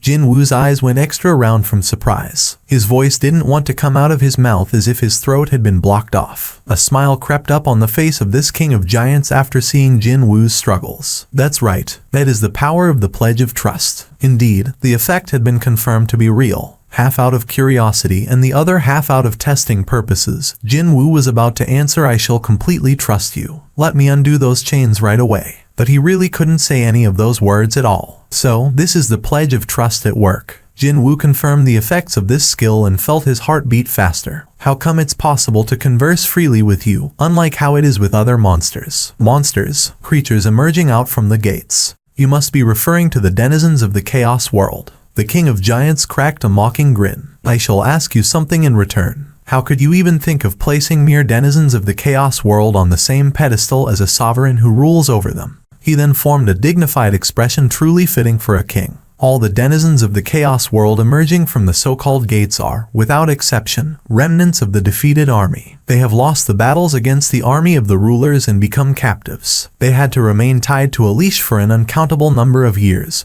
so it's only obvious that their ego has been eroded somewhat. However, I am the king. I am different from them. I have patiently waited for the fated day when I can make my escape from their grasp." The king formed a thin smile next. "And that's how I got to encounter you." Jin Woo worked hard to keep his emotions in check and to analyze what this guy was saying as objectively as possible. If he's really in existence on a higher realm than other monsters, then he might really find himself with some important clues here. He had a ton of stuff he wanted to ask right now. But before he did that, he needed to confirm something else first. By any chance, when you said the army of the rulers, were you talking about those wearing silver armor with wings on their backs? That's right. Those dogs are the soldiers of the rulers. As expected, it felt as if another puzzle piece had clicked into its rightful place. He suddenly thought that the video playback the angel statue showed him was not some make-believe crap, but someone's real memories of an event that did happen. Instead, just what the hell was going on in this world, then? Jin Woo asked another question. Why do those beastards called rulers keep sending these monsters to us? The reason for the existences of the gates. If he could find out the reason why these gates kept popping up, then couldn't he be able to do something about it and stop that from happening again?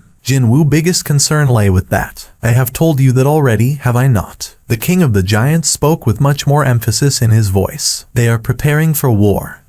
They will change this world into a suitable battlefield to engage the sovereigns in yet another warfare. I don't quite follow you here. Just by sending monsters to Earth, this planet suddenly becomes a war zone." Well, it was true that sometimes, a situation far more horrifying than a war zone could develop from a gate, but still, Jin Woo momentarily recalled the event that took place in Jin Ah's school. Even then, those were matters that involved humanity. He just couldn't see how those would serve as preparations for some kind of a war involving non-human races. It is all to inject magical energy into your world. Thud. Jin Woo felt as if he was struck in the back of his head just then. If monsters were calamities emerging from the gates, then magic energy was the blessing coming from the gates. Not just the hunters, but many civilians thought similarly along these lines. Magic crystals, as well as mana stones. These items containing magic energy were treated as the greatest source of energy in the modern world. But then, that energy was actually nothing more than footholds for the upcoming war. The King of Giants continued on with his explanations. There is simply no better way to propagate the type of energy that didn't exist before than by sacrificing the blood of those that possess the necessary energy. So, the rulers decided to utilize the captives they had in their possession. There was no need to even mention that the density of the magical energy around the world was gradually getting thicker every day. That was not a naturally occurring phenomenon. No, more than likely that was the fruits from the trees first germinated from the fertile field cultivated from the blood of the monsters. The magic energy fortifies a world. They planned to fortify your world so it wouldn't get destroyed from the impacts of the warfare. In that case, this warfare is yet another blood-soaked struggle between the sovereigns and the rulers. Not too long from now, the world you're living in will become a true hell. A battle between the armies of the rulers and the monsters, no, creatures before they were unwittingly turned into monsters. There isn't a lot of time left. Once the truth about you coming in contact with me gets out, both the sovereigns and the rulers will not simply stay back and watch on anymore. It is even likely that the envoys of the rulers have begun their schemes already. You've been implying that those beastards will be aiming for my life, but why is that? You really don't know anything, do you? The kings continued on with his explanations in a tone of voice thickly laden with pity. The power that you possess actually is not yours. The mere fact of that power now residing within you could only mean that the original owner had betrayed other sovereigns. When Jinwoo heard that, he remembered the angel statue saying something similar in nature. It was likely that the statue was also one of the denizens of the chaos world that followed the sovereigns. You have become the enemy of both the sovereigns as well as the rulers. However, only I pledge that I shall stand by your side and fight for you. So, will you not help me? The King of Giants had assessed that this much convincing was enough and formed a serious, determined face. Unfortunately for him, Jinwoo calmly asked a question in return. If you wish to stand by my side, then wouldn't it be simpler for me to turn you into a shadow soldier instead? The King of the Giants flinched in surprise. It was only for a second then, but for that briefest of moments, the king saw the actual face of the Shadow Sovereign and this human's overlap. What the human said was not wrong. To him, there would be bigger merit in having one more absolutely loyal underling than forming a brand new alliance with a complete stranger. The king inwardly admired the fact that this human didn't miss that crucial point. He spoke up and explained the situation. We, the sovereigns, as well as the rulers, are made up of spiritual bodies. Once such a spiritual body dies, it is destroyed and can't be turned into one of your shadow soldiers. Meaning, I can never become your soldier. Are those enough reasons for you to help me now? Jinwoo wordlessly stared at the king. This being titled the King of Giants, it was carrying an expression of certainty as if it knew that the restraints tying it down would soon be undone. Of course, Jinwoo had no such weird tendencies of feeling jealous after seeing someone else being happier than him. Also, this guy said he'd become his ally out of its own volition, so he didn't have any reason to reject the offer either. However, why did he keep feeling this uneasiness in his heart? I've definitely overlooked something here. One cold sweat drop after another began forming on his forehead. The King of Giants, meanwhile, made another plea. Unshackle me, I beseech you. Jinwoo took in a deep, deep breath. No matter how hard he pondered his options, he couldn't think of a reason to reject this king's plea. The longer he thought about what he had missed, the more he felt as if he was getting sucked into a quagmire. Am I being too paranoid here? Jinwoo approached the King of Giants while carrying the Demon King's short sword. And as he walked right up to its own nose, the king nodded his head. Jinwoo reciprocated that nod. He swung his short sword laden with his magic power, and one of the chains powerlessly snapped in half. His heart was beating louder and louder for some reason. Slice. The second chain was cut in half as well. The King of Giants formed a reverential expression that was neither joyous or sorrowful, and waited for his restraints to be undone. The third chain. Slice. Jinwoo leaned towards the back of the king in order to cut the chains, taking root within its flesh there. You have said that you will stand by my side. Yes, of course I will. If you help me, then I shall help you in return. This is a fair and absolute transaction between two sovereigns. In that case, are you on the side of the humans? The king suddenly became silent. The pledge of truth. The condition of this spell meant that the King of Giants couldn't say anything. Jinwoo took a look behind this being's neck. A jet black mana crystal embedded on the back of his neck coldly reflected the ambient light. As long as that item was stuck in the body, this being would hear the voices of the rulers in his head, too. The words of kill every human. For a brief moment there, a murderous intent flowed in the air. With its now free right hand, the King of Giants took aim at Jinwoo's temple. Too bad, it was still not enough to reach him. He lowered his head and evaded the attack, before stabbing the short sword into the king's chest. Stab. As if the chains wrapped around its body didn't even exist, the sharp blade dug deep into the chest cavity of the captive king. The King of Giants suddenly vomited out a mouthful of blood. However, that single hit wasn't enough. Letting this thing live was far too risky. This thing could become an untold calamity. Jinwoo analyzed the situation as thus, and while evading the right hand of the king constantly attacking him with nothing more than tilting his upper body this way and that, continued to thrust the short sword into the chest of his enemy. Stab, stab, stab, stab. He stabbed for the 6th time. Only after his blade entered and left the chest cavity for the 6th time did the King of Giants stop moving his right hand. It was over. Jinwoo extracted his short sword for the last time. The King of Giants stared straight into his eyes and formed a meaningful grin. It is regretful, but this here is the end of the road for me. Jinwoo took a step back and wordlessly shook the blood off his short sword. In the meantime, the king continued to speak. As the battles between the residents of your world and the captured denizens of the chaos world become more and more intense, this world will transform further and further into a battlefield. The king coughed out another mouthful of blood and formed the last smile. I pray that everything you wish to protect burn into ashes in the all-ending conflagration of the war. That ain't gonna happen. Jinwoo curtly cut off the words of the king and swung his short sword hard to cut the being's head off. The moment the king drew his last breath, the ocean-like magical energy sleeping within the creature exploded into the world outside. The transformation of the world had begun. A few days before the death of the King of Giants, a helicopter belonging to America's Hunter Bureau landed on the lawn of a certain ultra-luxurious mansion. The owner of this mansion, currently enjoying a belated lunch, stared at that helicopter through his window and stopped cutting into the juicy slab of steak. This could get troublesome. The owner of this grand mansion was one of the only 5 greatest hunters alive on this planet. His name was Christopher Reed. He was more commonly known as the Special Authority Rank Hunter rather than by his birth name, though. In any case, who'd dare to trouble such a person? It's been a long time, Deputy Director. And Christopher Reed's gaze shifted over to the African-American lady standing behind the Deputy Director of the Hunter Bureau, Madam Selner. The Deputy Director was carrying a deeply tense face as he scanned his surroundings. He spoke while anxiously rubbing his chin. We have an urgent matter to discuss with you, so can you send everyone else away for the time being? As Christopher Reed had expected, his prediction of being troubled had come true. If his guest was only the Deputy Director, then he'd have made the latter wait for a few hours as the price for disrupting his peaceful afternoon without a heads up. However, he couldn't do something so impolite with Madam Selner present. He beckoned the steward with his finger. Only after his employee got close enough to touch his forehead did the hunter whisper his next order. Until my 2 guests leave, do not let anyone come anywhere remotely close to this room. Understood, sir. What business brings you two to this distant abode of mine? Madam Selner searched for a sign of assurance from the Deputy Director first. He nodded his head to signal go ahead. But, just before Selner could open her mouth to speak, Christopher Reed raised his hand first. If you have come here to speak to me about that rank S gate appearing somewhere out in the east, then let me make myself clear. I'm still not interested in going. He resolutely stated his case. He made sure to drive the point home so there would be no room for anyone to try changing his mind. I haven't come to you because of that gate, Mr. Chris. We have an even bigger problem than that to worry about. Madam Selner hesitated greatly before she forced her lips to open. Mr. Chris, in the near future, there is a strong possibility that you'll get assassinated by an unknown assailant.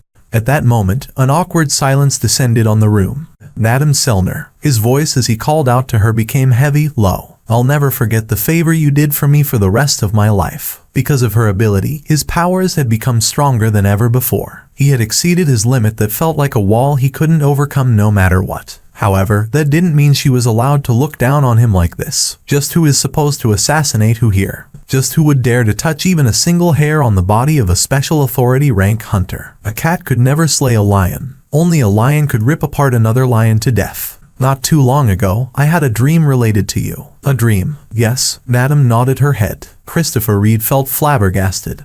But Madam continued on regardless. In my dream, you were surrounded by some men, and they. Look here, Madam Selner. Christopher Reed couldn't hold back anymore and yelled out loudly. Just because of some dream you had, you flew all the way out to this place to tell me this nonsense, Madam. This is not nonsense, and I merely wish to. I already know full well what you used to do before becoming an awakened. Okay, some people believe that. Because she used to work as a psychic, Madam Selner came to possess a unique ability that separated her from all the other awakened out there. However, her former profession still couldn't excuse this utterly nonsensical drivel. Christopher Reed's expression crumpled rather unsightly. I am a special authority rank hunter. No one can kill me. But, in my dream, you definitely. You and your dream again. Christopher Reed spat out a long sigh and then nodded his head. Alright, fine. Let's say I believe you, madam. Let's say there are enemies powerful enough to kill me. In that case, if that is all real, who should I go and ask for help, then? Should he call the cops? Or request protection from the Hunter Bureau against an opponent capable enough to supposedly kill a special authority rank hunter? What a stupid notion that was. Christopher Reed snorted in derision and continued on. If true, there's nothing that can be done, is there? Madam Selner silently deliberated for a long time before making her reply. There might be someone who can help you. And just who might this someone be? Hunter Seong Jin Woo. If it's him, he might be able to protect you. Seong Jin Woo. Wait, are you talking about that Asian hunter who went off to solve the Japanese dungeon break crisis? That's correct. He's Hunter Seong Jin-woo. The king of giants lost its head. Jin-woo quickly stepped away to evade the fountain of blood gushing out from the severed neck. It was then the familiar mechanical beep went off in his head. What the heck? Jin-woo was flustered for a moment there, as he had never come across a situation like this one before. And a little while later, mechanical beeps continuously rang inside his head. And at the same time, Jin-woo got to spectate on the grand feast of system messages utterly filling up his vision. Jin-woo's eyes opened progressively wider and wider. Jin-woo confirmed his new level and swallowed back a huge gasp of shock. His level reached 100 after hunting down all the ants on Jeju Island. However, his level stayed pretty much the same for a little while after that, probably because of the wide gap between him and the monsters he ran into. After asking for other major guilds' understandings, he got to sweep clean every single high-ranking dungeon in the vicinity for a week, and only then did his level rise up to 103. But now, his level had jumped past 120. This was all thanks to the giant-type monsters, each possessing a boss level worth of experience points, as well as the king of giants who gifted him with an enormous amount of experience points, which was as much as 8 levels worth, no less. Very nice. Jin-woo nodded his head. He had made the right call by killing the king. It was definitely not a coincidence that his level shot up by 8 in one go. This being was able to emit enough pressure to make breathing difficult for him, even though its powers had been sealed away by these special chains. If this thing got freed and was allowed to roam freely in the outside world, then Jin-woo shook his head left to right. He should thank the lucky stars that he got to discover its true nature before that happened. So, it's those rulers that keep sending these things over here. Why did it happen? Back when he first heard the term rulers, a scene automatically began replaying itself in his mind. And it was about 4 angels descending from the heavens. Even though it hadn't really happened to him, Jin-woo felt a chill run down his backside simply from discovering them in the playback. He felt as if his heart fell to the pit of his stomach. Could those things be the rulers? If those things were planning to invade Earth, then he definitely lacked enough power to stop them as he was right now. He gripped the magic crystal even tighter. I need to get much stronger. The news of the giants all being hunted down quickly spread to the rest of the world. From the closest neighbor of Japan, South Korea, all the way to Brazil and South America, on the other side of the globe, the entire world heard of Jin-woo's feats. A single hunter rescues an entire nation. Various social media networking sites were in upheaval with suggestions of a brand new special authority rank hunter making his appearance. The difference this time, compared to the Jeju Island raid, was that such suggestions were being made not only by the Koreans, the state of Maryland, in the eastern half of the United States of America. The American hunters who had safely concluded the raid of the Rank S Gate were supposed to be heading to the celebratory party organized by the U.S. government. So this was where you were. The 3 men's heads snapped immediately in the direction of where that voice was coming from, and their eyes all widened as well. Thomas Andre stood before them and with a grin, presented them with a single slip of paper. What is this? The promissory note stating that all of you will uphold the result of the bet. Thomas Andre didn't really give a damn about the stunned reactions of the 3 hunters and began jotting down the items each of them had put forward in the bet. You said your yacht. You, your mansion. And you. Thomas Andre stared straight at the 3rd hunter and began scratching the side of his head with the end of his pen. What did you bet again? The singled-out hunter gulped down his saliva and hurriedly raised his voice. I didn't bet anything, actually. Hey, your tie looks pretty cool. No, I didn't. Your tie. No, wait, Thomas Andre lowered his sunglasses just a little and quietly stared at him, causing the hunter to shut his mouth. Because this guy had witnessed the power of Goliath capable of ripping rank S monsters apart with nothing but his bare hands. This hunter had not one bit of desire to go up against Thomas Andre, who waltzed around the rank S dungeon as if it was a low-rank dungeon commonly found everywhere. Your tie. The hunter undid his tie with a tearful face. A short while later, Thomas Andre walked into the restaurant of the hotel while whistling to himself before discovering a familiar face there and stopped his leisurely stroll. It was the manager in charge of managing the top hunters of the Scavenger Guild, Laura. When she approached him, Thomas Andre showed off his new tie to her and asked, "So, what do you think about my new tie? It looks expensive, but it does not suit your Hawaiian shirt, sir." You think so? Thomas Andre undid the tie around his neck and chucked it inside a trash can nearby while replying nonchalantly to her. Yup, I thought as much. Laura had seen how Thomas Andre operated from a close vantage point for a very long time now. So, she didn't display much of a reaction and simply stated the reason why she was here. We have a problem. A problem? Thomas Andre raised his head away from the trash can. His experience told him that this problem couldn't have been a minor one since Laura didn't use the phone, but rather showed up here personally to inform him like this. What kind of a problem are we talking about here? Laura spoke with a worried voice. The list of guilds invited by the Hunter Bureau for this year's International Guild Conference has been published. However, it includes South Korea's Ajin Guild. Ajin Guild. Suddenly, he was overcome with an ominous feeling. Thomas Andre's voice sounded heavier as a result. Laura nodded her head. It's as you suspect. It's Hunter Seong Jinwoo's guild. As he thought, why did all the ill omens he sensed never miss their marks? Thomas Andre frowned deeply and spoke. So, I guess he's coming to America, then. As Jinwoo busied himself with killing the giants in Japan, one of them escaped out into the sea. The creature had been heading into the Pacific, but the news of it completely changing course towards China was a bit of fresh shock to the association president. Do-gun Huey quickly asked, how are the Chinese responding to this situation? We heard that Liu Zhaijin will personally step up, sir. By any chance, are you Hunter Nim? If you're looking for Hyung Nim, he's over. No. Yu Jinho blinked his eyes several times. Me? Yes. Yu Jinho utilized his meager English skills to reconfirm that it was indeed him the Japanese wanted, and quickly received a smartphone from the latter. And then, his expression gradually hardened as he listened to the call. Until the call came to an end, Yu Jinho simply repeated yes over and over again.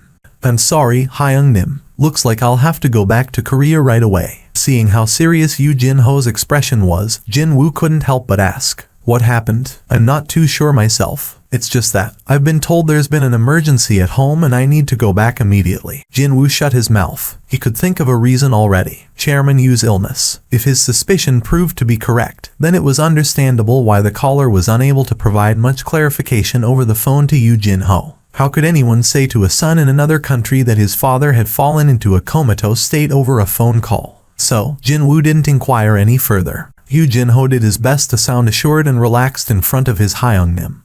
But in reality, he could barely keep his worries in check. He could still recall his mom's voice on the phone. It was the first time that her warm and kind voice sounded so shaken like that. Just what had happened. His heart was pounding away madly right now. No, I should not think about anything for the time being. He had no idea what was going on, so if he kept worrying about it right now, it'd only make his thoughts more complicated. As a matter of fact, it could be nothing serious as well. Until he landed back on the Incheon International Airport, he continued to carry such a hopeful thought, however tiny, in his heart. Unfortunately for him, Yu Jinho gone.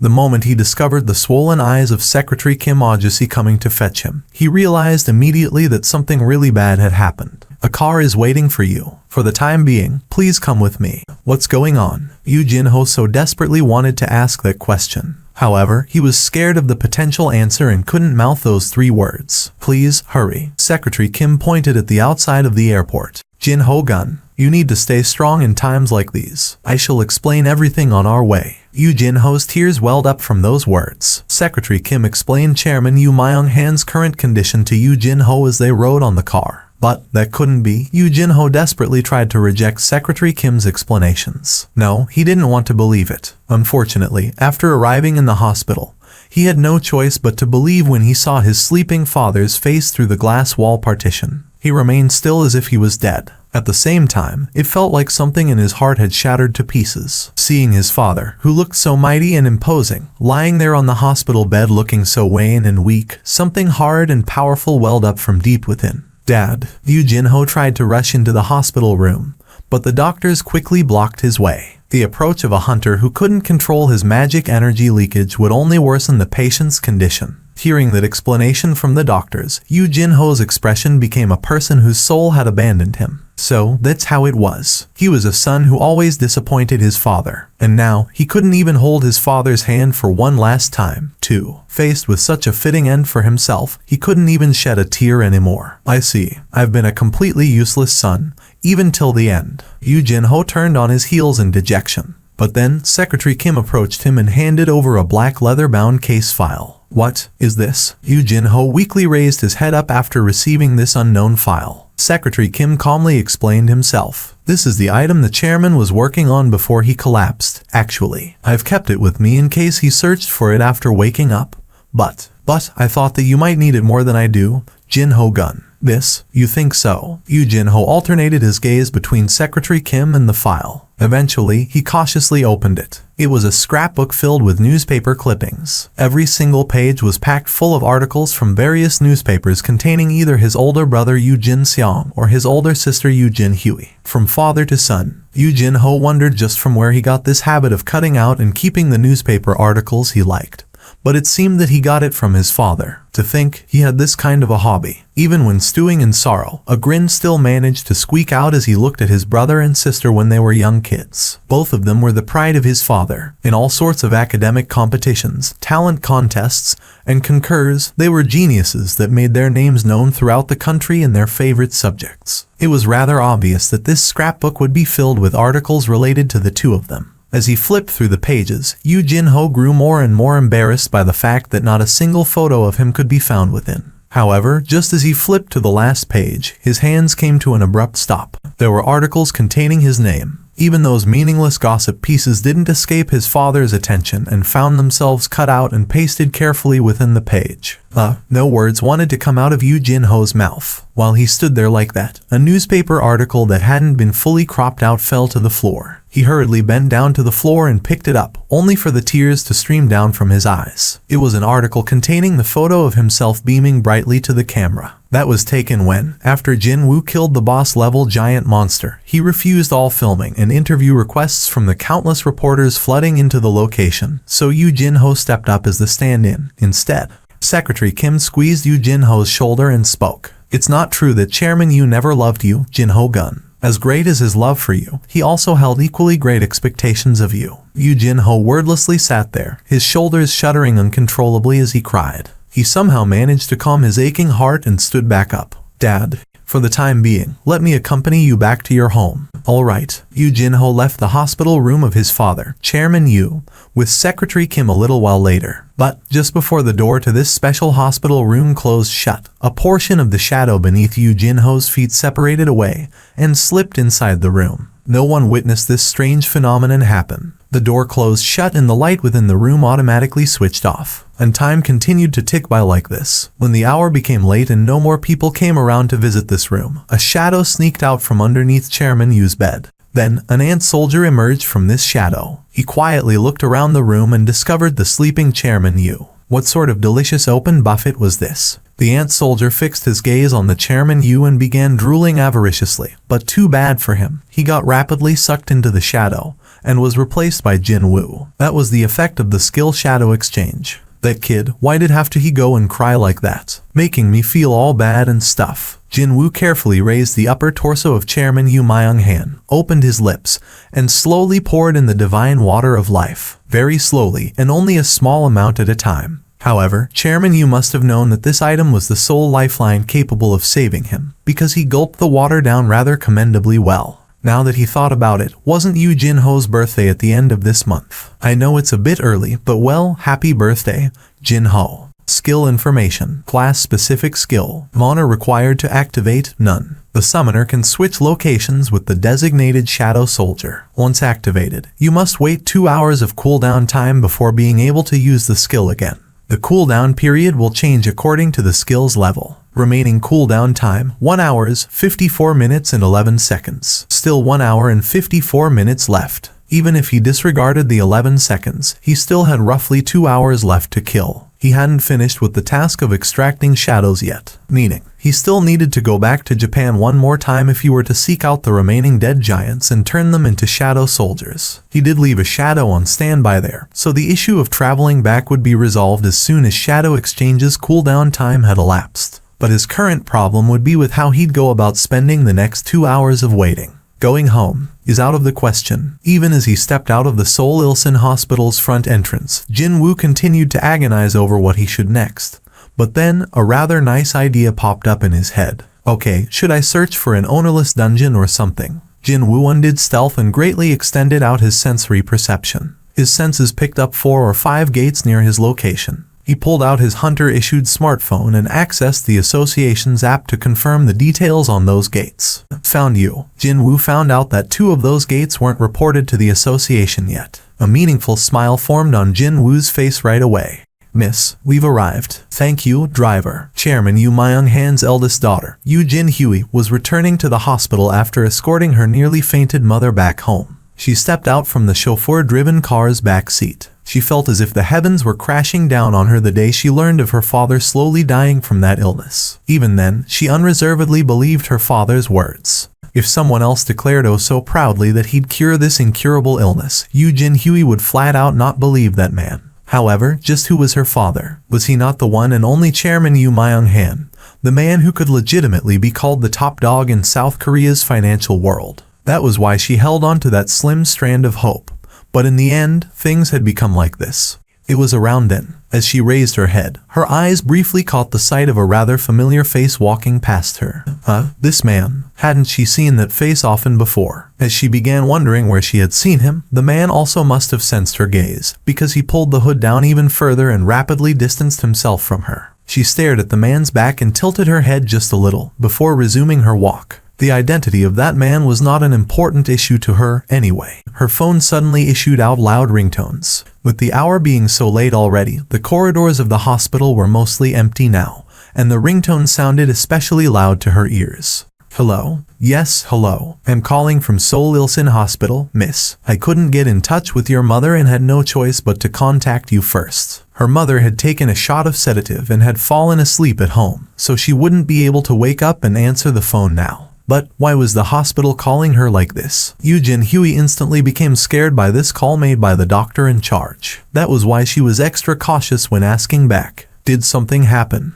Actually, Chairman Yu Myung-han has. As she heard the ensuing explanation, her eyes grew as large and round as a rabbit's. Ting. The moment the door opened, she rushed out and entered the hospital room, and was greeted by the sight of her father's face shifting towards her. From the top of his head right down to the tip of his toes, he was definitely her father and there was no need to even suspect otherwise. Dad. Yu Myung-han, currently surrounded by a cordon of doctors, turned his head towards his little girl. Jin-hui. Dad. She jumped into his embrace and as Yu Myung-han gently patted her back, he finally realized that he had returned from death's doorstep somehow. I'm alive. However, could he really describe this as a coincidence? All the cordon of doctors in charge responded with whispers of it's a miracle, and with his daughter sobbing her eyes out as she clung to her dad, Yu Myung-han began focusing on the sounds of his own beating heart. How could this be? He was already well past his 50s, yet his heart was pounding away vigorously as if he was still in his 20s. Instead, This can only be described as a miracle and nothing else. A patient woke up from the final sleep state of the eternal sleep disorder, and on top of that, his body had become even healthier than when he went to sleep, too. Didn't the word miracle exist precisely to describe a situation such as this one right here? Instead of celebrating, Yu Myung-han pondered something for a while before raising his head to look at the doctor. By any chance, are there cameras installed near the hospital room I've been staying at? Pardon, I don't understand what. There is something I'd like to confirm first. Are there any cameras installed inside the room or around the entrance itself? There are none within the room, but there should be one by its entrance. Very good. Right here. This is the only odd thing that happened, the doorway malfunctioning this one time. The guard pointed at the screen and explained what happened back then. The windows were confirmed to be locked from the inside, so the sole exit left in that hospital room was the doorway. However, all 4 guards manning the door said the same thing. They said that not even a single ant had entered the room during their watch. Next morning, his departure time neared and employees from the Japanese Hunters Association came to escort him. When he got near the airport's vicinity, Jin-woo began realizing why the Japanese Association was so particularly mindful of taking care of his appearance. Because he could see throngs upon throngs of people outside the moving car's window, and there were even more people beyond them. Jin-woo became utterly speechless and silently stared outside, while the association employee spoke to him in a clearly excited voice. Everyone gathered here today all wanted to see you at least once before you depart, Hunter Nim. One couldn't even argue that this sea of people was forcibly organized either, as there were simply too many of them for that. Just how many people have shown up here today? It's not an exact amount, but we estimate over 100,000, Hunter Nim. That many. The vehicle carrying Jin-woo quietly glided along the road that had been cordoned off tightly. When they went around a corner, there was just as big a crowd of people, no, maybe even bigger than before, waiting to greet Jin-woo's car. Baru, watching this spectacle from within his shadow, quickly engaged him in a chat. "Oh, my king, your loyal subjects are expressing their genuine adulation and awe towards you, my liege. It's not like that. Oh, my king, perhaps it is for the best that you wave your hand and acknowledge your subjects." "Hey, I said it's not like that. Where did this guy see and learn all this weird stuff from?" The plane carrying Jin Woo taxied off amidst the sending off of over 100,000 people. In the opulent mansion owned by one of the 5 special authority rank hunters, Christopher Reed, he suddenly woke up in the middle of the night. The cause? The noises from the surroundings. As one of the very best hunters acknowledged by the world, he'd not be able to fall asleep even for a single day if he were to mind every little noise he could hear. And that was precisely it. He didn't wake up because it was too noisy around him. No, it was the exact opposite. Why is it so quiet around here? All sorts of ambient noises he could hear if he concentrated just a little were gone, as if they were all a lie to begin with. He kicked off from his bed and opened the bedroom door. He couldn't pick up on the presence of several hired help who should have been located in various spots of the mansion. Christopher Reed wordlessly stared at the empty corridor before walking over to grab a wine glass left on the table and came back to the doorway. And then he threw it in the corridor. The wine glass left his hand and drew a gentle arc in the air, before hitting the floor to shatter into bits and pieces. However, there were no sounds still, not even one. At that moment, a powerful chill crawled up his spine. He realized that something that could not happen had happened. His sharpened senses were sending out warning bells. They were warning him that he was now facing the kind of danger he had never experienced before. His instincts strongly advised him to make a certain action, right now. He quickly moved away from the doorway. He ran to the bedside bureau to pick up his mobile phone resting on top, and at the same time, he yanked open one of its drawers. There was a piece of crumpled paper resting silently within. These words were written on its surface. "If you need help, please call this number. The president of the Korean Hunters Association, Go Gun Huey, will connect you to that man." The deputy director of the Hunter Bureau left behind that note with the steward before leaving. Did the madam actually predict a moment like this would come? He didn't know the answer to that. But if he wanted to find out, he needed to survive first. It was too late now to ask for help or let someone else know of his situation. Christopher Reed put the phone and the note down and quietly stood back up again. The first person he saw after slowly turning around was a blond man with a bright smile etched on his face. One of this man's hands was even tucked in his pocket, a display of utter leisure. Such a relaxed demeanor would be rather impossible to find from a normal person invading the residence of a rank S hunter. And not only that, a hunter boasting one of the highest levels in the entire world. Christopher Reed asked, "Who are you people?" The blondie in front of his eyes, and 2 more behind this one. There were a total of 3 intruders. It was already unknown whether he'd be able to fight off just the one in front, and to think, there were 2 enemies of similar caliber present, too. If you keep trying to accommodate these humans during your struggles, you won't be able to save a single thing. Oh, fragment of the brilliant light. And worse still, his voice sounded truly bizarre, as if it didn't even belong to this world in the first place. Monster language. Christopher Reed's brows shot up real high. Just what the FCK are you saying here? The blondie watched the agitated Christopher Reed react and raised his finger to press it against his lips. "SHH. I wasn't talking to you." The blonde's fluent English this time caused the eyes of Christopher Reed to grow wider still. A being that could speak both the language of man as well as the language of monsters as freely as he willed it. As far as Christopher Reed knew, no such person existed in this world. The finger leaving the blondie's lips then pointed to the heavens above. "Up there. I was talking to the dude up there connected to you." Of course, Christopher Reed couldn't make heads nor tails of what this blonde man was talking about. But he was sure of one thing. He was sure that this blonde was completely looking down on him right now. Christopher Reed's angry voice powerfully reverberated outward. "Do I look like a DMN pushover to you?" Crimson light exploded forth from his eyes, and soon, vicious flames began whipping around all over his body. In fact, his figure became crimson in color as well as he grew larger and larger in size. The furniture caught by his expansion were all knocked and shoved away. His new appearance as the angry flames enveloped his entire body was that of the god of fire. Now easily 4 meters tall, real flames were spitting out from the creature's eyes. "At the bare minimum, I will take down one of you with me." Christopher Reed's punch collided with the wall and caused a massive explosion. The 2 men behind the blondie stepped aside to avoid the debris from the exploding wall, and revealed themselves in full spiritual body manifestation. A human can manifest a spiritual body. They looked on at Christopher Reed's new appearance with some amount of interest. Meanwhile, the floor Christopher Reed stood on began boiling and melting down. For the first time since the worst calamity ever to befall humanity, the Kamish raid, he prepared himself to die today. The flames wrapped around him became even more violent as if they were about to explode and began swallowing up everything surrounding him. And as the vicinity was being swept away by his vicious flames, he stood in the middle of this storm of destruction and roared out loudly enough to shake the earth itself. "Die, UFC King Monster Beastards."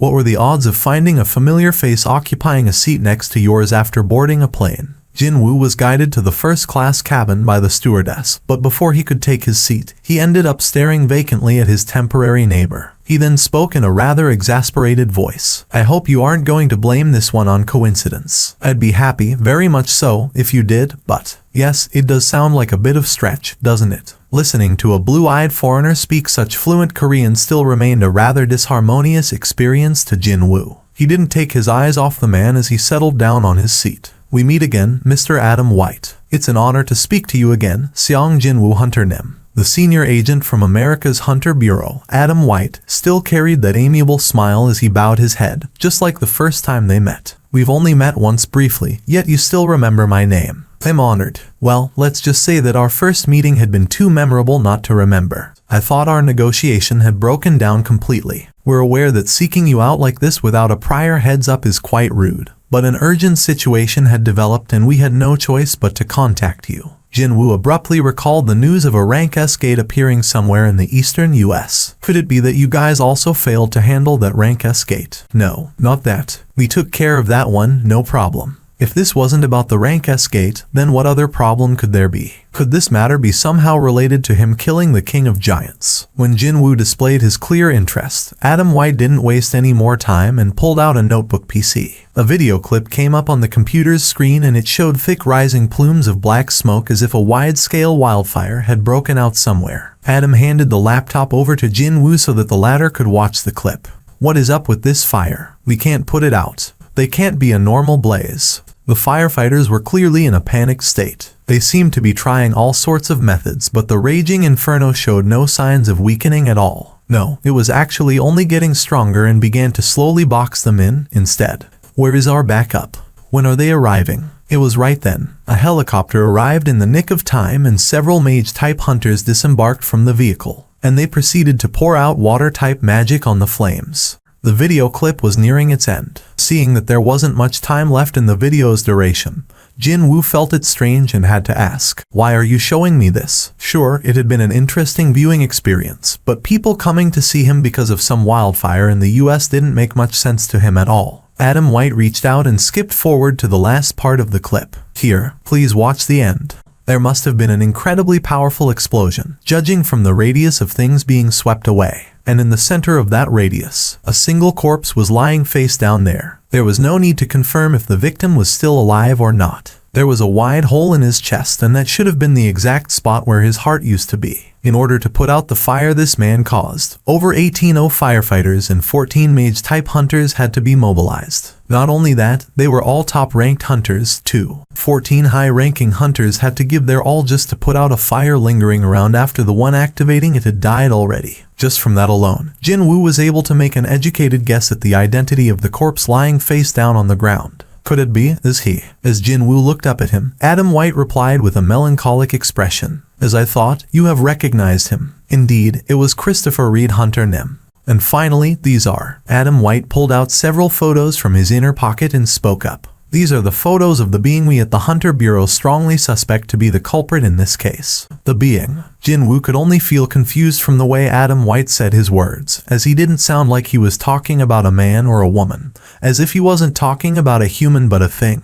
Instead, soon, though, the Korean's gaze lowered down to the photographs. There was no need to even take them for a closer look. Jinwoo simply stood up from his seat and beckoned with his finger, and that caused Adam White to rise up automatically from his seat as well. Adam White's eyes opened up wide in surprise. Jinwoo used his ruler's authority to drag the American agent in closer and grabbed hold of the latter's collars. "If this is your way of trying to play some kind of a trick, you, all of you, won't walk out of here alive." He was not making an empty threat here, either. Jinwoo's cold eyes were gleaming like a wild, ferocious beast as he genuinely emitted a murderous intent. Adam White, although his collars were held tight, still managed to cry out, Don't do it." Of course, he wasn't shouting at Jinwoo. His desperate dissuasion managed to stop just in time the movements of the two high-ranking hunters about to descend on Jin-woo. Having successfully stopped the actions akin to pouring oil into the fire, Adam White then pleaded with Jin-woo next. That being in the photo walked out from a dungeon. He's most likely not the person you know. A dungeon. Jin-woo's grip on Adam White's collars relaxed just a tad. Being able to breathe just a bit easier now, the American hurriedly added more explanation. The magic energy emission from that guy was a match to that of monsters, and he suddenly began attacking our rank S hunter as well. My dad came out of a dungeon and started attacking other hunters. As Jin-woo began falling into confusion, Adam White quickly clarified himself. Do you still remember the accident that happened a few months ago in the HQ of Hunter Bureau? That explosion? How could Jin-woo forget? That incident caused quite a bit of clamor around the world, after all. All sorts of wild conspiracy theories were flung about, such as the explosion being the result of a secret experiment gone wrong, a high-ranking hunter running amok, or even two rank S awakened fighting each other, etc. Are you telling me that was the handiwork of my father? Adam White nodded his head.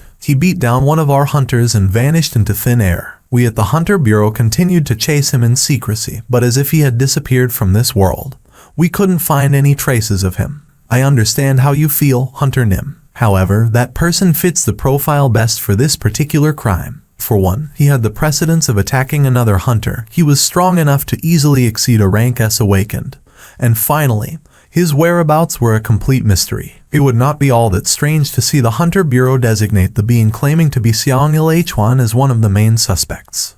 What is your reason for showing me those pictures? The International Guild Conference. During the International Guild Conference, where the representatives from the world's leading guilds will gather in one spot, the higher-ups of the Hunter Bureau are planning to distribute that person's pictures, meaning they would no longer keep the investigation a secret. It also meant that the American government had become really enraged by the loss of an invaluable asset called a Special Authority rank hunter, and they would fully mobilize every resource at their disposal in tracking down and apprehending the party responsible. In that regard, there would be no better timing than the International Guild Conference. We at the Hunter Bureau would like to continue maintaining our amicable relationship with you, Seong Jin-woo Hunter Nim. So, you came to inform me first before the public announcement takes place, is that it?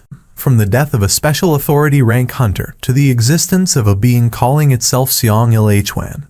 And finally, even about the warrant itself, these were the Hunter Bureau's way of showing consideration, as they had rated Jin-woo's abilities very highly and didn't want to become his enemy.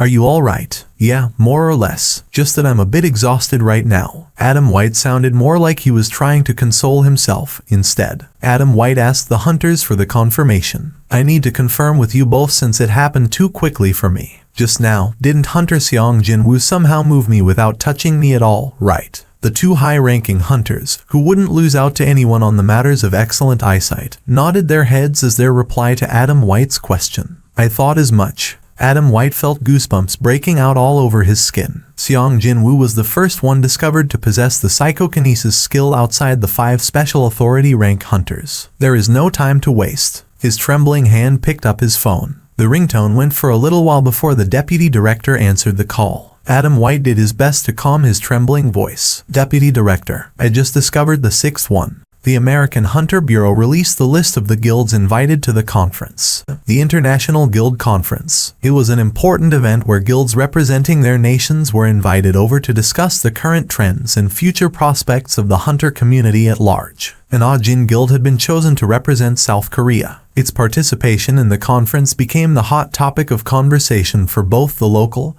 and international mass media. The thing was, Jin-woo was the sole high-ranking hunter affiliated with that guild as well as its master. This invitation was no different from the American Hunter Bureau publicly acknowledging that this single hunter was in no way inferior to any of the very best guilds in the world. Guilds that countless high-ranked hunters worked for. However, no, perhaps unsurprisingly, not one person raised a voice of discontent. Because, was there really a need to discuss whether that lone hunter was qualified or not in this case? As the local interest in the International Guild Conference heated up, one of the TV stations requested the master of the Hunters Guild, Choi Jong-in, for an interview. He knew that the station couldn't ask Jin-woo for one and had sought him out as an alternative, but still, he readily said yes. And so, the interview being broadcast live to the nation took up the time slot of the 8 in the evening.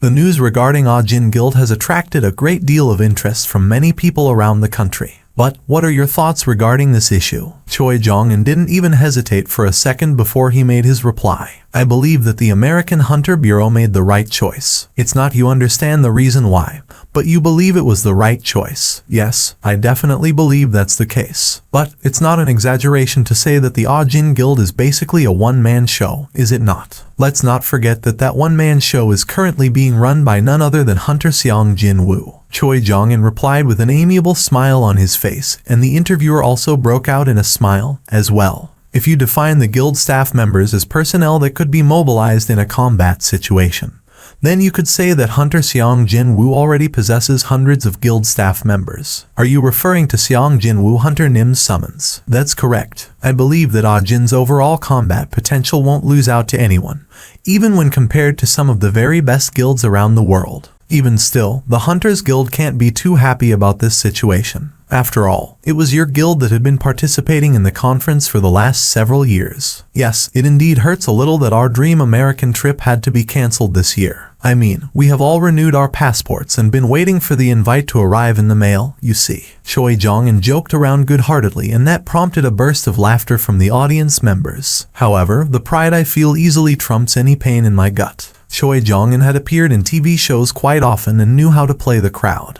He built up some suspense to get everyone psyched up first before opening his mouth. Please think about it. Even if monsters my powers aren't good enough to deal with appear before us, we now have a hunter we can completely place our faith in. In all honesty, my guild members and I, not to mention countless other people affiliated with other guilds, managed to survive all thanks to Hunter Seong coming to lend his aid. He formed a warm smile and finished what he wanted to say. I am genuinely proud of the fact that Hunter Seong has been chosen to represent South Korea. When he did, thunderous clapping exploded out from the audience members. Sir, we got the raid permit for the gate that appeared this morning in the suburb of Suzeodong. It's a rank A, but the actual measurement value apparently isn't that high, sir. That's good news. Choi Jong-un formed a smile after hearing that piece of good news before tilting his head a little. By the way, did Ajin Guild not apply for the raid permit again? Yes, sir. Now that you mention it, it's been spookily quiet from them lately. It had been 4 days since Hunter Seong Jin Woo had returned from Japan. And during that time, 4 high-ranking gates had opened up. Basically, it was at the rate of 1 a day. The rate of high-ranked gates being generated had gone up quite rapidly, yet the Ajin Guild, or more specifically, the entirety of Ajin Guild itself, Hunter Seong Jin Woo, hadn't shown any signs of movement at all. But well, the major guilds located in the capital had been in a constant state of celebration day after day due to these events. All because the destroyer of the monsters, the god of destroying dungeons who rushed in like crazy whenever a new gate appeared so he could completely root out all monsters within, had not shown himself for the last few days. However, Choi Jong-un felt a certain strange sense of discord whenever Seong Jin Woo wasn't there at the location of a gate, and that made him feel a bit concerned. I'm different from Baek Yun-ho of the White Tiger or MT Jayu. If you didn't care about anything else and simply felt happy about an apple suddenly falling from a tree, then what made you any different from a simple-minded ape? Some would begin drooling at the prospect of free apples, while some others would start thinking about the laws of gravity. Choi Jong-un thought that his class hadn't fallen low enough to simply celebrate this sudden slice of good fortune. Nevertheless, our profit has gone up by nearly 40% after not experiencing any competition from Ajin Guild, sir. Well, here's an ape. Excuse me. Never mind. It's nothing. Choi Jong-un quickly changed the topic. Did the association say they know what's going on here? They believe that he's at home, resting. The way I hear it, he hasn't even shown up all that much in the guild offices, either. Sir, I don't think there's a need to overcomplicate this. Couldn't he be taking a bit of break in preparation for the International Guild Conference? Choi Jong-un shook his head. I don't think that's the case. Go-gun Huey switched the TV off. As it turned out, it was already 9 in the evening. A bit too late to say that now's a good time to get off work for the day. However, it seemed that Wu Jinqiao still had something else to say. The Chinese have requested for information on Seong Jin Woo Hunter Nim. Information? You mean his personal information? No, sir, it's not that. What do they want, then? The requested information is Seong Jin Woo Hunter Nim's raid records as well as any official reports related to them. That seemed about right. Unless the Chinese were truly dumb, they probably knew they wouldn't be receiving any personal information of a rank S hunter. No, someone who may greatly exceed that category altogether. The question was, why were the Chinese showing their interest in Hunter Xiang Jinwu at this belated stage? After all, they must have heard his decision not to entertain any love calls or scouting offers from other countries, which included China. The one requesting the information wasn't the Chinese government, sir. Really, it's actually from a single individual. An individual. The Hunters Association representing a country would never release information to any individual hunters. But to think, this request was made by a person. Go-Gun Huey thought it'd be the obvious thing to refuse that request outright, so he was puzzled by the fact that the issue had been brought up at all. Wu Jinqiao quickly added some additional explanation. It seems that China's 7-star ranked hunter, Liu Zhaijing, has taken interest in Xiang Jinwu hunter Nim. Liu Zhaijing. With the mentioning of that unexpected name, Go-Gun Huey became somewhat lost for words. China didn't accept the global standard in ranking hunters and used its own unique ranking system. The higher the number of stars in front of your ranking, the better hunter you were. And for them, 5-star was the highest attainable rank. However, only one person was separated from that ranking system. Only Liu Zhaijing was ranked as the 7-star, and rather obviously, the treatment he received was on another realm compared to the ordinary 5 stars. Of course, not one person was brave enough to raise a fuss regarding the fact that he, a well-known special authority rank hunter, was receiving preferential treatment. He possessed abilities that deserved such recognition, and China herself respected that fact greatly as well. That Liu Zhaijing has taken an interest in Hunter Xiang Jinwu. The thirst of Go-Gun Huey's curiosity was then quenched by Wu Jinqiao's reply. Sir, didn't Liu Zhaijing fight the giant-type monster? I'm quite sure that's why he's interested in knowing more about Xiang Jinwu hunter Nim, who had hunted down every other giant. That sounded logical. Go-Gun Huey nodded his head. Not too long ago, a single giant-type monster escaped from Japan and swam towards China, and it had been reported that the creature was ably dealt with by Liu Zhaijing at the Chinese coastline. The truly strong can recognize another strong being, is that it? Go-Gun Huey formed a slightly mischievous grin. The American Hunter Bureau that invited the Jin Guild, and China's greatest hunter Liu Zhaijing, beginning to show his interest in Jinwu. Both America and China had finally recognized the true worth of Hunter Xiang Jinwu. For someone like Go-Gun Huey, who knew that man's true value from the very beginning, this development certainly made him feel rather good about himself. Even then, that doesn't mean I'll hand over any information. Just like that. Was there a need to advertise how excellent Korea's genius was to those craving after other people's geniuses? Sure, a special authority rank hunter would get quite annoyed by it, but so what? We have Hunter Xiang Jinwu, after all. Go-Gun Huey made up his mind and let out a genial, hearty chuckle. That request? Deny it, please.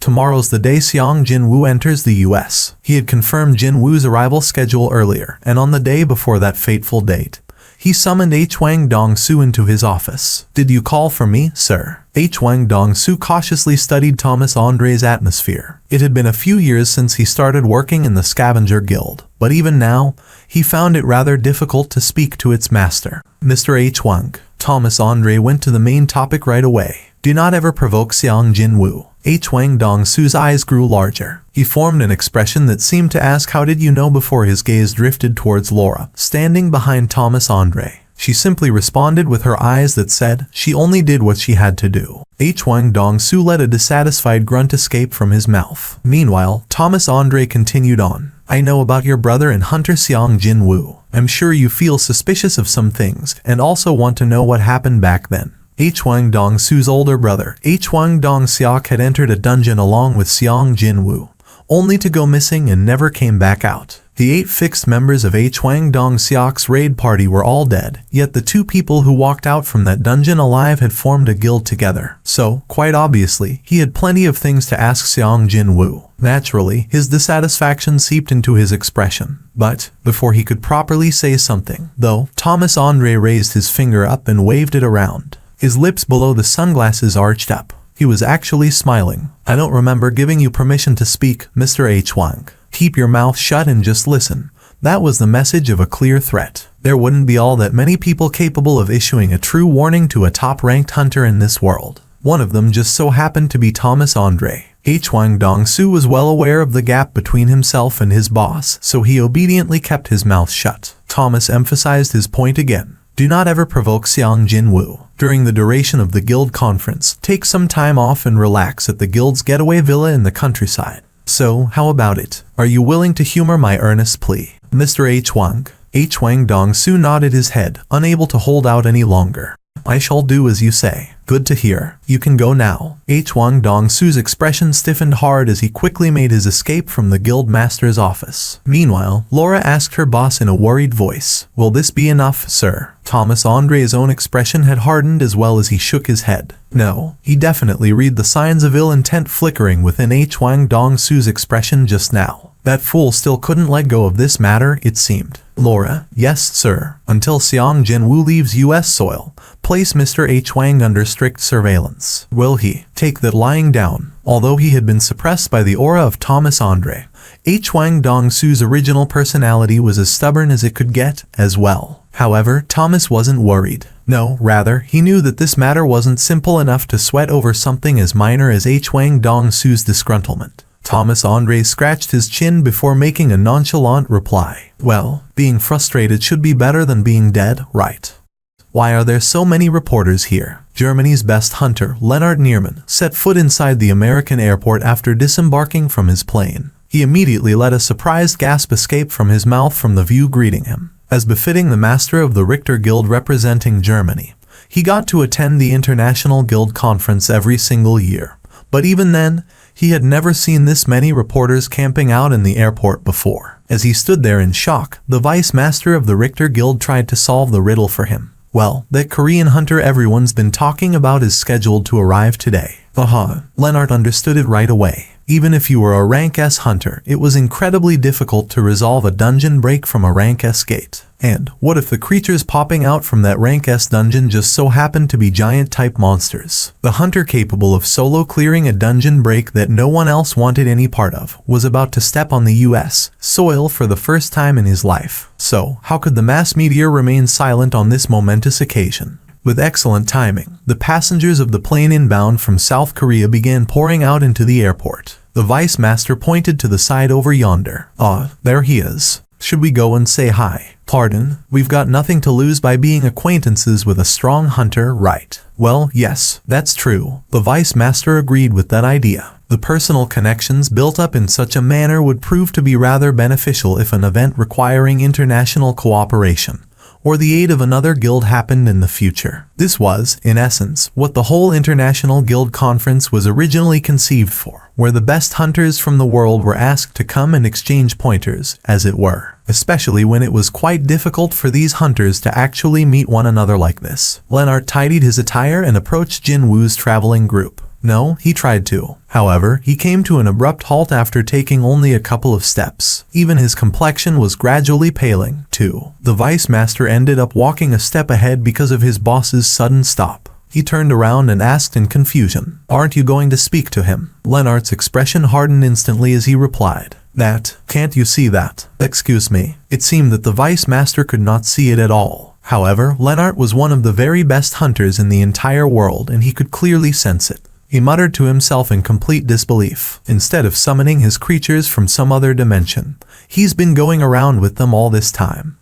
What was he even talking about? The vice master was taken aback with surprise from Lennart's reaction and quickly took a look in the direction Jinwoo was walking in from. But, let alone a single summon, he couldn't even spot a hair of the summoned creature anywhere near the Korean man. He stood there shivering while thinking that, if he were tasked with the role of inviting people over to his nation, he'd never, ever invite someone like that. There could be one of two reasons. Either the American Hunter Bureau had no clue the true depths of that Korean hunter's power, or they were completely sure that such a power would never be used against them. Jinwoo tilted his head this way and that, prompting Yu Jinho to take a look behind him and ask, "Did you spot someone you know, Hyung Nim?" "No, it's just that some foreigner was looking at me over and over again." Yu Jinho chuckled as if such a thing was nothing to fret about. "Hyung Nim, your stories have spread out far and wide to the rest of the world, so surely, you must have lots of fans by now. Maybe he wanted your autograph, Hyung Nim." Well, that guy seemed to be too exceptional a hunter for someone hunting around for autographs, though. Jin Woo smirked and continued on with his steps. Beside himself and Yu Jin-ho, 2 more people were accompanying them during this overseas trip. Section Chief Woo Jin-cheol coming along as the show of support from the Korean Hunters Association, as well as a female association employee tagging along as an interpreter. Woo Jin-cheol briefly studied Jin Woo's reactions and replied, his face reddening slightly. I am tasked with providing security to Seong Hunter Nim. What did you say?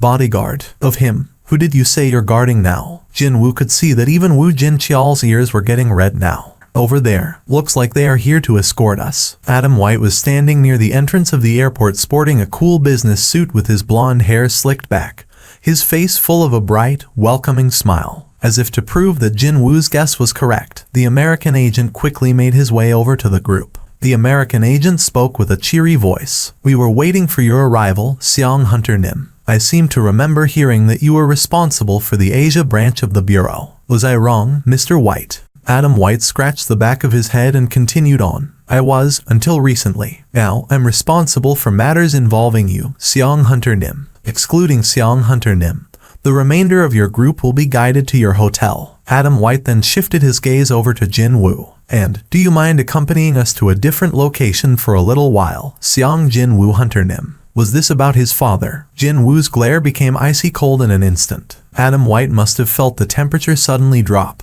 because he quickly waved his hand around. It's definitely a story that'll benefit you, Seong Hunter Nim. Haven't we already clarified what the Hunter Bureau's opinion regarding you is? They wanted to maintain a good relationship with him. Are the topics we'll be discussing a secret? A few topics to be discussed indeed fall under the top secret category, yes. So, where are we going now? We're heading straight to the Hunter Bureau's HQ. In all honesty, we're currently under serious pressure at the moment. One of the 2 American citizenship-carrying special authority rank hunters had been met with an untimely, grisly death, Christopher Reed. The American Hunter Bureau had been hurting far greater than Jin Woo could ever imagine. For now, things are calm on the surface because we haven't publicly announced the murder of Christopher Reed yet. But soon, we'll start the process of securing other hunters who can substitute for him, and spare no efforts in doing so. Am I one of the candidates you're thinking of? Adam White nodded his head. Jin Woo liked the fact the other party was being open and honest here. Of course, that didn't mean he'd entertain the once refused offer one more time.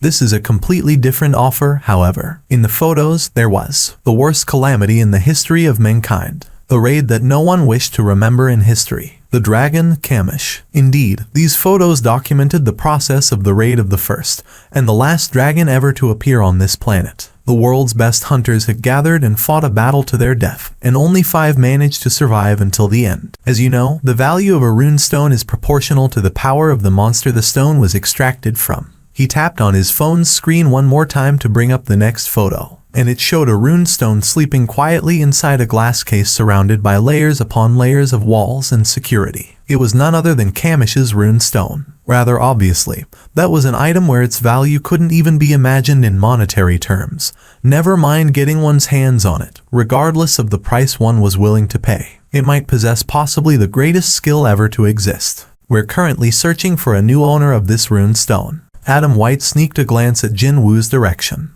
The photo. Can you go back, please? Excuse me. I want to see the photos before this one. Adam White tilted his head slightly, but still, he scrolled back to the previous photos as per Jin Woo's request. Right there. Adam White's flipping hands came to a stop over a certain photo. Jin Woo pointed to the corner of this particular image and spoke in a low, hushed voice. Where is this? Jin Woo's heart began madly pounding away. Could it be that America has been storing Kamish's intact corpse until now? Well, yes, we have, but Adam White couldn't really understand Jin Woo's current reaction at all. They were talking about a rune stone that all hunters alive in this world would drool over non-stop, yet he didn't show any interest in such a valuable article and began talking about a dead monster instead. However, Jin Woo's attitude was far too serious to steer the topic of this conversation back on the right course. Jin Woo pointed at the photo again. Where is this place? Let's go there right away. Pardon me, I've been willing to humor the requests of the Hunter Bureau until now. I'm pretty sure that I have the right to demand this much from you. Adam White didn't expect the situation to go down in this direction and couldn't hide his fluster anymore. However, he also realized that strictly speaking, this was not a bad result at all. Between Hunter Seong Jin-woo and the Hunter Bureau that Adam was working for, anyone could figure out that the party desperately needing the other side's cooperation was, of course, the latter. The Hunter Bureau was trying to attract Hunter Seong Jin-woo's interest. That's why they tried with Madame Selner's ability initially, and when that fell through, they resorted to using Kamish's runestone to rouse the young Korean hunter's interest. But then, the spark was lit from an unlikely source instead. This was at once a crisis and an opportunity for Adam White. They said I was free to use any method, didn't they? Actually, even I do not know where Kamish's corpse is being stored at the moment. The extent of my knowledge is what the higher-ups are prepared to let me know, unfortunately. However, if it's you making this demand, then I believe the higher-ups will give the go-ahead pretty easily. I'll have to make a report anyway, so do you mind waiting for their reply for a little while? Jin-woo's expression brightened instantly. The odds of the skill shadow extraction failing would increase proportionally to how long the target had been dead for. And Kamish was killed off 8 years ago. The odds of failure were just simply too high. The possibility of bothering a lot of people, not to mention wasting their precious time for what could ultimately turn out to be nothing, was pretty high, too. However, how should he know without giving it a shot in the first place? Even if the odds were extremely low, even if there was only a chance of 10,000 in 1, no, 10 million in 1, the moment he somehow succeeds in extracting the dragon's shadow, he'd end up with possibly the most powerful shadow soldier ever in history. Just thinking about it made his heart madly pound away. Even if he failed, the only thing he'd lose would be his time. When compared to what he stood to gain if he succeeded, well, this was one gamble worth taking, that's for sure. As long as the Americans permitted it in the first place, of course. Jin-woo quickly asked Adam White. We're on our way to the Hunter Bureau, right? That's correct. Since I'm going to wait anyway, why don't I go there and wait instead? Huh? Jin-woo's overly passionate interest caused Adam White to form an expression of a man not knowing whether to rejoice or be saddened. The director of the Hunter Bureau also formed a similar expression as well. He shifted his head to the side just in case, and sure enough, his deputy right next to him was also forming the same sort of an expression. Seong Hunter Nim is in the building with us. The director had to confirm it one last time. Adam White wordlessly nodded his head. But what about the rune stone? Didn't he say anything about it? They decided that using up Kamish's rune stone was worth it if it meant they got to reel Seong Jin-woo into the US of A. Well, a hunter with an American passport getting stronger was pretty much the same thing as America getting stronger at the end of the day. No, sir. During our trip, he almost never spoke about the rune stone once. This is troublesome. The director could only rub his chin after hearing Adam White's answer. Both Thomas Andre, as well as Seong Jin-woo, it always proved to be so difficult to predict how these hunters standing at the apex would behave next. He even thought that possibly, one's way of thinking would undergo a drastic change after becoming a top-ranked hunter in the world. So, what he really wants is to view the dragon's corpse. Yes, sir. Adam White nodded his head, his expression full of confidence. He wasn't feeling bad at all at the moment. From the get-go, his role was to bring Jin-woo to the negotiating table and have him take part in it. And with Jin-woo willingly walking into the Hunter Bureau HQ, Adam White had pretty much fulfilled the role he was tasked with. I wish to discuss this matter with the deputy director first. Please leave the office for a little while. Understood, sir.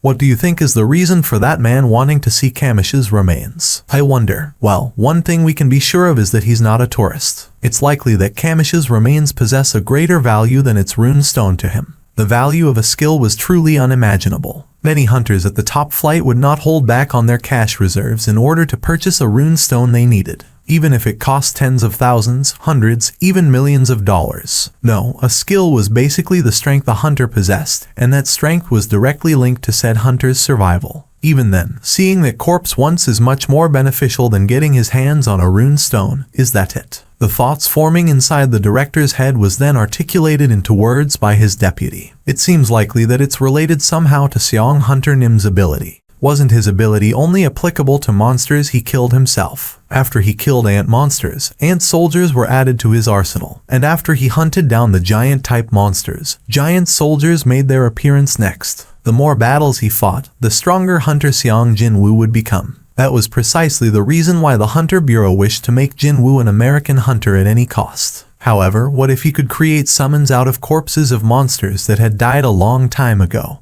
and more importantly, the ones he didn't even kill in the first place. Oh my god. The deputy director's eyes grew extremely large. He's planning to make Kamish into one of his summons. His voice trembled uncontrollably. That man was thinking of turning the worst calamity humanity had faced into his summoned creature. No wonder he couldn't care any less about a rune stone. The director resolutely shook his head. That cannot be allowed. We simply can't let one individual wield that much power. But, sir, if we refuse to accept his demand this time, it'd become far harder to maintain an amicable relationship with him moving forward. Jinwoo being in the Hunter Bureau's HQ to wait for an answer easily showed how high his expectation was. The director's forehead creased up greatly as he fell into deep contemplation. If their guesses were correct and Hunter Seong Jinwoo did really make Kamish into one of his summons, then his powers would become impossible to control for any one nation or organization. His summons revived right away even after getting destroyed, didn't they? What if Kamish possessing the infinite regenerative power appeared as an enemy? Indeed, the associated risk was simply too heavy for a chance to maintain a good relationship with a lone hunter. The director asked one more question before he could make his decision. We have Thomas Andre, a special authority rank hunter, as well as nearly 50 rank S hunters recruited from various parts of the globe.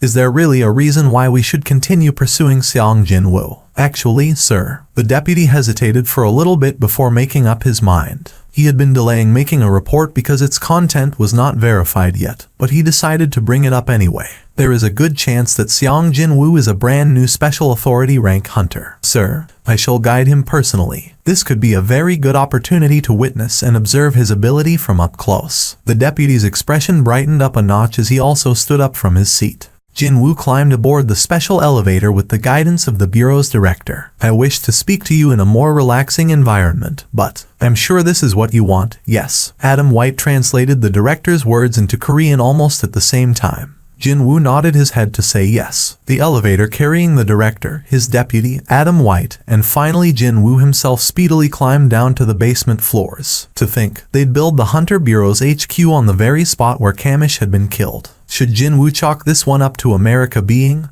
Well, America. In any case, he was told that the remains of the dragon Kamish would be stored intact forever in order to honor and remember the lives of every hunter who valiantly sacrificed themselves to stop the worst calamity in human history. When the door with several layers of strict security finally opened up, a chilling breeze brushed past his cheeks. No, that wasn't a cold breeze. Although faint, he could feel magical energy infused in the air. There was no need to even wonder just who this magic energy belonged to. His heart palpitated hard upon realizing that his odds were not zero after all. Even though it had been 8 years, the remains still emitted some amount of magic energy. So, just how incredible would its power be after turning into a shadow soldier? Eventually, his steps came to a halt in front of the truly massive open dome brightly illuminated by countless spotlights overhead. And there it was, the remains of Kamish. The body was perfectly preserved as it were. Exactly as it was from that day it managed to kill several hundreds of elite hunters before also getting killed off by the 5 remaining special authority rank hunters. The Red Dragon. Even Jinwoo momentarily forgot to breathe at the creature's truly overwhelming presence. Actually, all electricity used in the Hunter Bureau's HQ comes from Kamish's magic crystal. The director proudly explained where all the energy used to preserve Kamish's remains came from.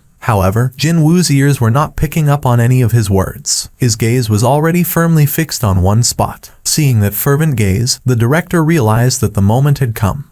Hunter Nim, are you satisfied now? Everyone, back away. Jinwoo spoke to the people behind him, causing the staff members to raise a noisy fuss. Director, what is that man trying to do? Kamish's remains is our country's national treasure. Too bad for them, though. The director loudly reprimanded them right away. I already gave my permission. In that instant, all unnecessary noises disappeared. Before they came down here, they had concluded their conversation. Jinwoo made a promise that nothing would happen to the remains. And just like how the deputy had done, the director decided to trust Jinwoo's words as well. Let us observe what will happen next. As Jinwoo had instructed, the crowd retreated to a faraway distance. In the meantime, he extended his hands out towards Kamish. And then, he quietly spoke up. Rise up. As if it was waiting for that, a message popped up in his view along with a ting. Jinwoo's expression didn't change. He calmly moved on and attempted the extraction for the second time. Rise up. He wished to take control of the greatest monster there ever was. His voice, now containing his desire, echoed and reverberated throughout the interior of the underground dome. Rise up. When that happened, all the spotlights located on the ceiling suddenly began flickering, and from somewhere unknown, a streak of brilliantly chilling wind blew in. Screams of a dragon roared out from some place that was impossible to locate, and caused almost everyone present in the dome to cover their ears in a hurry. The only person who didn't lose his cool in this chaos was Jinwoo, and no one else. He quickly spotted Kamish's shadow spreading wide on the floor. Did I succeed? It was then his eyes opened super wide. A certain something was slowly rising up from the shadow. The rising shape enveloped in the rising plumes of black smoke was undeniably a dragon. What the hell is that? The staff members freaked out and took several steps back. Even the director and his deputy, who already had a pretty good idea on what Jinwoo's ability was like, forgot to breathe in that moment. The dragon loudly roared into the air before discovering the human by its feet and stopped its bellowing. The Shadow Sovereign was the sole existence capable of dragging back a soul that had fallen to the pits of the abyss. That was why the dragon needed only one glance to recognize Jinwoo's identity. The King of the Dead, in the body of a human, was staring right back at the creature with dignified eyes. The authority of a sovereign that he possessed sent a powerful chill through the dragon's body. But that only lasted for a brief moment. The creature's eyes shifted to a location a bit further away. And that's when it discovered the stupid-looking humans and their jaws agape as they stared right back at the gigantic creature. Humans. It immediately recalled the bottomless malice it held against humanity right up until its death. And that also helped the dragon to remember the terrible pain it felt as it drew its very last breath. Humans must be killed. That's where its rationality got cut off. The dragon raised its body up as crimson light filled its eyes. The air of the underground storage area began boiling right up. Oh my god. The director of the Hunter Bureau spat out a shocked gasp. This dome had been designed to accommodate the dragon's sleeping figure. So, the whole space seemed wholly inadequate the moment the creature raised his head high. They could now see the blood-red light gather within the open maw of the dragon. A massive red light. Both the director and his deputy had seen the video footage countless times, and they knew what that red light cluster was supposed to do. Adam White urgently grabbed the director's shoulder and shouted out, "Sir, you need to evacuate. That's Kamish's breath. You think we'll be safe because we escaped somewhere." It was rather clear that, once the red light exploded out, then forget about the underground storage area. The entire Hunter Bureau building would completely be obliterated in the blink of an eye. The red glow created out of pure magic energy finally transformed into a sphere of blinding flames. The dragon was finally finished with its preparation to erase all humans standing before it. Just before it could spit out its ultra-high temperature breath, though, Jinwoo roared out at the top of his lungs. "That's enough." The director and his entourage all raised their arms reflexively to shield their eyes from the bright, blinding light. However, after hearing Jinwoo's call, they all slowly lowered their arms. They thought that everything was over once that light filled up the inside of the dome. As it turned out, they were far too hasty in making that judgment, however. But how can this even be possible? The flames within the jaw of the enraged Kamish were dying out gradually. Did the dragon that melted away the lives of several hundred elite hunters with a single breath stop its attack because of just one command issued by Hunter Seong Jinwoo? The magic crystal embedded in your head has been removed a long time ago. You have no more reason to follow the orders of the rulers. The deputy director standing right next to his boss shuddered from a nasty shock and hurriedly asked, Is Hunter Seong Jinwoo actually speaking in the monster language right now? Even though I'm looking at it, I can't figure out how to interpret this situation. Meanwhile, the dragon was quite surprised by the fact that it willingly obeyed the new sovereign's order. The dragon then lowered its tall posture and paid its respect to Jinwoo. The humans, flinching constantly from each and every movement of the oversized creature, finally spat out lengthy sighs of relief. The dragon lowered its head as if to kiss the floor and spoke. There was a great deal of respect in the creature's voice that still growled like that of most monsters. Jinwoo slowly approached the dragon and placed his hand on the nose of the creature. It silently closed its eyes and enjoyed the warmth of its new lord. The sensation that couldn't be described in mere words traveled from its nose tip to the rest of its body. Jinwoo also sensed that the dragon's mood was lifting up. He had barely managed to calm his pounding heart by then, but now it was racing hard again. Kamish, the dragon Kamish has really become my shadow soldier. A broad smile automatically floated up on his face. Adam White's jaw, meanwhile, had been hanging slack from this unbelievable scene right before his eyes. But then, he discovered something even more incredulous and hurriedly confirmed it with the deputy director. "Yes, sir. Is the dragon really wagging its tail?" The deputy director thought such a thing would be completely illogical and shifted his eyes to where Kamish's tail was, only for a pained groan to escape from his mouth. Jesus H. Christ. Jinwoo lifted his hand away and the dragon's tail stopped wagging, as well. The name Kamish was given to the dragon for the convenience of humans. Jinwoo was pondering what new name he should give to his latest addition to the ranks of his shadow soldiers, before abruptly recalling the words it used to greet him just now. You said you used to serve the Dragon Emperor, right?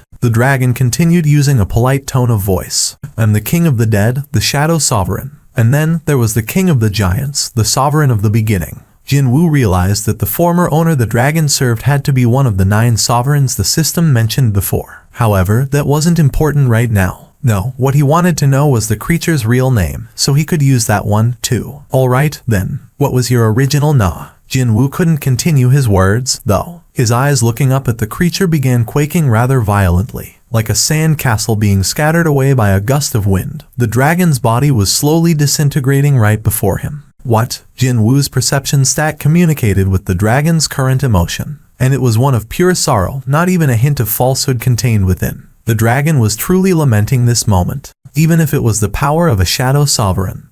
The gap of 8 years proved to be far too wide to bridge. The dragon had been trapped for too long within the bottom of the abyss, and as a result, its magical energy had become too weak and began scattering away in the air. Jinwoo couldn't accept this and desperately cried out to the system. But the DMN thing remained utterly silent, as always. Just like how he could sense the dragon's emotions, the creature could sense his as well. It spoke from the depths of its heart. To the king who didn't want to lose his soldier, the dragon left behind one final advice. As the dragon's body became completely blurry and indistinct, even its voice grew further and further away. And then, deathly silence descended on the dome. Like a shifting mirage, the dragon's shadow disappeared. All the spotlights flickering precariously above all reverted back to working normally again. The director had been holding his breath as he witnessed this spectacle. Once the dragon was gone, he quickly looked at the corpse of the creature. Absolutely nothing had happened to Kamish's remains. He felt as if he had been dreaming until now, and that left him utterly dazed and confused. But, then again, if what happened was simply a bad dream, Hunter Seong Jinwoo wouldn't be standing around making such an empty, despondent expression right now. Jinwoo couldn't rip his gaze away from the spot where the dragon's shadow used to stand. Eventually, the system message popped up in his view alongside with the familiar TTI ring. Mechanical beeps continued to go off in his head. Today would be his first time hating the sounds of continuous TTI ring going off in his head. Jinwoo's tightly clenched fists trembled ever so slightly. In his rage, he punched the ground hard. For a brief moment there, the entire building shook around just a little. Jinwoo returned to the hotel. Because he was in such a gloomy mood, Adam White was unable to say a single thing during the trip, even though he was tasked with escorting him here. Jinwoo figured that he might as well sleep today's events off, and was about to head towards his assigned room. But then, Woo Jincheol was coming down to the hotel's lobby just then and discovered Jinwoo here. The chief of the monitoring division quickly made his way. Seong Hunter Nim, why couldn't we get a hold of you? Oh, that. I was temporarily in a place where no calls could get through. Outsiders were not permitted to carry their personal phones when inside the HQ of the Hunter Bureau. There was no exception to this rule even if you were an important guest. Woo Jincheol scratched the side of his head and asked, did you get to meet Yu Jin Ho Hunter Nim, then?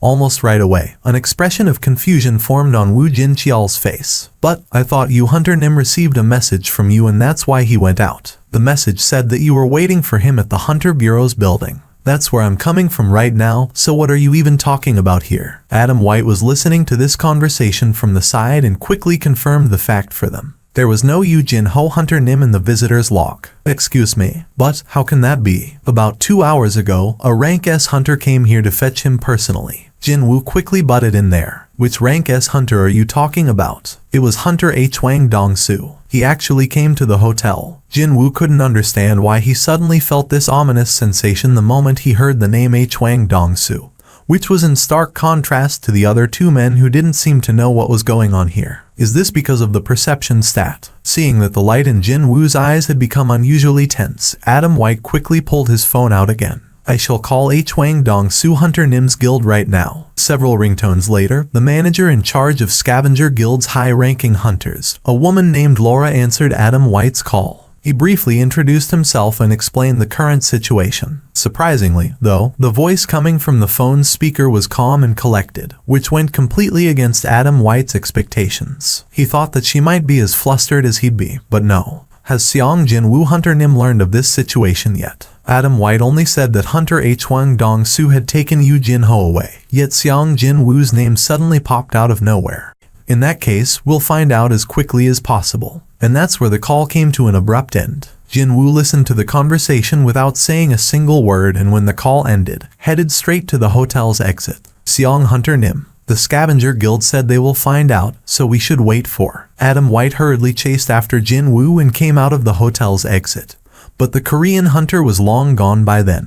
What the hell? Where did he go? Adam White stared at the street with a troubled expression on his face, not knowing what to do next. Jin-woo sought out a deserted back alley away from the crowded main street and undid stealth. A rank S hunter using his name showed up and took Yoo Jin-ho away. But then, the guild this guy worked for didn't even try to get a detailed explanation of what happened and simply stated that they would find out before one-sidedly ending the call. Something bad is happening. And that thing should be related somehow to why that guild staff member on the phone mentioned his name right away. Jin-woo's expression hardened as he issued a new command. If that guy was looking for trouble, then he certainly picked a very bad day for it. Find him. If his 1,000+ soldiers dispersed throughout the city and searched for Yoo Jin-ho's magic energy signature, then finding him shouldn't take that long. 1,000 shadows breaking off from below Jin-woo's feet quickly scattered in all directions. Thomas Andre scanned the interior of the apartment with a hardened face. Inside this luxurious apartment where Hwang Dong-soo should have been staying, the two hunters assigned to keep an eye on him were lying face down with foam bubbling out of their mouths. Tusk. He clicked his tongue and removed his trademark sunglasses. His deeply crumpled expression was finally revealed for all to see, and the complexions of his subordinates searching through the apartment paled instantly. Thomas Andre gnashed his teeth and issued a new order in a low, growling voice. Hwang Dong-soo, find him, before Seong Jin-woo does. No matter what, we must find him first. Jin-woo now stood on top of a skyscraper that afforded him a view of the entire city. His eyesight, enhanced to extreme heights through his perception stat, began scanning the city from the streets right below the skyscraper all the way to the residential homes located in the far-off distance. While doing that, his hearing was focused on the noises his shadow soldiers picked up. Pretty much all of them were useless idle talks. Aside from those, the horns of passing cars, noises from TV speakers, cats meowing, splashes of water from bathrooms, etc. All sorts of sounds made by a living city entered Jin-woo's ears. Sweat drops formed on his forehead as he utilized his 5 senses, plus the 6th one to detect magic energy to their fullest extent. I wouldn't be going through this much trouble if I just left the shadow soldier in Jin-ho's shadow. Didn't someone say this before? It was already too late the moment you start regretting it. The ant soldier he had inserted in Yoo Jin-ho's shadow just in case had been used to get to Chairman Yoo Myung-han's hospital room. Jin-woo became really busy after that, and since he was planning to accompany the kid during their trip to the US, he had forgotten about inserting a replacement. And the end result from all of that is him working his ass off like this. Kamish's shadow is gone, and Jin-ho's whereabouts are unknown. Veins popped up one at a time on Jin-woo's forehead. His already gloomy mood had now hit rock bottom and was about to convert into a storm cloud. Could it be? They are not in the city at all. To Jin-woo, Yoo Jin-ho might be a cute little brother, but the truth was, the kid was still a melee-type rank D hunter. Any all group of regular people trying to jump him wouldn't work at all. If the car supposedly heading for the Hunter Bureau's HQ suddenly drove out of the city limits, Yoo Jin-ho would have realized something was amiss and started resisting his kidnappers. The sole problem was, the B-starred kidnapping Jin-ho was a rank S hunter. Anything new? His subordinate shook his head with a darkened complexion. No, sir. The frowns on Thomas Andre's forehead grew deeper by a level. Tracking Hwang Dong-soo through his phone was impossible since he had switched the device off. The places he frequented had been searched thoroughly by the guild's members, but unfortunately, nothing worthy of note had been uncovered so far. It seemed that Mr. Hwang had been planning for this day for quite some time. Isn't he scared of dying? No, Mr. Hwang was also a rank S hunter. He should be aware of the differences and strengths between himself and Seong Jin-woo, at the bare minimum. Even then, he still went ahead and did something so monumentally stupid, because he probably had something he could place his bets on. He knows that I'll step up on his behalf. Well, that fool wasn't wrong with his calculation. Regardless of whether that man would cause another incident in the future or not, he'd still remain as Scavenger Guild's asset. It was then his phone suddenly began ringing. Thomas Andre had been waiting too anxiously for news, regardless of what nature it took, and hurriedly yanked the receiver up. "We might be able to track down Mr. H. Wang's location, sir." The voice on the line belonged to Laura. Thomas Andre shot up from his chair. How? She knew what he was feeling right now, so Laura didn't pause for a second before she quickly carried on with her explanation. "I asked for assistance from the Hunter Bureau and was able to analyze Mr. H. Wang's movement patterns for the last 3 months. I found out that there were a total of 3 times when he broke away from his usual area of activity and moved to an unknown location." "Very good." Thomas Andre nodded his head. Rather unexpectedly, they were able to find a clue sooner than he thought. "Send everyone to that location. I'll be on my way there as well." "Understood, sir." Thomas Andre was about to end the call there but hesitated slightly before raising the receiver up again. "By the way, how did you convince the old codgers in the Hunter Bureau, Laura?" The Hunter Bureau had a habit of recording the locations and movement patterns of all the hunters via GPS attached to the Hunter-issue smartphones. Of course, they were not an organization known for giving away their information willy-nilly. Even if it was the Scavenger Guild making the request, the approval process should take several hours at a bare minimum. But to think they spat out H. Wang Dong-su's records just like that, this didn't sound logical at all. Thomas Andre couldn't help but get curious about the methods Laura employed here to convince them. However, her answer was rather simple in nature. "I only told them that if we don't locate Hunter H. Wang Dong-su as quickly as possible, then there's a chance that Mr. Xiang Jinwu and you, Master, might collide against each other. Every single guild member has begun moving, sir. All 100 of them. I just found out that the raid they were getting ready for has been cancelled as well, sir. All of their hunters are being mobilized to go somewhere." "What on earth? Just what is going on here?" Adam White couldn't easily open his mouth here. A rank S hunter from the Scavenger Guild used Hunter Xiang Jinwu's name and kidnapped Yu Jinho. And then, both Xiang Jinwu and the Scavenger Guild had begun mobilizing. This couldn't have been something simple at all. Not to mention, with the entirety of the Scavenger Guild being mobilized like that, it could only mean that Thomas Andre was behind the move. The Goliath, Thomas Andre has made his move as well. "Sir, is this really all right?" A man looked at Yu Jinho lying unconscious on the ground and worriedly asked. H. Wang Dong-su to his side nodded his head. "Look, I'm not gonna do anything bad to him, alright. I just want to ask him about this one thing. That's all." The guild master Thomas Andre warned him. He said not to provoke Xiang Jinwu. However, H. Wang Dong-su never planned to provoke that man from the get-go anyway. Why? Because there was one other person besides Xiang Jinwu that could answer the question burning a hole in his head. That was why. The question of what happened on that day, the events that took place within the dungeon where his older brother H. Wang Dong-seok, Xiang Jinwu,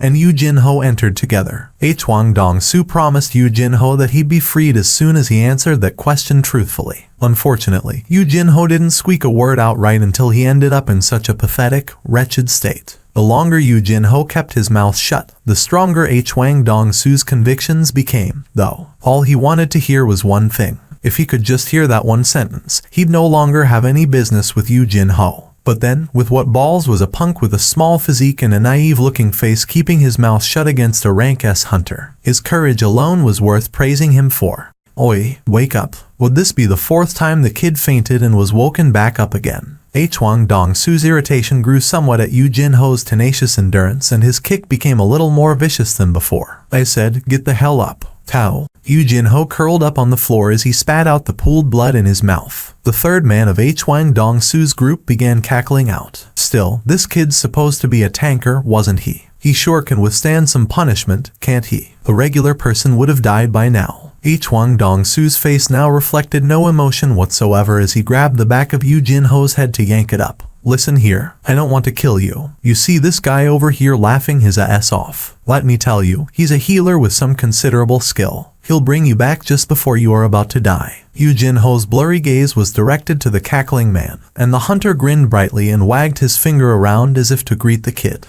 "This here is a factory that closed down over 5 years ago. You can scream all you want, but no one's gonna hear you." After grabbing and fixing Yu Jinho's head in the place, H. Wang Dong-su brought his own face right up against the kid's nose. Their locked gazes grew closer and closer, which means you will suffer from intense pain forever. That is, until you tell me what I want to hear. When they got close enough for their noses to touch, Wang Dong-su formed a toothy grin. "So, how about it? Do you feel like talking now?" Yu Jin-ho's busted lips bobbed up and down, but his voice was too small and even Wang Dong-su couldn't hear it. "What did you say?" Wang Dong-su tilted his head slightly in confusion and brought his ear near the kid. When the ear was only a few millimeters away from his lips, Yu Jin-ho whispered softly, "FCK off." Wang Dong-su's expression crumpled instantly. He slammed the side of Yu Jin-ho's head on the ground and panted like an angry bull. "Oi, did you just kill him?" The healer's brows shot up and he quickly checked for Yu Jin-ho's pulse. After confirming that the kid's heart was still beating, the healer spat out a sigh of relief. Still, there was no doubt that this young and weak hunter's life would have been cut short if Wang Dong-su had used a little more of his strength. "Mr. Wang, be more careful, will ya? I don't want to become an accomplice to a murderer just because of money." "Alright, I'll be more careful."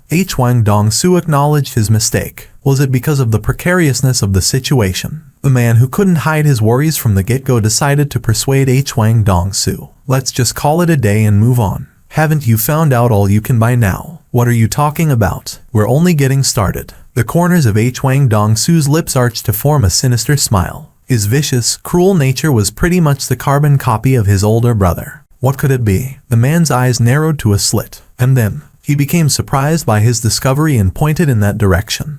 Wang Dong-su and the healer both raised their heads to take a look. There it was, a high orc kitted out in black armor standing over yonder. An orc. Wang Dong-su stood up. The healer checking Yu Jin-ho's condition also got up from the ground. "Is there a dungeon break happening nearby?" Wang Dong-su shook his head. If that was the case, their surroundings should have become a pandemonium by now. That wasn't the only bizarre thing, though. The high orc was actually shivering. As a matter of fact, its facial expression contained terror. It looked as if the creature was barely holding back tears threatening to burst out at any moment. And all four of its limbs were quivering from pure fright, too. "Mr. Wang, I think that thing is terrified of you. I don't have time to fool around like this." White rays of light began coagulating on Wang Dong-su's clenched fist. He didn't know where this orc came from, but now that he had discovered it, of course, he wouldn't let it just walk away. Wang Dong-su strode right up to the orc and raised his fist so he could blow the monster's head clean off. Before he could do that, though, the heavy voice of a man suddenly called out from somewhere. "Exchange." The TV in the living room was showing the scenes of yet another accident that took place within a dungeon. Those seem to happen frequently nowadays, although no events that could be called truly enormous happened so far. The number of hunters dying during the raids was on the rise lately, according to the news broadcast. "I wonder, will my boy be okay?" His mother, watching the news, recalled Jin-woo and whispered to herself in a worried voice. Didn't matter how excellent a hunter her son was, there was no helping with a mother worrying about her child's safety. Baru, hiding within the shadows to protect this home as per Jin-woo's instruction, heard her whispers. "Oh, the mother of my king. If my liege meets with an accident that even he can't survive, then no one in this world can." Baru did his best to suppress the words trying to jump out of his mouth. Obviously, he couldn't surprise the mother of his liege needlessly, now could he? As his reward, he'd have to suffer in silent frustration all by himself. The scene shown on TV changed yet again to that of a certain American airport as the news related to the International Guild Conference played out. And then, Jin-woo appeared on the screen as he stepped foot into the airport. She saw her son walking forward as he was swarmed by the constant explosions of camera flashes. The worried look on her face was soon replaced by a contented smile. "Jin-ah, your brother's on TV." This wouldn't be the first time, but regardless, seeing her appa on the TV screen remained a mystifying and welcoming viewing experience to her, even now. But the thing was, both Jin-ah and her mom had no idea. They simply had no idea that there was someone very close, cheering on even more passionately than they did while watching the TV screen. "Oh, my king." Baru's deeply moved eyes were firmly fixed on the screen as he watched the clip being played out. But then, a powerful chill began invading his body out of the blue. Literally, without warning, his body hidden in the shadows began trembling non-stop. This sensation, hadn't he felt something similar to this in the past? When was that? Baru combed through his memories and finally recalled that moment. My king has been truly enraged. In the city of Busan, the Night Order Guild was in the middle of preparing for a raid. There's been a lot of accidents happening in dungeons lately, so everyone, keep your wits about you at all times. Let's make sure that not a single person gets injured today. Yes, sir. The guild members had become rather docile after experiencing a raid together with Jin-woo's summoned creatures, and now they even sounded properly disciplined as well. It was at that moment something strange happened. The vice master of the guild, Jeong Yun-ti, was standing behind Park Jong-soo to nod his head and provide suitable reactions to his boss's words. But he discovered something and his eyes nearly popped out of his sockets. Park Jong-soo hurriedly looked behind him. What happened? Jeong Yun-ti pointed to the ground and alternated his gaze between Park Jong-soo and the shadow beneath his boss's feet. Hyung-nim, your shadow. The shadow on the ground was vibrating. Jeong Yun-ti discovered that Park Jong-soo was glaring at him with narrowed eyes and stopped talking right there. And then, hey, Yun-ti, how many times have I told you not to touch booze before a raid? And no, Hyung-nim, I haven't had a drop of the stuff today. But your shadow, it really did vibrate, like it was alive. Park Jong-soo stared at Jeong Yun-ti with criticizing eyes and spat out a long groan. This won't do. Take a day off today. Hyung-nim, I'm telling you the truth. Okay, everyone, time to go inside. The Night Order Guild, let's do our best today, too. Just as Jeong Yun-ti's voice that protested his innocence resounded in the air, unbelievable sightings of shadows trembling streamed in from all the spots where Jin-woo had left behind his shadow soldiers. Shadows trembled noticeably as if they didn't care for the presence of witnesses or not. But then again, the shadow soldiers had no choice but to shiver from the emotion of pure rage their lord was feeling at that moment. Exchange. The high orc soldier disappeared, only to be replaced by Jin-woo. Hwang Dong-soo's group froze up like a mouse confronted by a snake the moment this unexpected intruder entered the stage completely unannounced. Meanwhile, Jin-woo simply strode past the stunned rank S hunter as if the latter didn't even exist, and stopped before Yu Jin-ho. No one said anything, yet the two Americans standing near the unconscious kid quickly stepped back at the same time, as if they agreed to do so beforehand. After summoning out a healing potion, Jin-woo began easing a little bit of liquid down into Yu Jin-ho's mouth. Unfortunately, the message saying it was impossible to heal the kid's wounds popped up in his view along with the familiar TTI ring. The divine water of life was meant to heal diseases and illnesses. It couldn't help in matters of physical injuries like this. It was the same principle of healing magic not being able to cure illnesses. I need healing magic. Too bad. The only shadow soldier capable of using healing magic, Baru, was currently back in Korea house sitting. Even if Jin-woo recalled him now, who knows just how long he'd take to get here. Is either one of you a healer? Hearing the word healer, the healer-type hunter ended up reflexively nodding his head. Jin-woo pointed to Yu Jin-ho. Heal him. Now, the healer's gaze shifted over to Hwang Dong-soo. The latter shook his head. Jin-woo carefully lowered Yu Jin-ho's upper torso back down and stood up. Final warning. Heal him. The healer's gaze shifted back to Hwang Dong-soo again, but the answer remained the same. So, the healer stared straight at Jin-woo and the corners of his lips arched up. You see, dude, you should talk to the boss first before. He didn't get to finish his sentence. Kaboom. Just like how Hwang Dong-soo had done to Yu Jin-ho, Jin-woo slammed the healer's head on the ground. It happened so fast that no one saw his movements. Jin-woo shifted his gaze to the second of the Americans. Are you a healer? This man finally confirmed the face of Jin-woo walking closer to him and his jaw began trembling in shock. Seong Jin-woo. Hunter Seong Jin-woo. He backpedaled in panic and began glaring at Hwang Dong-soo before shouting out, Mr. Hwang Dong-soo, you promised that this matter had nothing to do with Seong Jin-woo. What the FCK is this?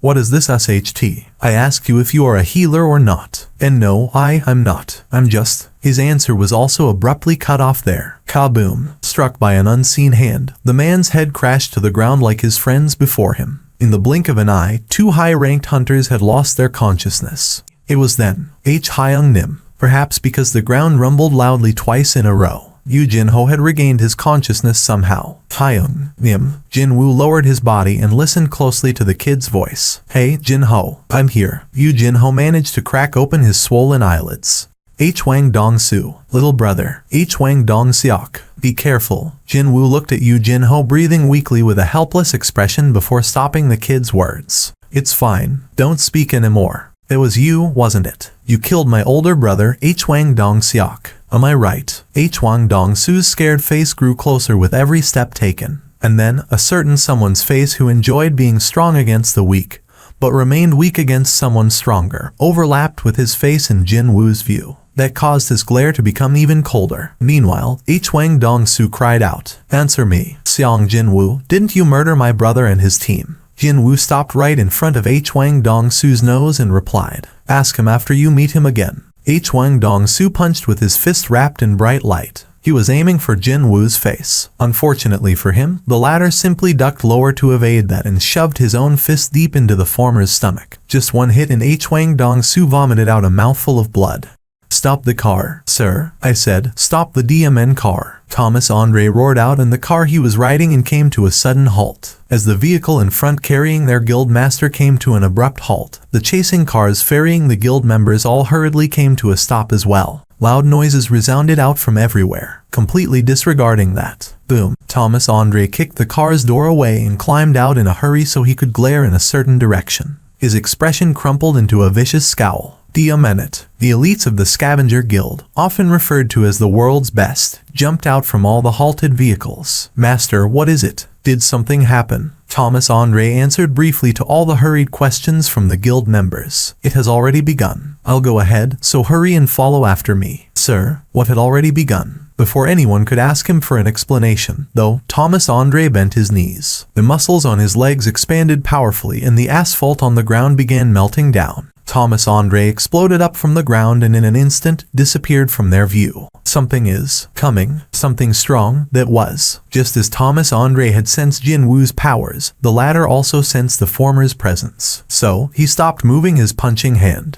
His other hand was still grabbing onto the collar of Huang Dong-su, who now was suffering from just as many grievous wounds as Yu Jin-ho. A part of the disused factory's ceiling caved in, and through the open gap, one of the 4 remaining special authority rank hunters in the world, Thomas Andre, flew in and landed on the ground. Since he knew that a guest was arriving anyway, Jin Woo wasn't surprised in the slightest as he calmly took a look at the landing zone. Thomas Andre stood up straight and quickly confirmed the situation. He first saw Yu Jin-ho, then Jin Woo, and finally, the end of Jin Woo's hand. His gaze moved in that order until stopping at Huang Dong-su. Right away, Thomas Andre's forehead creased up. Jin Woo's incredible magical energy emission had completely masked Huang Dong-su's presence, and he couldn't initially sense it. Thomas Andre took off and discarded his sunglasses. Huang Dong-su, is he still alive? For now, Thomas Andre resorted to using simple English, and enunciated each word loudly so that Jin Woo, someone who might be not familiar with the language, could hear him clearly. "Let him go. If you do that, we'll forget that today's event had ever happened. I'm asking you for a favor." Jin Woo strengthened his grip on Huang Dong-su's collar and asked, "What if I don't want to?" "Then, well, a favor won't be a favor anymore." One of the most powerful hunters in the world bared his fangs. A regular hunter would start PSing their pants right about now. However, Jin Woo's own aura didn't lose out to Thomas Andre's. "Come, then.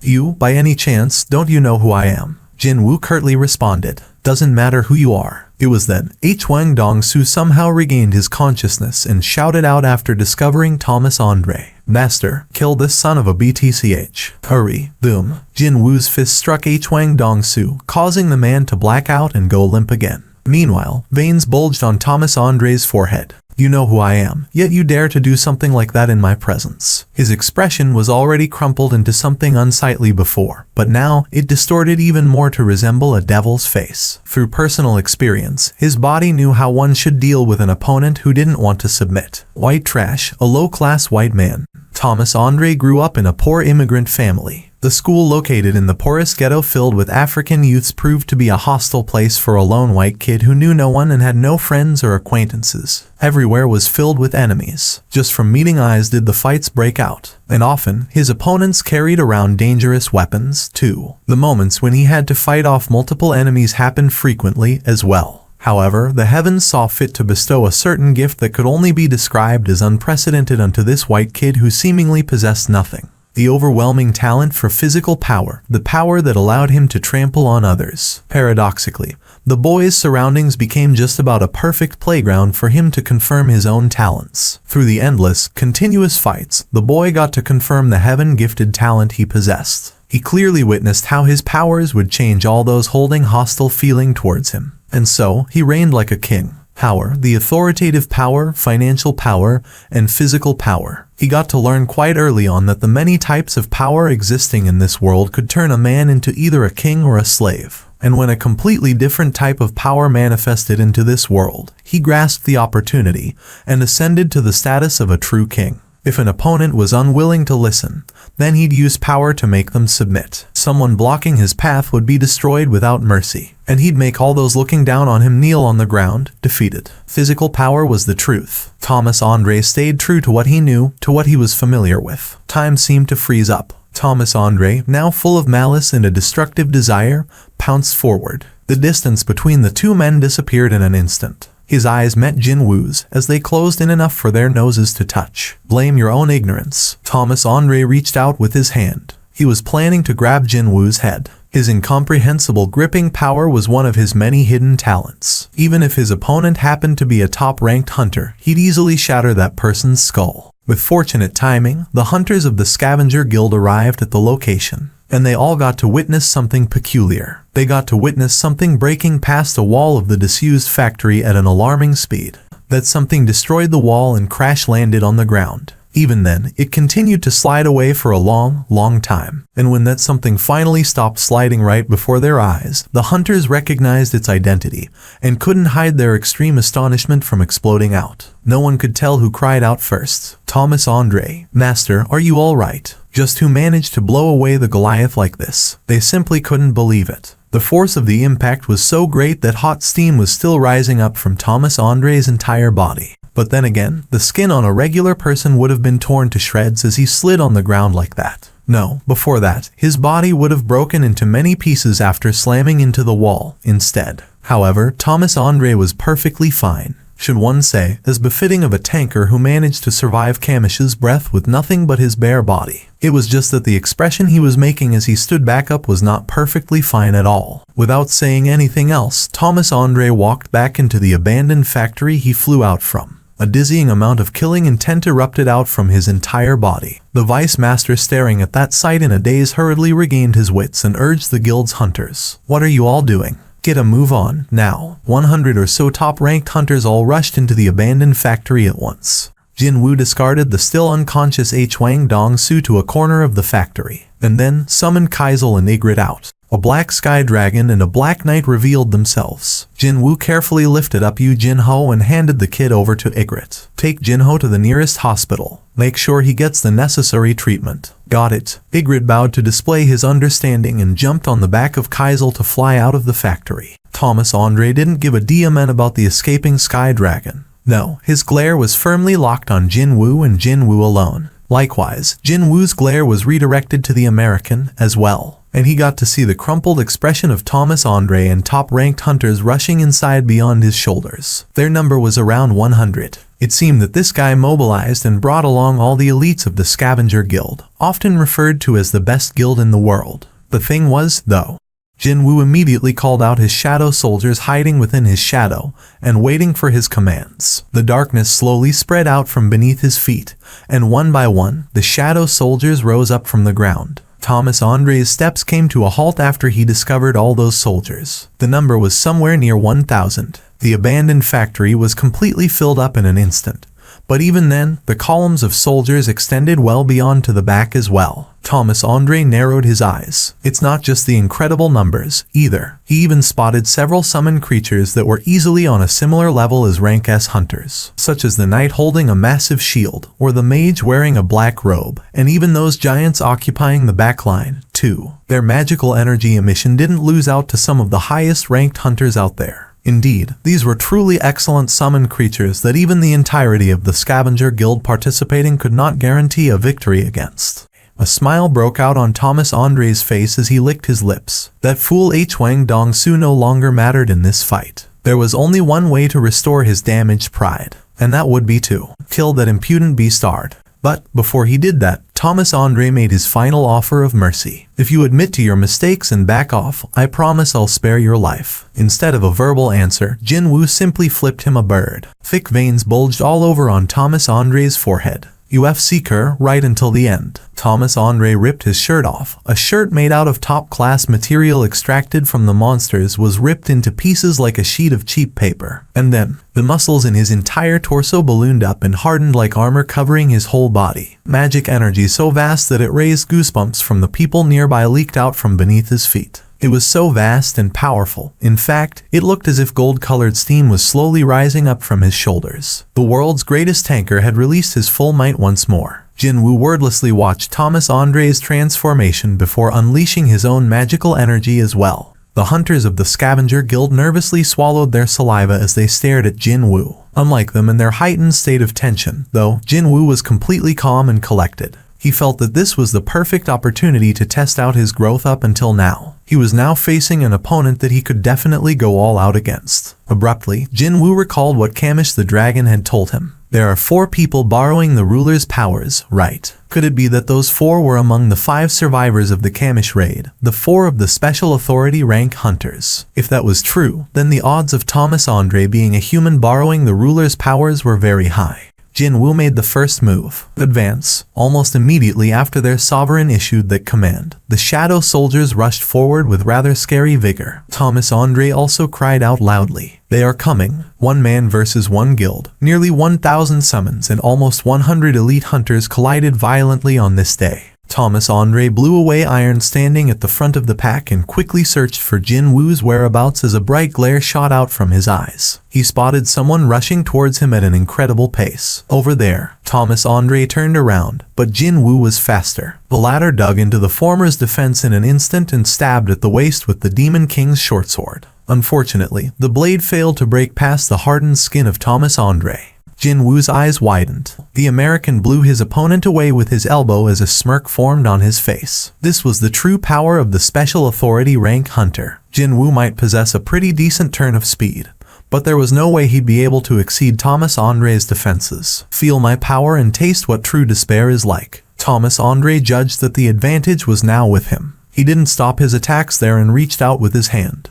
When he did, a powerful pulling force was generated from his hand and quickly reeled back the flung away Jinwoo. The invisible hand. This was Thomas Andre's ability that managed to drag Kamish the dragon from the air to the ground. Jinwoo was brought back closer to Thomas Andre at a frightening turn of speed, but then, his eyes shot open again. Ruler's authority. Thomas Andre's shoulders quivered from the unseen force slamming down from above. What? He was left utterly stunned after confirming with his entire body that his opponent also possessed the power only the Special Authority rank hunters possessed. Jinwoo didn't miss that opening. His punch slammed into Thomas Andre's face for the 2nd time today. And for the first time ever after becoming a hunter, the man nicknamed Goliath spat out blood from his mouth. The Hunter Bureau wasn't sitting back sucking on its fingers either. Dozens of vehicles belonging to the Bureau carrying hunters were on their way to the same destination as the members of the Scavenger Guild. However, the 2 cars right in front of the pack suddenly came to a halt not too far from their destination. The vehicle's driver looked back at Adam White. He was the sole rank S hunter affiliated with the Hunter Bureau. Agent White, I think it's time you explain to us what's going on here. We don't have time for me to explain everything in. Adam White couldn't finish his sentence, because he saw the complexion of the rank S hunter growing pale rather quickly at that moment. It was the first time seeing such an expression forming on the face of a man who famously possessed a steely heart, formed after experiencing all sorts of close shaves in his life. Realizing that something quite serious had happened, Adam White quickly asked, "Did something happen up ahead?" The rank S hunter replied with a frozen stiff face, "If we continue on, all of us will have to risk our lives." The corners of his lips bust open from that hit. While being forced away from the impact, Thomas Andre was reeling from the shock of the freakish power that smacked him in the face. How could such a power be? That punch was heavy enough for his head to shake around. Thomas Andre had been looking down on Jinwoo as some random kid even though he willingly acknowledged the Korean's powers. But now, having been struck twice in the face, his thoughts had gone through a rapid change. Thomas Andre discarded all arrogant thoughts from his head. He also realized that he might lose today if he continued to fight while being considerate towards his surroundings. His opponent this time was far, far tougher than his initial expectation. Reinforcement. When he muttered out those words, his body, armed with muscles that had transformed into solid armor, suddenly ballooned up explosively. His near 2-meter tall physique transformed into a monster over 3 meters tall in the blink of an eye. Thomas Andre roared out like an angry beast and raised both of his arms, now as thick as a marble pillar, high above his head. All of this happened way too fast. Jinwoo, in the middle of his sprint, sensed danger up ahead. What could it be? His brain fell into a dilemma. The thing was, not once did his instincts lie to him in moments of great peril. Jinwoo hurriedly stopped his forward movement and almost at the same time, jumped backwards. With the difference of a millisecond, Thomas Andre's massive fists pounded on the ground below. Everything caught within the radius disintegrated from the horrifying shock wave. His skill, demolition. That incredible might forced Jinwoo to take several more steps backwards, even though he had already escaped to a safe zone. Debris flung up into the air fell down like raindrops. As befitting a hunter who subjugated a dragon, his sturdiness and destructive power were second to none. But there was no time to remain stunned. Another loud roar exploded out from Thomas Andre's mouth. Capture, a powerful gravitational pulling force with Thomas Andre as the center began yanking everything within the range towards him. It was as if he had become a black hole. Shadow soldiers and hunters all got into a messy tangle and flew towards his position. Jinwoo might have been one of the targets of this skill, capture, but he used ruler's authority to repel away the pulling force. And when he finally managed to break free from that powerful force and jumped rearward one more time, Thomas Andre's demolition skill burst forth yet again. Not just the shadow soldiers, but even the hunters of the scavenger got swept away by the shock wave.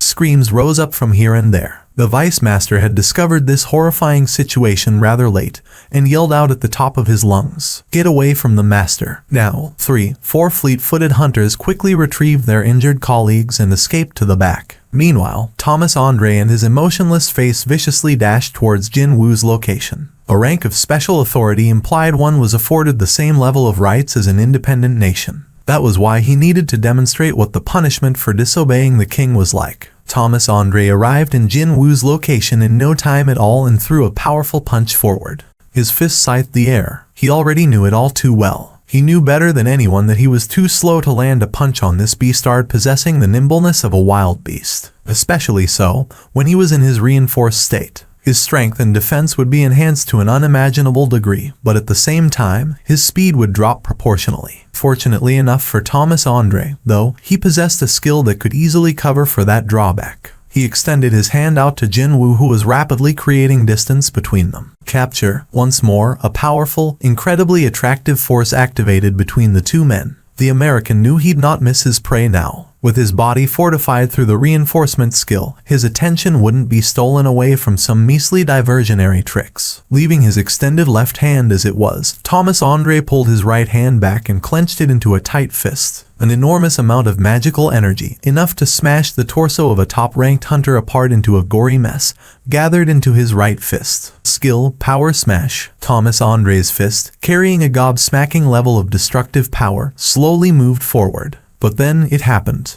His eyes opened wider. He saw Jinwoo's own right arm muscles suddenly expanding greatly in size. Could he be thinking of directly confronting me? Finding this incredulous, Thomas Andre increased the pulling power. However, Jinwoo didn't try to evade it but actually used his ruler's authority to further increase his momentum. Instead, the American cried out in shock. "A minute." Jinwoo approached far quicker than Thomas Andre had anticipated and threw a punch a little quicker than his counterpart could. At the same time, he lowered his head and lightly evaded the American's own belated punch. Boom! Thomas Andre flew away like a rocket, demolished the wall of the disused factory and rolled around on the dirt for quite some time. The deep and lengthy pit left behind on the ground by his sliding body resembled furrows on a field. He hurriedly pushed himself off the ground, but Jinwoo was already standing before him by then. Thomas Andre roared out and threw countless punches. Every time his fists flew past, the ground exploded and the air was split seemingly into pieces. Each hit was ferocious enough to utterly destroy a person's body from just a light touch. Unfortunately, none of those could actually touch Jinwoo. He simply dodged all of Thomas Andre's fists and accurately landed every one of his counters on the American's vital spots. Little by little, blood pooled in Thomas Andre's mouth. How could this be? How can a mage-type hunter be this powerful and this fast? The more confused he got, the greater the physical damage he suffered. Am I losing? But that couldn't be happening. No, that must not happen. His ability to overwhelm his enemies with pure physical violence was the sole reason for his existence. The only thing proving that he was him and not someone else. Thomas Andre gritted his blood-soaked teeth. His eyes under the arched-up brows emitted a maddened glow. "I am none other than Thomas Andre. You think you can bring me down with only that much? That's why I told you before. It doesn't matter who you are." Dozens of vehicles stopped almost all at once in a location fairly far away from the abandoned factory. It was decided that getting any closer would be dangerous for them. The folks climbing out of the vehicles were elite hunters affiliated with the Hunter Bureau. Every single one of them was a distinguished, excellent hunter in their own right. However, despite being with such great hunters, Adam White couldn't feel reassured at all right now. But that was understandable when these people were being compared to hunters Xiang Jinwu and Thomas Andre, plus the entirety of the Scavenger Guild's elites. Oh my god, just what kind of monsters were fighting right now to emit this much magical energy? His feet didn't want to budge from the spot, but Adam White was right behind him, waiting to be guided forward with a pair of pleading eyes. Brent had no choice but to give up and spoke in a resigned voice. It's over there. However, it truly is dangerous, so my advice is you need to be dead sure about this. Adam White nodded his head. It was at that moment something shot up high in the air along with a loud, explosive noise, before crashing back down to the ground. Adam White looked in the direction of that noise, before quickly shifting his gaze back to Brent. The rank S hunter couldn't bring himself to close shut his slack jaw. If I haven't made a mistake, then that was. How could Brent, a rank S hunter, make a mistake with his identification? Even then, he hesitated greatly before carrying on. It was Mr. Thomas Andre falling from the air. What was that? Even I can't be sure. Adam White's eyes grew incredibly large as he hurriedly shouted out, "Hurry, we need to go there right now." Brent watched Adam White run over there and gestured to other hunters to follow them. The Hunter Bureau's group soon arrived at the location where two gigantic masses of magic energy were colliding against each other. And then, they all saw it. They saw the scene of the one and only Thomas Andre being pummeled into a rag by a lone Asian hunter. What should we do now? We need to stop them. Are you planning to stay back and watch a special authority rank hunter get beaten to death? You want us to stop that? You mean, stop that man? Brent stared dumbfoundedly at the Asian hunter emitting a truly nonsensical amount of magic power. It was so enormous. In fact, he didn't even want to go anywhere near that maelstrom if he could help it. But, before he had a chance to say those words out loud, Adam White dashed forward. He might be a Hunter Bureau agent, but still, he was a regular person. He could lose his life simply by coming into contact with magical energy being emitted from a top-ranked hunter. Thomas Andre lay sprawled on the ground and vomited out a mouthful of blood. Jin Woo mounted on top of him. And just like when he was fighting against the Demon King Baron back in the Demon's Castle, he grasped Thomas Andre's neck and slammed down with his other fist. He could sense Thomas Andre's resistance weaken gradually, and finally, just as Jin Woo raised his fist high up to land the finisher, he heard a certain someone's desperate cry. "Xiang Jin Woo Hunter Nim, please stop. I beg you, stay your hand, please." Just before the fist could slam down on the target, as Adam White cried out, his hand reaching out in desperation, Thomas Andre finally opened his mouth. "I lost." Jin Woo's fist stopped millimeters away from the American's nose, as if he had used up all of his energy just to surrender. Thomas Andre lost his consciousness right afterwards and went limp. Only then did Jin Woo withdraw his fist and wordlessly got back up. Soon afterwards, hunters affiliated with the Bureau cautiously filed in around him and Thomas Andre on the ground. What the FCK? What the hell is this? Did this really happen? Seriously. Thank you for watching. Subscribe and enable notifications so you don't miss the next chapter.